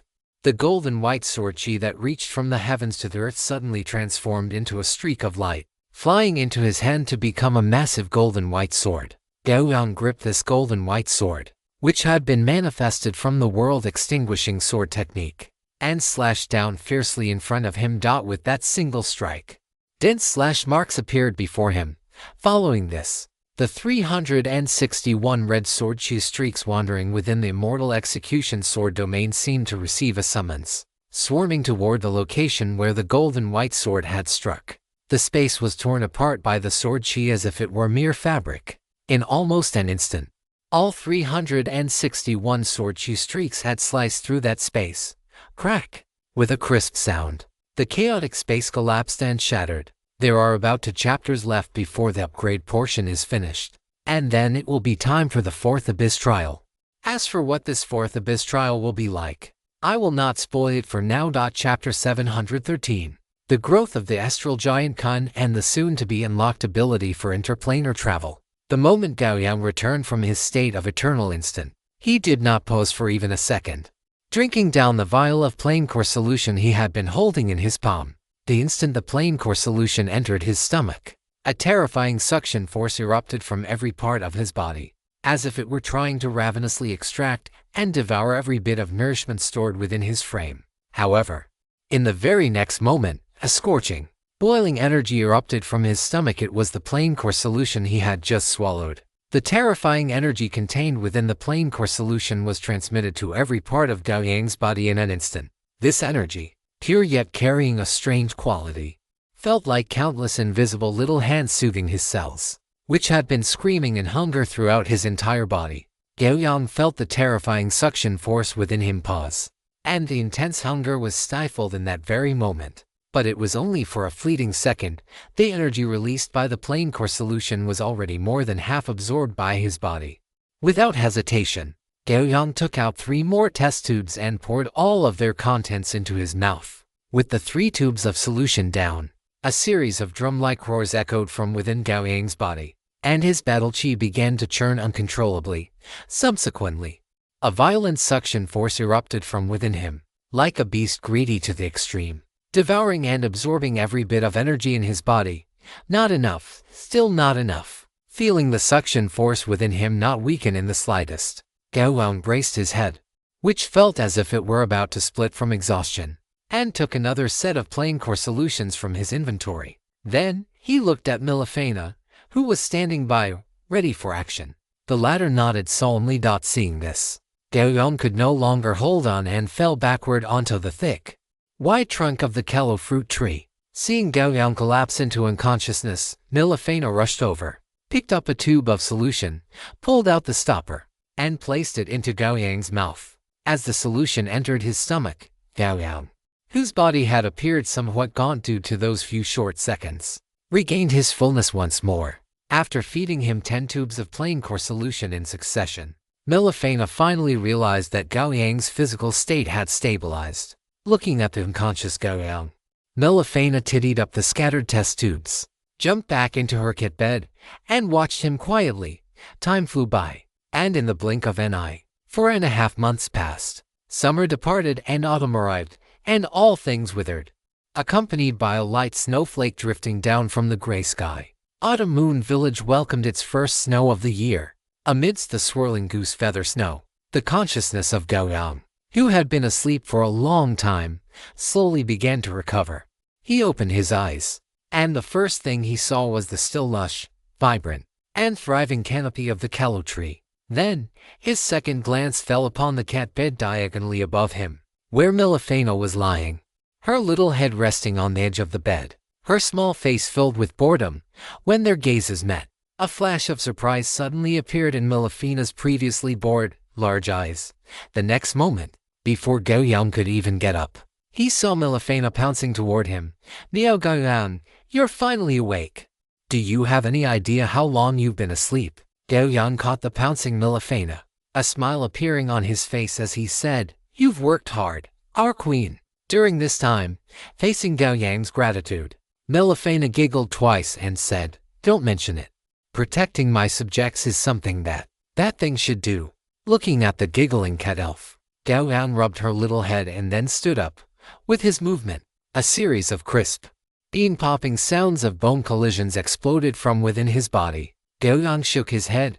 After the long slumber, his spirit, which had been exhausted to the limit, had finally recovered. Looking at the snowflakes falling in flurries from the sky, he was suddenly stunned, then subconsciously calculated the time, discovering that more than 4 months had passed. It's actually already winter.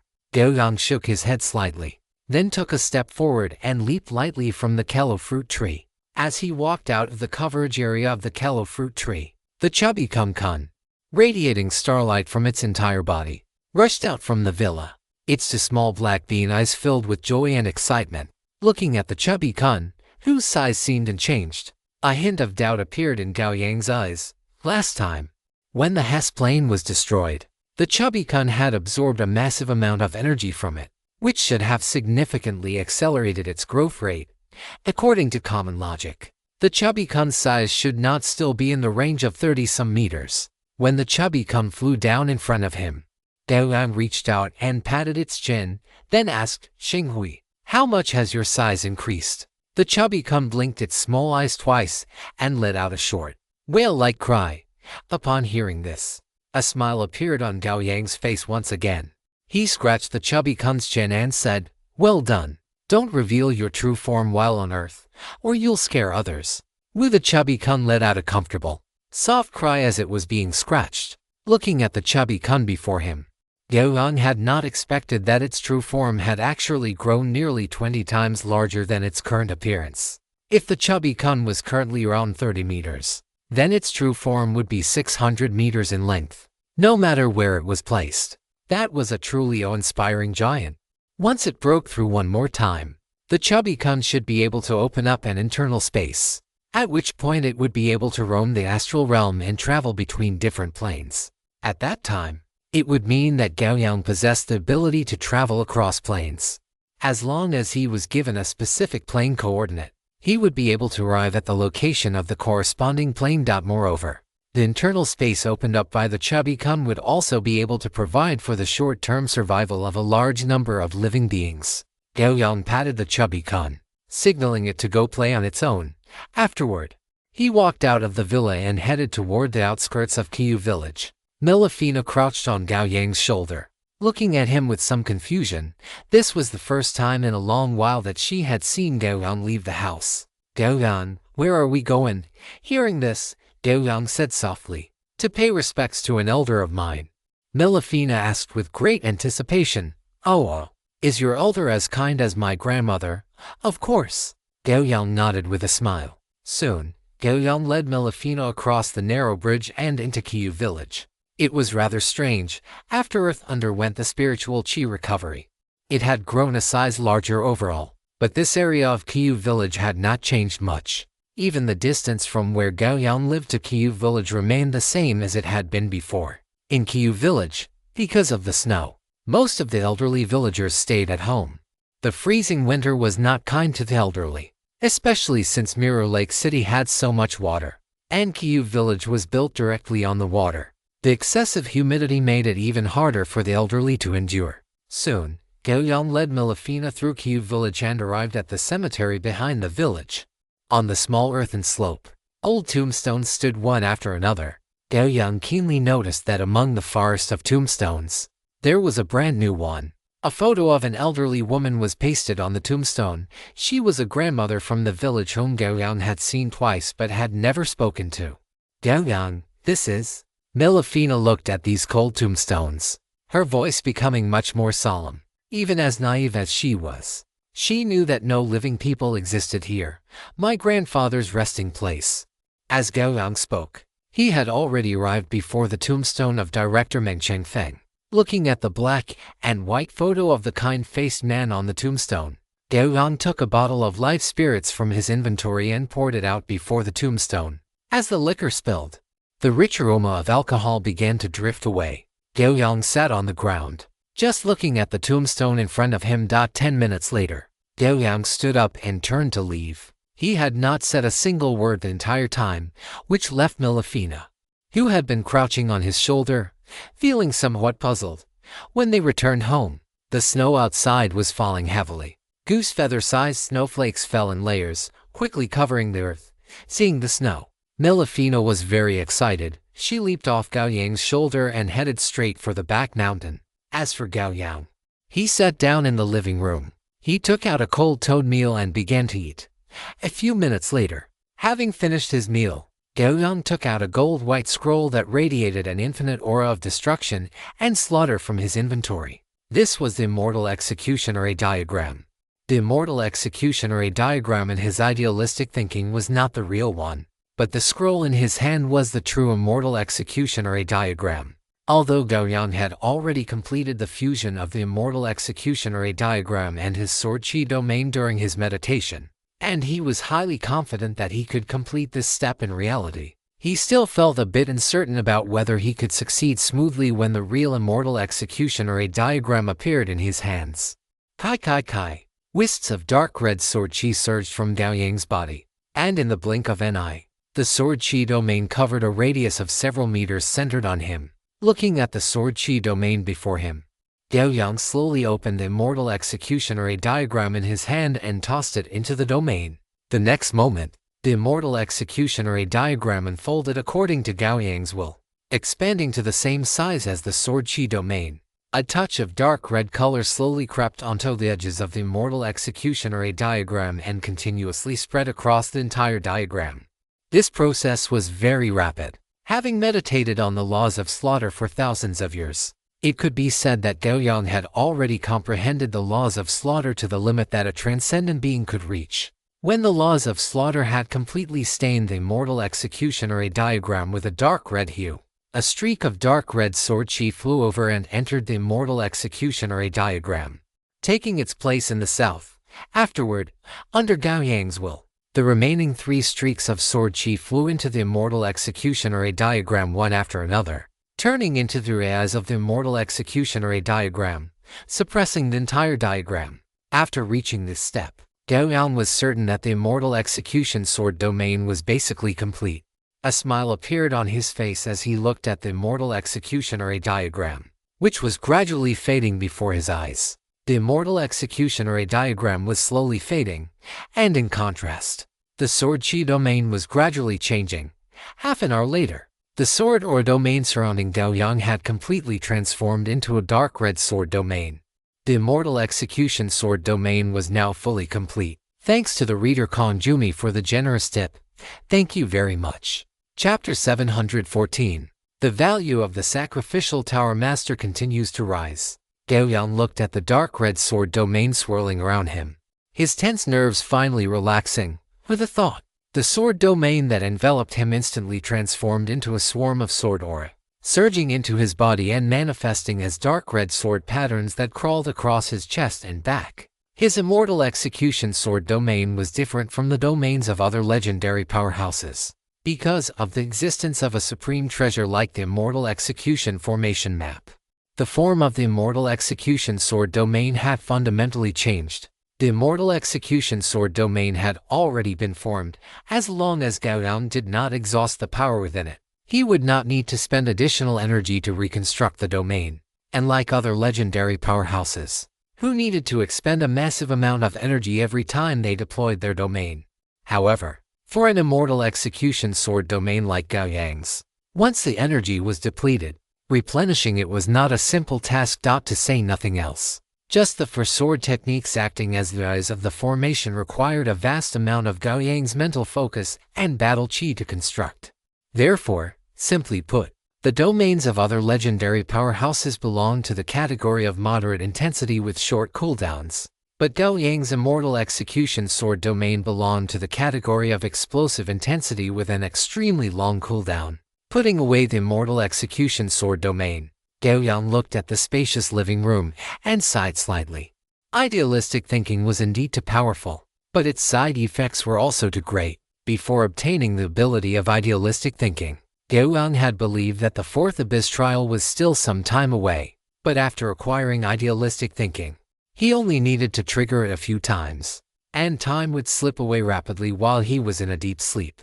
Gao Yang moved his mind, and the comprehensive network panel unfolded before his eyes. Subsequently, he looked at the Abyss Trial module. Abyss Trial 87 days, 12 hours, 54 minutes, 28 seconds. With less than 3 months left until the next Abyss Trial, Gao Yang rose from the sofa and walked toward the martial arts arena. Having slept for more than 4 months, he was now in an incredibly good state, and he needed to continue his cultivation. Pushing open the back door, the biting cold wind mixed with goose feather snowflakes rushed directly at Gao Yang's face. However, before the snowflakes could even get close to him, they were melted by the rolling heat waves radiating from his body. Gao Yang walked to the center of the martial arts arena and sat cross-legged directly on the thin layer of snow. Following this, the eternal undying meditation technique began to circulate. For the next 3 days, Gao Yang's cultivation returned to the right track. He practiced battle chi, meditation, and sword techniques every day without pause.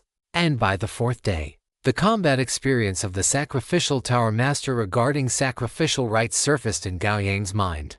As Gao Yang delved deeper into his contemplation, Idealistic thinking was triggered once again without him even realizing it. Returning to the chaos space, Gao Yang seemed unaware, remaining with his eyes closed, immersed in the Sacrificial Tower Master's combat experience regarding sacrificial rites. Time passed bit by bit, and Gao Yang's comprehension advanced slowly. When 3 full years had passed, Gao Yang, who had been sitting motionlessly, slowly opened his eyes. He looked down at his own hands and muttered to himself. The Sacrificial Tower Master's path of sacrifice seems to be about sacrificing to some kind of existence to obtain various magical powers. But in reality, does it involve the laws of causality? It also involves the power of will, which is sufficient to distort reality. After 3 years, Gao Yang had reviewed the Sacrificial Tower Master's combat experience regarding sacrificial rites countless times. He had fully grasped the Sacrificial Tower Master's style of fighting through sacrifice. One could even say that at this moment, Gao Yang understood the Sacrificial Tower Master better than the Tower Master understood himself. But the more he understood the Sacrificial Tower Master, the more Gao Yang found the Tower Master's strength to be unfathomable. To say nothing else, just the sacrifice. Time Phantom, a secondary attack ability similar to the action as Tide, still left Gao Yang, who had watched 3 years' worth of the Sacrificial Tower Master's combat experience, completely confused. He could not figure out at all why sacrifice. Time Phantom could include the next instant's attack within a single strike, thereby forming 2 attacks that were completely different on the level of causality. Perhaps only a will strong enough to distort reality could achieve this. By directly distorting reality through will, combining the will of the next attack is guaranteed to hit with the sacrificial combat system. And finally, by obtaining the result from the cause, executing the move Time Phantom. This was the most likely possibility that Gao Yang could think of. Of course, there were also some things that were relatively easier to understand, such as sacrifice, space distortion, during the battle between Gao Yang and the Sacrificial Tower Master in his prime. The Tower Master had used this move. At that time, it had directly caused the positions of both parties to swap, causing Gao Yang's attack to strike his own body. In Gao Yang's view, this move involved marking the positions of both parties while intercepting the moments when both appeared at these 2 positions in the future or the past. Finally, based on this moment, it forcibly twisted the time at which both were located, thereby causing Gao Yang to appear at the Sacrificial Tower Master's position, while the opponent appeared at Gao Yang's location. It had to be said that the Sacrificial Tower Master's combat system was truly too exaggerated. The opponent's combat system involved time, space, causality, and will simultaneously. Possessing even one of these 4 components would grant a huge advantage in battle. But the Sacrificial Tower Master was actually able to encompass all of them through the sacrifice system, which was truly baffling. It was a pity that the Sacrificial Tower Master was long dead, and all of Gao Yang's questions could only be answered by searching through the memories left behind by the other party. However, Gao Yang thought to himself, if the Sacrificial Tower Master were still alive, given the opponent's strength, his gaze likely would not have fallen upon him. Gao Yang cleared his thoughts and began to contemplate once more. Gao Yang's contemplation was not just blindly learning the Sacrificial Tower Master's relevant experience, but rather, through repeated observation, he was attempting to find the foundation and core of that combat system and integrate it into his own sword technique system. After all, Gao Yang was well aware of the saying, "Those who imitate me live, those who resemble me die." Time began to accelerate as Gao Yang delved into his enlightenment. Throughout this repetitive process of contemplation, Gao Yang gradually deepened his understanding of the Sacrificial Tower Master's combat system. At the same time, the various combat techniques of the Sacrificial Tower Master were dismantled bit by bit during this process, transformed into nutrients that he slowly absorbed. When time flowed to the 215th year, Gao Yang suddenly jolted awake from his enlightenment. At this moment, there was little luster left in his eyes, and his essence, energy, and spirit were exhausted to the limit. So, the mental burden of comprehending the Sacrificial Tower Master's combat system is actually this heavy. Gao Yang had a premonition that if he continued to contemplate, the time he would spend in a deep slumber would far exceed his estimates. He had only contemplated for 200 years, and he was already nearing the limit of what his mind could bear. If he were to continue, he feared he would face the fate of mental exhaustion, helpless. Gao Yang gave a bitter smile, then slashed through the space in front of him with his sword, actively terminating the enlightenment. After exiting the instant eternity state, Gao Yang's vision suddenly went black. The dizziness surging from the depths of his mind nearly made him lose his grip on the plane core solution in his hand.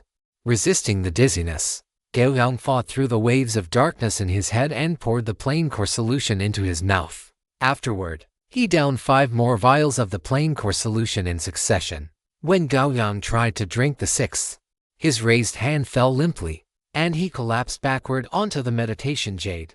Hearing the commotion, Milafina arrived quickly. She looked at the unconscious Gao Yang and the test tubes scattered around him, sighed, and used elemental power to lift him up. Heading toward the direction of the Kello fruit tree, bang, bang, under the night sky.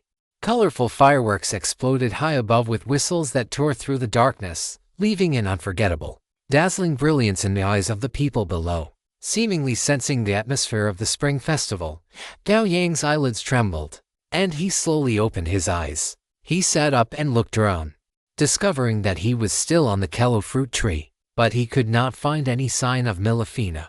Gao Yang subconsciously spread his perception, exploring every corner of the area, but still found no trace of Milafina. Gao Yang retracted his perception, stood up from the Kello fruit tree, opened his Zhongwang friend list, and looked at Milafina's profile. Then, he saw the message she had left for him. So, she went back to her hometown. Gao Yang looked at Milafina's message and felt slightly relieved. He closed the friend list and opened the Abyss Trial module. Is there really less than 10 days left? Looking at the countdown on the Abyss Trial module, Gao Yang felt a sense of relief in his heart. This time, he had slept for a full 3 months. Fortunately, he had terminated his enlightenment in time. Otherwise, if he had been pulled into the Abyss Trial while in a deep sleep, it would have been equivalent to suicide. Combining his experiences from the previous Abyss Trials, Gao Yang would never consider the Abyss Trial to be child's play. That was the true abyss, for anyone. He leaped down from the Kello fruit tree and walked toward the villa. This enlightenment was relatively successful, at the very least. He had derived 3 sword techniques. These were extensions of the sacrificial sword arts, though they had not yet been incorporated into his catastrophe sword art system. There were only 8 days left until the start of the 4th Abyss Trial. Gao Yang did not intend to waste a single moment, instead insisting on continuing his cultivation every day. 8 days passed quickly. That night, Gao Yang sat cross-legged on his bed, watching the countdown for the Abyss Trial gradually reach its end.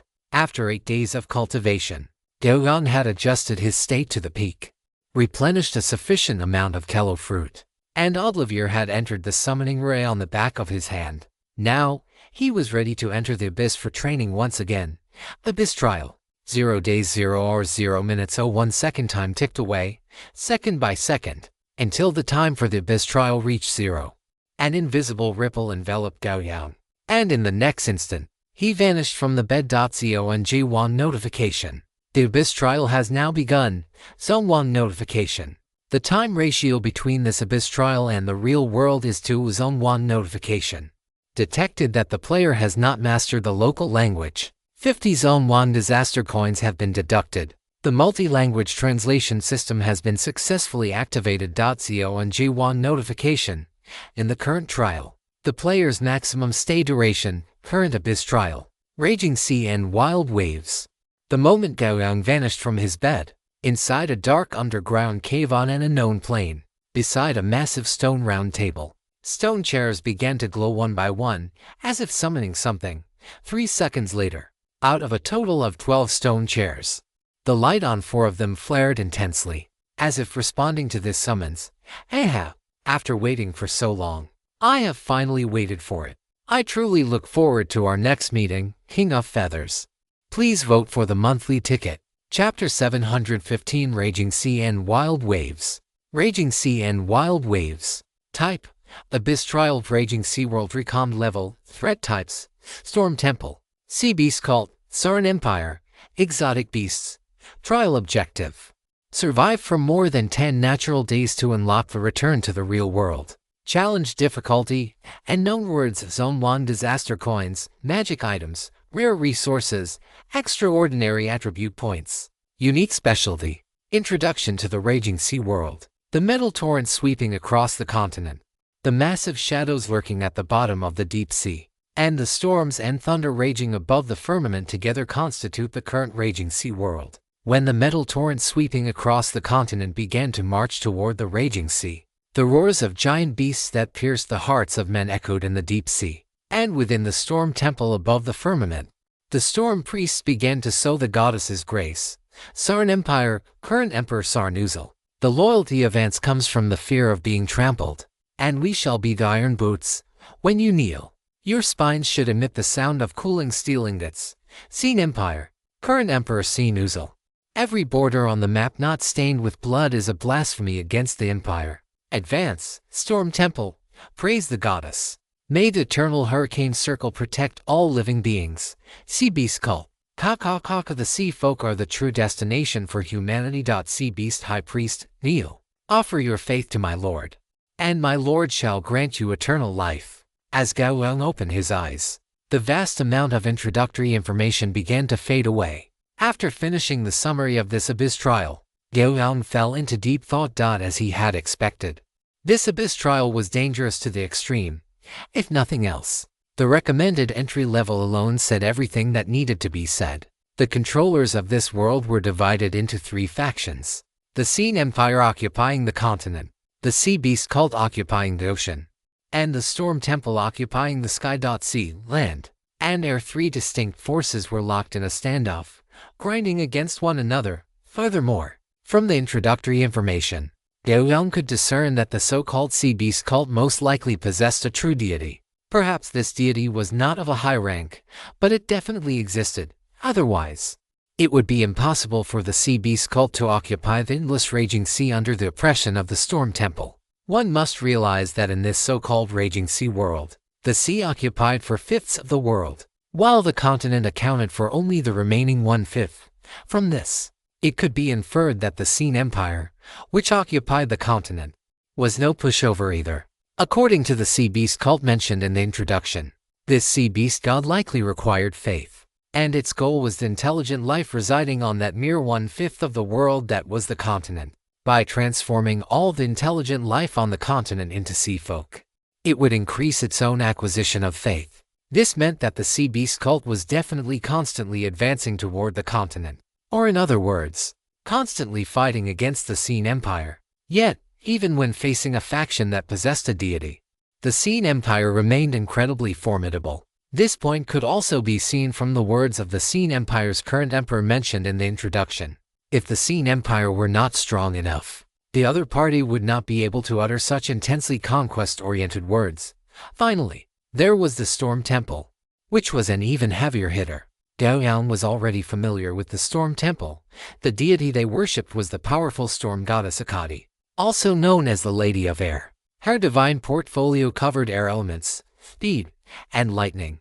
Of course, this was not good news for Gao Yang, because one of his epic titles, Heavenly Bane, had come from a Storm Knight of the Storm Temple, and his relationship with the Storm Temple was extremely simple and clear. It was a fight to the death. This meant that whenever he encountered Storm Believers, or when any Storm Believers heard of his reputation, he would inevitably be hunted down by them. Fortunately, he had just arrived in this raging sea world, and the Storm Temple in this world should not have heard of his reputation yet. Therefore, in Gao Yang's view, the situation in this world was already very clear. Simply put, this so-called raging sea world had become a battlefield for the struggle of faith, with both the Sea Beast Cult and the Storm Temple vying for the faith of the world's intelligent life.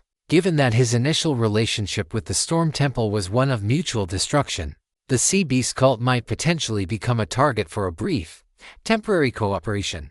Of course, whether cooperation was actually possible would only be known once he made formal contact with the Sea Beast Cult. However, one point that puzzled Gao Yang was, if both the Storm Temple and the Sea Beast Cult were competing for faith, what role did the Sea Empire play in all this? The current emperor's desire for conquest was so intense. What was his ultimate goal? Could it be just for the sake of conquest? Gao Yang absolutely did not believe this.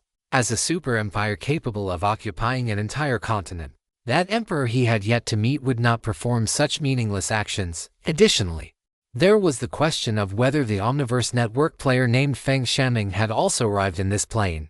After a brief period of contemplation, the sensation of teleportation finally faded away. Gao Yang paused his thinking. Once he made contact with this world, his doubts would naturally be resolved. The moment the sensation of teleportation completely vanished, Gao Yang heard the sound of a breeze blowing across the sea surface, and his nostrils were filled with the salty, fishy scent of seawater. As his vision cleared, he saw his location in its entirety. He was currently standing on a reef protruding from the sea, and wave after wave, driven by ocean currents, continuously crashed against the reef, which was only a few square meters in size.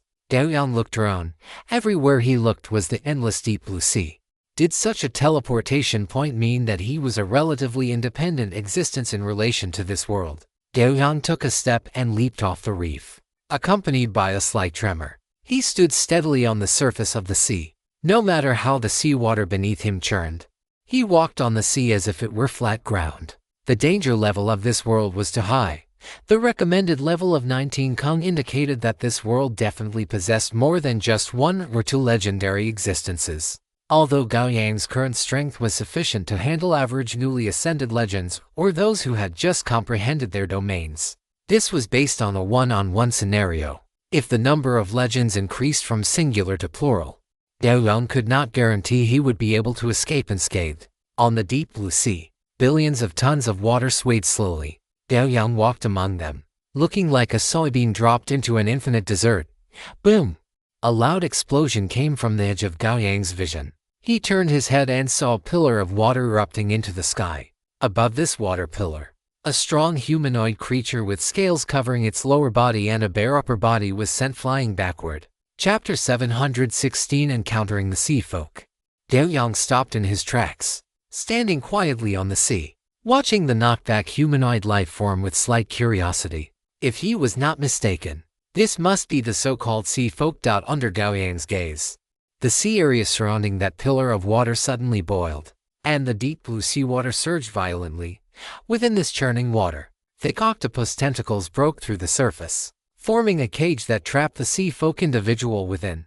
Following this, 3 sea folk, clad in sea blue robes and standing over 2.5 meters tall, emerged from the water, surrounding the aforementioned sea folk. The leader of the sea folk held a circular ancient urn nearly a meter in diameter, from which a curved, sharp horn protruded, forming a hideous and terrifyingly strange weapon. This weapon seemed to possess a life of its own, with subtle and rhythmic fluctuations emanating from within the ancient urn. He looked at the sea folk, who appeared like a trapped beast, his fish gills fluttering behind his ears, and a turbid voice emerged from his mouth. Gulata, come back with us and beg for forgiveness from our Lord. That is not our Lord. That is a monster that has lost its faith. It cannot provide us with shelter. On the contrary, it will only endlessly exploit our sea folk race. Horrifying, have you still not seen the truth? The sea folk known as Gulata, upon hearing the other's words, immediately fell into a frenzy and roared loudly at him. Horrifying merely watched the hysterical Gulata in silence. A moment later, he raised the sharp-horned ancient urn in his hand. Submit to judgment or die. Facing Horrifying's threat, Gulata did not hesitate in the slightest. Asher energy surged around his body, and the next moment, his figure suddenly lunged toward the outside of the cage. Horrifying and the other 2 simply watched as Gulata rushed outward. Without making a single move, they knew that Gulata alone could not break through the sea beast cage, even if he was known as the most gifted priest of this generation. When Gulata reached the edge of the tentacle cage and was about to pass through the gap between the tentacles, a long, drawn-out beast roar suddenly erupted from beneath the sea surface. Accompanying the explosion of this beast roar, the iron-black scales on the surface of those octopus-like tentacles suddenly flared open, ejecting sharp spikes a meter long. After these meter-long spikes were ejected, another set of spikes rapidly popped out from the surface of the spikes themselves. In an instant, the original escape route was filled with these spikes. Roar! Facing these spikes, Gulata let out a desperate roar. Asher energy exploded all over his body, completely enveloping him, and he charged toward the net of spikes without a second thought. You are courting death, Horrifying also roared, and the sharp-horned ancient urn in his hand suddenly thrust toward Gulata's back. The decree of the Sea Beast Temple was to bring Gulata back alive, not to let him die out here. Even if he were to die out here, the sacred object he had stolen had to be brought back to the temple. With the whereabouts of the sacred object still unknown, Gulata absolutely could not die just yet. As hurricanes will spread, a tiny gap appeared among the crowded spikes. This gap would not let Gulata die under the spikes, but it would not allow him to escape this cage either. Kai. The sound of dense flesh being pierced rang out, and Gulata's body was pierced through on both sides by the dense spikes. His body trembled incessantly. Yet the pain of being pierced by countless spikes was not even 1/10,000th of the torment in his heart. He only wanted to escape this place now, or die here. As for being dragged back to the temple, that was the most terrifying punishment for him. He was certain that once he returned to the temple, it would not take long before he walked out of the temple again, safe and sound. But the person who walked out would definitely no longer be him.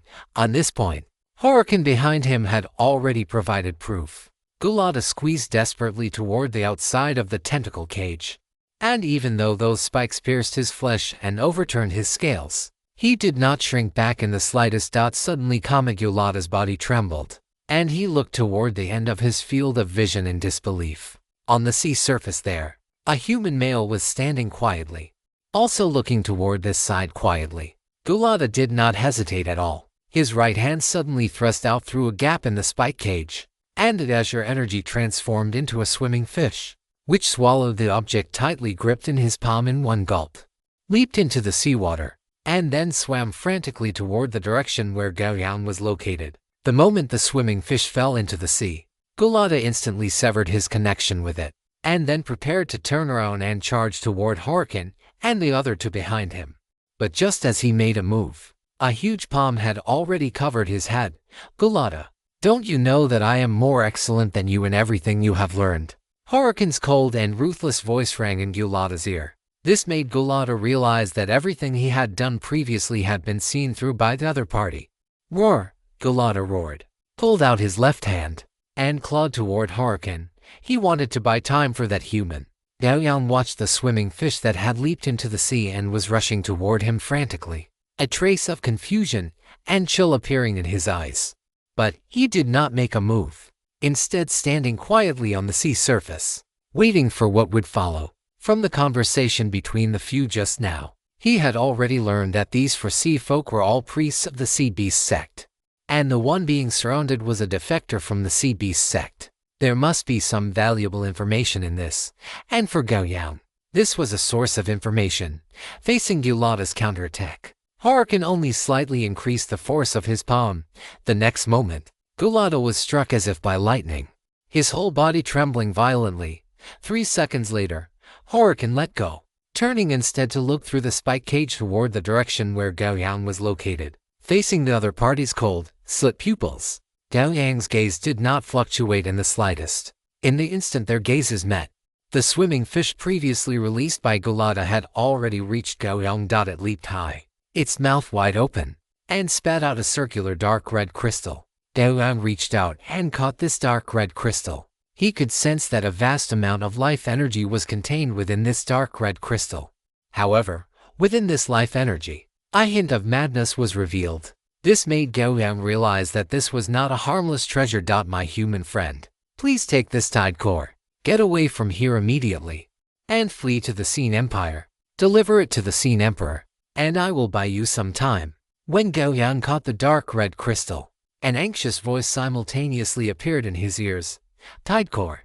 Gao Yang looked at the dark red crystal in his hand, a flash of curiosity crossing his eyes. The energy within this tide core was so manic that, let alone an ordinary person, even Gao Yang would not dare to use it. So, why was this tide core worth a priest of the Sea Beast sect sacrificing his own life to buy time for him? Chapter 717. The ambition of the Sea Beast sect. Moreover, according to Gao Yang's understanding of this world, the sea folk under the jurisdiction of the Sea Beast sect and the humans of the Scene Empire should not have such a harmonious relationship. However, this sea folk named Gulata would rather hand this tide core directly to a human he had never met before than return it to the 3 sea folk who were hunting him down. The secrets hidden within this piqued Gao Yang's curiosity. He gripped the tide core in his hand and looked up at the tentacle cage in the distance. The next moment, endless raging waves surged in his eyes. The sea folk priest named Holaken, who had locked eyes with him earlier, stepped upon the tsunami that stood dozens of meters high and charged toward his direction at extreme speed. "Human, put down the holy relic, and I will spare your life." The tsunami, standing 60 to 70 meters tall, crashed down toward Gao Yang's position like an overturned mountain above this raging surge. A roar of even greater fury erupted. Holaken held the pointed ancient urn high, deep blue energy connecting him to the artifact in his hands, and hideous, terrifying tentacles suddenly sprouted from his robust body. There was no communication, no mercy. The moment they met, it was a cold, naked struggle for survival.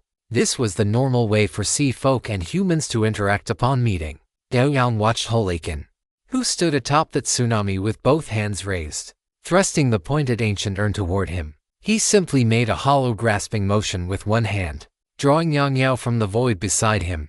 Then, he delivered a simple, unadorned downward slash.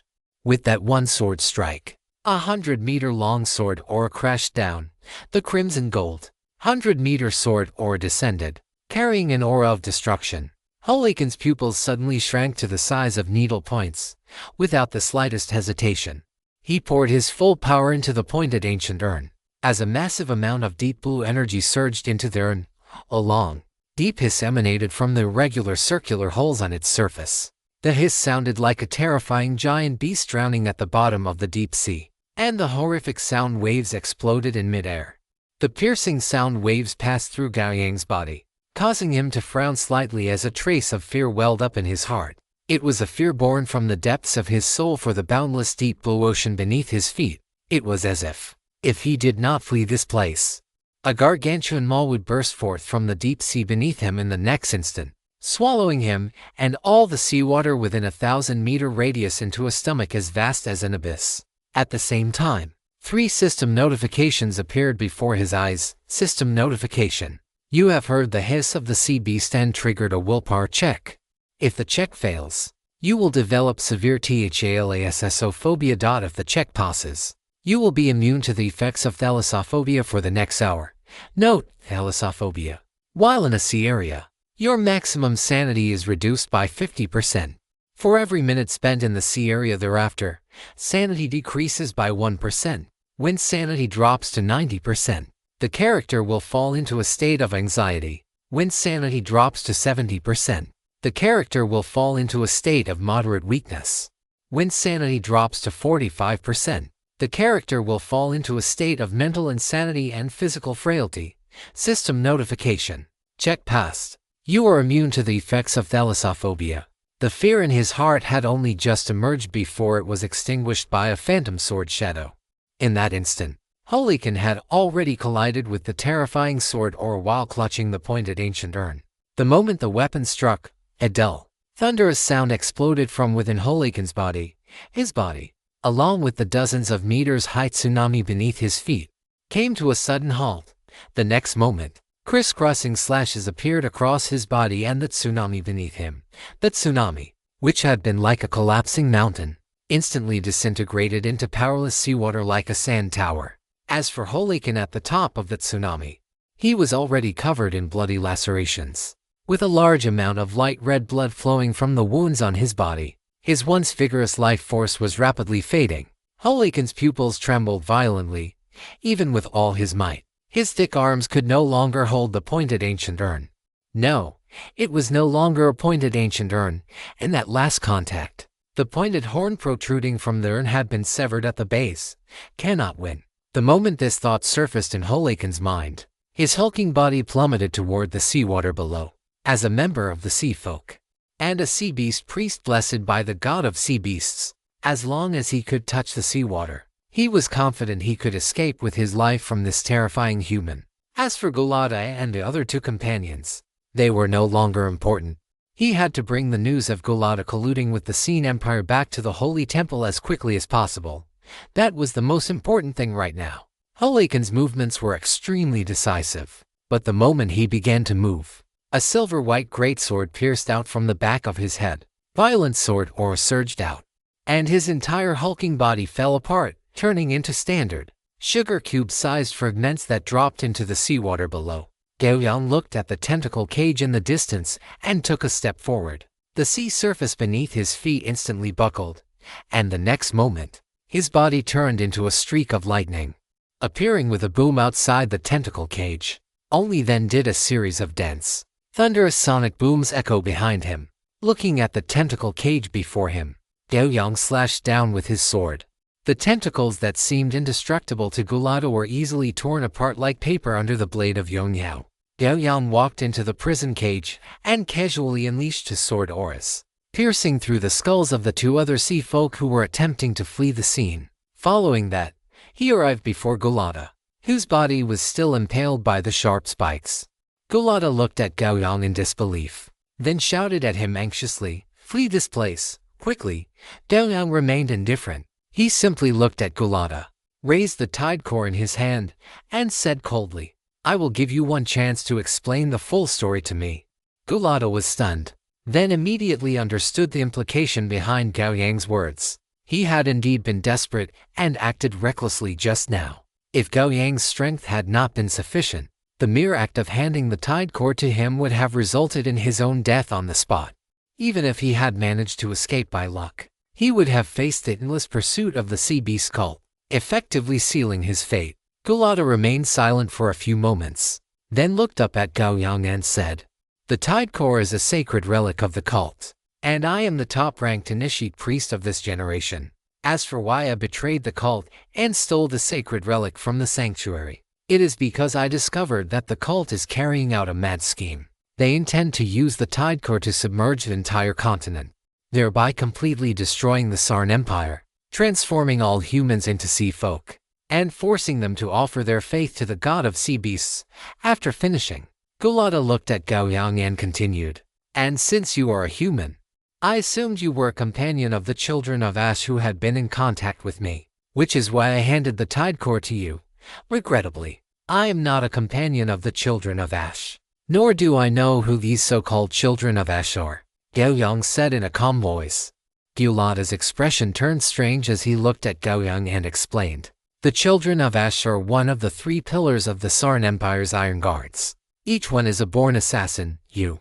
Gulata's words were interrupted by a swarm of sword auras. Gao Yang severed all the tentacles binding Gulata and then looked at him, saying, "As payment for saving your life, introduce your world to me." Chapter 718 Sea Beasts, Storms, and Steel. A short while later, Gulata looked at the sea surface gradually receding beneath his feet, felt the biting, gale force winds that cut like ice blades, and touched the hard, ice blue dragon scales beneath him. He finally recovered from his shock. He looked cautiously at Gao Yang, who was sitting on an ice chair in front of him, and asked, "What do you want to know first? Tell me the direction of the continent where the Sarn Empire is located," Gao Yang said after a moment of thought. Upon hearing this, Gulata looked at the sea below and pointed in a certain direction. Seeing this, Oblivion quickly adjusted its form and flew toward the direction of the continent. Gao Yang nodded slightly and continued, "Thank you.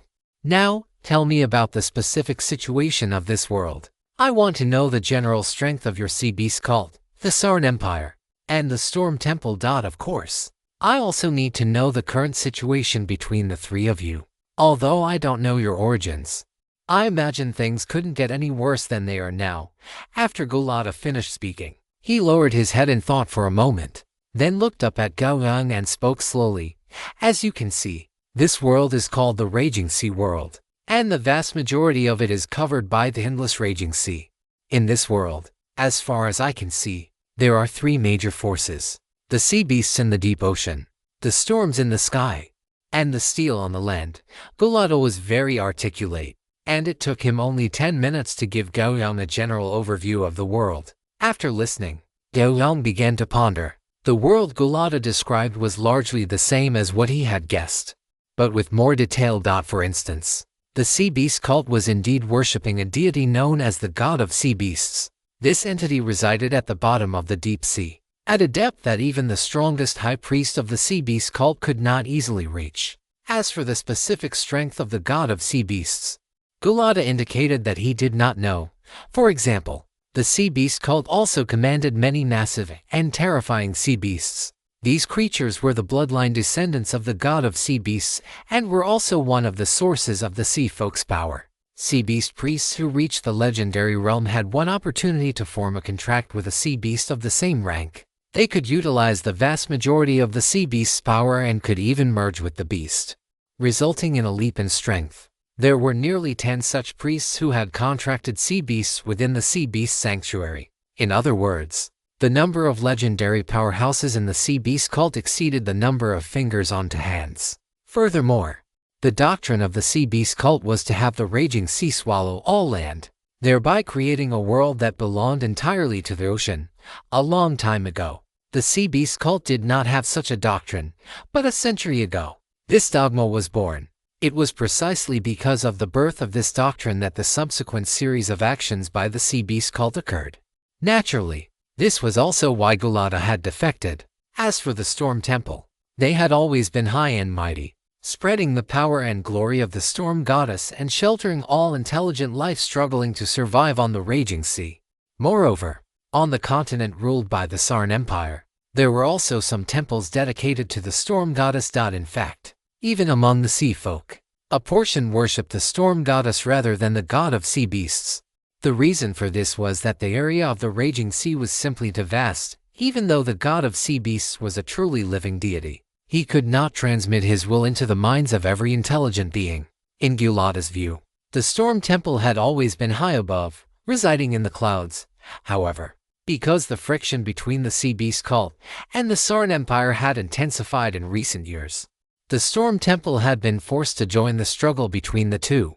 The object of their contention was the faith of intelligent life. This situation had become increasingly severe in recent years, and more extreme measures were being implemented one after another under these circumstances.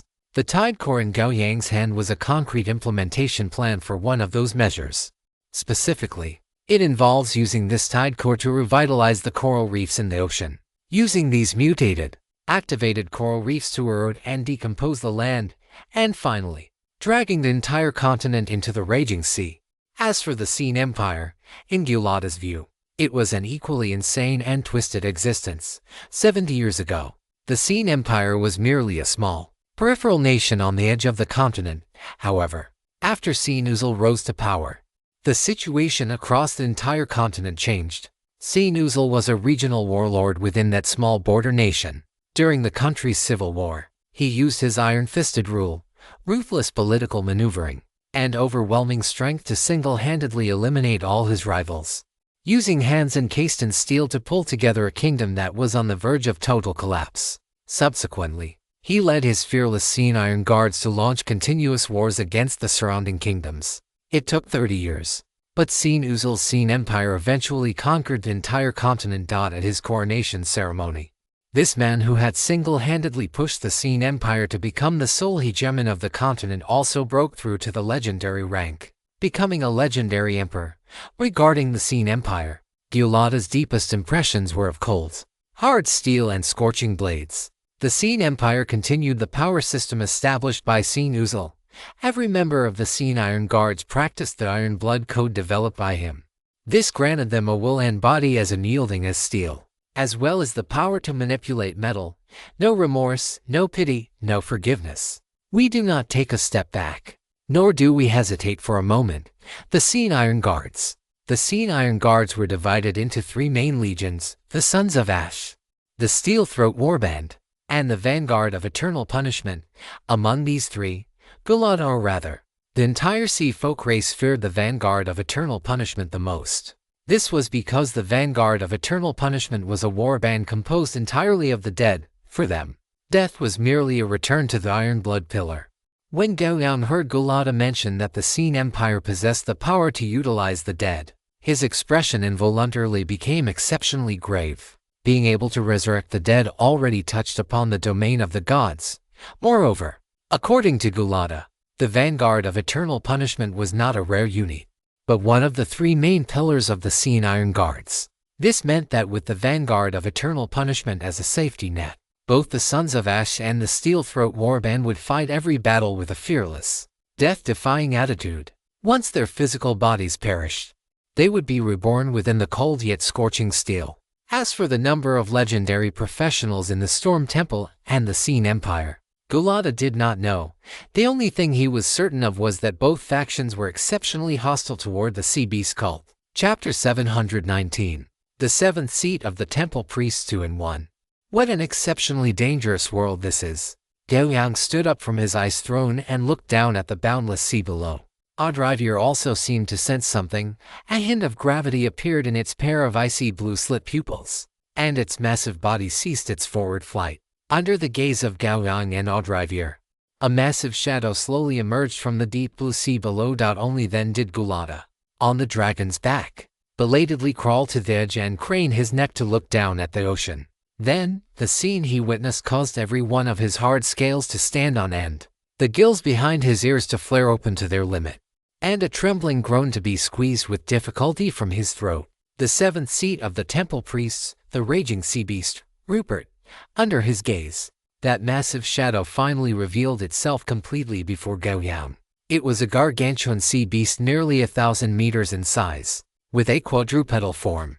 While its head resembled that of a shark with a triangular, pointed snout, its entire body was covered in a layer of thick, pitch-black hide, and within its constantly opening and closing maw, 2 rows of sharp teeth glinted with a chilling, icy light. At the very top of this massive sea beast's head, a sea folk individual over 5 meters tall stood with hands behind their back, looking up at Audrivier in the sky.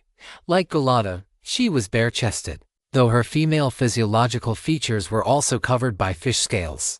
Her lower body was covered in thick, sturdy legs encased in layers of fish scales, and her humanoid face featured 2 inverted, arched eyebrows. Beneath those brows were deep blue eyes that seemed to flicker with fire, and beneath a high-bridged nose, her thin lips were pressed into a straight line, even from such a great distance.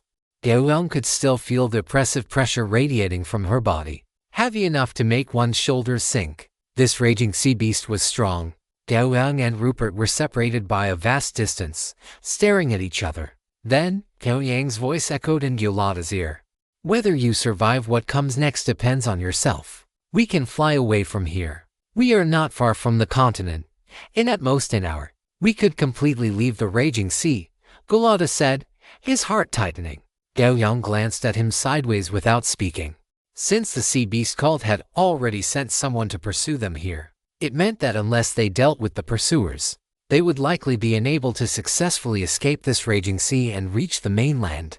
Rather than constantly fleeing under the enemy's pursuit, it would be better to simply eliminate the pursuers. In doing so, he would have a concrete achievement to present when he arrived at the Scene Empire. Gao Yang already had a rough plan in mind. First, regardless of what the Scene Empire intended to do, the Sea Beast cult and the Storm Temple were already impossible to cooperate with. Thus, the Scene Empire became the last potential option for cooperation. As a human faction capable of contending with those 2 major powers, their level of acceptance toward him, a human of unknown origin, would certainly be higher than that of the other 2 factions. The severed head of a legendary powerhouse from a hostile faction would be enough for Gao Yang to step into the highest center of power and face the so-called living emperor, Scene Uzel. As for whether they would continue to cooperate afterward, that was not something he needed to consider right now.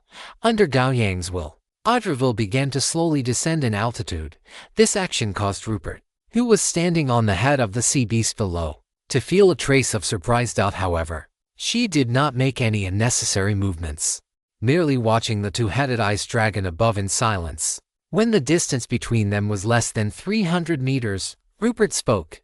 Her voice, thick and hoarse yet carrying a distinctly feminine quality, reached the ears of Gao Yang and Gulata. Return Gulata and the sacred relic to me. Human, you are strong, but not strong enough to protect Gulata. Do not make a meaningless sacrifice. That emperor who sits high upon the Iron Throne surely would not wish to see such an outstanding subject die here. Rupert's voice was exceptionally calm, yet Gao Yang could detect the bottomless rage hidden within her tranquil tone. It was rage at Gulata's betrayal, rage at him for slaughtering the sea folk priest and saving the traitor, and even more, an endless rage directed at that emperor Scene. Gao Yang did not speak. He simply leaped from the back of Audrivier. The gale whistled in his ears, and the sea surface below drew closer and closer.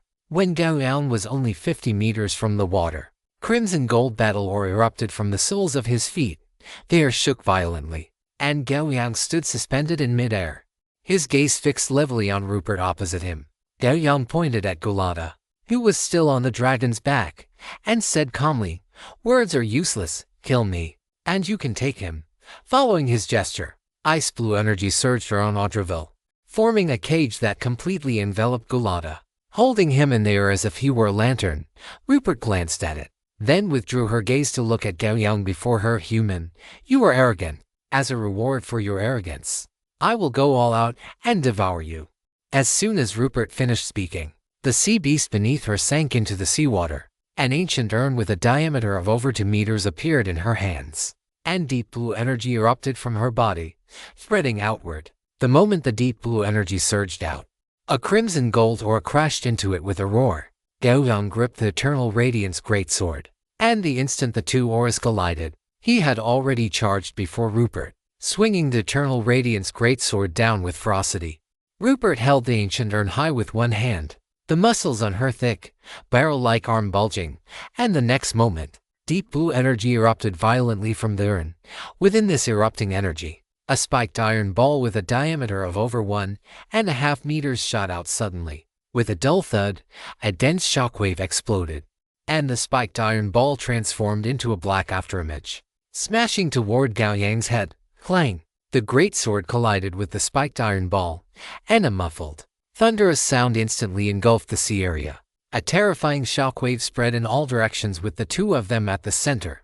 The seawater beneath their feet began to churn and recede, and Rupert's 5-meter-tall frame sank continuously into the water. Soon, a massive, bowl-shaped depression 1,000 meters in diameter and hundreds of meters deep appeared on the surface of the sea. All marine life within this range was crushed by the frantically compressed seawater, their flesh and shattered bones mixing with blood to dye the sea beneath them crimson. In the eyes beneath Rupert's brow, a nearly tangible rage emerged. She stared at Gao Yang's pitch-black eyes through the spiked iron ball. She had not expected that a human, merely at the transcendent level, could not only take her blow head-on but even block her attack completely and exert pressure upon her. Rupert's arm holding the ancient urn contracted sharply, and a terrifying force erupted, causing the spiked iron ball to fly backward instantly. Clatter, clatter. The sound of metal clashing rang out continuously. As the deep blue light dissipated, a pitch-black iron chain appeared, connecting the spiked iron ball to the ancient urn. The weapon of this 7th-ranked legendary powerhouse among the temple priests was, in fact, an ultra-heavy meteor hammer. Rupert retracted the hammerhead and swung the ancient urn in one fluid motion. Under the control of the urn, the spiked hammerhead began to spin frantically above her head. Boom, boom. As the hammerhead was swung, the air in its path was crushed and exploded, and even the surrounding environment began to change in response to the meteor hammer she wielded. Roar! Rupert let out a roar like that of a sea beast, and the next moment, she violently smashed the hammerhead in her hand toward Gao Yang's position. Crack, crack. Wherever the spiked iron ball passed, the space emitted the sound of shattering under the unbearable strain. A strong sense of being locked on descended upon Gao Yang's position. The surrounding air even turned into solid plates, forcing him to take this terrifying hammer blow head-on. Facing this strike, dense battle ore erupted from Gao Yang's body. He raised the Eternal Radiance high, and although he had not yet swung it, the spreading aura of his slash already caused the surrounding space to emit thunderous groans of distress. Human calamity, meteor, boom. The greatsword collided with the spiked iron ball once more, and an even more terrifying impact exploded from the point of contact. Gao Yang's body plowed through the air as he was sent flying backward, while the spiked iron ball Rupert had launched was also sent reeling back by Gao Yang's sword. Crack, crack, crack. The crimson gold battle aura transformed into claws that gripped the air, forcing Gao Yang to halt his retreat. This attack had blasted Gao Yang over 100 meters away. Feeling the agony from his flesh and bones, Gao Yang grinned. Such formidable power, such terrifying attacks. This was a legendary powerhouse. This was a true battle. Gao Yang took several deep breaths, his body slowly descending to the surface of the sea. The raging seawater beneath Gao Yang's feet suddenly returned to calm. Rupert looked down at Gao Yang, the corners of her mouth curling slightly upward. Under her control, The spiked iron ball rotated continuously, emitting a series of dull, booming roars. Facing Rupert's contemptuous attitude, Gao Yang merely bent his knees slightly, then exerted force suddenly. The sea surface within 100 meters behind him exploded instantly. Gao Yang vanished from his spot, his body turning into an afterimage, and in an instant, he charged before Rupert, his greatsword slashing down with fury. Calamity, super heavy slash. The majestic battle aura was infused into the blade of Yong Yao, and the chilling edge had now transformed into a brilliant gold.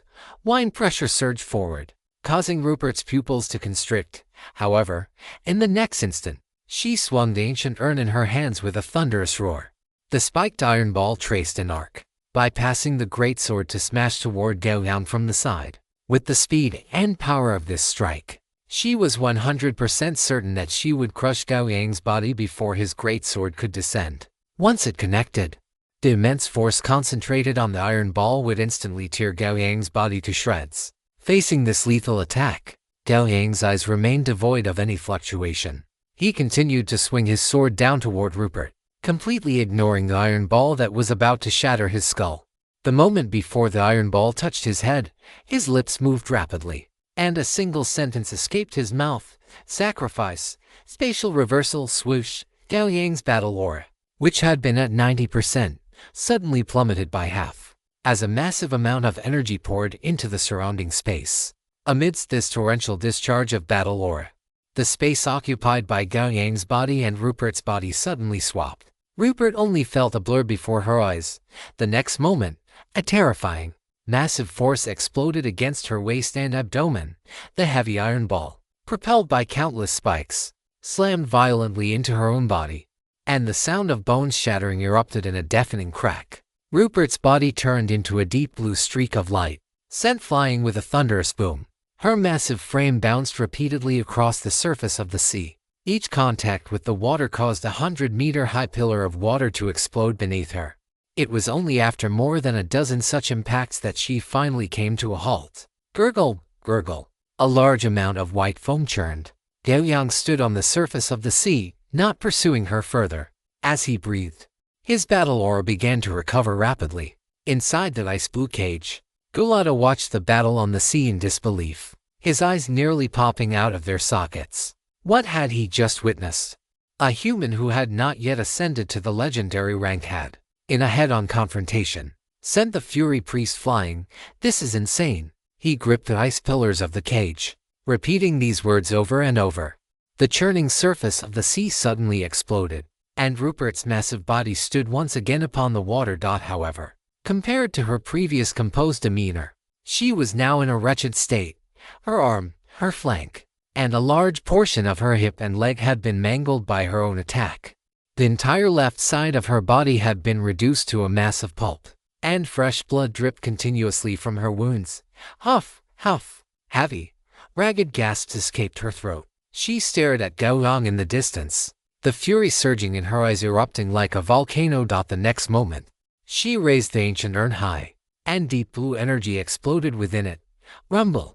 A massive black shadow surged out from the sea beneath her feet, and a gaping maw suddenly swallowed her whole. In the next instant, a majestic surge of deep blue energy erupted from the body of this 1,000-meter-long sea beast.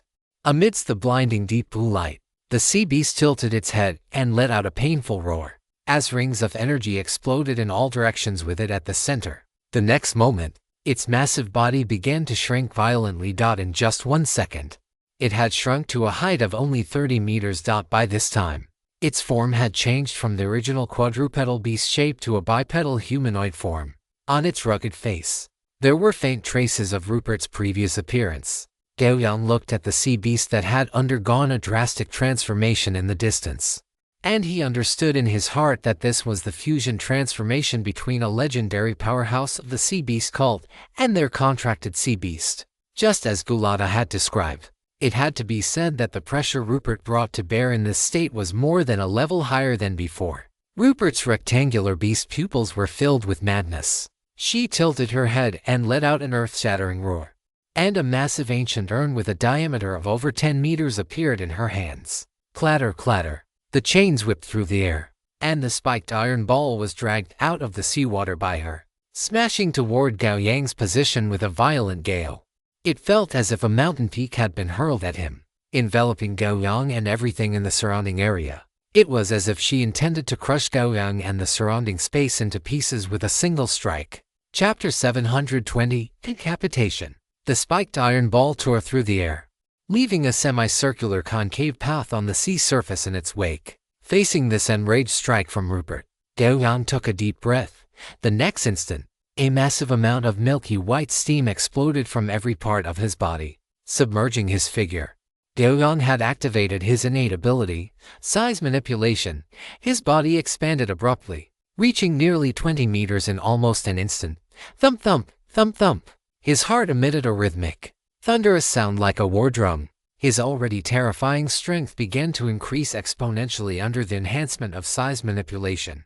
Gao Yang gripped Yong Yao, which had also transformed into a 20-meter-long silver-white greatsword, and let out a low roar as he took a step forward.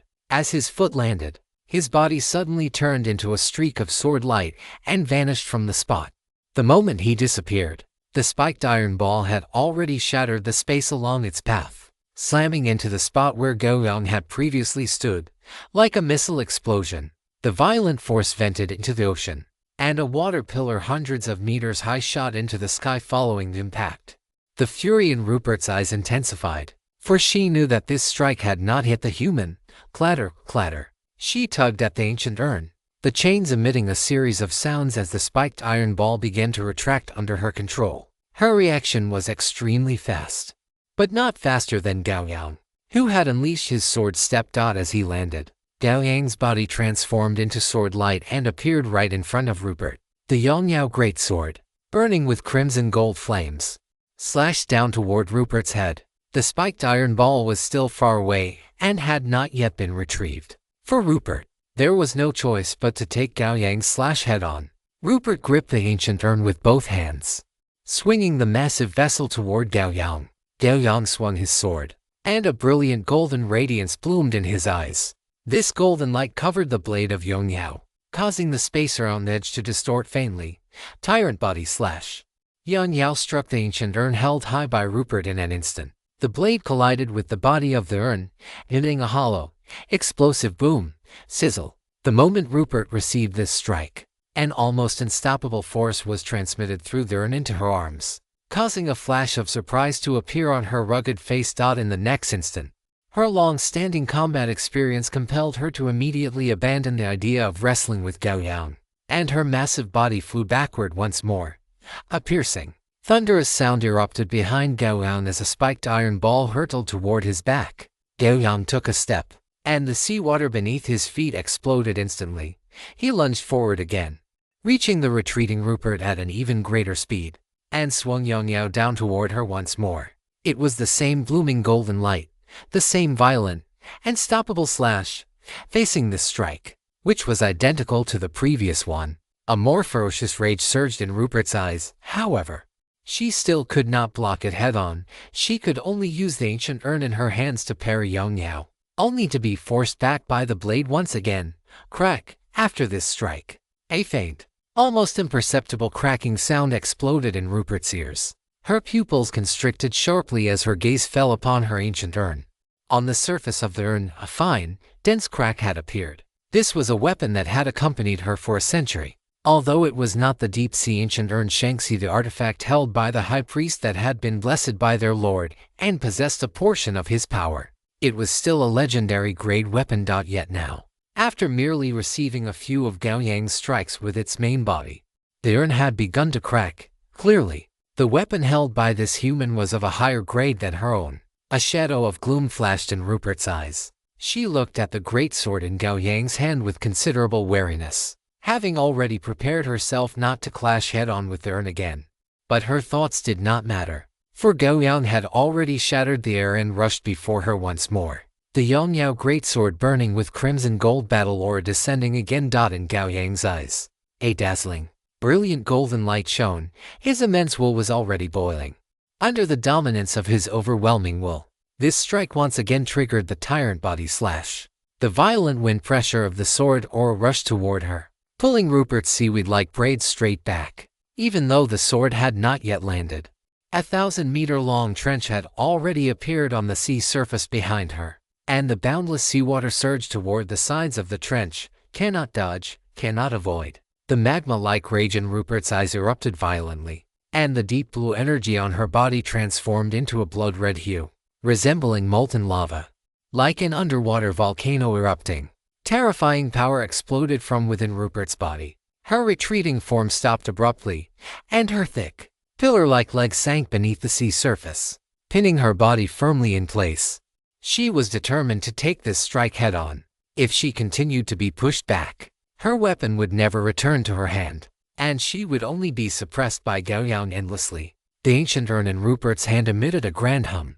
Then, under Gao Yang's gaze, Rupert thrust her fist into the urn, wearing it like a gauntlet. In the next instant, her arm wearing the urn was pulled back to its limit like a great bow, and blood-red energy surged into the urn in her hand in wave after wave, centered on her. Under the infusion of this massive amount of energy, the body of the urn began to faintly expand, contract, and expand again.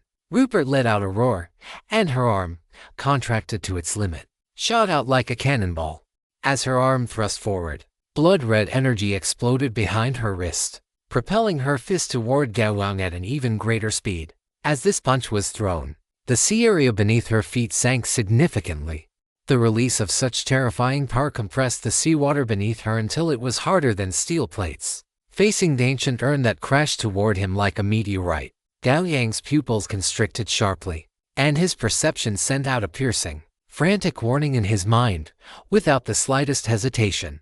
The golden light in Gao Yang's eyes suddenly intensified. Within this blazing golden light, his strength, battle aura, will, and the physique attributes representing recovery and vitality all merged into this single strike. In an instant, the power of this sword strike climbed sharply, and cracks of torn flesh appeared on the arm Gao Yang used to hold the sword. The crimson gold Yang Yao collided with the blood-red ancient urn, and a shockwave of power, a mix of blood-red and crimson gold, exploded outward. After the two collided, following a brief moment of silence, a dull, thunderous roar suddenly spread out. Continuous, violent impacts radiated from their location. The seawater beneath them, which had been compressed into steel plates, was instantly leveled by this shockwave, surging outward mixed with massive amounts of seawater. Their bodies continued to sink, and wherever they passed, a giant crater in the sea formed rapidly. Blood-red energy and crimson gold battle aura collided violently, both energies rushing toward the other without reservation, constantly annihilating each other at the point where the greatsword and the urn met. Rupert's expression was so ferocious that her original human features were no longer visible, having completely transformed into the face of that 1,000-meter sea beast. The giant hole at the front of the ancient urn in her hand was aimed at Gao Yang. The energy, compressed to the limit within the urn, broke through layers of her waves and shot toward Gao Yang. Gao Yang tilted his head slightly, avoiding a blood-red energy beam aimed at his skull. Beneath his arm, which was already covered in flesh-tearing cracks, a rich golden light radiated. If he had not suppressed it with his own will, the flesh of his arm would have certainly turned to dust due to the impact generated by the clash. Click, click, click. One after another, crisp sounds exploded in both their ears as the crimson gold Yang Yao greatsword continued to slash downward. This strike could not be blocked, even if Rupert unleashed her full power attack. She still could not stop this blow. Sizzle, sizzle. Several blood-red beams pierced through Gao Yang's body, leaving holes as smooth as mirrors. But Gao Yang did not even twitch an eyelid. The initial probing had ended. This strike had reached the point of life and death, and a mere puncture wound could not affect Gao Yang in the slightest. He simply maintained his full power output in silence, carrying this unstoppable, body-tempering slash through to the end. Crack. As the Yang Yao greatsword continued to hack against the body of the ancient urn, a piercing, crisp sound suddenly exploded in Rupert's ears. Without needing to look, Rupert already knew that a crack had appeared once more at the point where the ancient urn met the blade. Her strength could still hold out, but her weapon clearly could no longer withstand such terrifying attacks. Following the appearance of the second crack, in the next instant, one crack after another began to emerge rapidly, centered on the point of collision between the Yang Yao blade and the ancient urn. Soon, the cracks had spread across nearly half of the urn's body, Gao Yang's gaze passed through the fissures in the urn, staring directly at Rupert below. There was not a flicker of emotion in his eyes, he simply watched her coldly. A flash of anger crossed Rupert's eyes. But in the next moment, the ancient urn that served as her gauntlet shattered with a roar. Amidst the sky-filling shards of the ancient urn, a crimson gold sword shadow struck down ferociously. Puchi Yonya swept past, severing Rupert's right arm along with her right shoulder and a small portion of her right side entirely. Swarming sword chi burrowed into Rupert's body from the wound, and the next moment, scorching flames ignited within both her flesh and soul. In these searing flames, Rupert felt as though her body and soul were on the verge of melting away. The intense pain forced a roar from her throat, and her body instinctively hunched over. She wanted to move, but she discovered with horror that she had lost control of her body. This feeling of loss of control would not last long, but in the current battle, it was already fatal. After Gao Yang severed a small portion of Rupert's body with a single strike, he did not pause for a moment.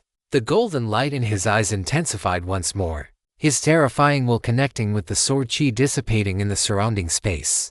And then he struck down with his sword. Heavenly disaster, world annihilation.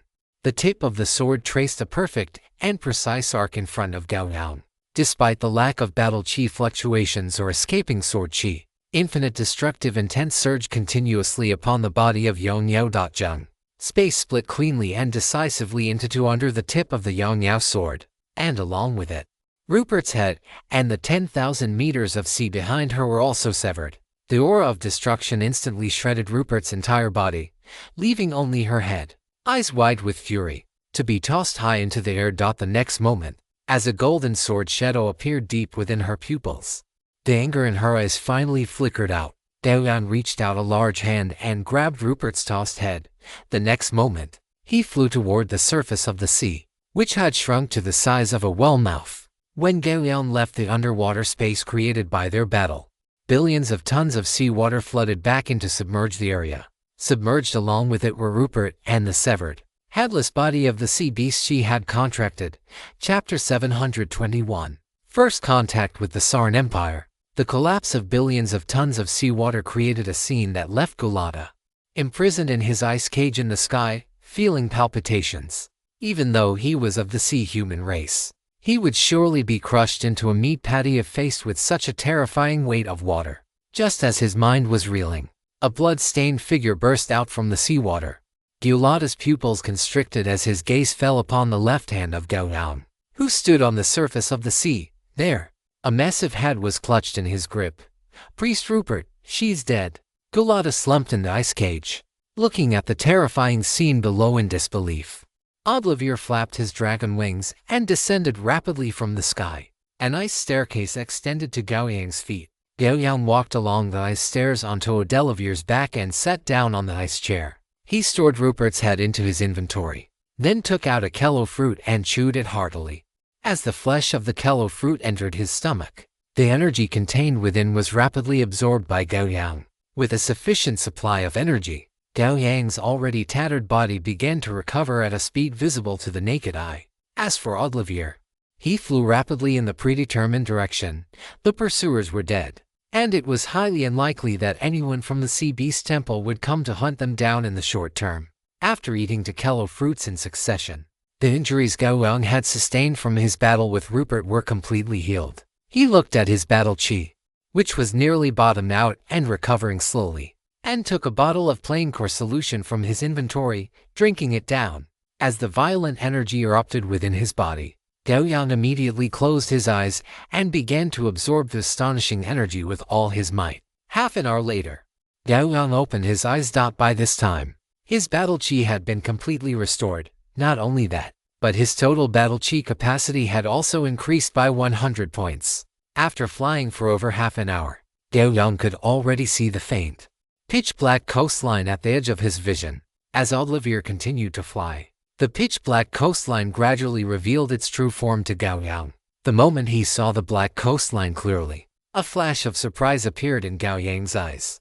The black coastline was composed entirely of cold, hard steel. On top of those steel walls, many ultra-giant war machines were slowly operating, and on the outer side of the steel wall, There was a three-tiered staircase emblem cast in metal. That was the national emblem of the Sarn Empire, and also the symbol of the Sarn Empire's state religion, the Iron Blood Destiny emblem. What surprised Gao Yang even more was that the steel wall, situated between the coastline and the angry sea, was slowly advancing toward the sea. Wherever the steel wall passed, seawater was drawn into the interior of the wall, then smelted into crimson liquid metal by the massive furnaces standing atop the steel wall, before being poured into the space where the seawater had been removed. In this way, the coastline was being constantly encroached upon, and the land area was slowly increasing in the process. The moment Audreville entered within 10 miles of the coastline, the distant steel city walls shuddered to a halt. The ferocious war machines atop the ramparts swiveled in unison, locking a bone-chilling, icy aura onto Audreville. The next moment, a mechanical giant eagle composed entirely of steel took flight from the city walls, hurtling toward their position at high speed. A short while later, the steel giant eagle hovered in front of Audreville. Standing on the eagle's back were 3 men with cold, rigid temperaments. They wore uniform gray iron-colored military tunics. On the left breast of their uniforms was an emblem of 2 interlocking, blood-dripping metal gears. Gao Yang only needed a single glance to know that the 3 men before him were undoubtedly soldiers of the Sarn Empire. Among the 3, the leader appeared to be an officer. He carried an air of high authority, and tucked into the pocket beneath the blood-dripping gear emblem on his chest was a gear-shaped pocket watch. This pocket watch ticked incessantly, emitting a crisp, cold, mechanical buzzing sound. The leading man first lifted his eyes to look at Audreville, then shifted his gaze to the face of Gao Yang, who was sitting casually on an ice chair. Although Gao Yang sat quietly on the ice chair, the faint, lingering scent of blood radiating from his body made even this man, who was accustomed to death and slaughter, feel secretly alarmed. Just how many people has this person killed? After a brief pause, Thornbear looked at Gao Yang, and a mechanical voice, cold and devoid of any emotion, emerged from his throat. Steel Throat Legion, Black Iron Jaw Battalion, Steel Warlord Thornbear. State your purpose, stranger. Gao Yang looked at the soldiers on the back of the steel giant eagle. As the man spoke, he noticed the mechanical respirator beneath the officer's uniform. It was a fire-red painted mechanical respirator, with a bright orange filter element inside. As for the 2 soldiers behind him, although they possessed the same fire-red painted respirators, the filter elements inside were a slightly duller brownish red. As for Thornbear, who possessed only just transcendent strength, dared to face Gao Yang and Audreville, who clearly possessed immense individual combat power, it was naturally because of the confidence provided by the various terrifying siege weapons mounted on the steel city walls behind him. Never mind that the human and the 2-headed giant dragon before him had not yet reached the legendary rank. Even if they were legendary powerhouses, if they dared to face a steel city wall with such arrogance, only destruction would await them. Gao Yang stood up from the ice chair. He looked at Thornbear before him without speaking. Thornbear and Gao Yang stared at each other, both of their gazes equally indifferent. Suddenly, Gao Yang flicked his right hand, and a massive head appeared before him. Thornbear's eyes narrowed. He stared at the giant head in front of Gao Yang. As an officer of the Steel Throat Battalion who had fought the Sea Beast Temple for years, the face on that head was, one could say, etched into his brain. Though shocked, he had undergone the Empire's human augmentation, and not even a trace of expression appeared on his face. He simply turned his head calmly to look at his adjutant. The latter quickly reached out and placed his hand over his right eye. His eyeball, which had appeared no different from a normal person's, split open, revealing the intricate metal mechanical structure within. A red beam of light shot out from the interior of this metal eye, slowly scanning over Rupert's head. When the scan was complete, the adjutant's eye returned to its original state. He leaned into Thornbear's ear and whispered softly, "Sir, it has been confirmed. This is indeed the 7th-ranked temple priest of the Sea Beast sect, the Raging Sea Beast, Rupert." Although he had been basically certain in his heart, after receiving the affirmative reply from his subordinate, a trace of surprise still could not help but flash in Thornbear's eyes. He took a deep breath, reached out to remove the gear-shaped pocket watch embedded in his left chest, checked the time, and looked back at Gao Yang. "Powerful stranger, we now have 2 minutes for you to negotiate or depart." Gao Yang looked at Thornbear and spoke calmly, "Cooperation. Take me to see your emperor. When Gao Yang mentioned the term emperor, a trace of imperceptible worship flashed in Thornbayer's eyes, but it quickly faded, replaced by indifference. The emperor is busy with official business. You may state the specific direction of this cooperation.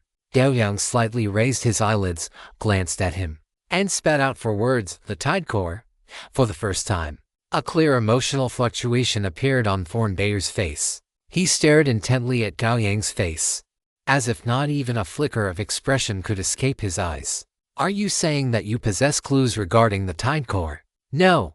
Gao Yang shook his head slightly. I possess it. Speak about the specific clue. What did you say? When Thornbayer heard Gao Yang's denial, he had naturally prepared to ask for the specific clues Gao Yang knew about the Tide Core. But when he heard the latter half of Gao Yang's sentence, he was instantly struck with astonishment. You said you possess the Tide Core. Do I need to say it a second time? Gao Yang retorted. As his voice fell, a dark red crystal appeared in his hand. Thornbayer looked at the dark red crystal in Gao Yang's hand. As a mid to high-ranking officer of the Imperial Legion, he naturally knew of the Sea Beast sect's schemes, and naturally knew what the Tide Core, the absolute key to their plan, looked like. The moment he saw the Tide Core, he knew Gao Yang was not lying. Thornbayer leaned against his respirator and whispered a short sentence. Following that, Gao Yang felt the invisible, bone-chilling aura that had enveloped his entire body slowly recede, though a faint, lingering chill remained. He did not mind. After all, the other party had already shown great sincerity. Powerful stranger, if you do not mind, you may land so we can discuss the details of the cooperation. Thornbayer's tone had softened significantly. My name is Wan Tang. After Gao Yang finished speaking, he tapped his toe lightly on Rupert's head. The next moment, Rupert's massive head flew straight toward the back of the steel giant eagle where Thornbayer stood. As for why Gao Yang used the alias Wan Tang instead of Li Faiyu, which he had used in Eberron, it was naturally to avoid being heard by Feng Shanmeng, who was highly likely to be following him. If the other party were indeed following, both sides would be in the shadows, unaware of each other's specific presence. But if he had continued to use the name Li Faiyu, Feng Shanmeng would definitely have known of his existence. At that point, it would be a case of the enemy being in the dark while he was in the light, which would be very disadvantageous for Gao Yang. Very well, Mr. Wan Tang, please. After Thornbayer finished speaking, the giant steel eagle beneath him turned around in place and flew toward the steel wall behind them.